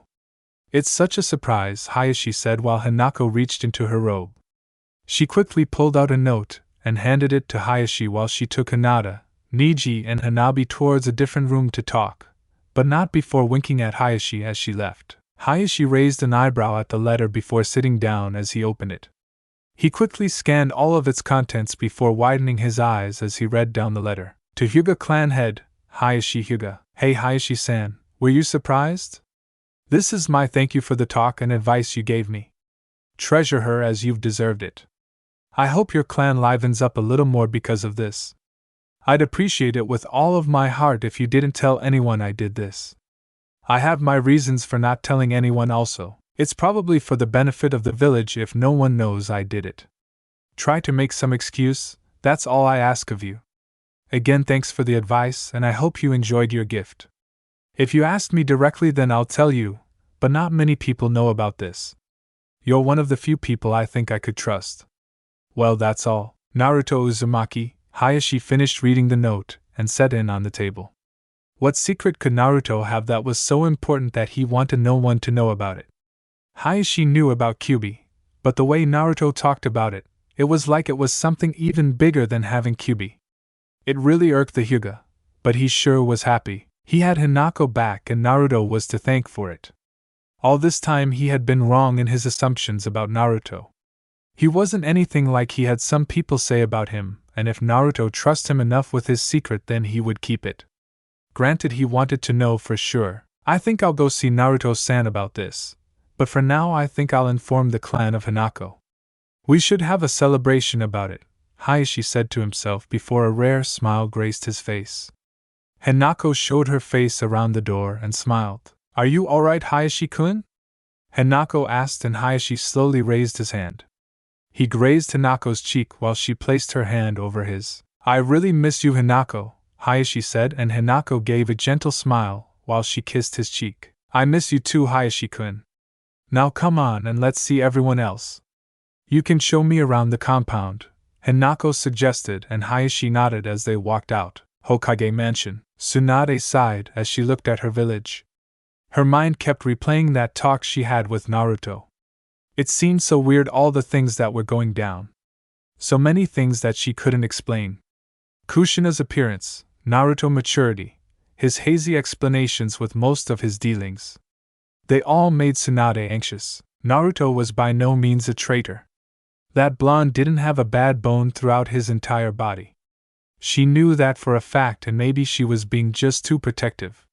She hadn't been around a lot in his life, and she knew that was her fault, so she couldn't really blame Naruto if he didn't want to tell her something. Everyone was entitled to their own secrets, she figured, even her. Great, now I can't get any work done cause I'm racked with stupid guilt, Tsunade said with a sigh before she looked down.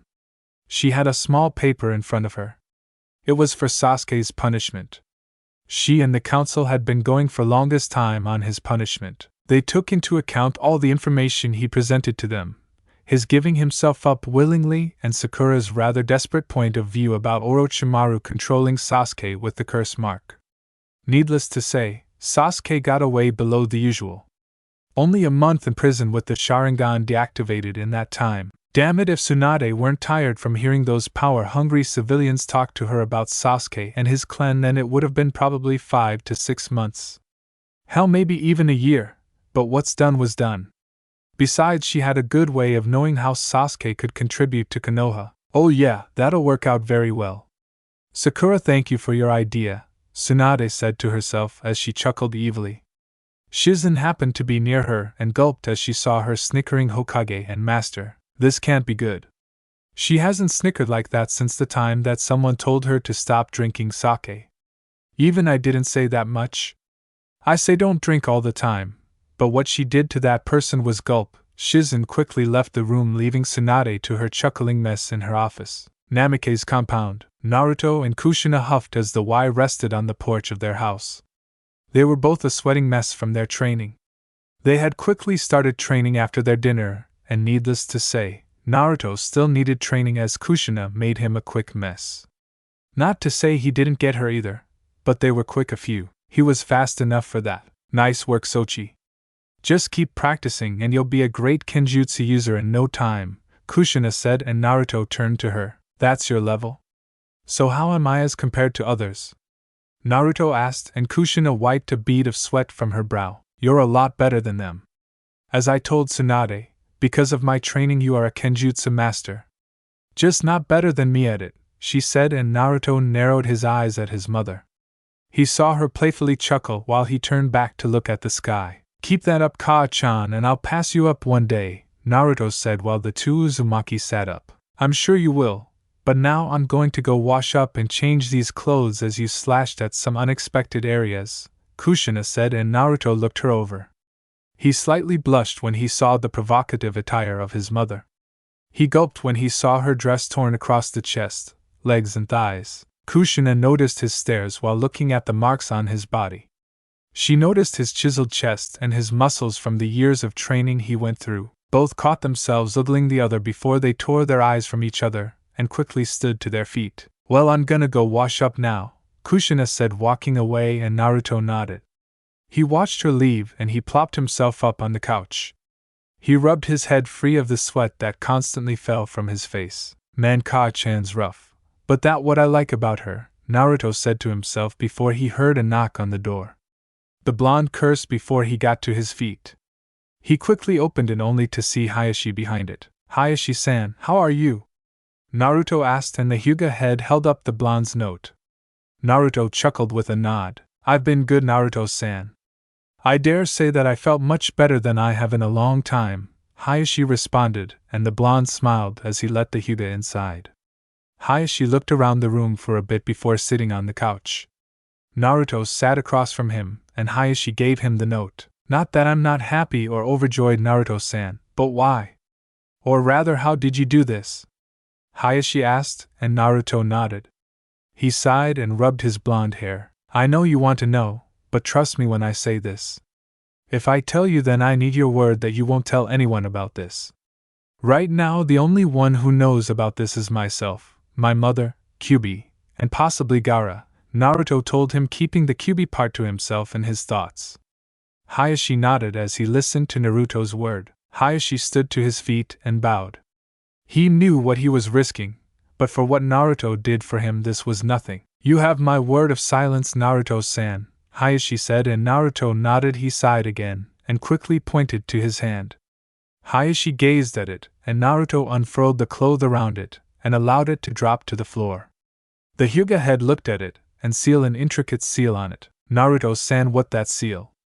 Hayashi asked, and Naruto sighed. This is a summoning contract of me and the shinigami, Naruto said, and Hayashi narrowed his eyes. Please explain.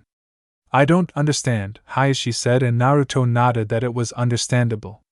He started at the beginning of the entire thing and told Hayashi everything. Him almost dying in Final Valley, his meeting the shinigami, and all the things that went with it. Needless to say, Hayashi was so surprised at the information. The only way he could tell that this wasn't a joke was because of the serious look in Naruto's eyes. I can see why you'd want to keep this a secret, Naruto-san, but can you handle this? Hayashi asked, and Naruto sighed as he placed his hand on the table. He stared at the seal for a while before nodding, even if it was hesitant. I believe so. That's how you go your wife back. I can make it that way, Naruto answered, and the Hyuga head stood to his feet. I see that you were smart about this. If you told everyone about this, it could benefit as well as hurt Konoha. I definitely understand where you're coming from. You would be treated so differently. I'd imagine that you might even be something of a treasure. The nations would fight over who actually got you, Hayashi said with a gleam in his eyes while Naruto shuddered. He didn't think that far into the future, but then he saw the small smile on Hayashi's face. Was that a joke? Naruto asked, and Hayashi nodded. He wasn't one for jokes, but that was too good to pass up. Sorry, Naruto-san, but I do understand, and you have my silence. I can understand where this is a problem. It's nice that you can trust me, but what are you going to do? Hayashi asked, and Naruto sighed. I don't know. I think this can lead to peace that Ero Sennin told me about, but I don't know how. Right now I only have my most absolute rule. The people I kill are those who are on missions or the people who cross the line with something. Shinobi, I think it's like that. I don't know, Naruto said to Hayashi, and the Hyuga nodded. He quickly got up and walked for a window. I think you're right in your assumptions. Just make sure that you don't cross the line, Naruto-san, Hayashi said, and the blonde narrowed his eyes. He never had such a serious conversation before, but the blonde nodded and thanked the Hyuga.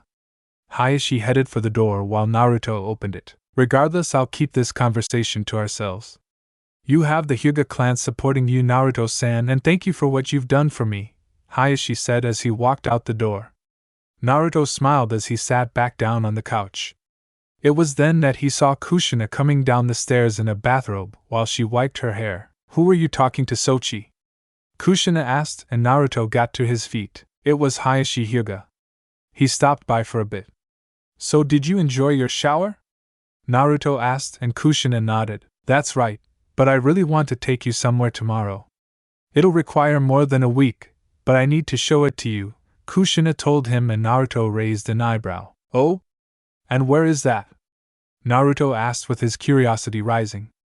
Kushina smiled as she rested on the couch with him. I'm taking you to your heritage. To the ruin of Uzugakure, Naruto-kun. I want you to know of our history. Plus there is something there that I want you to have. Call it your birthright, Kushina said with a smile, and Naruto nodded, feeling even more excited than before. Really, Ka-chan? That'll be nice to see, Naruto told her, and Kushina nodded. She easily leaned in and kissed Naruto on the lips, surprising the blonde. Kushina deepened the kiss for a bit before separating. Good night, Sochi, Kushina said, and Naruto watched her head back up the stairs. The blonde slumped in the couch and gulped. Lucky brat. Getting all the action, Kyubi said to himself as Naruto got to his feet. He quickly walked off towards his room and saw Kushina combing her hair. She smiled at her son and watched him get in the bed also. So when are we going? Naruto asked, and Kushina smiled. Well, with our speed we can get there in about a day, maybe a day and a half at best.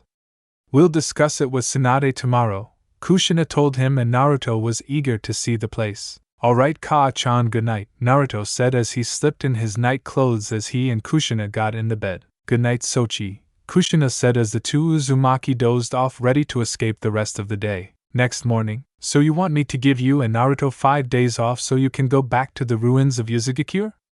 Tsunade asked, and Kushina easily nodded. Naruto smiled also while Tsunade sighed. Why are you going back there? Kushina, even you know what happened there, Tsunade warned, but Kushina waved it off. Yes, I do know, but there is something there. Something for Naruto. It's rightfully his, I know that much. Tsunade, you have to let me take him, Databane, Kushina said, raising her voice to a new level before Naruto calmed her down. Tsunade sighed again as she looked out the window. What do you think could be there? For the past 200 years there's been nothing. So why would that change now? Tsunade asked while Kushina smirked as she held up a finger in a matter-of-fact way. Because I know something that Mito Bachan left for Naruto. Well, not for Naruto specifically, but he's the one who can have it. You have to let me take him there, Kushina told her, and Tsunade sighed. She rubbed the back of her head. Alright, fine, Kushina. You can take him there. While I doubt you'll find anything there, I won't prevent you from going. Just take care of yourselves, Tsunade said, and Kushina nodded. She smiled as she left the room while Naruto sighed as he walked up to Tsunade. Ba-chan, why are you letting me go? Naruto asked, and Tsunade smiled. She stood to her feet and patted Naruto on the shoulder. Because I trust you, brat. I want you to know that right now. It's just that in this world making assumptions keeps you alive. It's a sad truth. Tsunade and Naruto looked at the ground. He looked at his left hand and nodded. I understand. Thank you, Ba-chan, Naruto told her, and he quickly ran out the door while Tsunade stayed behind the desk. Her smile quickly faded into a small frown while she looked at some papers. Be careful, Naruto, Tsunade said in thought as she wondered what was going to happen when Naruto and Kushina returned. With Sasuke, the Uchiha sighed as he stayed in a prison cell. He looked at the wall near his bed and closed his eyes. He was thinking about so many things. He wasn't sure if this was the best decision, not to mention he couldn't be sure that Naruto would bring his mother back. It's not like she was some lost woman out in the world. She was murdered, slaughtered by his brother. Sasuke seethed at the thought of Itachi, but also realized a lot. I guess there's no helping this now. If that dope did trick me, then I'll kill him, that all. Still, where did he learn to use his sword? He uses it almost as good as I do. Well, whatever.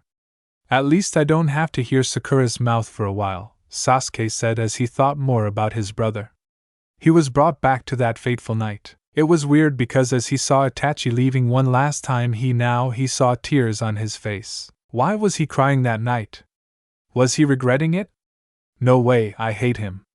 I hate Itachi. I will kill him, Sasuke said thinking aloud, but then he heard a replay. So the Uchiha brat thinks that his brother killed the clan for no reason, huh? A prisoner asked, and Sasuke narrowed his eyes. He'd rather not respond, so the man talked anyway. What if it wasn't his choice, huh, brat? You still know nothing. Such a weird brat, the man said, and the Uchiha growled. What the hell do you know? Sasuke asked, getting more irritated after a while. Haha, I know a lot more than you ever could, brat, the man said, and Sasuke walked to the bars. He looked to see who was taking, but from the angle of his prison cell there wasn't much he could see, so that was sort of a problem. What are you saying? You know something, don't you? Sasuke asked, and he immediately heard a laugh from someone. He growled before the person came into view. He wasn't a prisoner, rather he was a guard. Must have been one very bored guard to be talking to a prisoner. Sasuke was at least allowed books to read so long as none of them were chakra, jutsu, or ninja art-based. Well, let's just say I know what really happened. I know a lot more than you can even speculate, the man told him, and Sasuke narrowed his eyes at him. He was obviously an Umbu from his mask, but it still irked the Uchiha that an Umbu would be interested in him. Who are you? The Uchiha asked, and the man smirked. You can call me Bor. Tsunade-sama put me in charge of you. Simple insurance, I guess. Sheesh, why an Umbu captain needs to watch an Uchiha like you makes me wonder, Bor said while Sasuke narrowed his eyes. Never mind that. Tell me what you meant before. What is it that I don't know about my family? Sasuke asked, and Bor smiled behind his mask. This was too easy. Give me a good reason as to why I should tell a spoiled brat like you? You might write me off when you hear it, Bor told him, and Sasuke gritted his teeth. He balled his fists, and if his Sharingan could be active then it would be flaring like mad. I need to know. My whole life has been a lie. I wanted nothing but power. I wanted to kill Itachi. It was my revenge for what he did to my clan. I spent every waking day and night dreaming of the day that I would kill him, but things are stopping me from doing that. If there is something that I don't know that involves my clan, then I need to know, Sasuke said, looking at the ground. Bor narrowed his eyes behind his mask, so Sasuke wasn't sure what he was thinking. You really are a damn brat, you know that? Bor told him, and Sasuke narrowed his eyes. He sighed as he leaned on the wall while Bor rolled his eyes. I wasn't the Umbu captain when it happened. I was under Itachi's platoon. I'd say that you share in a majority of your clan's arrogance, Bor told him, and Sasuke narrowed his eyes. He looked at the ground before responding. Are you gonna tell me or just insult me, cause I don't have time for this, Sasuke said impatiently, and Bor nodded. Alright then, I won't tell you, Bor said, walking off, and Sasuke widened his eyes. He quickly cursed and got to his feet. Hey, stop, I need to know. Tell me, Sasuke demanded, and the Umbu turned around. What's the magic word? He asked, and Sasuke gritted his teeth. It was only his second day, yet he felt like he wanted to die. Please, Sasuke said, struggling not to explode from the word he was using. Hearing the Uchiha being polite, Bor turned around and continued. Since you said please, I'll continue. I'll put it like this, fast and simple. The Uchiha were planning to take over Konoha, Bor said, quick and to the point. Sasuke widened his eyes before he grabbed the bars of his jail. Impossible, my father told me about loyalty to my village. He's the reason that I was even a Konoha shinobi. Why would he? You were too young to understand what he meant. He did teach you about loyalty, I'm sure, but it wasn't meant to be to your village. It was to be to your clan. Fortunately for us, Konoha learned about your plot from Itachi. At the time the Sandaime was our Hokage. He didn't want to, but he knew to keep the village safe he would have to destroy the Uchiha clan. But do you know who told him they would do it? Bor asked, and the pieces were coming together for Sasuke. Itachi, Sasuke said, and Bor nodded. That's right. He put his loyalty to the village before his entire clan, all except you. You were the one person he couldn't kill. He loved you more than the village itself, Bor said while Sasuke's eyes glared hard. That's a lie. He's told me to kill him, to hate him, despise him. I can't just suddenly believe that Itachi would act on the best interests of the village, Sasuke said as confusion, anger, and guilt were coming to him. Bor noticed all the signs and sighed. Look, I was in Itachi's platoon like I said. We all tried to persuade him not to go through with it. He was the only Uchiha who didn't flaunt his power along with your mother. If I know Itachi like I think I know him, then he lives with that regret every day of his life until you come along and kill him to end his suffering. You'd be seen as the hero of Konoha who avenged the Uchiha clan. How could you break his wishes like that? Bor asked, and tears ran down Sasuke's face. Had he been wrong the whole time? What was he supposed to do? This was all new information to him as a person. For the longest time he prided himself on loyalty and strength, but his clan wanted to usurp the village of its power. It made it seem like his entire clan was in the wrong. How do I know you're telling the truth? Sasuke asked, and Bor shrugged his shoulders. He leaned against the wall and looked up at the ceiling. Simple, really. Because I don't really care if you believe me or not. I only told you this because I still respect Itachi even if he is on the wrong side. That's the least I can do for him, not as a shinobi of Konoha, but as a precious member of his platoon. I'll let that digest in you while I go, Bor said, walking off, leaving Sasuke to his thoughts. Sasuke balled his fists and cursed. He didn't know what was right anymore. Was he supposed to stop being the Avenger and turn back into the caring brother that he was when Itachi was still family? Should he forgive Itachi? Would he, his mother, and his brother be a family again? Why doesn't this make sense? Itachi, why are you so complicated? Sasuke wondered as he struggled to come to terms with everything. He could only be happy that he had a complete month to figure this whole thing out as he sat in his cell thinking over things. With Naruto and Kushina, the two Uzumaki were currently running through the trees of the forest as Kushina guided Naruto towards Uzumaki.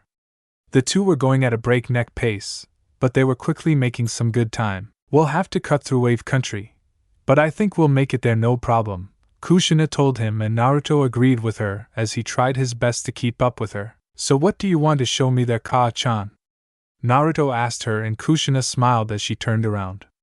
She slightly winked before shaking her head. Say CRET, she said while Naruto pouted. He glared at his mother before he passed her. You don't want me to make you tell me, Naruto said playfully while Kushina chuckled. She quickly jumped in front of Naruto's face, almost bringing their lips together before she pushed him away. You'll have to catch me first, Sochi, Kushina told him as she dashed off. Naruto gave an ear-splitting grin as he chased after his mother, looking to catch her and answer his question about what awaited him at Uzumaki. Kushina smiled at the open ocean and closed her eyes. It had been a long time since she could see it all. She had never been so close to her home in such a long time. Naruto watched his mother embrace the small feeling while he sat on the ground. They had been running for about a day and he was more than happy to have a break. But that didn't mean that he wouldn't be happy to go and see the place where his mother had grown up. Are you ready, Sochi? Kushina asked, and Naruto got to his feet. He did a few quick stretches to get the blood flowing back through his body as he turned to the redhead. Yeah, Kaa-chan, I'm ready. So are we going to take a boat? Naruto asked, and Kushina nodded as they walked towards the small ocean port. It wasn't a long walk away, just about a few minutes before they came to it. Sochi, I want you to be prepared though. Uzumaki is a place surrounded by heavy whirlpools. There is a reason as to why only the Uzumaki could make it there, Kushina told him while Naruto turned to her. If that's the case, then why did Ba-chan say that nothing has been there for such a long time? Naruto asked, and Kushina sighed. Her smile faded slightly and Naruto noticed it. He gulped as he wondered if he said something wrong while Kushina responded. It's complicated, Sochi. The nations feared our talent for Fuinjutsu, and so we were attacked. I was young at the time. Tsunade might have made an exaggeration with that 200-year thing. We're not that old, but then again history gets distorted that way. It's probably 40-45 years at best, but if I'm right then there is still something for you, Kushina said, and Naruto decided to agree with her as they entered the port. Kushina spotted a ship and went to go negotiate with the captain there. Meanwhile, Naruto let his mind wander back to the time that he had Hayashi had that talk. He was more than happy that Hayashi would keep his secret. He also seemed to be a lot more sociable than when Naruto had known him. He also thought about Hinako's sacrifice. He really needed one. He still had 5 days to get one since the new deal with the shinigami, which he was slightly relieved for. Let's see. I have Ka-chan, Gaara, and Hinako-san. That's 3 people. I have to work on Mikoto sometime before Sasuke gets out, but the appearance of another Uchiha will definitely cause some attention to come into Konoha. People will be asking around and Sasuke will be asked for information. He gave me his word that he wouldn't tell them I did it, but I wonder what I should do. Knowing Ba-chan, she'll try to connect this to me somehow, Naruto thought with a gulp. He wasn't a criminal. He sure as hell wasn't a traitor. But with all he'd been doing, he wondered if maybe he should tell Tsunade before something really happened. Maybe he was being paranoid, but he figured with a contract like this that paranoia was a little normal. It still surprises me that you're such a deep thinker now. When you were younger it was all brawn and no brains with you. You've really grown, Kit, Kyubi said, making his presence known. Naruto snapped from his thoughts before smiling. I'm still like that at times, but more not than often. So Furball, how are you enjoying your domain? Naruto asked, and Kyubi sighed as his tails curled around his body. It's very hot, too many demonic screams and souls tortured. Just perfect, Kit, Kyubi said in a blissful sigh while Naruto rolled his eyes at his bijou. He didn't know when this whole friendship started between him and Kyubi. For the longest time it was all about a give and take relationship between the two, but they both seemed to be doing better. Kyubi was still the arrogant, boastful and prideful fox that he'd always been, but he toned it down when talking to Naruto. Well, that's great, but I'm in kind of a predicament here, Naruto yelled, making Kyubi cackle in his demonic domain. Your fears of being branded a traitor and losing everyone you care about. So you're worried about reviving that Uchiha, but you revived the wife of a Hyuga clan head. Something wrong with this picture? Kyubi asked, and Naruto widened his eyes. Kyubi was right. He'd already put himself out there. Oh, this wasn't going to be good at all. No, it wouldn't, but he'd just have to deal with. He could only hope that this wouldn't be a problem for later in his life. Back in Konoha, Tsunade stared in awe of the person in front of her. Hayashi, Hinata, Niji and Hanabi smiled while the Godame Hokage tried to break her shock. First Kushina and now Hinako appears. Was this some kind of joke? There were so many things wrong with this picture. 1. Hayashi was smiling. That was weird enough before Tsunade stood to her feet. How? Why? When? I don't understand how this is happening, Tsunade said, and Hinako smiled. Last time I saw you, you were leaving the village and now you're the Hokage. I see some strange things have happened while I was gone, Hinako said with a snicker while Tsunade turned to Hayashi. Please explain before I get a headache, she said, and the Hyuga turned to Hinako. The two looked at each other and sighed. They both knew of their word to Naruto that they would say anything. It was for the best of the village. Not to mention that it was the best for Naruto. Hayashi would always be faithful to Konoha and the Hokage, but he also kept his word no matter what. Well, Hokage-sama, I don't understand it myself. I think Hinako can tell you better, Hayashi said while the other 3 Hyuga turned to Hinako. The female Hyuga mentally gulped. She really wished she was dead again, but that didn't matter anymore. Well, Tsunade, I left the village. It was a bit after you did, but I had a good reason for it. I had lost my memories when I left. I had originally left on a mission for the Sandaime.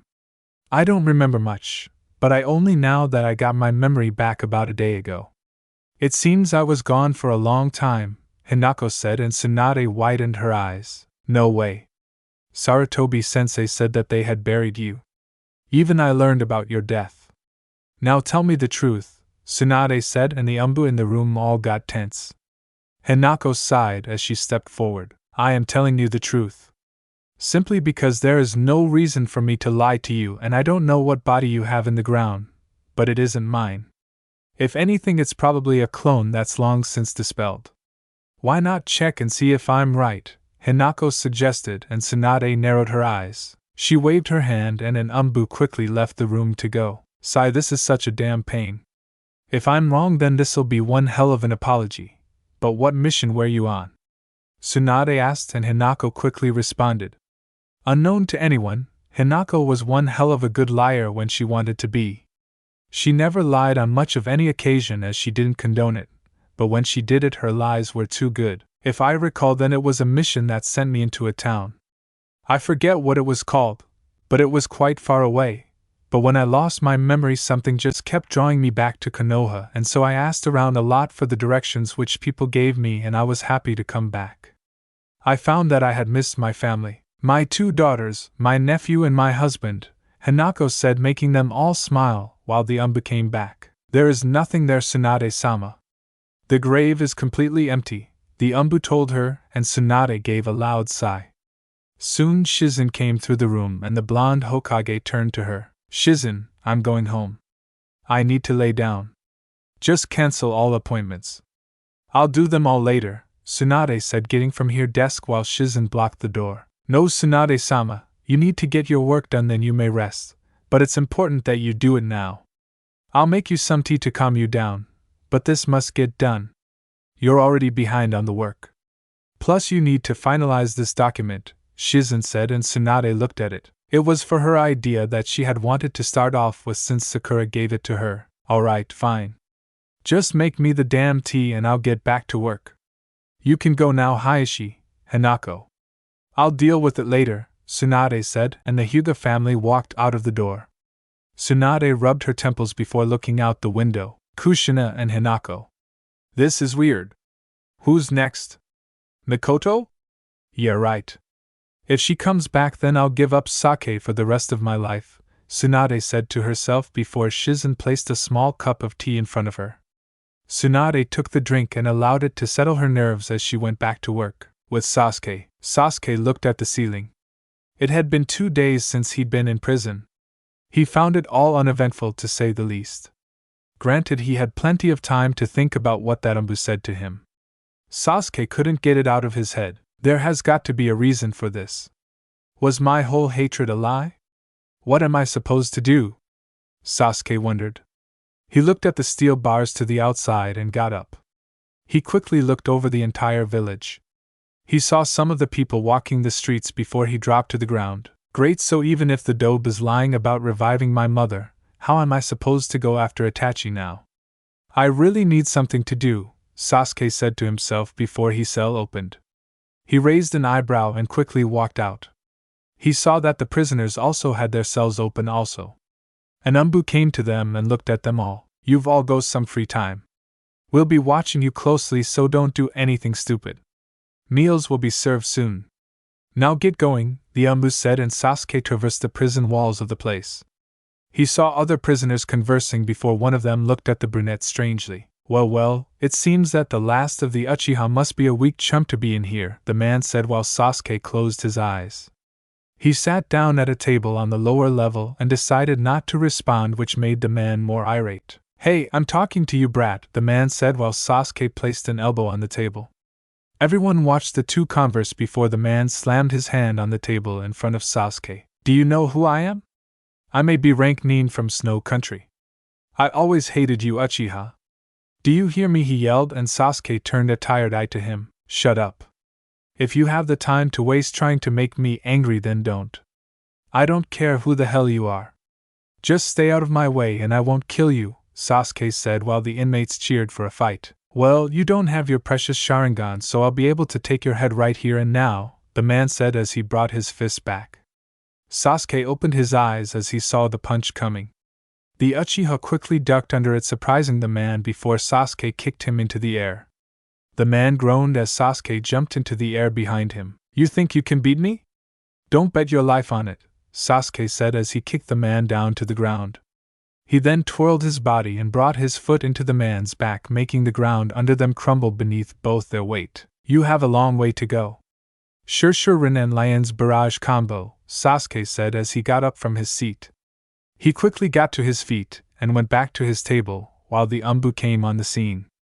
They had all seen what happened and didn't really care, just so long as no one tried to break out or do anything else. Not bad, Uchiha. You fight well, someone said, and Sasuke rolled his eyes before he got back to his feet. Whatever. I'm going back to my cell. It was a lot more quiet there than this damn place, Sasuke said as he quickly got out of the public place. He heard people sob or groan from his leaving and sighed. He didn't have time for this. Besides, there was still a lot more to think about for him. Back with Tsunade. In her room was an Umbu who was kneeling in front of the Godame Hokage. Tsunade gave the Umbu the list, and she quickly took it in her hands. So, do you think this is a good idea? Tsunade asked, and the purple-haired Umbu looked at it. She raised an eyebrow before turning back to her Hokage. Well, Hokage-sama, it sounds interesting, but what's the purpose of this? I don't mind working with other people, but will those four go for it? I mean, the Uchiha is in prison at the moment.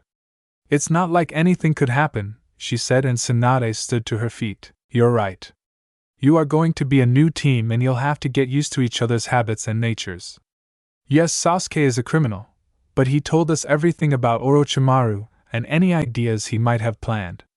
Once Naruto and Kushina come back, I'll tell them also. Kakashi might be reluctant, but he might do it if the cause is great enough. Yugao, just be careful.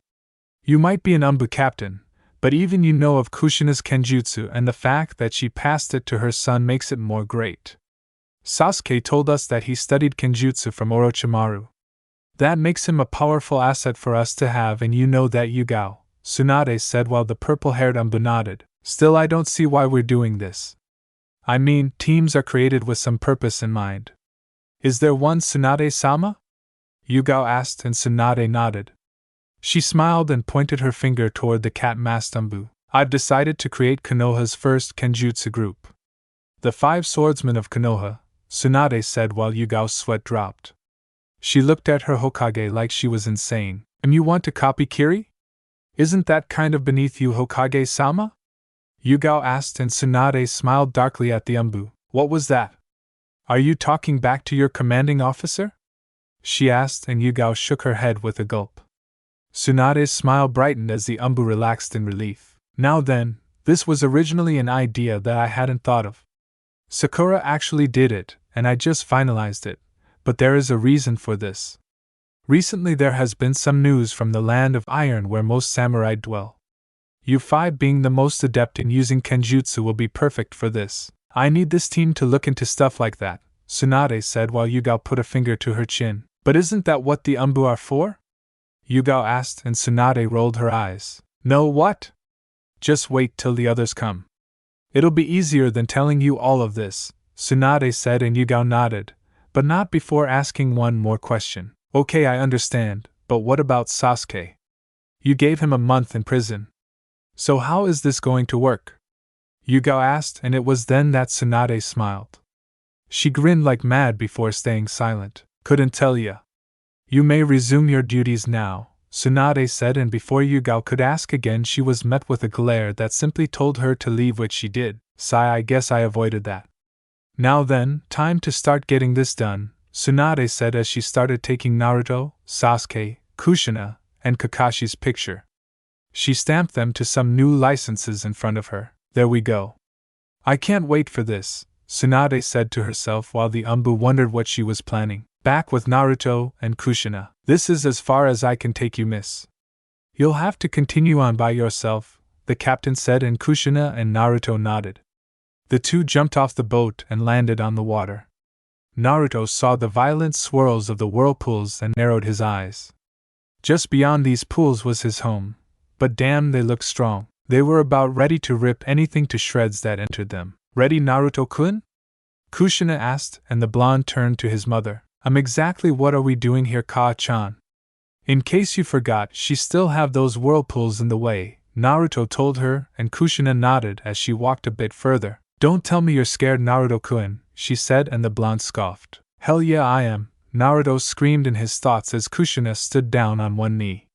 She muttered some words to herself, and quickly drew her sword. Yuzu no Fuin Dai Uzumaki Kai Uzumaki Seal Maelstrom Release, Kushina yelled as she slashed her sword forward. A wave blasted into the whirlpools and effortlessly destroyed the pools of violent water, creating a path for the two. Come on, it won't hold for long, Kushina said to him, and Naruto could agree with that as the two ran through the waters. They didn't have any time to lose as they quickly made it to land, only to see the water continue to swirl violently, making Naruto sigh in relief. What was that, Ka-chan? Naruto asked, and Kushina smiled. That was the only way to enter Yuzugakure. Now stay close to me. It's easy to get lost here, the redhead warned him, and Naruto followed close to her. The two entered into a very dense forest that really covered their sight. Naruto followed close to Kushina as she guided him towards the village. Both took the time to mourn the corpses that they saw before them. "Are you okay, Ka-chan?" Naruto asked, and Kushina closed her eyes. She sighed with a small nod before she widened her eyes to see Naruto hug her, pushing her close to his body. "Don't worry, Ka-chan, I'll protect you. I know you must feel sad, but we're not gone. There is still you and me," Naruto told her, making Kushina nod. "You're right, Sochi." "Wait, what do you mean why there is still you and me? Are you trying to tell me something?" she asked, and the blonde widened his eyes. He gulped while Kyubi laughed his head off. Kushina blushed as Naruto rubbed the back of his head. What are you talking about? I didn't mean it like that. What I meant to say was that Naruto tried to say, which made Kushina giggle at her son. She knew that he knew what she was talking about. She'd already thrown some caution to the wind, but she never thought about doing that with her son. She didn't even know if she could go through with it. "Ka-chan, and maybe we should get moving now," Naruto told her, and the redhead nodded. She stumbled through the forest for a bit longer before the two came up to a gate. Naruto stared at it, and so did Kushina. "It has a seal over it." "Well, Naruto-kun, go and open it." "Time to test the fuinjutsu that I taught you," Kushina told him, and Naruto sighed. "You just don't want to do it, do you?" he asked, and she rubbed the back of her head with a sheepish chuckle while Naruto shook his head at his mother as he took out a piece of paper. He quickly took out a pen and started to write over the paper. He made a small seal and took hold of the paper. "All right, Ka-chan, stand back," Naruto told her, and Kushina backed up a bit.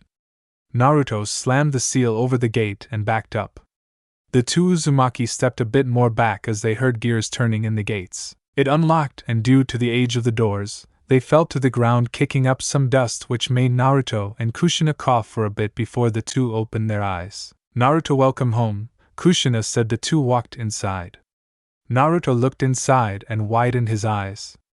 The place was slightly destroyed and some buildings were burned, but that wasn't what Naruto was looking at. He was looking at some of the nice scenery that surrounded his village. The buildings that weren't destroyed were quite nice. They were the standard traditional houses, and Naruto could picture the Uzumaki conversing amongst each other. "It's nice here, Ka-chan. Do you hear them?" Naruto asked, and Kushina raised an eyebrow. "Hear what, Sochi?" Kushina asked, and the blonde smiled as he gave a blissful sigh. "I can hear the kids. They're playing in the streets. I might sound weird, but I feel tranquility here. It doesn't matter that the buildings were destroyed. It's just amazing," Naruto said, and Kushina gently smiled. Only her son could see the joy in it. One thing that Naruto got from Shin was that he was also more in tune with the spiritual side of things. Maybe that was it. "Well, I'm glad I could show it to you, Sochi," Kushina said as Naruto walked up to her. He moved his face close to hers, making Kushina blush. He quickly kissed her, and Kushina widened her eyes before gently touching Naruto's hands. The blonde wrapped his arms around his mother, deepening it while Kyubi smiled. "Well, they're not getting it on, but whatever. This is still hot either way," Kyubi cackled to himself before Naruto backed away while Kushina touched her lips with her finger. "What was that for?" she asked, and Naruto smiled at her. He quickly grabbed her hand and settled for feeling the smoothness of it. "Just to thank you for doing this." "Love you, Ka-chan," Naruto told her, and Kushina rubbed the back of her head with a slight nod. "Love you too, Naruto-kun. Now then, let me take you to the place." "It isn't far," Kushina told him, and Naruto nodded. They quickly walked through the village, and while the buildings showed signs of the battle that took place along with the elimination of the Uzumaki, the plant life that was overtaking the place did a good job of hiding it away from the two. It took about 10 minutes, but Kushina brought Naruto towards the main building. It wasn't big, rather it was medium-sized. It was built to look like the Hokage mansion, except it had a large Yuzugakure symbol over it. There were a few windows that allowed for easy seeing access towards the village. "You coming, Sochi?" Kushina asked, and Naruto nodded. He quickly followed her inside, and there were a series of stairs leading through the back of the building. "So, Ka-chan, care to tell me a little bit about Mito Ba-chan?" the blonde asked, and Kushina smiled with a slight nod. Ba-chan really was an amazing woman. She was a lot free-willed and traditional than most Uzumaki. She was also one of our best fuinjutsu experts. I learned all that I knew from her. Like me, her chakra was special also. You didn't know it, but Mito Bachan's chakra was said to be directly linked to the spiritual world, granting her an even better chakra connection than anyone else. In a way, you take after her, Kushina said, and Naruto smiled with a small nod. Soon the two exited the back of the Yuzugakure mansion and walked a bit further to see a small vault. Kushina smiled and turned to Naruto. Behind this vault lies the secrets of our clan head. Let me tell you this, Naruto-kun, throughout our entire history. Only 5 people have gone in here. I'm one of those 5, and now you're the 6th. Figure out this seal and open it, Naruto-kun. Our clan might be scattered, but we're all still Uzumaki to the end. Once you open this vault, it will send a chakra flare. Anyone who is an Uzumaki will feel it, so do it now, Kushina said, and Naruto nodded. He quickly walked up to the vault and raised an eyebrow. Why did they leave this place if they attacked the village? I wonder if they didn't see this. But how could they not? Naruto wondered before he took out a piece of paper. He saw Kushina looking around cautiously before he did the same. Kyubi? The blonde asked, and the fox quickly nodded in an affirmative to Naruto's unasked question. Yeah, you're surrounded. I don't know who. Either they're really lucky bandits who survived those whirlpools, or just people who have inhabited this place for a while. Get ready for a fight, Kit, Kyubi said as Naruto narrowed his eyes. Soon, just like Kyubi said, a man came from the bushes and grinned like mad at the two Uzumaki. Well, I didn't think anyone else would be able to survive those whirlpools. Plus a cute one finally arrived, the man said, eyeing Kushina up and down while Naruto's chakra flared. Oh? And who are you? I didn't think that anyone other than us were here, Kushina said, reaching for her sword while the man smirked. Yeah, well, life works out that way, doesn't it? He asked as he snapped his fingers. Immediately 5 or 6 scruffy-looking guys came out with sword, knives, and all the bandit essentials. You really think that's a good idea? Naruto asked while the man turned a tired glare to him. Shut your mouth, Blondie, besides I'm talking to the Y-looking one here. Although I am curious as to what you have in that vault there. All our attempts at it were destroyed. Now you seem to know what you're doing, so why don't you open that vault before I try a persuasive method, the man said, pointing his sword at Kushina. The others laughed at the blonde's predicament, while Kushina closed her eyes. Naruto's hair shadowed his before he felt her chakra flare.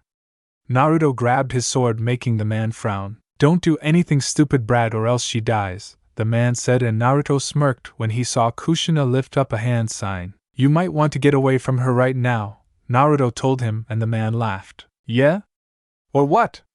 He asked, and Naruto shrugged his shoulders. Or you'll die, Naruto said in his thoughts before everyone heard an explosion which knocked the bandit leader into a tree. He widened his eyes when he saw Kushina smiling on top of said tree. You're 100 years too early to threaten me and my son. I don't know how you got here, but I know how you're leaving, Kushina said as she grabbed her sword. Immediately the bandits yelled and charged at the two while Naruto took out his sword also. He might have been lucky as this was the chance he needed to get his offer out of the way. Damn you, bitch, the man yelled as he swung his sword with no skill at all. Kushina rolled her eyes as she parried the blow easily. The bandit widened his eyes while Naruto came up behind him. Say hello to the shinigami for me. Oh wait, I'll actually get to see him take your soul, Naruto, as he slashed across the man's back. His sword hummed while the blonde stared at the man's back. Kuchio's no jutsu, Naruto said, and immediately everyone stared at the white apparition behind the blonde. Here's my payment, Shin, Naruto said as his sword glowed in a spiritual white color. All the bandits watched as saw their leader's soul ripped from his body. The humanoid shape stood in front of everyone while Shin opened his mouth. Payment received, the shinigami said as he opened his mouth. His beads rattled as the soul of the bandit was ed into his mouth. Never to be seen again. What are you doing to the boss? Someone yelled as they all charged him. Naruto turned around and quickly took out a scroll. He used the ink pen and wrote fast before biting his thumb. That won't matter where you're going, Databayo, Naruto said as he slammed the ground with the scroll. Immediately the ground quaked from the pressure while everyone lost their balance only to see Kushina waving. Goodbye, Databane, she said as all the bandits fell down a large hole into the island. Naruto made it more than steep enough to make sure that they would be meeting the water when they go all the way down. Meanwhile, Naruto turned back to the shinigami to see him devouring the bandit's soul. Naruto's glare turned cold as he closed his eyes. Contract finished? Excellent work, Naruto, the shinigami said as he quickly left as soon as he came. Naruto smiled while he turned to Kushina. Ka-chan, are you alright? The blonde asked, and the redhead nodded, snapping from her stupor. Sorry, Naruto-kun. I still don't like to see you doing that. Just be careful, she said, and Naruto nodded. He could see some of the sadness in his mother's eyes. Naruto wrapped his arms around her with a small smile on his face, making her rest into his arms. I know, Ka-chan. I promise not to worry you. Now come on and smile. A frown doesn't suit you, the blonde told her, and Kushina livened up a little. So what does suit me? She asked, and Naruto looked her over. He studied her features before smiling again like he always had. Anything except a frown. Now let me open that door, the blonde said, and he quickly wrote down a small intricate seal. He finalized it and stamped it over the door. He gave it a quick tug of the handle and watched the seal on his paper glow before hidden seals across the door. Naruto and Kushina closed their eyes to the blinding light before the door opened. Kushina stayed out while Naruto waited for her. The redhead chuckled and shook her head. Only those who open the door can go in, Sochi. You must do it yourself. Read through everything you can find, Kushina said, and Naruto walked inside. He quickly walked inside and looked at the darkness. Man, it's dark, Naruto said to himself before he stumbled on a scroll. He quickly picked it up and read it, but then when he did pick it up, a small light flicked on, bringing the entire room to brighten as he saw so many books. He quickly picked one up, but then a letter fell out the book. Naruto looked at it and opened it. Uzumaki clansman. If you are reading this, then you are one of the unique individuals who was selected by a Fuinjutsu master and come into this place. I am the first clan head of the Uzumaki, Fuda Uzumaki. Know that you are one of the privileged to learn everything there is to know in these books. When you leave, you will be filled with the knowledge of the Uzumaki, and you will know what made this clan so powerful. My life has ended, but I only hope that the friendship that the Uzumaki hand with the Senju is still strong. Go use all our Fuinjutsu knowledge to bring pride and honor back to the Uzumaki clan. Uzumaki head Fuda. Naruto dropped the note and narrowed his eyes. He quickly picked up a book and read it over. It was all understood to Naruto. He looked at everything in the book. Thanks to his mother, the blonde had become a fast reader. He quickly summoned 3 to 5 clones and they all read through the books. Meanwhile, Kushina stayed outside and sat on a tree.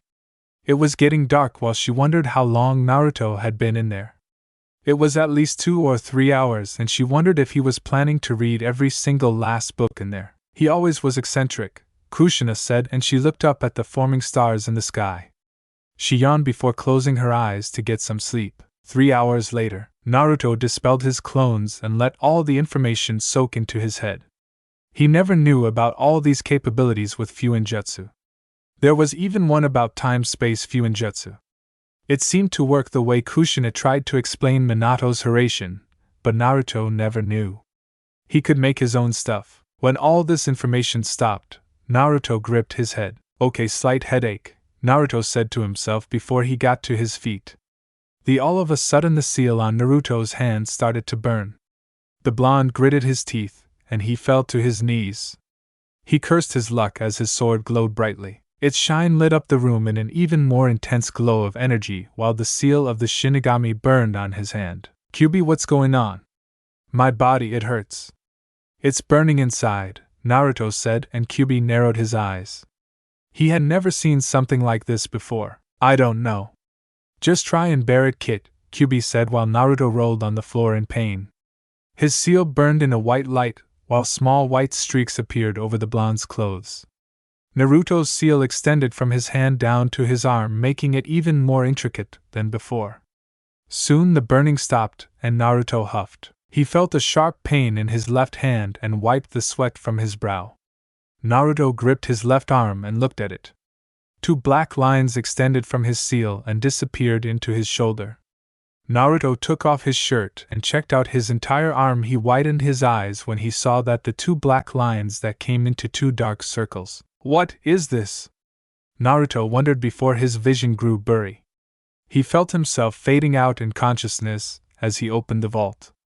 He quickly walked out, waking Kushina up. She gasped and got to her feet while Naruto dropped to the floor. Sochi, are you alright? She asked, and Naruto huffed.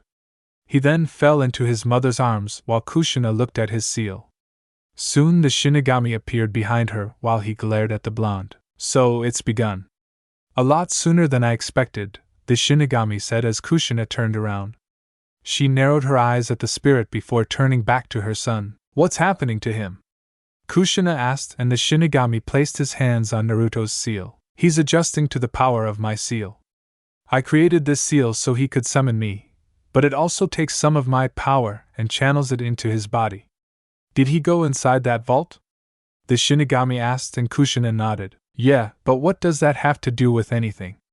I've gone inside and nothing like this happened to me, Kushina told the death god, making Shin sigh. I see, that's the problem. You Uzumaki always were tricky. It seems something in your vault activated my seal's progression, and now Naruto can't handle the sudden intake of spiritual energy. He won't die from our conditions, but he will be in a lot of pain if I don't do something, the shinigami said, and Kushina turned to him. So what has to be done? I've got to do something also. He's my son, Kushina said while Naruto's body burned. His breathing picked up while his agony was made present. Shin stared at Naruto's body and turned to Kushina. I need another vessel for the spiritual energy. Sort of a small control to hold back Naruto's power intake. There has to be someone else, Shin said, and Kushina gulped. What's the method? She asked, and the shinigami looked at Naruto. Simply one of your human lip contacts. It's a simple transfer of energy, the shinigami said, and immediately hearing that, Kushina slammed her lips to Naruto, wasting no time. A small glow outlined Naruto's body and quickly outlined Kushina's. She quickly deepened the kiss between her and her son as she felt a small intruding force into her body. She winced at some pain as she looked at her right hand. On it another seal was being made as she separated from the blonde. Kushina sighed while Naruto's breathing slowed. You do realize what you've put on yourself, right? Shin asked, and Kushina smiled. She then proceeded to rub the back of her head. No, I don't, but he seems to be doing better, Kushina said, and Shin closed his eyes with a sigh. Oh well. This'll be interesting. It seems you connected with him, Shin said, and Kushina raised an eyebrow. What do you mean I connected with him? Me and my son have always had a strong bond, she said while the shinigami shook his head. You will understand his heart, and he will understand yours. Misery, joy, anger, sadness, hurt, comfort, love. All these things and more you will have in tune with the other. You're quite lucky as you're not only connected in emotion but health. Just like he can't die, you won't die either. Tell me, human, what is your name? The shinigami asked, and Kushina stood to her feet. Did you know my name when you revived me? She asked, and the shinigami narrowed his eyes. My work is too important to remember such trivial things, the shinigami told her, and Kushina's eyebrow twitched. There was an insult in there, somewhere.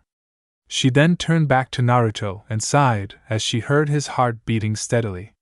She sighed in relief before turning back to the death god. My name is Kushina Uzumaki, the redhead said, and the shinigami settled for a nod. Very well. I'll remember you. You should take him to get some rest, the god said as Kushina turned to Naruto. She smiled slightly before turning around only to realize that she was alone. The moon high in the sky and the stars twinkled. She turned back to Naruto and quickly flung his arm over her neck. Well, that was eventful, wasn't it, Sochi? Kushina asked him, but she didn't get a response. Not like she was expecting one, but still. 3 hours later, Naruto groaned as he opened his eyes. He looked to the right and quickly saw a small candle flicking in a room. He noticed he was on something soft and realized it was his mother's lap. The blonde looked up and saw Kushina with her eyes closed. How you feeling, kid?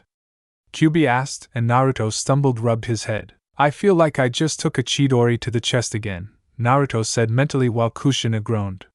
She opened her eyes to see Naruto looking at her. Well, it's about time you woke up, she said, and Naruto smiled. Kushina leaned down to kiss his forehead, while Naruto rubbed his arm. Ugh, what happened to my arm? It doesn't hurt anymore, but it feels weird. There's an energy that wasn't there before. I feel weird. I'm happy. Really happy right now, Naruto said, smiling as he rubbed the back of his head. Kushina chuckled as Naruto leaned up. He sighed as he looked over the house. This is my house, Naruto-kun. It's not so bad, so I was able to place you here. Are you alright? Kushina asked, and Naruto nodded. He sighed with a small smile as he got to his feet. Soon all the memories of his clones came back. The note, the seal book, and everything else. Naruto had never been so happy to know about his heritage before. It was then that Naruto's arm glowed again, but unlike before there was no pain. What appeared on his arm was a small swirl symbol. Kushina looked at it and smiled. Congratulations, Naruto-kun, you are, by Uzumaki standards, a Fuinjutsu shinobi of Uzugakure, Kushina told him, and Naruto nodded with a small smile. He sighed as he leaned back onto the floor. He looked around the room before smiling. Thank you, Ka-chan. This feels great, Naruto said before he yawned. Kushina covered her mouth and did the same. Looks like we're both tired, Kushina observed, and Naruto couldn't help but agree with her assumption. So are we going back tomorrow? Naruto asked, but then Kushina shook her head. Nah, let's stay here for a little while. We won't have to be back for a while. We'll stay here for 2 or 3 days and just enjoy the place. We have it all to ourselves, Kushina said, and Naruto snickered. I suppose you're right. It'll give me some time to practice my Fuinjutsu. Kushina's mood slightly deflated at those words as she scratched her cheek embarrassingly. Naruto could feel Kushina's slight depression. It was like he knew how she was feeling. He wondered why before widened his eyes, as well as spend some time with the greatest woman in the world that I know of, Naruto said, and Kushina agreed as her mood raised again. I see, well, let's get some sleep then, Kushina said as she closed her eyes. Naruto leaned up next to the wall where she was sleeping and gently moved her head. Kushina opened her eye to see what he was doing and saw that he rested her head on his shoulder while his went over hers. The two Uzumaki slept that way the entire night as they both had only one thought. Definitely better than a simple mother and son thing, they both thought in unison as they went to sleep, as they enjoyed being the last Uzumaki in their village. Maybe it wouldn't be so bad after all, back in Konoha. So what do you think? Tsunade asked while Kakashi looked at the piece of paper. He scanned it all before he glared over it with his visible eye towards the Godame Hokage. Tsunade effortlessly smiled at him, while the one-eyed Jonin rubbed the back of his head. You were bored when you wanted this, weren't you? He asked while Tsunade's eyebrow twitched. She cracked her knuckles at him, making Kakashi's sweat drop. The Jonin gulped and slightly backed away. I'm sorry. I think I misunderstood those words, right? She asked dangerously, and Kakashi nodded fast, not wanting to be on the receiving end of one of those punches. Ma, all things aside, I guess I can see why. I guess Team 7 is being disbanded? He asked, and Tsunade rubbed her head. For the time being. Sakura needs more practice, and the introduction of Sasuke has resurfaced some problems that I worked to get rid of. Besides, she needs to get that crazy notion out of her head. Keeping Sasuke away from Sakura will do her some good. While I understand that, is there going to be something that should be done? Kakashi asked, and Tsunade nodded. You're going to the Land of Iron. As of now, Kushina's the leader only because she's got more experience than you all combined. Now then, as for Sasuke, Kakashi stopped Tsunade and allowed it all to digest for a little bit. I know Kushina and her exploits. She was a great Umbu, one Minato trusted. However, do you really think she'll be able to after all this time? Kakashi asked while Tsunade rolled her eyes. Kakashi, she trained Naruto in Kenjutsu for 2 years and, along with Sakura, he kinda kicked your butt. I think she'll do just fine, Tsunade said while Kakashi nodded, not wanting to relive it all over again. So he let it go. Now then, back to Sasuke. What do you think I should do? I want this team started as soon as possible, but he still has to pay for his crimes even with all the information he gave us, Kushina said, and Kakashi lifted a finger to his chin. Well then, if you're having a problem, then why not go with this idea? He asked, and he told Tsunade the entire thing. She nodded and then nodded again. She grinned like mad while she rubbed her hands evilly. Sasuke Uchiha, prepare for the worst time of your life, Tsunade said while Kakashi turned around. I guess I'll start practicing again. Kami knows how long it has been since I picked up a sword. I'll see you later, Tsunade-sama, Kakashi said as he shined out of the room. Tsunade nodded and watched him leave. I wonder if this is really a good idea.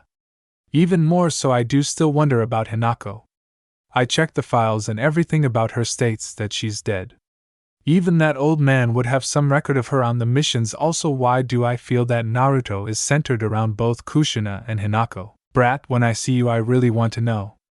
Not as Hokage, but as a person who really cares about you, Tsunade said as she looked out the window.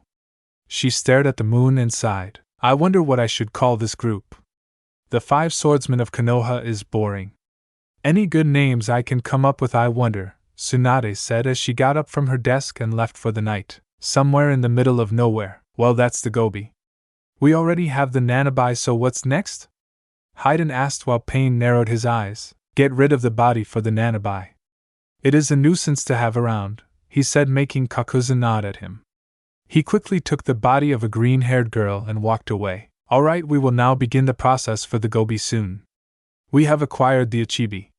Next will soon be the Sanbai. Make sure not to fail in your attempts to retrieve it, Pain said while Tobi smiled. You don't have to worry about that, sir. Deidara senpai and Tobi will get him, cause Tobi is a good boy who follows his senpai's orders, Tobi said while Deidara sighed. Tobi, you'd better shut up right now or I'll kill you. Also, did you guys hear the news? I heard Orochimaru last Sasuke Uchiha. Apparently Konoha recaptured him, Deidara said while Itachi closed his eyes. He sighed before opening them back. It doesn't matter. We should continue with our objective, Itachi said, making everyone nod while Konan saw Pain's arm twitch. She narrowed her eyes before Pain dismissed everyone and watched them all leave. Nagato, is your arm still bothering you? Konan asked while the man with rippled eyes sighed. It's nothing, Konan. Just a small disturbance since this afternoon. Don't worry about it, Pain said, and Konan settled for nodding as she left while Pain did the same. Orochimaru's base. In one of Orochimaru's many bases, a red-headed girl with glasses on her face was keeping count of all the prisoners in their cells before she fell to her knees and gripped her legs. Damn it, what is this pain all of a sudden?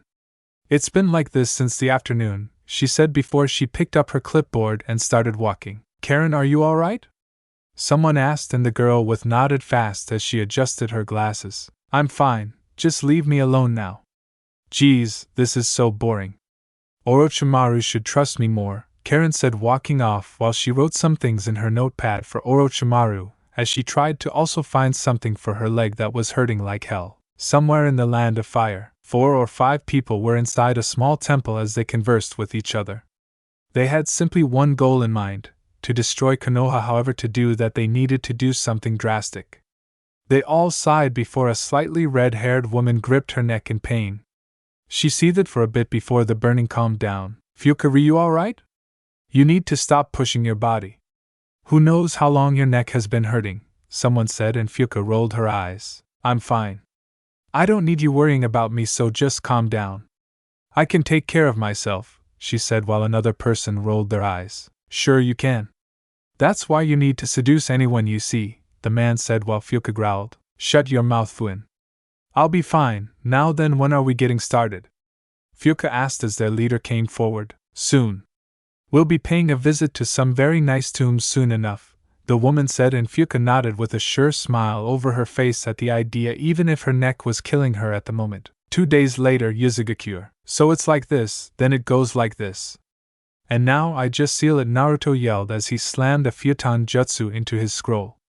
He successfully did it. Ka-chan, I got it done, Naruto yelled, and Kushina came into the room. It was weird. It turns out that despite the years and some of the damage, a lot of clothes were still fine. She was wearing a small navy blue, sleeveless muscle shirt with some black shorts exposing her thighs. Naruto wore a sleeveless, red muscle shirt with black shorts. The two Uzumaki were going over their techniques together, and both compared notes. That's good, Sochi.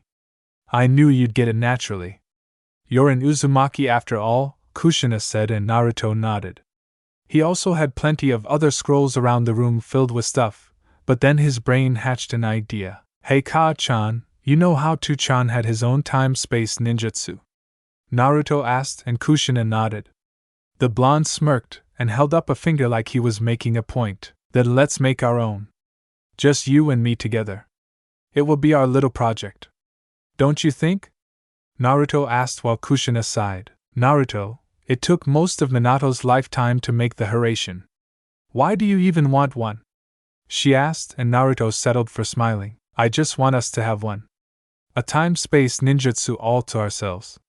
Kakashi-sensei has one, Tuchan had one. I'm sure a few other people have some, so let's have our own, Naruto suggested, and he felt weird again. Like he could feel Kushina's interest and excitement in the subject rising. Well, what did you have in mind? She asked, and the blonde grinned with a nod as the blonde stood to his feet. I got the idea from Kakashi-sensei's jutsu. It was an amazing technique. Of course it will have some drawbacks, but nothing we can't handle, right? He asked, and Kushina raised an eyebrow. Alright, so what did you have in mind? She asked again, urging Naruto to get to the point. Well, you and Ero Sennin taught me more about shape manipulation, right? Naruto asked, and Kushina nodded. She was growing more and more excited while Naruto sighed. Alright, it will be called the Jihadan Dark Wave Bullet. Despite its name, it's not a Suiton Jutsu Ka-chan. It will be our time-space ninjutsu, Naruto told her, and Kushina grabbed her son's collar. Point, get to the point, Databane, she yelled, and Naruto nodded fast so that she would let him go. Alright, I'll explain it as best I can. It utilizes the shape manipulation into a perfect ball like the Rasengan. The main point is to focus chakra somewhere towards the lower parts of your body, like around your stomach, or maybe like the… what is it? Naruto snapped his fingers while Kushina chuckled. Forget it, I understand. Basically a place where chakra is stored, she said, and Naruto quickly nodded with a smile. Right, see, the chakra takes on the waves of energy around us, and damn, this was so much better in my head, Naruto said while Kushina sighed with another small chuckle. Her son was so innocent at times that it could only make her laugh. Well, it's not like you'll get it anytime soon. So let's take it slow. We'll research it later. But for now I think it's time for us to explore this place a little more, Kushina said, hopping to her feet, while Naruto did the same. I hope it doesn't take long, Naruto said as he was dragged out of the house by Kushina. Neither Uzumaki had any idea of what their fates still had in store for each of them. Konoha. Kakashi sighed as he leaned against the wall while he was talking to Sakura. He could see that the news had completely devastated her, while the pink kunoichi held her head to the ground. Team 7 might be disbanded? But why? She asked, and Kakashi rubbed the back of his head with a small sigh at her question. I know it's hard to digest, Sakura, but Tsunade-sama's forming a group, and me, Sasuke, and Naruto and another of our Anbu. I'm sorry, Sakura, but if Naruto, Kushina and Sasuke agree to it, then we're all officially a team, Kakashi explained, and Sakura balled her fists. What can you all do that I can't do? This isn't fair, she said, and Kakashi held up his hands in defense while his sweat dropped. Sakura, calm down now. It's not like we won't ever come back. We'll just be a lot more busy. Also, to tell you, we're all kenjutsu users. We are the most proficient in using swords. I was quite capable with swords back in the day. Kushina was a kenjutsu legend when she was an Anbu, and she passed those skills to Naruto. Sasuke, while it's weird to say this, was trained by Orochimaru. Well, I have to go, Sakura. Back to a place I should have gone long ago, Kakashi said while he walked away with a waving hand, leaving Sakura alone in the fields to sulk with Kakashi. The Jonin sighed as he wondered if he could have handled that better. He didn't know how Sakura would handle this new change, but orders were orders and she would just have to deal with it. Time to go. Back to that place, Kakashi thought as he entered into the streets of Konoha. He watched the people converse with each other, and kept his impassive attitude. He could see a few Anbu hopping along the rooftops. He closed his visible eye as he walked away in silence. It didn't take long before Kakashi left the streets and came into a forested area. He moved through the trees before he came up to a small house. It was well hidden to match the environment. Its medium-sized wood, which was capable of housing about 5 to 6 people. The wood was somewhat deteriorated, but Kakashi didn't care about that at the moment. He quickly walked up to the house and touched the door. How long has it been since I've been here? Kakashi wondered as he opened the door. The wooden door creaked before opening and Kakashi stepped inside. He looked around the dark room before his fingers fumbled for the light switch. He flicked it on, and all the lights came on, showing a quaint little space. He walked into the living room where a small couch, and scrolls were. Connected to the living room was the kitchen, which hadn't been used in who knows how long.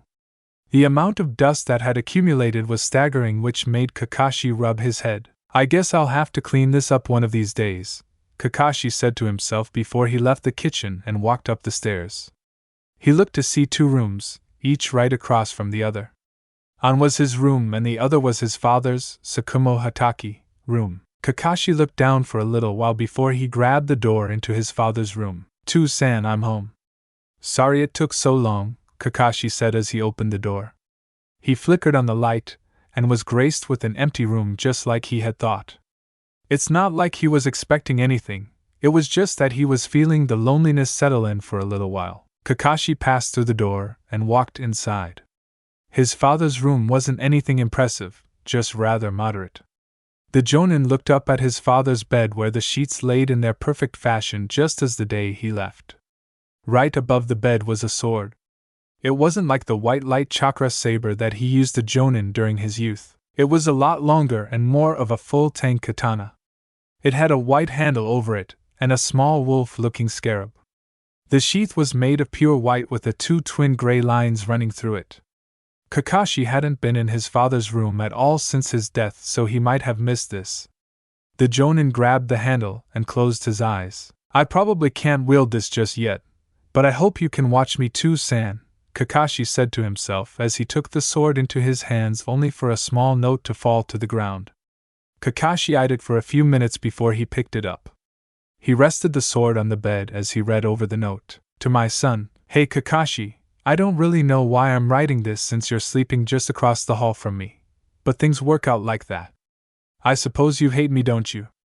My being ridiculed by the village for my mission must be embarrassing you to be called my son, but I love you. If you're reading this note, then that means that the sword I gave you isn't enough for you and you want mine. I knew it wouldn't take long.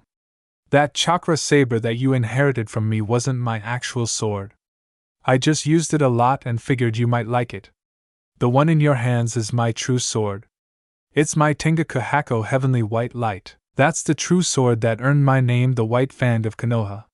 Use it well and it will aid you in everything that you do. Don't forget that. Goodbye, my son. Your father, Tsukumo Hatake." Kakashi closed his eyes and gave a deep sigh as he turned to the sword. He quickly took off the sheath and looked at it. It was perfect. No scratches, or signs of wear and tear. The shiny steel shimmered in the light of the room. Kakashi saw his reflection before he closed his sword back. He stood to his feet and strapped his sword to his back. "I'll be sure to return this to San. But I'll do as you want and I'll use it to the best of my abilities," Kakashi said to the room before he left the house. He would return later to clean up the place. He wouldn't mind it if their group could use the house if they wanted. He didn't really use it for anything anyway. "Well, I guess I'll go find Yugao and get back into the swing of things," Kakashi said as he shined out of the forest. Konoha Security Prison. Sasuke stood in his cell while he did some standard push-ups and exercises. He might be in jail, but that didn't mean that he couldn't train. He did all his taijutsu exercises and anything else that he could do with his body that didn't require the use of weapons. He still wished he had his sword, but he could forget about it for now. He'd been in jail for a few days now, and this had been his training regime for those times. "Alright, I'm done with that. Now I can do some other things," Sasuke said to himself before he saw an Umbu appear. He narrowed his eyes as the doors to his cell opened. "Uchiha, get out here," he yelled, and Sasuke stood to his feet. He glared before he walked out of the cell room. "What is it? You bored so you came to harass me?" the Uchiha asked before the Umbu walked away.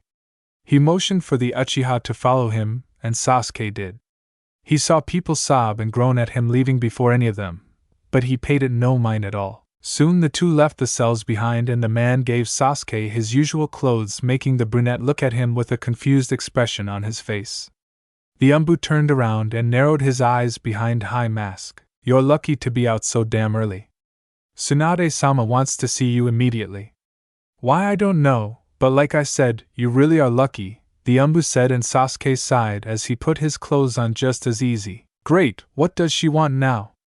Sasuke wondered while another Umbu came next to him. We'll be escorting you to Lady Hokage. Now get moving, he said, and Sasuke walked off towards the Hokage mansion even if he had no idea on what this was about. Hokage mansion. Tsunade was behind her desk signing some papers as usual while she waited for the Uchiha to arrive. She knew that Naruto and Kushina would be back in a day or two, so she would tell them when they arrived. She already had the licenses made for all 5 of them, so she would just have to wait. Soon there was a knock on the door, making the Godame Hokage raise her head. Come in, she said, and soon Sasuke entered the room with 2 Umbu flanking him on his sides. The Uchiha sighed while the Umbu bowed. We've brought Uchiha-san Hokage-sama, they said, and Tsunade dismissed them, making them both quickly leave back to their positions. Sasuke stared at Tsunade while she signed some documents. It wouldn't be hard for her to ignore his lingering before she finished the last document, and casted her gaze towards the lone Uchiha. She rested her elbows on the table and rested her head into her arms. So how is prison? She asked with a smile, and Sasuke closed his eyes while folding his arms. Annoying to say the least. So what did you want to talk to me about?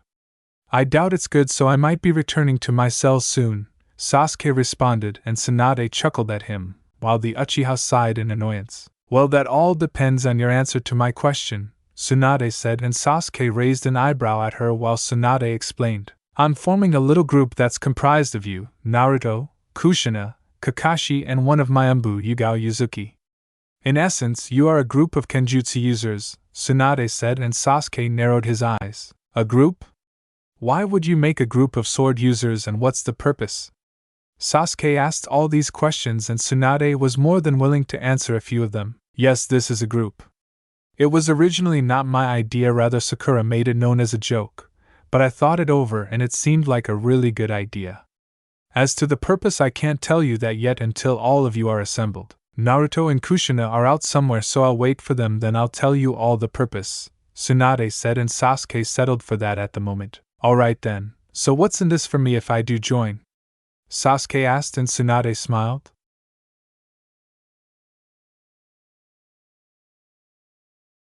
Well, for one, you won't be treated as a criminal anymore. Granted, you will be on strict probation, but you won't be in prison. I'll iron out more details with everyone when they arrive, but you'll be reinstated as a shinobi for Konoha. Once your probation is over, you will be able to do whatever you want, but nothing before that, Tsunade said, and Sasuke placed a finger to his chin. He thought it all over before turning back to the Hokage. I get my sword back, right? He asked, and Tsunade nodded. That's right. Your sword will be delivered to you wherever it is you want, so will you join my group? Tsunade asked, and Sasuke avoided her gaze for a second as he pondered over it. He had really nothing to lose in this, and he could get out of prison and get some real training done. Fine, I'll join. It sounds interesting enough. I want to hear more about it when Naruto and his mother get here. You'll answer all our questions? Sasuke asked, and Tsunade nodded. Very well then. I'm going back to the Uchiha compound. Deliver it there, Sasuke said as he left the room. Meanwhile, Tsunade looked out the door and smiled. I hope this is a good idea, Tsunade said before getting back to some work that she had to get done. Yuzugaki or Lime morning. Naruto and Kushina had finished exploring what they could of their homeland and decided to go back to the house for the day where some other exploration was going on. As Sochi, we have to get back to packing, Kushina said with a slight sob. Naruto chuckled as he kissed his mother's neck, making her slightly shiver. You say that, Kaa-chan, but you seem to feel good right now, Naruto told her as Kushina slightly blushed while she averted her gaze. That's not true at all, she struggled to say before Naruto eyed her. He smiled as he pushed his lips back to his mother's and quickly maneuvered her head to lightly hit the wall, while Kushina rubbed her soft hands over her son's shoulders. Naruto pushed his tongue into his mother's mouth, and the two swirled them around. It felt good not to have anyone else around and just have the time to themselves. Kaa-chan's lips taste really good, Naruto said with a smile, making Kushina blush again at his words. The blonde raised one hand and placed it over his mother's blouse-covered boba. Kushina gave a slight and blissful sob since she hadn't been touched like that in a long time. As Sochi, where did you learn this? Kushina asked as she bit her lip. Naruto gave a sly grin across his face before he moved up to his mother's ears. Why? Does it make you feel good? He asked, and Kushina gulped, but didn't say anything as Naruto ate on her earlobes while Kushina's hands scaled her son's chest. If we don't start we'll be late in getting back, Kushina told him, and while Naruto leaned back, he glanced at his mother's flushed face while her long hair laid across the bed. Kushina could feel her son rubbing his hard on over her thighs, making her even more hot as she blushing. He's so hard. How can I stop him now? Kushina wondered before she gave a small smile and leaned up from the wall, smacking her lips back into Naruto's. The blonde was generally surprised by the action as Kushina played around in his mouth. She quickly slid her hands down and grabbed his hard-on through his boxers. Naruto widened his eyes while Kushina smiled. You're not the only one who can manipulate Sochi, Kushina said while Naruto grabbed the sheets of the bed.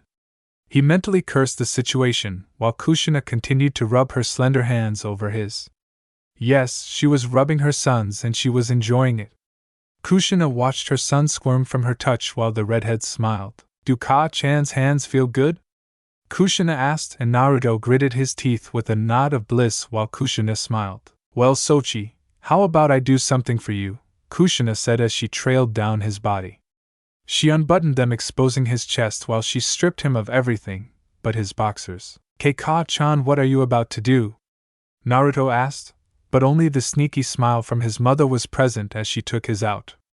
Kushina eyed the large member as she pumped it up and down. Well, I suppose we have some time to spare, right, Sochi? Kushina asked, and Naruto struggled to give a nod.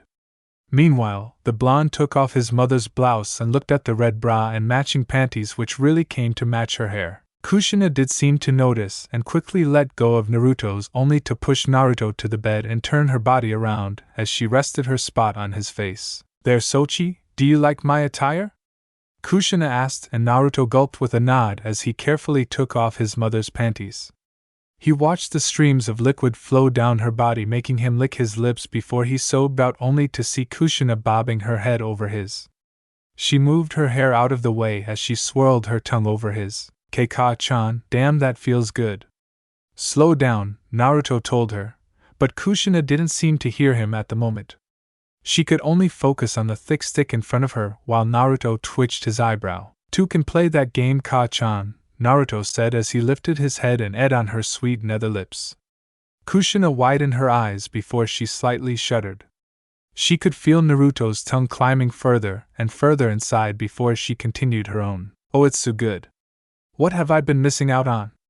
My son is licking my pussy, Kushina said in thought as they continued to try and compete against each other. Meanwhile, Kyubi was grinning like mad while he rubbed his claws together. Yes, this is the way you do it, he, the fox demon thought to himself as he watched the immoral mother and son have their fun. Kushina quickly stroked her son in her mouth while Naruto swirled his tongue around. Oh yes, Sochi. That's good. Just keep doing it like that, Kushina mewed and Naruto felt his tighten while Kushina shivered. Ka-chan, I think I'm gonna, Naruto said, and Kushina continued to move while Kushina said the same. Do it, Sochi. Then we'll leave. Are you going to do it for me, Databane? Kushina asked, and Naruto bit his lips. Ka-chan, Naruto yelled as he came inside her mouth.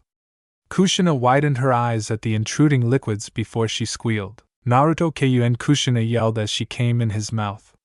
Naruto never felt something so sweet before in his life. He found it to be quite addicting before they both stopped and slumped to the floor. Kushina rolled off Naruto, and the two huffed. Did I overdo it?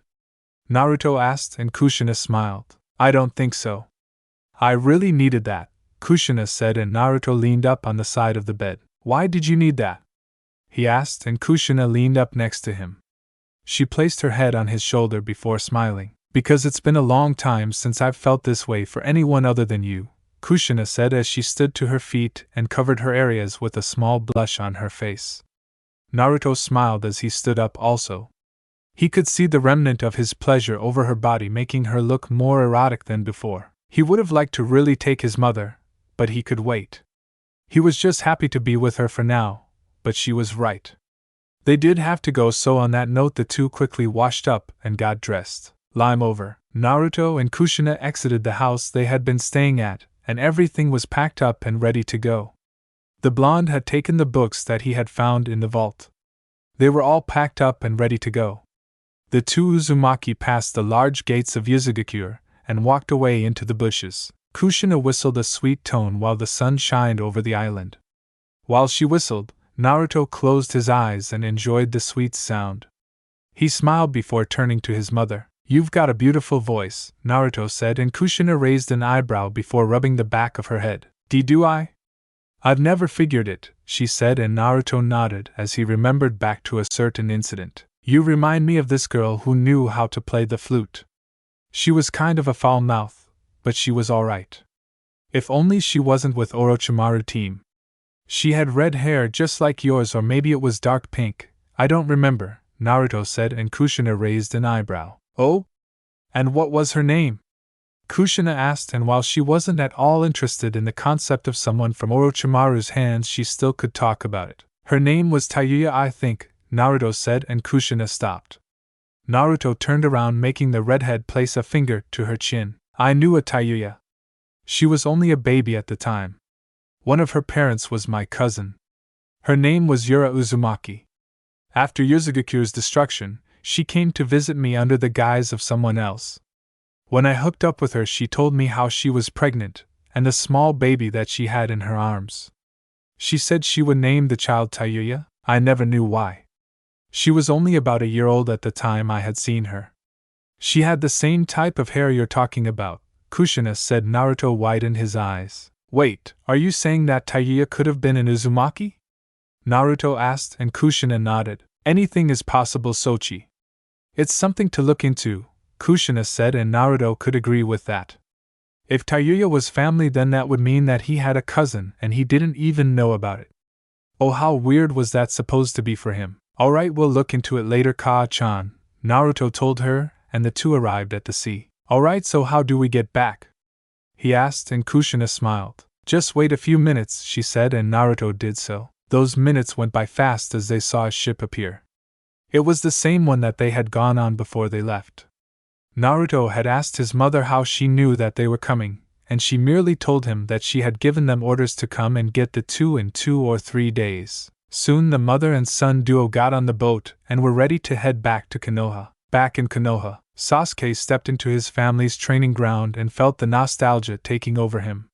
He did feel lonely, but even if he didn't admit or nor ever would, he was happy that Naruto said he could bring his mother back. He still felt doubt, but if there was one thing he knew about Naruto, it was that when people doubted him, they were always proven wrong. Sasuke had his sword delivered as Tsunade promised him, and the Uchiha quickly got out of the attire that Orochimaru had given him. He felt disgusted by it, and decided to burn in. Right now, the Uchiha was in a black shirt with the Uchiha symbol on the back and tight shorts. He wore his shin guards and black arm guards around his legs and arm. It felt good to be back in the training ground before the Uchiha took out his sword. He quickly went through his katas and stances.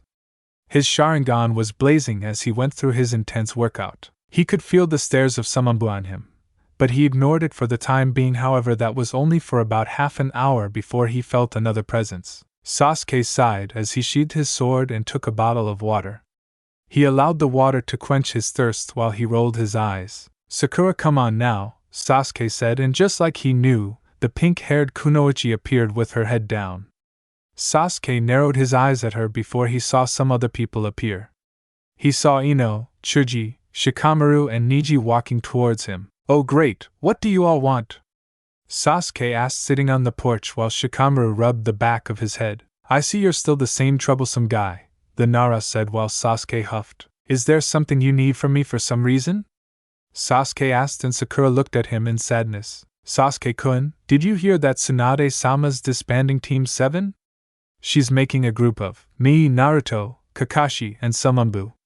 "Yeah, I heard about it," Sasuke said while Sakura walked up to him in a pleading type of voice. "Then don't accept it.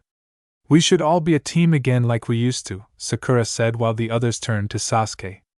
The Uchiha closed his eyes and got to his feet. "I already agreed to it," Sasuke said, making everyone gasp at him like they found it shocking. "Sasuke, how could you be so thoughtless?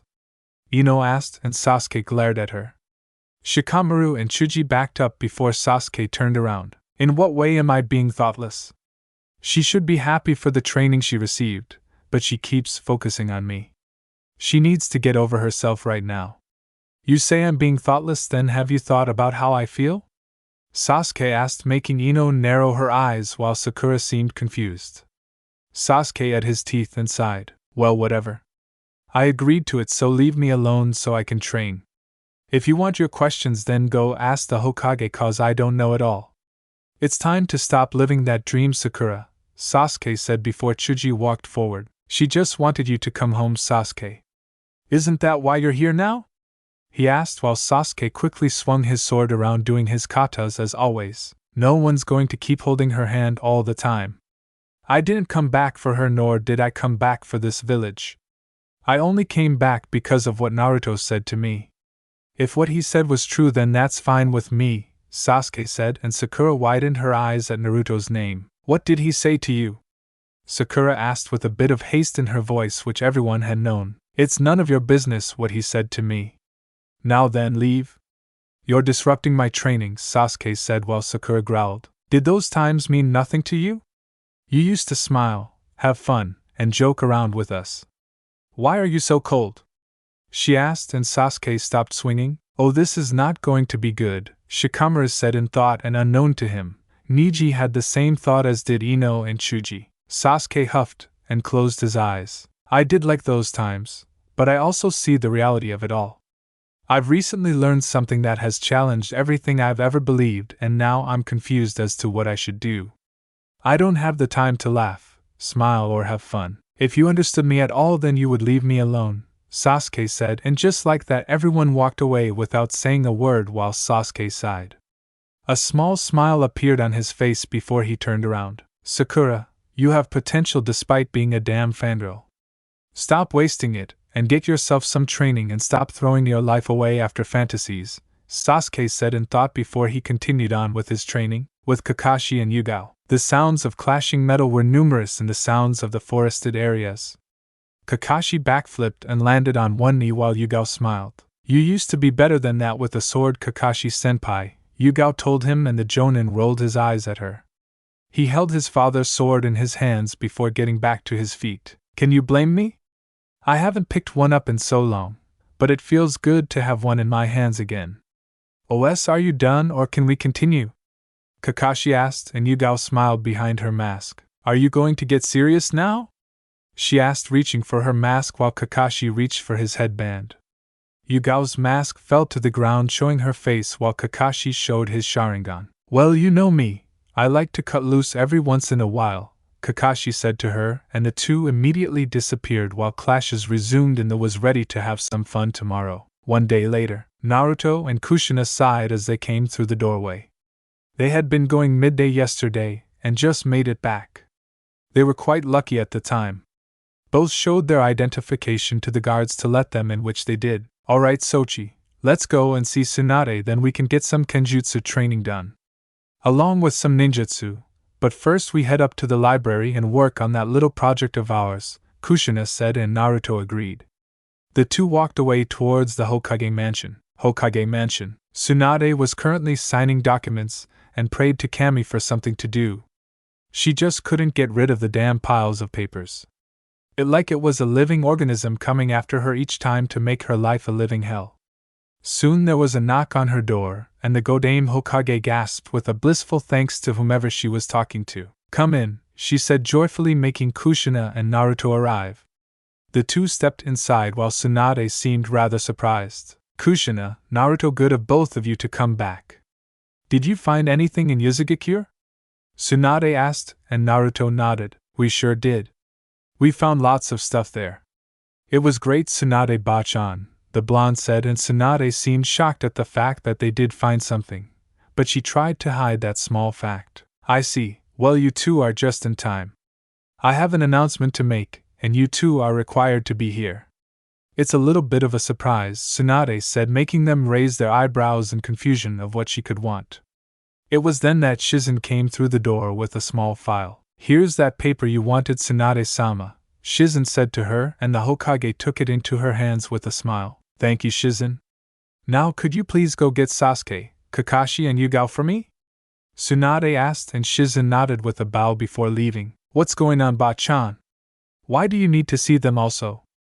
Naruto asked, and Tsunade could hardly contain her excitement in all the fun that she would have. Sorry, brat, but you're going to have to wait for that time when they arrive, Tsunade said, and making both Naruto and Kushina glare at her. I'm alright, but at least tell me why you need Sasuke.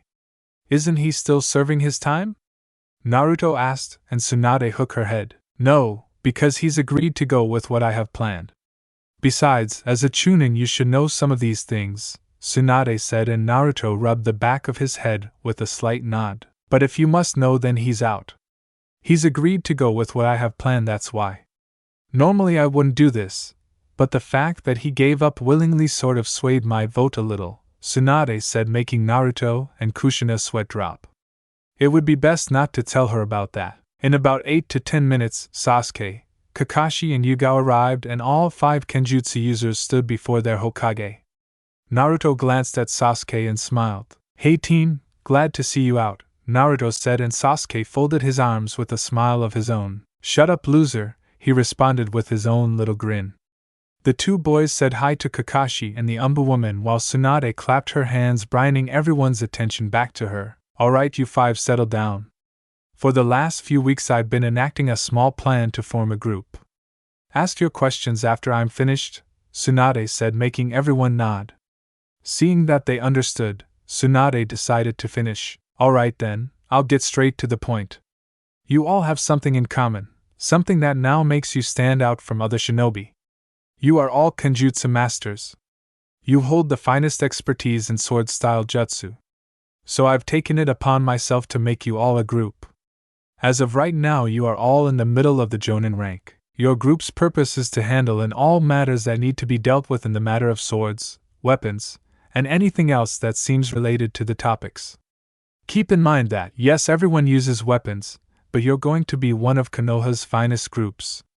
Consider yourselves just like the Umbu in a sense. Your team is called Heineken Butai, the Swords of Fire Squad, Tsunade said, and everyone glanced at each other before Tsunade continued. You report to no one. You answer to no one. You are the blades that help protect this village. You are to only answer to me.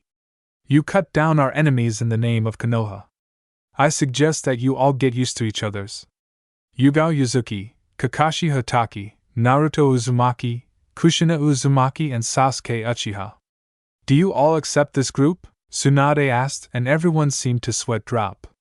It was a lot to take in for a new-founded group before Yugao turned around and bowed to everyone. I look forward to working with everyone, she said while they all nodded. Naruto immediately agreed after her, and Kushina did the same after her son. Sasuke then went and Kakashi agreed also. Seeing them all agree with her group, Tsunade smiled, but now was the time for questions which she was ready for. So what's the purpose of our group? I mean, do we have an objective?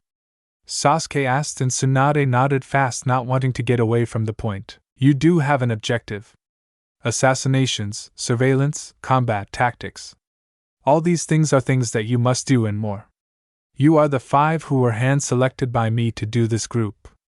Know that the missions I give you will not be easy. Some will bring near life and death situations, but I know you can all handle it, Tsunade said, and they all nodded. Do we have a base of operations? Kushina asked, and Tsunade smiled as she turned to Kakashi. We can use my old house.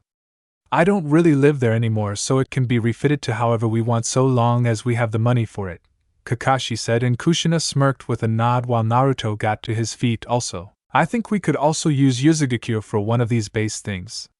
It's isolated, no one goes there anymore, and it's out of the way so it can be protected by enemies should we get attacked. It'll be the place of where we can go to do whatever we want so long as Ka-chan and Ba-chan are alright with it, Naruto said, and Sasuke raised an eyebrow at the name, but paid it no mind. Well, I have no problems with it, Kushina said, and Tsunade could honestly agree with it. I don't either.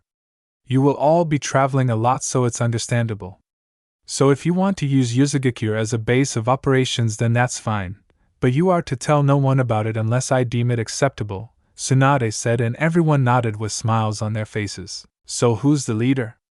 Yugao asked, and Tsunade smiled as she closed her eyes. Well, since she's the most experienced, then I have to say Kushina is the leader of Heineken, Tsunade said, and everyone could agree. They thought Sasuke would say something, but the Uchiha didn't utter a word. Do we get paid? Sasuke asked, making everyone fall to the ground before getting up and rubbing their heads. They all chuckled before Tsunade coughed in her seat. Sorry about that. Yes, you all get paid. The Jonin to Umbu pay for missions depending on what I give you. Any more questions? She asked, and no one seemed to have anything to say before Sasuke came up. What are our privileges? He asked, and everyone could see how that was an important issue to face. Tsunade sighed and smiled. Well, for one, almost all of you have a Sanin's traveling rights. Sasuke, since you're on probation, you must always take someone with you to be cautious, Tsunade said, making the Uchiha narrow his eyes. But he expected it, so it didn't really bother him. You all have 24-hour access to the Jutsu vault of the village. I have my own personal vault that no one, but the Hokage, can go into. Plus you can each have a copy of this, Tsunade said, handing them all 5 copies of the bingo book. They each took their copies and placed them away. Consider it a side project for money if you need it, the older blonde said, and the 5 of them could agree to this. Any more questions? Tsunade asked, and Naruto came forward. Just one more from me. You said that you assembled, but I still want to know why again, Naruto said, and Tsunade sighed. She turned to Yugao and pointed. Yugao has been known as Konoha's Kenjutsu mistress. No one knows her face, but her name is quite common. Kakashi was one of our best Kenjutsu users during the earlier times. Kushina was and still is a Kenjutsu legend. She passed those skills to you, which makes you a Kenjutsu master brat. And lastly, Sasuke was trained in swords by Orochimaru, so that makes him very adept. It's only natural that all of you should come together. Do you agree? She asked, and Naruto nodded as he backed up. Will we be facing any S-rank shinobi? Kakashi asked, and Tsunade nodded. I'm not sure of that, but it is likely given your group's mission now.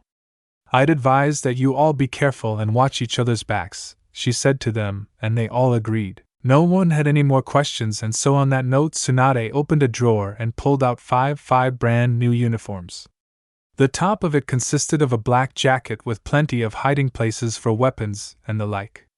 The front of the jacket was covered in grayish armor and some parts to allow for protection and movement. On the back of the jacket was the standard swirl symbol like on all the other jackets.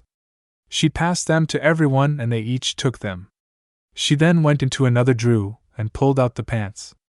They were completely black also, and the shin guards were strapped to the hem of the pants for protection to the legs. She passed those to everyone and they all took the clothes into their hands. The tailor who makes these is the only one who knows of your existence other than me, Shizen, the Umbu, and a few selected jonin. If these start to show wear and tear, damage them, take them to get repair or buy some more. But before that, Yugao, Kakashi, Naruto, Kushina, I will need your headbands, Tsunade said, and everyone raised an eyebrow. They all seemed confused, but Naruto unstrapped his while Kakashi pulled his off his head. Yugao had hers hidden under her clothes, and so she managed to get it off and handed it to Tsunade. In return for the headbands, Tsunade handled them all black scarves, each with a single color line going through it down to the base. Wear those in its place. You're not normal shinobi anymore, she said with a smile, and everyone nodded again. And from me to you 5. Here, she said, handing them each 5 licenses. Sasuke saw his face and name while everyone else did also. Never lose those. With those you have access to all the shops around the Land of Fire. You are all ready, now let me see you guys in the outfits, Tsunade said to them, and everyone did so. They all left to change and quickly returned. They all appeared in their black outfits, and Tsunade smiled at everyone. Very sharp, you 5. You all look amazing, she said while Naruto rubbed the back of his head. Kakashi gave an eye smile as he managed to somehow cover his Sharingan eye with his scarf. Sasuke smirked, and so did Yugao, while Kushina gave a cheeky grin. So do we have a mission already? Naruto asked, and Tsunade nodded, making them all go wide-eyed, but she calmed them down. Don't worry. You don't have to do it until later in the week, so you'll be fine. I suggest that you all take this time to get used to each other for the next few days. You're dismissed, Tsunade said, and everyone shined out of sight while she went back to her paperwork with a satisfied smile on her face. Rooftops. Everyone shined to the rooftops, and Naruto looked over the attire. Well, this is a brand new idea that I've never heard of, Naruto said while Kakashi rubbed the back of his head. This might be a new experience for us. Now then, I propose that we all go to my old house. It'll be our base of operations till we move to Yuzugakure, Kakashi said, and everyone agreed. So what is Yuzugakure? Sasuke asked, and Naruto smiled. The village and place of origin for the Uzumaki clan, Naruto said, and if Sasuke was shocked, then he hit it well. All this time he thought Uzumaki was a no-name, but it was a village and a clan? How could that be possible? Kakashi's house. Kakashi took the new team through the trees and into his house. He turned on the lights and everyone looked around. The place had recently been cleaned and refurbished. You have a nice place, Kakashi-senpai, Yugao said, and the Jonin rubbed the back of his head. All those times I wondered where you lived and I find this, Naruto said, and Sasuke could agree with him on that. Wait, I thought you lived in an apartment, Sasuke said, and Kakashi nodded. I do. This was my father's house, Kakashi said, making Sasuke and Naruto glance at each other before staying quiet.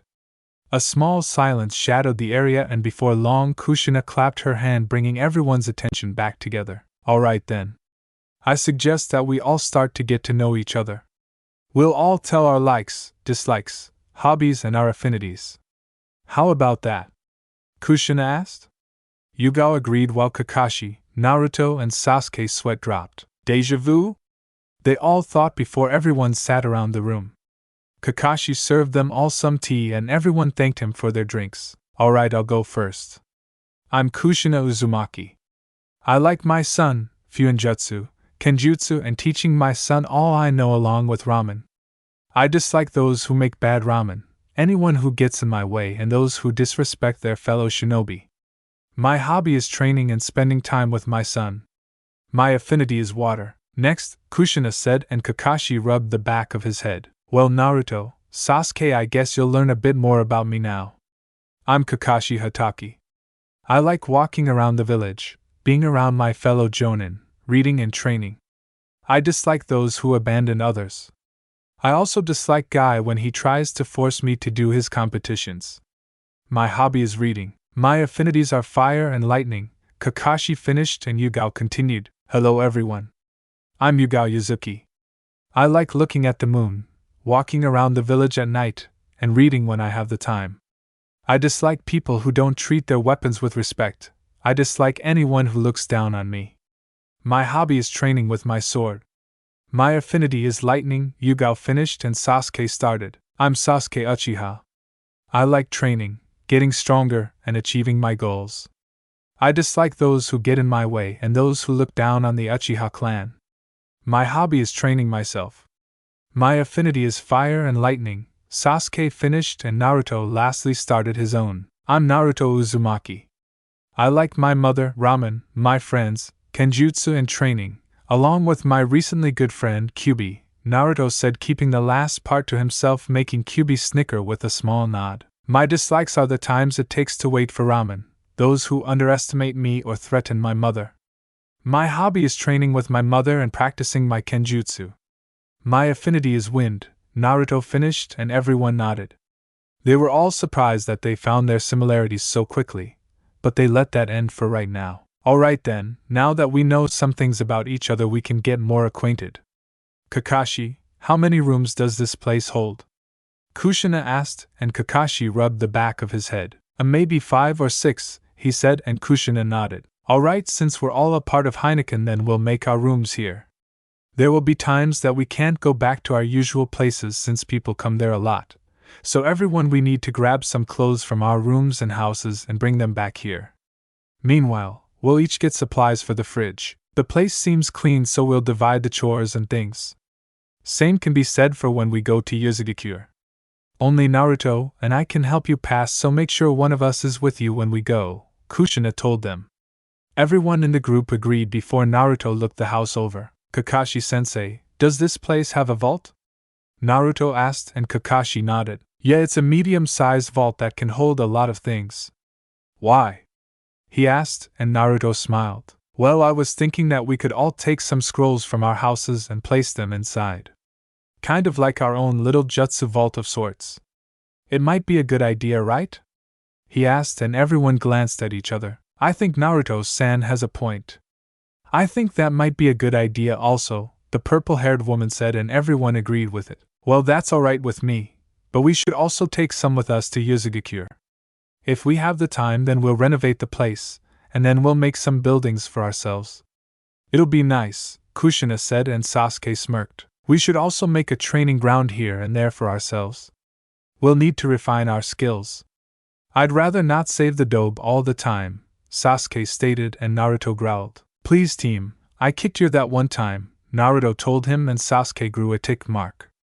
Everyone's sweat dropped as they stared at each other, making lightning go between them. Alright, they always like that?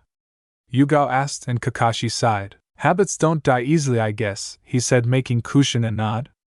The two boys broke their glances with each other and huffed at each other. Mama, you too, for now let's all get this stuff done. I'll open the vault, and you guys can set up the rooms. We should get out of these now before someone notices. So we'll go home and change. Our outfits will remain here, Kakashi said, and everyone agreed with him. So on that note, everyone shined out of sight to go and collect some of their belongings. With Naruto and Kushina, the two members of Heineken came up to their house and quickly got inside. They walked into their room and opened the door. Naruto took off his attire and stripped down to his boxers and t-shirt, while Kushina took off the same thing, but stayed in some more moderate clothing. They each put on some different clothes and quickly got to putting some of their clothes in some scrolls along with some battle items. Naruto sealed 3 to 5 pairs of clothes and Kushina did the same.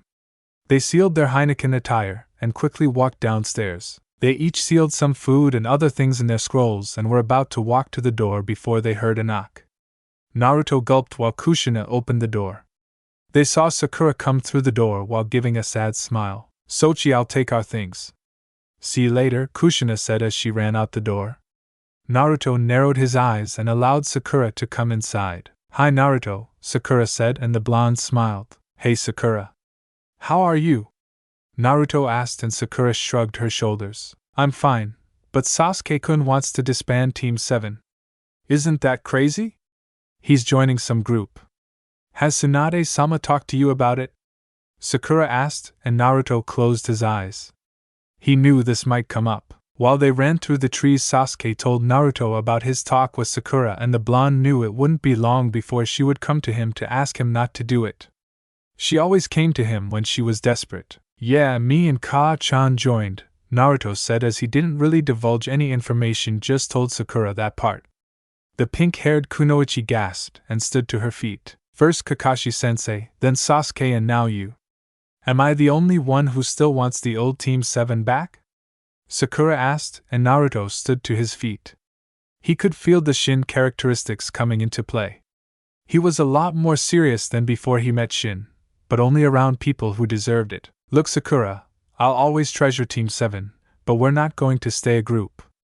I told you I would bring Sasuke back, and I did. I never said that things would just be the same. That's impossible, and you know it is, Naruto told her while Sakura seethed. I thought you of all people would understand how I felt. You've changed, Naruto. Where's the blonde idiot that I like to hang around with? Where's the idiot that could make me laugh with his silly antics or his ravings about being Hokage? Sakura asked, and Naruto narrowed his eyes. He stood to his feet, and his glare made her flinch. She felt like she was staring death in the face. Yeah, I've changed, Sakura. I'm no idiot anymore. I've grown up. So has Sasuke, in a way. I'm always gonna be around, but I'm not going to let you or anyone else berate me like you used to. I still want to be Hokage, but I'm also growing up just like the rest of the world. Now if you don't mind, then I have stuff to do, Naruto said as he walked out the door, leaving Sakura inside. With Naruto, the blonde sighed as he rubbed the back of his head. Maybe he was a little harsh, but he had to think about other things, and Sakura wasn't one of them at the moment. He would always care for Sakura, but only as a friend. He had his girlfriend. He had the love of his life, and he couldn't be the one to be Sakura's support anymore. Was that too mean, Kyubi? Naruto asked, and the fox demon snorted. Please, brat, I think you let her off too easy if anything. At least you're not her punching bag anymore, Kyubi said, and Naruto nodded. He then hopped along the rooftops and went back to Kakashi's old house. Kakashi's house. Naruto came up to the house and made sure that he wasn't followed. He walked inside and saw everyone else around in the room with their stuff. Yugao had a few scrolls and so did Sasuke and Kakashi. Kushina had her stuff and so did Naruto. Alright, then we'll all go to our rooms. Pick anyone you want. Just don't take my father's room. I'd like to keep that one tidy, Kakashi said, and everyone respected his wishes. They all settled their things in their rooms, leaving a few of them free since Naruto and Kushina bunked together, saying that they were just used to it, and being in small spaces. No one seemed to complain nor care. It took about 2 hours, but everyone was settled in, and some of their weapons were stocked up in Kakashi's vault. Everyone sat around the house and noticed it was getting dark out before Yugao stood up to her feet. Is anyone hungry? I'll make dinner, she said, and Kushina stood to her feet. Let me help you with that, the redhead offered, and Yugao gratefully accepted. Meanwhile, Naruto stood to his feet and headed for the door. Where are you going, Dobe? Sasuke asked with a grin, and Naruto glared. I'm going to the library. Be right back, Naruto said as he closed the door while Sasuke widened his eyes. Kakashi did the same while Kushina chuckled at their reactions. Soon Sasuke stood to his feet and Kakashi did also. I guess we'll train for a bit. See you ladies later, Kakashi said, making them nod as he and Sasuke disappeared into the trees. With Naruto, the blonde walked the streets of Konoha and sighed. He wasn't about to go to the library just yet. He smiled as he found this to be the perfect time. The blonde quickly vanished from the streets and into a secluded spot. He came into a small area of the woods in Konoha and stripped his hand of the seal covering it. He looked at the large lines over his shoulder going to his seal and sighed. He bit his thumb and slammed the seal. Kuchios no Jutsu, Naruto yelled, and the seal glowed. He covered his eyes before he quickly faded. He smirked as he turned around to see Shin looking at him with his piercing gaze as always, and Naruto tried to match it with his own. At least you're learning to use your gifts better. I'm impressed if only slightly. Now then, what do you want from me now? The Shinigami asked, and Naruto smiled. Well, tomorrow, I'd like you to train me in more of the spirit kenjutsu that you have me doing, but I would like to revive someone else. Even if I think this is a very bad idea, Naruto said, and the Shinigami closed his eyes. He nodded and got ready to do a revival. Who would you like to revive? He asked, and Naruto sighed. There was no turning back once he said this name. I want to revive the female head of the Uchiha clan, the matriarch. The mother of Sasuke Uchiha and Itachi Uchiha. I want to revive Mikoto Uchiha, Naruto said, and the beads of the Shinigami rattled. They glowed in a bright light and Naruto covered his eyes. The entire area was enveloped unseeable before it died down. Contract agreement. I expect one sacrifice by the end of the week, or I take her back, the Shinigami said, and Naruto agreed to it instantly. Understood, the blonde said, and immediately he saw a figure arrive out of the light. He smiled while the Shinigami faded. Mikoto opened her eyes and stared at Naruto. Who are you? She asked, and the blonde smiled. Hello, I'm Naruto Uzumaki. Welcome back to the living world, Mikoto-san, Naruto said with a thumbs up while Mikoto widened her eyes. What? With Naruto. The blonde gazed at the Uchiha matriarch while Mikoto touched her face. She gasped in the revelation that she was alive. It all felt like a miracle. She noticed Naruto staring at her with a smile on his face while she settled down. How am I back? Wait, that face. You couldn't be Kushina's son, Naruto Uzumaki, Mikoto said to him, and Naruto nodded fast. He rubbed the back of his head while he gave her a cheeky grin. Guilty as charged, I guess, the blonde said while Mikoto gazed at him up and down. The last time she had ever seen Naruto was when he was either 6 or 7. To see him so tall was different in its own right. Why? Why did you revive me? This should be impossible unless... Mikoto thought for a second, and the idea that Naruto would try an Edo Tensei on her just to bring her back. The disrespect of the dead was so wrong and cruel, and Naruto seemed to know her thoughts before he chuckled. No, it's not an Edo Tensei, Naruto told her, and Mikoto widened her eyes before she calmed down. She sighed in relief that it wasn't like that, but that still left the question of how this was possible. Then please indulge me a bit, Naruto-kun. I admit that it's good to see you, but mind telling me about this? Mikoto asked, and Naruto nodded. He sat in the grassy field and Mikoto did the same. Naruto told her everything. He told her about him almost dying in Final Valley. His meeting with the shinigami.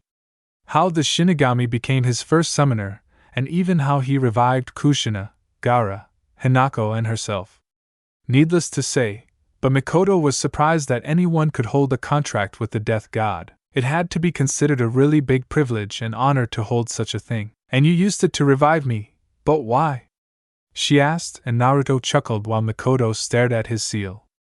She gazed at its complexity before moving her eyes back to Naruto, who was still chuckling. For one, it was a promise to someone, but I can't tell you who yet. You'll meet him tonight, but before we leave, can you please tell me something? Naruto asked, and Mikoto nodded. She felt obliged since Naruto told her what she wanted to know. Alright, what would you like to ask, Naruto-kun?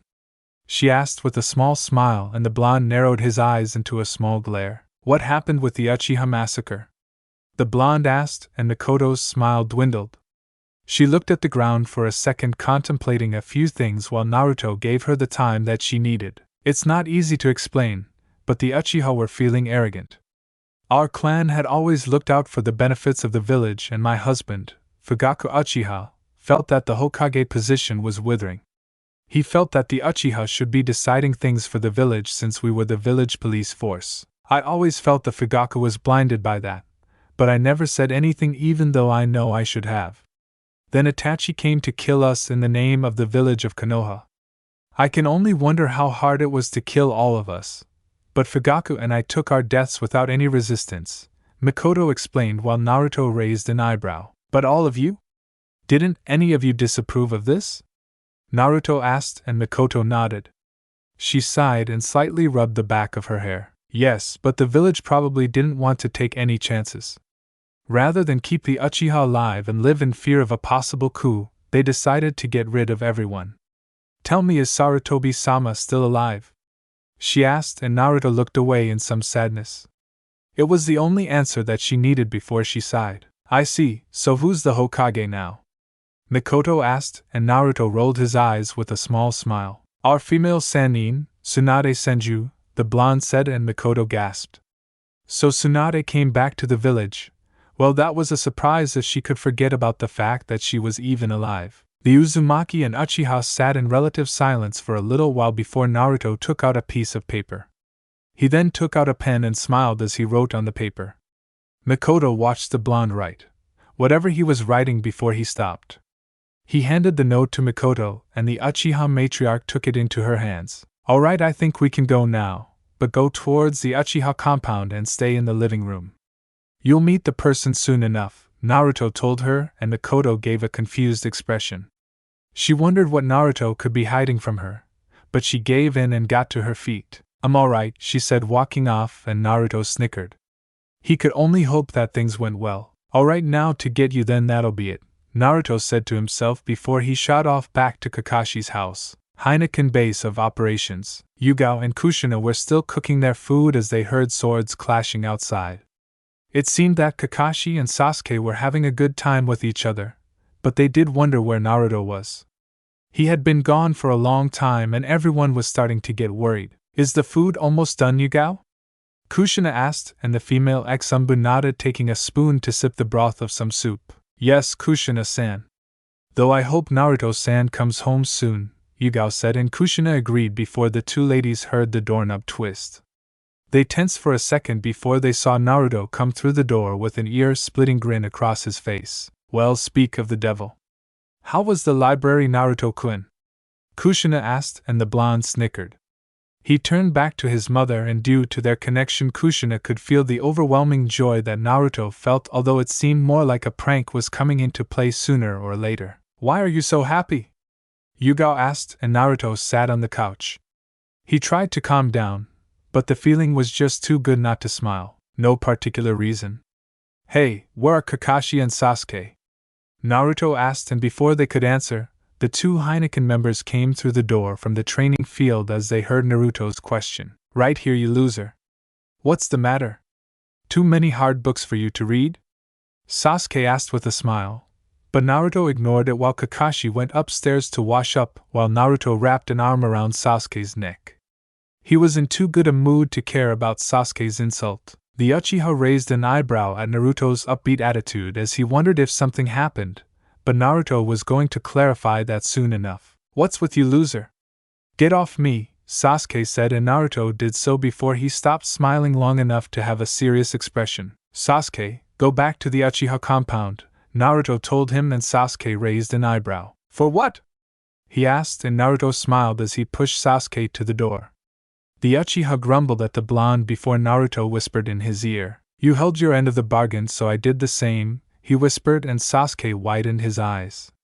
He turned to Naruto in shock while he saw the cheeky smile on the blonde's face. Sasuke felt his hands tremble as he took the doorknob of Kakashi's house in his hands. He turned back to Naruto one more time, and the Uzumaki urged him to get a move on. She's waiting for you, Sasuke, Naruto told him, and hearing those words Sasuke quickly opened the door and slammed it shut as he left the house in an obvious hurry. Where's he going? Dinner's ready, Yugao said, setting the table, and Naruto smiled as he sat down at the table. Kakashi had returned and sat at another part of the table. Kushina sat next to Naruto, and Yugao sat next to Kakashi. I don't think we'll be seeing him the rest of the night, Naruto said while Kushina eyed him. Did he do what she thought he did? She quickly noticed the smile on his face, and closed her eyes, smiling in turn of his actions. That's my son, I guess, Kushina thought to herself as everyone decided to eat their food without waiting for Sasuke due to Naruto saying that the Uchiha wouldn't be back for the rest of the day. With Sasuke, the Uchiha huffed as he hit the streets of Konoha. He quickly ran through the crowds of people. He could have taken the rooftops, but he was in too much emotion to remember that small fact at the moment. Naruto had done it. He revived his mother just like he said he would. It sounded like a damn dream, but Sasuke could only pray that it wasn't. He rushed through some civilians that he shoved out of his way. She's alive? Is she really alive? Sasuke asked all these questions in his head as he continued to run while the sweat dripped from his face. He quickly came to the Uchiha compound gates and panted. He looked around the place only to see it was dark. He frantically looked around the entire place before he came up to his house. Sasuke opened the door and quickly turned on the lights in the living room. Time seemed to stop as Sasuke stared in complete shock. The Uchiha fell to his knees while he balled his fists.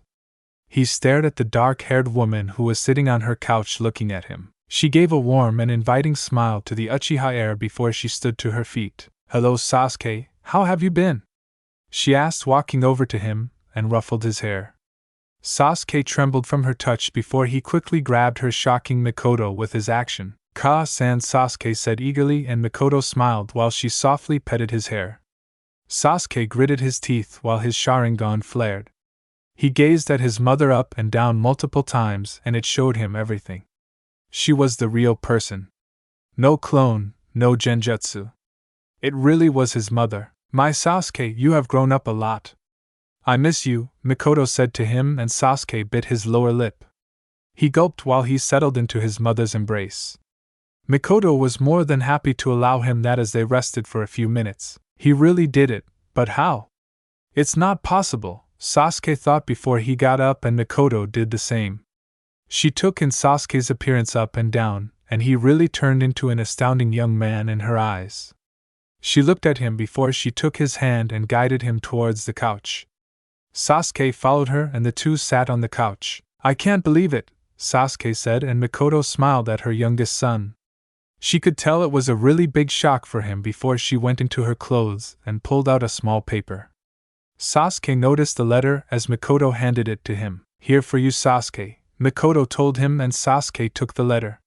He opened it and read the letter. To Mr. Amo. There, are you happy now? I told you that I always keep my word about the things I will do.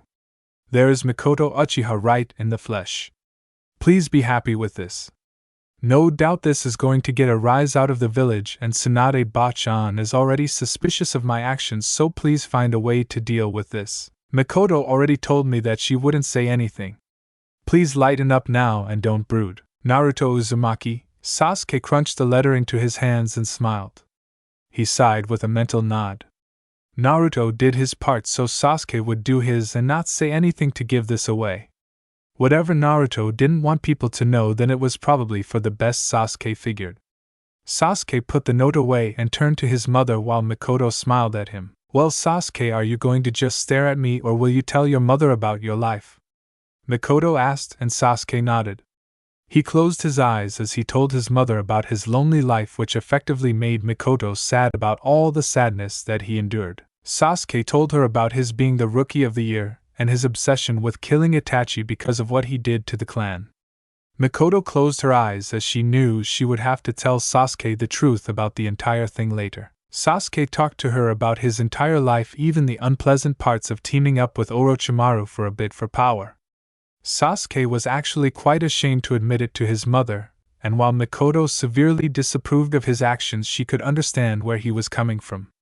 Sasuke finished his story and Mikoto sighed. That was stupid what you did, Sasuke, Mikoto told him, and Sasuke sighed with a nod. He stayed silent before Mikoto gently pressed his head to her shoulder. Don't ever do that again. I never want to see you down that path again.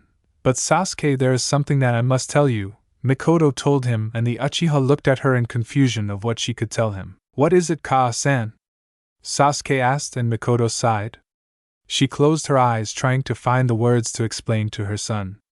She'd rather get him off that revenge path, and Naruto had done the first step, albeit bribery in a small sense. Sasuke, Itachi didn't kill the Uchiha clan simply because he wanted to, Mikoto said, and Sasuke looked at the ground while he contemplated her words. I know that. Everyone is telling me that. One of the Umbu told me that Itachi was doing it for the village. I find it to be so insane, Sasuke said in anger, but Mikoto's presence seemed to calm him down as she gently hushed her son. Sasuke calmed down a little more and Mikoto spoke again. Sasuke, Itachi did the right thing.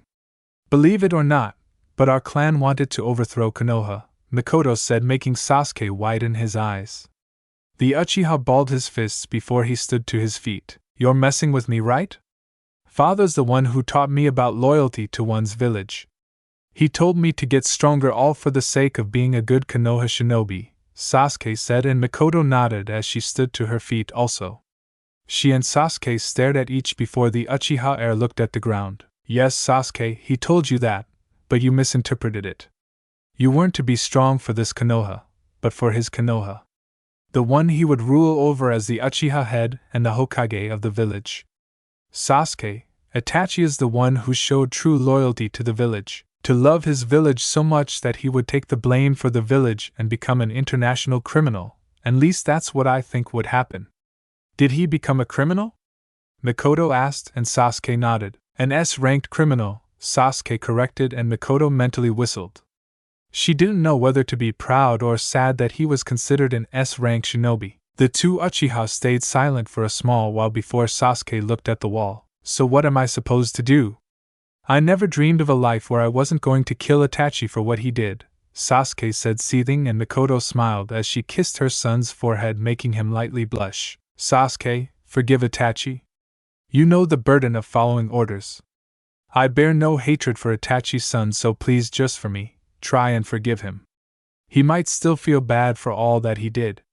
I've known you both since you were young and you can't fool me. Neither of you can or ever will, Mikoto said with pride, and Sasuke couldn't help but give a small snicker.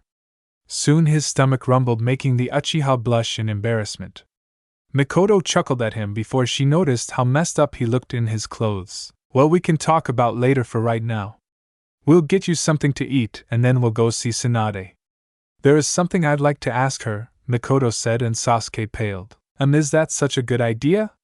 He asked, remembering Naruto's little deal and that Mikoto could tell that's what he was thinking about. Don't worry, I know about Naruto and we'll let that be our little secret. Now then, what would my son like for dinner? Mikoto asked, and Sasuke gave a very rare, but truly happy smile. This was such a good feeling for the Uchiha, as he had his mother back in his life. Next morning, Naruto sighed as he got to his feet. He yawned himself awake only to see that he and Kushina had spent their first night in Kakashi's house. The dinner Yugao and Kushina made for everyone was good, but just as Naruto suspected, Sasuke didn't come back that night, and he had a good reason for not coming back. Naruto got up from the bed and stretched his legs. He saw Kushina still sleeping before he smiled and kissed her cheek. Kushina snuggled in the bed before she sighed. Naruto chuckled at her before he put on his clothes. In no time Naruto was eating his breakfast just like usual downstairs before his eyes gleamed. That's right. He had 24-hour access to the Jutsu library. He could go there and all he would have to do was clear this with Tsunade, then he could go. Plus maybe he could come up with a different name other than what he thought for his time-space ninjutsu. I'm surprised you didn't say anything about me bringing back an Uchiha, Naruto said, mentally making his fox stir in its cage. I don't like it. Those damn arrogant pricks. You'd better not bring back anymore. I still hate them with every fiber of my being, Kyuubi said while Naruto snickered. So that's just a big, old, fat lump of hatred, right? Naruto asked, and Kyuubi grew a tick mark on his furry head. I'm not old nor am I fast, that wasn't funny, Kyuubi said, and Naruto rolled his eyes. The talk was cut short as Naruto finished his food. He was ready to leave after he left a note as to where he would be. So on that note, no pun intended, Naruto set out of the house and walked into the streets. Immediately he heard whispers of people talking. He snickered as he found that news traveled fast. Did you see her? I did. I can't believe it.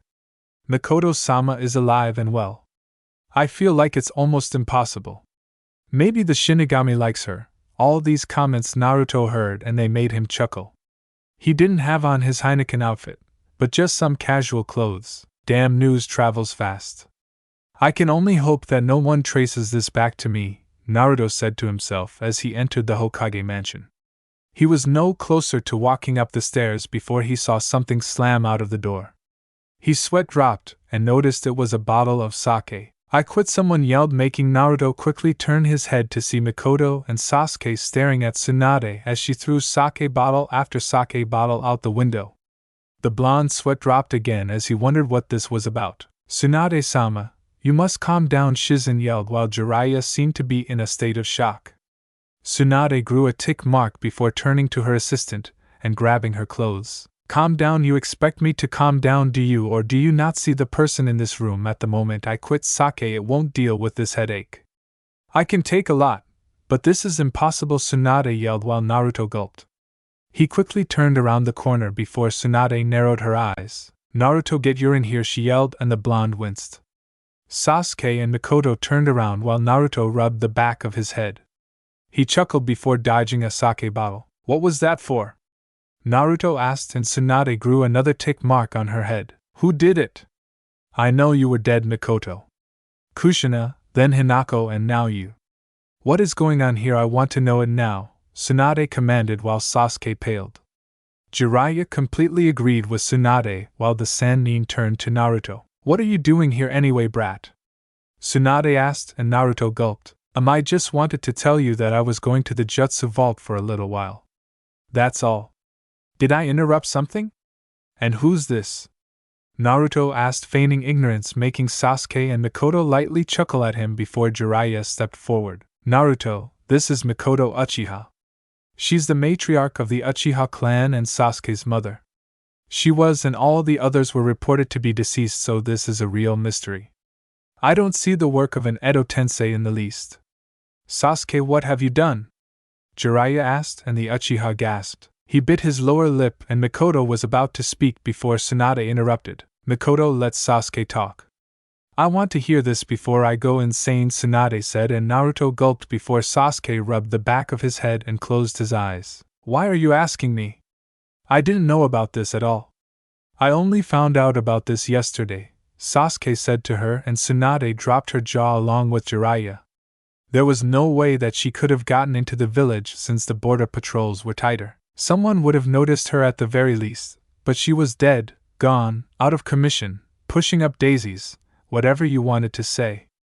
This was just too weird to be true. If you'll let me, then I can explain this, Mikoto told Tsunade, and the Godame Hokage slumped into her chair before rubbing her temples. Brat, if you have something to do with this, then you'd better tell me now, Tsunade said to Naruto, and the blonde raised an eyebrow before he mentally stared to sweat. He had learned to keep his face emotionless, but he had forgot that lesson at the moment, while Kyuubi was grinning like mad. Come, brat. It's time to get out of this jam. You knew this was coming, Kyubi told him, and Naruto gulped. Why are you asking me? I don't even know who this woman is until now. I just came to tell you that I was going to the Jutsu library, Naruto said, making Tsunade slam her head on the table. Jiraiya face-palmed himself before Tsunade looked at another bottle of sake. This has to be a damn dream, she said before she turned to Shizen. Shizen, get rid of every single last sake bottle I own. Right now, Tsunade yelled, and Shizen gulped. Tsunade-sama, you're not thinking clearly. Please settle down, Shizen told her before Tsunade sighed. Tsunade, I said I can explain, Mikoto yelled, and Sasuke backed away from his mother and appeared next to Naruto. I don't know how you did it, loser, but you have my eternal gratitude. I also learned some things last night. Don't expect me to keep saying this or say it again, but thank you. I really mean it, Sasuke whispered, and Naruto smiled. It's alright, Sasuke. I know what it's like to miss a mother, Naruto told him, and Sasuke nodded before they turned back to see Mikoto talking. You see, Itachi didn't actually kill me. In fact, he told me of his entire plan and I went with it. He told me that he would tell me all about Akatsuki. Yeah, I knew about it, and he would give me information while I passed it to the Sandaime. He didn't let anyone, and I had gone into hiding because of it. There were so many nights that I wanted to spend with Sasuke, but I knew I couldn't. Underneath the Uchiha compound is a bunker where I stayed in. I was given food by some unknown source, so I pretty much stayed down there while listening to what happened to the world. What you saw in Blood was a blood clone that I used to make it real, but I couldn't take it anymore. I wanted to see Sasuke, and so I decided to reappear. I didn't care about the consequences so long as I got to see my son, Mikoto said, smiling and waving at Sasuke, who turned away with an embarrassed look on his face. So why didn't he tell us about it? Jiraiya asked, and Mikoto sighed. Well, Tsunade wasn't even here, and Jiraiya, you were always traveling. Plus it was treated as a SS rank secret, so there was nothing he could do about it. Don't blame him or me about it, Mikoto said while Tsunade sighed before turning to Jiraiya. Did Sensei even know about Akatsuki before you told him? Tsunade asked, and Mikoto grew a tick mark. You think I'm lying? She asked dangerously, making Tsunade and Jiraiya put their hands up in defense, seeing the deadly aura around Mikoto's form. No, that's not it. This is just a lot to take in at the moment. I can't believe it, Tsunade said, and Jiraiya could agree. I'll have to look into some things, but I suppose that makes sense. So Haim, what should we do? You know how strong Mikoto is. She was the only one who could effectively match Kushina in anything, Jiraiya said, and Tsunade could agree. She knew a lot of Mikoto's exploits even when she was traveling. It'd be a waste not to have her back in the service. Well, I don't mind coming back into the service, but I have a question for both of you, Mikoto said, and the two nodded while she smiled and placed her hands on the desk. Sasuke, Naruto, please leave this instant, she said, making the two glance at each other. Mikoto glared her Sharingan at the two Sannin, making them gulp. Immediately Naruto and Sasuke left, leaving Jiraiya and Tsunade at Mikoto's mercy. Now then, I'm only going to ask this once and I want an answer. Where is Danzo? She yelled out, making Tsunade and Jiraiya turn to each other. We don't know right now, Jiraiya said, and Mikoto smiled while her eyebrow twitched. Summon him now, or I'll make the two of know why I was one of the closest shinobi to the Sannin, she said, making Tsunade nod along with Jiraiya. With Sasuke and Naruto, the two boys were walking towards the Jutsu vault near the bottom of the Hokage mansion. It wasn't the Hokage's vault, but a vault for all those Jonin and above who could take scrolls and the such out of the vault. So are you happy? Naruto asked, and Sasuke nodded. He then looked at the ground and sighed. But I learned of the truth about Itachi, Sasuke said, and Naruto narrowed his eyes to the mention of the elder Uchiha. I did also. It's hard to believe, isn't it? Naruto asked, and Sasuke nodded. He sighed again while Naruto rubbed the back of his head. So what are you going to do about it? Now that you know Itachi wasn't who we thought it was? Naruto asked him, and Sasuke bit his lower lip. He uttered, but Naruto didn't really care if the Uchiha wouldn't respond or not. It must have been a lot for him to take in at the moment. He could only hope that Sasuke would start to lighten up a bit more. Anyway, why are you going to the Jutsu vault? Sasuke asked the blonde, and Naruto smiled. Say Cret, he said, making the Uchiha scowl at his Heineken partner. HN, he said, but he followed the blonde anyway. He had nothing better to do at the moment. He said that his mother wouldn't mind training him a bit later. Not to mention that he couldn't wait to see what scrolls the jutsu vault. Naruto and Sasuke came up to the vault being guarded by 2 Umbu and came up to them. They were about to go through the door before one of the Umbu turned to them. Can we help you? The Umbu asked, and Naruto turned to him. Yes, Sasuke and I are going inside, Naruto told them like it was an obvious thing. The 2 Umbu glanced at each other before turning back to the blonde. Look kid, only Jonin and Umbu are allowed in here, and last time I checked you were either, so why don't you and the Uchiha get lost? One of the Umbu said, making Sasuke and Naruto narrow their eyes. They growled at the Umbu for calling them kids. Naruto sighed as he took out his new license and flashed it at the Umbu. What is this? The Umbu asked, and Naruto sighed again before he gritted his teeth. This is my Heineken license. It grants me and Sasuke access to the jutsu vault, Naruto said with a glare before the Umbu handed him back his license. Obviously fake. There is no such thing as a Heineken license. Better luck next time. Now leave before we turn you to Tsunade-sama, the Umbu said to him, making Naruto ball his fists. This had to be some joke, didn't it? Hey, what's going on here? Someone asked, making the 4 turn around. Naruto looked to see his mother smiling at everyone along with Kakashi and Yugao. The entire Heineken team was in front of the Umbu guards before one of them recognized Yugao. Why, Yugao Taicho, what are you doing here? I thought you resigned from the Umbu, one of them said, and the purple-haired Heineken member smiled. That's right, I did, but what's going on here? She asked while the Umbu looked at Naruto and Sasuke. They want entry into the jutsu vault, but we told them that they have to be Jonin or Umbu. They handed us fake licenses, so we're trying to send them away, one of them said while Kakashi took his out. By any chance was it like this? Kakashi asked with an eye smile, and the Umbu gasped at the same license with Kakashi's face on. How do you? He asked, and Kakashi rubbed the back of his head, while Kushina stepped forward. You two are obviously mistaken. It seems that you didn't hear the news.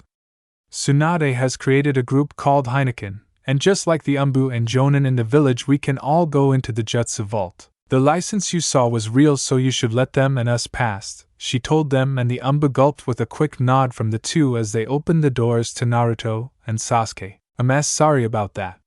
It won't happen again.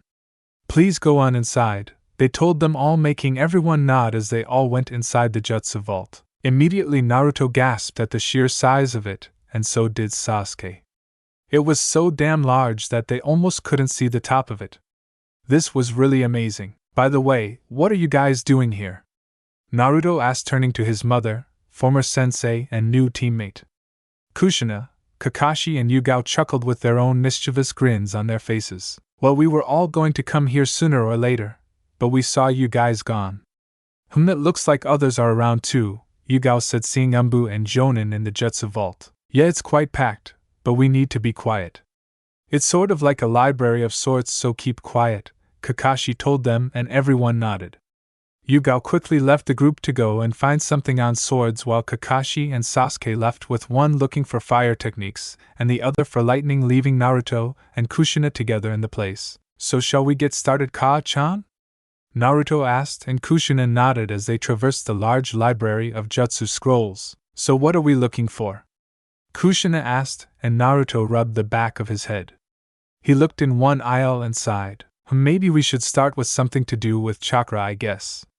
Oh wait, I know just the thing, Ka-chan, Naruto said as he ran off to go and get a book, leaving Kushina on a staircase. In no time, Naruto returned with a book and handed it to Kushina.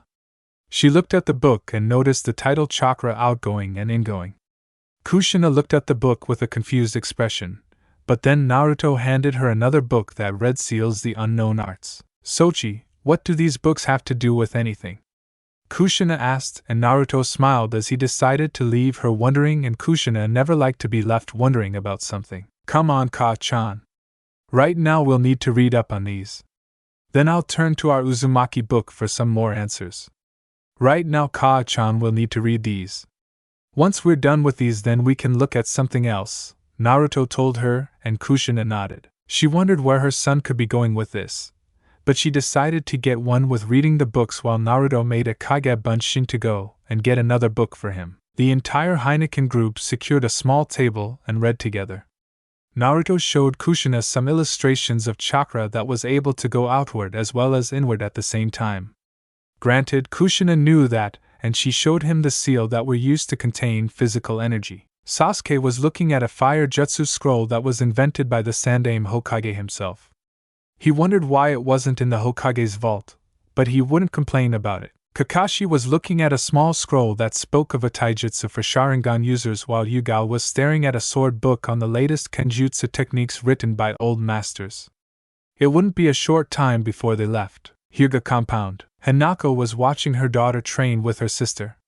It was a refreshing feeling to see her two daughters training so intensively. The wife of the Hyuga head smiled along with her husband and their daughter's progression.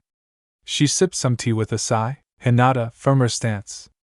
Hanabi, you need more execution, Hayashi instructed. Hi, they both said at the same time as they picked up their pace. Hayashi slightly smiled while he sat next to his wife and half-sister. It felt like a dream to have her back, and it was all thanks to Naruto. He of course was happy about it, but he also knew about the contract with Naruto and the Shinigami. It still seemed hard to believe that the blonde held a contract with one of the most powerful beings in the entire world, and he wanted to use its power to bring about peace. How was that for a good person? Hayashi-kun, are you alright? Hanako asked, noticing him, and Hayashi shook his head. I'm fine, Hanako. Just a little bit happy. Both girls have livened up since you came back, and even Niji is smiling more than usual, Hayashi said, and Hanako nodded with a smile on her face. We both know who to thank for that, she said, and Hayashi couldn't disagree with her on that. Soon a Hyuga came to the two and bowed before the Hyuga head and his wife. Hayashi-sama, you are being summoned to an immediate council meeting. Please get ready, the Hyuga told him, and Hayashi sighed with a nod as he stood to his feet and walked off with Hanako giggling. Well girls, I'll be taking over for your father, so you get a 5-minute break, then it's back to your spar. But this time you both will be fighting me, Hanako said, making Hinata and Hanabi raise their eyebrows. You sure we won't beat you, Ka-sama? Hanabi asked, making Hinata giggle at the joke before Hanako jumped into the air and backflipped over Hinata and Hanabi, making them both gasp before she safely landed on the field. You both didn't think that your father was the only one who taught members of the Hyuga clan, did you? Hanako asked, making Hanabi and Hinata stare at their mother in awe. And so the girls' training began. Council room. Tsunade had sat down in her seat as the clan heads filed in. They all sat in their appropriate seats. Soon after them, the civilian council filed in, and everyone looked to see Tsunade rubbing her temples like she just had the shock of a lifetime. So what's this meeting about, Tsunade-sama? Some asked while placing her arms on the table. Hayashi closed his eyes and folded his arms while Tsunade turned to the Inuzuka head. As of today, I have a surprise for everyone. Especially Danzo, Tsunade said, glaring at the man, making the Root Division head narrow his eyes. Well? Are you going to tell us or keep us in suspense? Kohara asked, and Tsunade turned to them. Calm down, you old bat. Now then, open the door, Tsunade said, and the Umbu did so. Immediately there was a single flash as the room was flooded with Ki. They all tensed as the person walked into the room. Everyone widened their eyes while Hayashi seemed rather surprised. Some dropped her jaw along with Chusa. Shikaka sighed and rubbed the back of his head, while Shibi raised an eyebrow. Inoichi seemed confused as everyone stared at Mikoto. Danzo tensed as the Uchiha matriarch walked into the room. Mikoto, everyone said while the woman glared at Danzo. Danzo, Mikoto yelled as she charged at the one-eyed man, only to be blocked by an Umbu. The Uchiha glared hard while she showed absolute disdain for the man in front of her. Mikoto-san, please calm down. Wait, what's going on here? Inoichi asked, and everyone turned to Tsunade for an explanation, making the Sannin smile. Tsunade told everyone the story that Mikoto told her. Needless to say, but everyone was rather surprised to hear that story, and before long they all got back to a current subject at hand. So why is she trying to attack Danzo-sama? A civilian asked while Mikoto narrowed her eyes at the bandage-covered man. Why don't you tell them why? Danzo. Mikoto spat at him, and the elder closed his eyes while keeping his cool demeanor, but on the inside he was visibly trembling. Mikoto lowly growled while the Umbu tried with all his might to hold back her from impaling the man. Go on, Danzo, tell them all how you helped in the Uchiha massacre. Tell them how you stole 6 Sharingan from 3 different people. Take off that damn bandage and show them the Sharingan that you stole from Shursui Uchiha, Mikoto yelled, and Danzo got to his feet. Outrageous woman, do you all really believe this nonsense?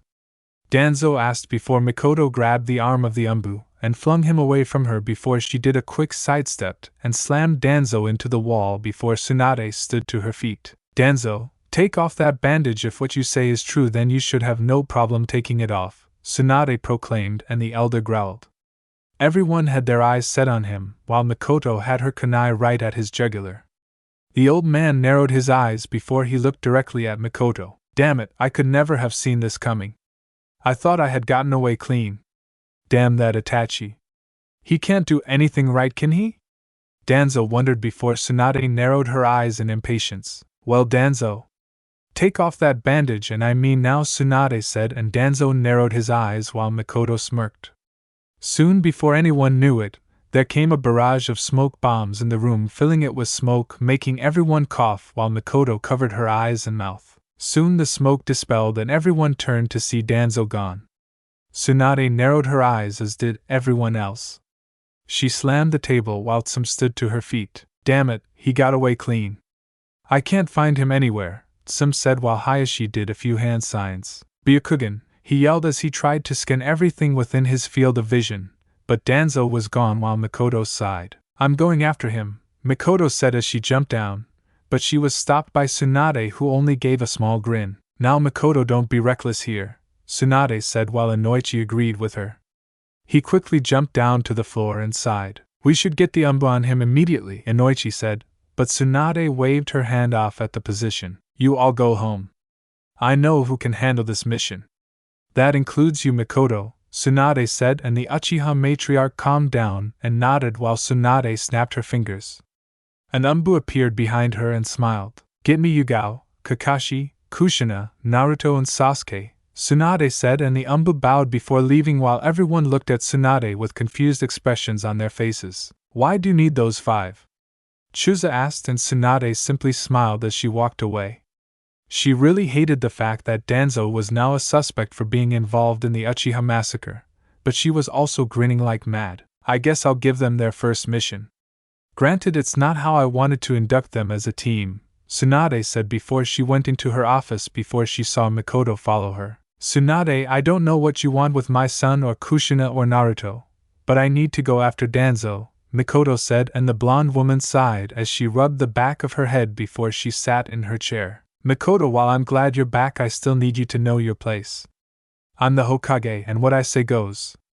Now calm down and wait for the others to arrive, Tsunade said, and Mikoto sighed before leaning against the wall. With Team Heineken, see Kaa-chan, if you place the seals on your wrists, then the outgoing chakra will merge with the ingoing and both will be concentrated to your hands as you form the ball, Naruto said to her, and Kushina seemed to understand as she saw how Naruto explained it. Sochi, the way that sounds makes it rather unstable. You're going to have to find a way to contain that chakra or it will explode right in your face, Kushina said, and Naruto could honestly agree with her on that while everyone else was busy reading some scrolls. But then an Umbu bursted through the door of the Jutsu vault. Heineken, report to Tsunade-sama's office at once, the Umbu said to everyone, making Naruto, Kushina, Kakashi, Yugao and Sasuke jump to their feet. They all narrowed their eyes while all the Jonin and Umbu who were in the room turned to the group. The team of Kenjutsu users quickly got to the door in a hurry. What happened? Naruto asked, and the Umbu instructed them to follow him towards the Hokage mansion as they all tried to get the Umbu to tell them what was going on. But no one had an idea of what he could want with them all. Soon they all came up to the door and opened it. Sasuke turned to see his mother leaning on the wall with a pissed-off expression on her face. He wondered what was wrong before Tsunade waved the Umbu away and turned to them all. Kushina noticed Mikoto and the two gave each other a warm smile and waved before getting serious to the situation. Heineken, I have a mission for all of you. This will be your first mission as a group. It wasn't supposed to be this early, but circumstances forced my hand a little bit. We had a bit of a council meeting and, well, Danzo has become a suspect to treachery. He might also be a small accomplice in the Uchiha massacre, Tsunade said, and Sasuke balled his fists, while everyone narrowed their eyes. Ka-san, is that true? Sasuke asked, and Mikoto nodded while Tsunade sighed again before getting to her feet. Heineken, your first mission is to find Danzo, apprehend him and anyone who gets in your way. This will be an A-ranked mission. It's impossible that he left already, so you need to move fast, Tsunade told them, and everyone nodded to her with a bow. Mikoto, while I know you have issues with Danzo right now, I need you to go home and rest. It's not good to have you too excited, Tsunade and everyone nodded. They all quickly left, and Mikoto did the same. And Naruto? Tsunade asked as the blonde turned around. Tsunade looked at the black lines on the blonde's left arm and sighed. Stay safe, she said, and Naruto nodded as he left while Tsunade leaned her head on the desk before looking out the window. Damn it, Danzo, you always had to be the biggest pain in the, didn't you? Tsunade asked herself as she watched Naruto, Sasuke, Kakashi, Yugao and Kushina rush on top of the rooftops. With the team, everyone rushed back to Kakashi's house, and the Jonin opened the door. They all quickly gathered inside around the table. Alright, we have our mission. We'll be leaving in approximately 10 minutes. Naruto and Sasuke will check all areas to the east. I go to the north, Kakashi the south and Yugao to the west. If any of us find Danzo, then we'll alert the others. As long as I've known him, Danzo's been crafty in everything that he does. Plus he has the experience to back it up, Kushina said before Naruto raised his hand. Who is this Danzo guy? I've never heard of him before, Naruto told them while Sasuke was in the same boat as the blonde and Kakashi stood to his feet. He's a member of the council and one of Konoha's most influential committers. He was in charge of Konoha's Umbu division, but it was supposedly shut down by the Sandaime due to the questionable way of training that Danzo did with his shinobi. He's always been shady, but Konoha could never find the evidence to pin him down until now, Kakashi explained, making Naruto and Sasuke nod while Kushina clapped her hands. Everyone has their assignments, so get moving right now, she said, and everyone got to their feet. They all dashed off throughout the room. Everyone put on their Heineken uniforms and strapped their individual swords to their sides. Everyone appeared back into the room as Kushina opened the door. Find, capture, and eliminate. Let's go, she said, and everyone dashed off in different directions. With Mikoto, the Uchiha matriarch sighed as she rested on the couch. Too much was going on that she didn't know about. She just knew that Danzo had done something to Shisui and that wasn't going to stand with her. Shisui was her older son's best friend, and it just really pissed her off. Mikoto got to her feet and walked through the compound. She appeared in Shisui's old house and sighed. It had a burnt room all around it, just like she thought it would. Mikoto came into his room and walked around. She came into the hallway only to see a sword on the wall. Mikoto ignored it for the time being and surveyed the house. Shisui, I wonder what he was thinking before his death, Mikoto wondered before she thought of Danzo. She lightly growled before turning back around, and she grabbed the blade on the wall.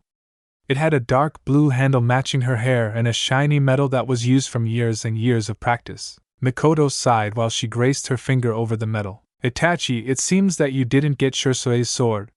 He always did like this one, Mikoto said with a smile before she sheathed back the metal. Shisui, I'm borrowing this for a bit. Sorry if I need it, Mikoto said before she ran out of the hallway and then hit the streets. With Sasuke and Naruto, the two young swordsmen were running along the rooftops before they stopped. Sasuke looked around the place with his Sharingan, while Naruto had his Kage Bunshins cover the lost area. See anything, Sasuke? Naruto asked, and the Uchiha shook his head. It wouldn't be that easy to spot some like Danzo if people still haven't found the evidence to convict him. I've only heard about him once or twice, but dismissed it since it had nothing to do with me, the Uchiha replied, and Naruto grinned. I guess it does now, Naruto said, and Sasuke nodded. He looked at the certain spot and glared. Hey Naruto. Look there, Sasuke said to him, and the blonde turned. They both secretly went into an alleyway and Naruto touched his hand to a wall. He closed his eyes while Sasuke waited. The blonde opened them and nodded. Yeah, there is a high concentration of chakra right here. I don't know why, but I think we just caught a break, Naruto said, and Sasuke could agree with that. Do you think it's one of Danzo's bases?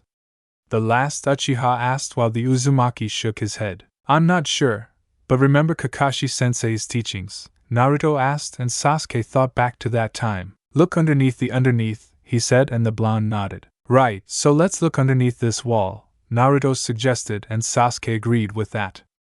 The two took their swords out and slashed the wall, making it crumble, revealing a passage going into the ground. The two Heineken members gazed down it and smiled. Let's go, Naruto said, and Sasuke nodded while he did a hand sign.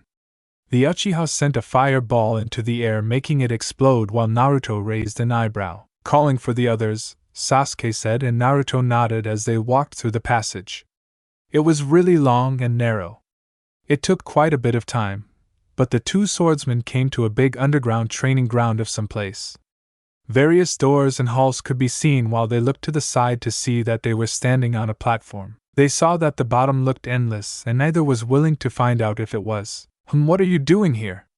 Someone asked, making Naruto and Sasuke look up. They both glared as they saw two young Anbu, about their age, walk into the platform. Hey, we're looking for Danzo. Do you know where he is? Naruto asked, and the two Anbu narrowed their eyes behind their masks. Danzo-sama will not be meeting with you. Leave before you die, one of them said while Sasuke snickered. Look, either you tell us where his is or you'll be on the next road to the Shinigami, Sasuke said, and Naruto slammed his fist into his hand. He could get the sacrifice for Mikoto out of the way with this. What Sasuke said to you idiots? Now then, Naruto said as he drew his sword. Sasuke did the same while the Anbu remained emotionless. Are we going to do this the easy way or the hard way? And please say the hard way, Naruto told them with an icy glare before the two charged the Heineken members while Sasuke and Naruto smirked. Hard way it is, they said together as they charged to two young Anbu. Thanks for listening to my video. Don't forget to like, share, subscribe and comment below your favorite part. Sayonara, see you in the next video.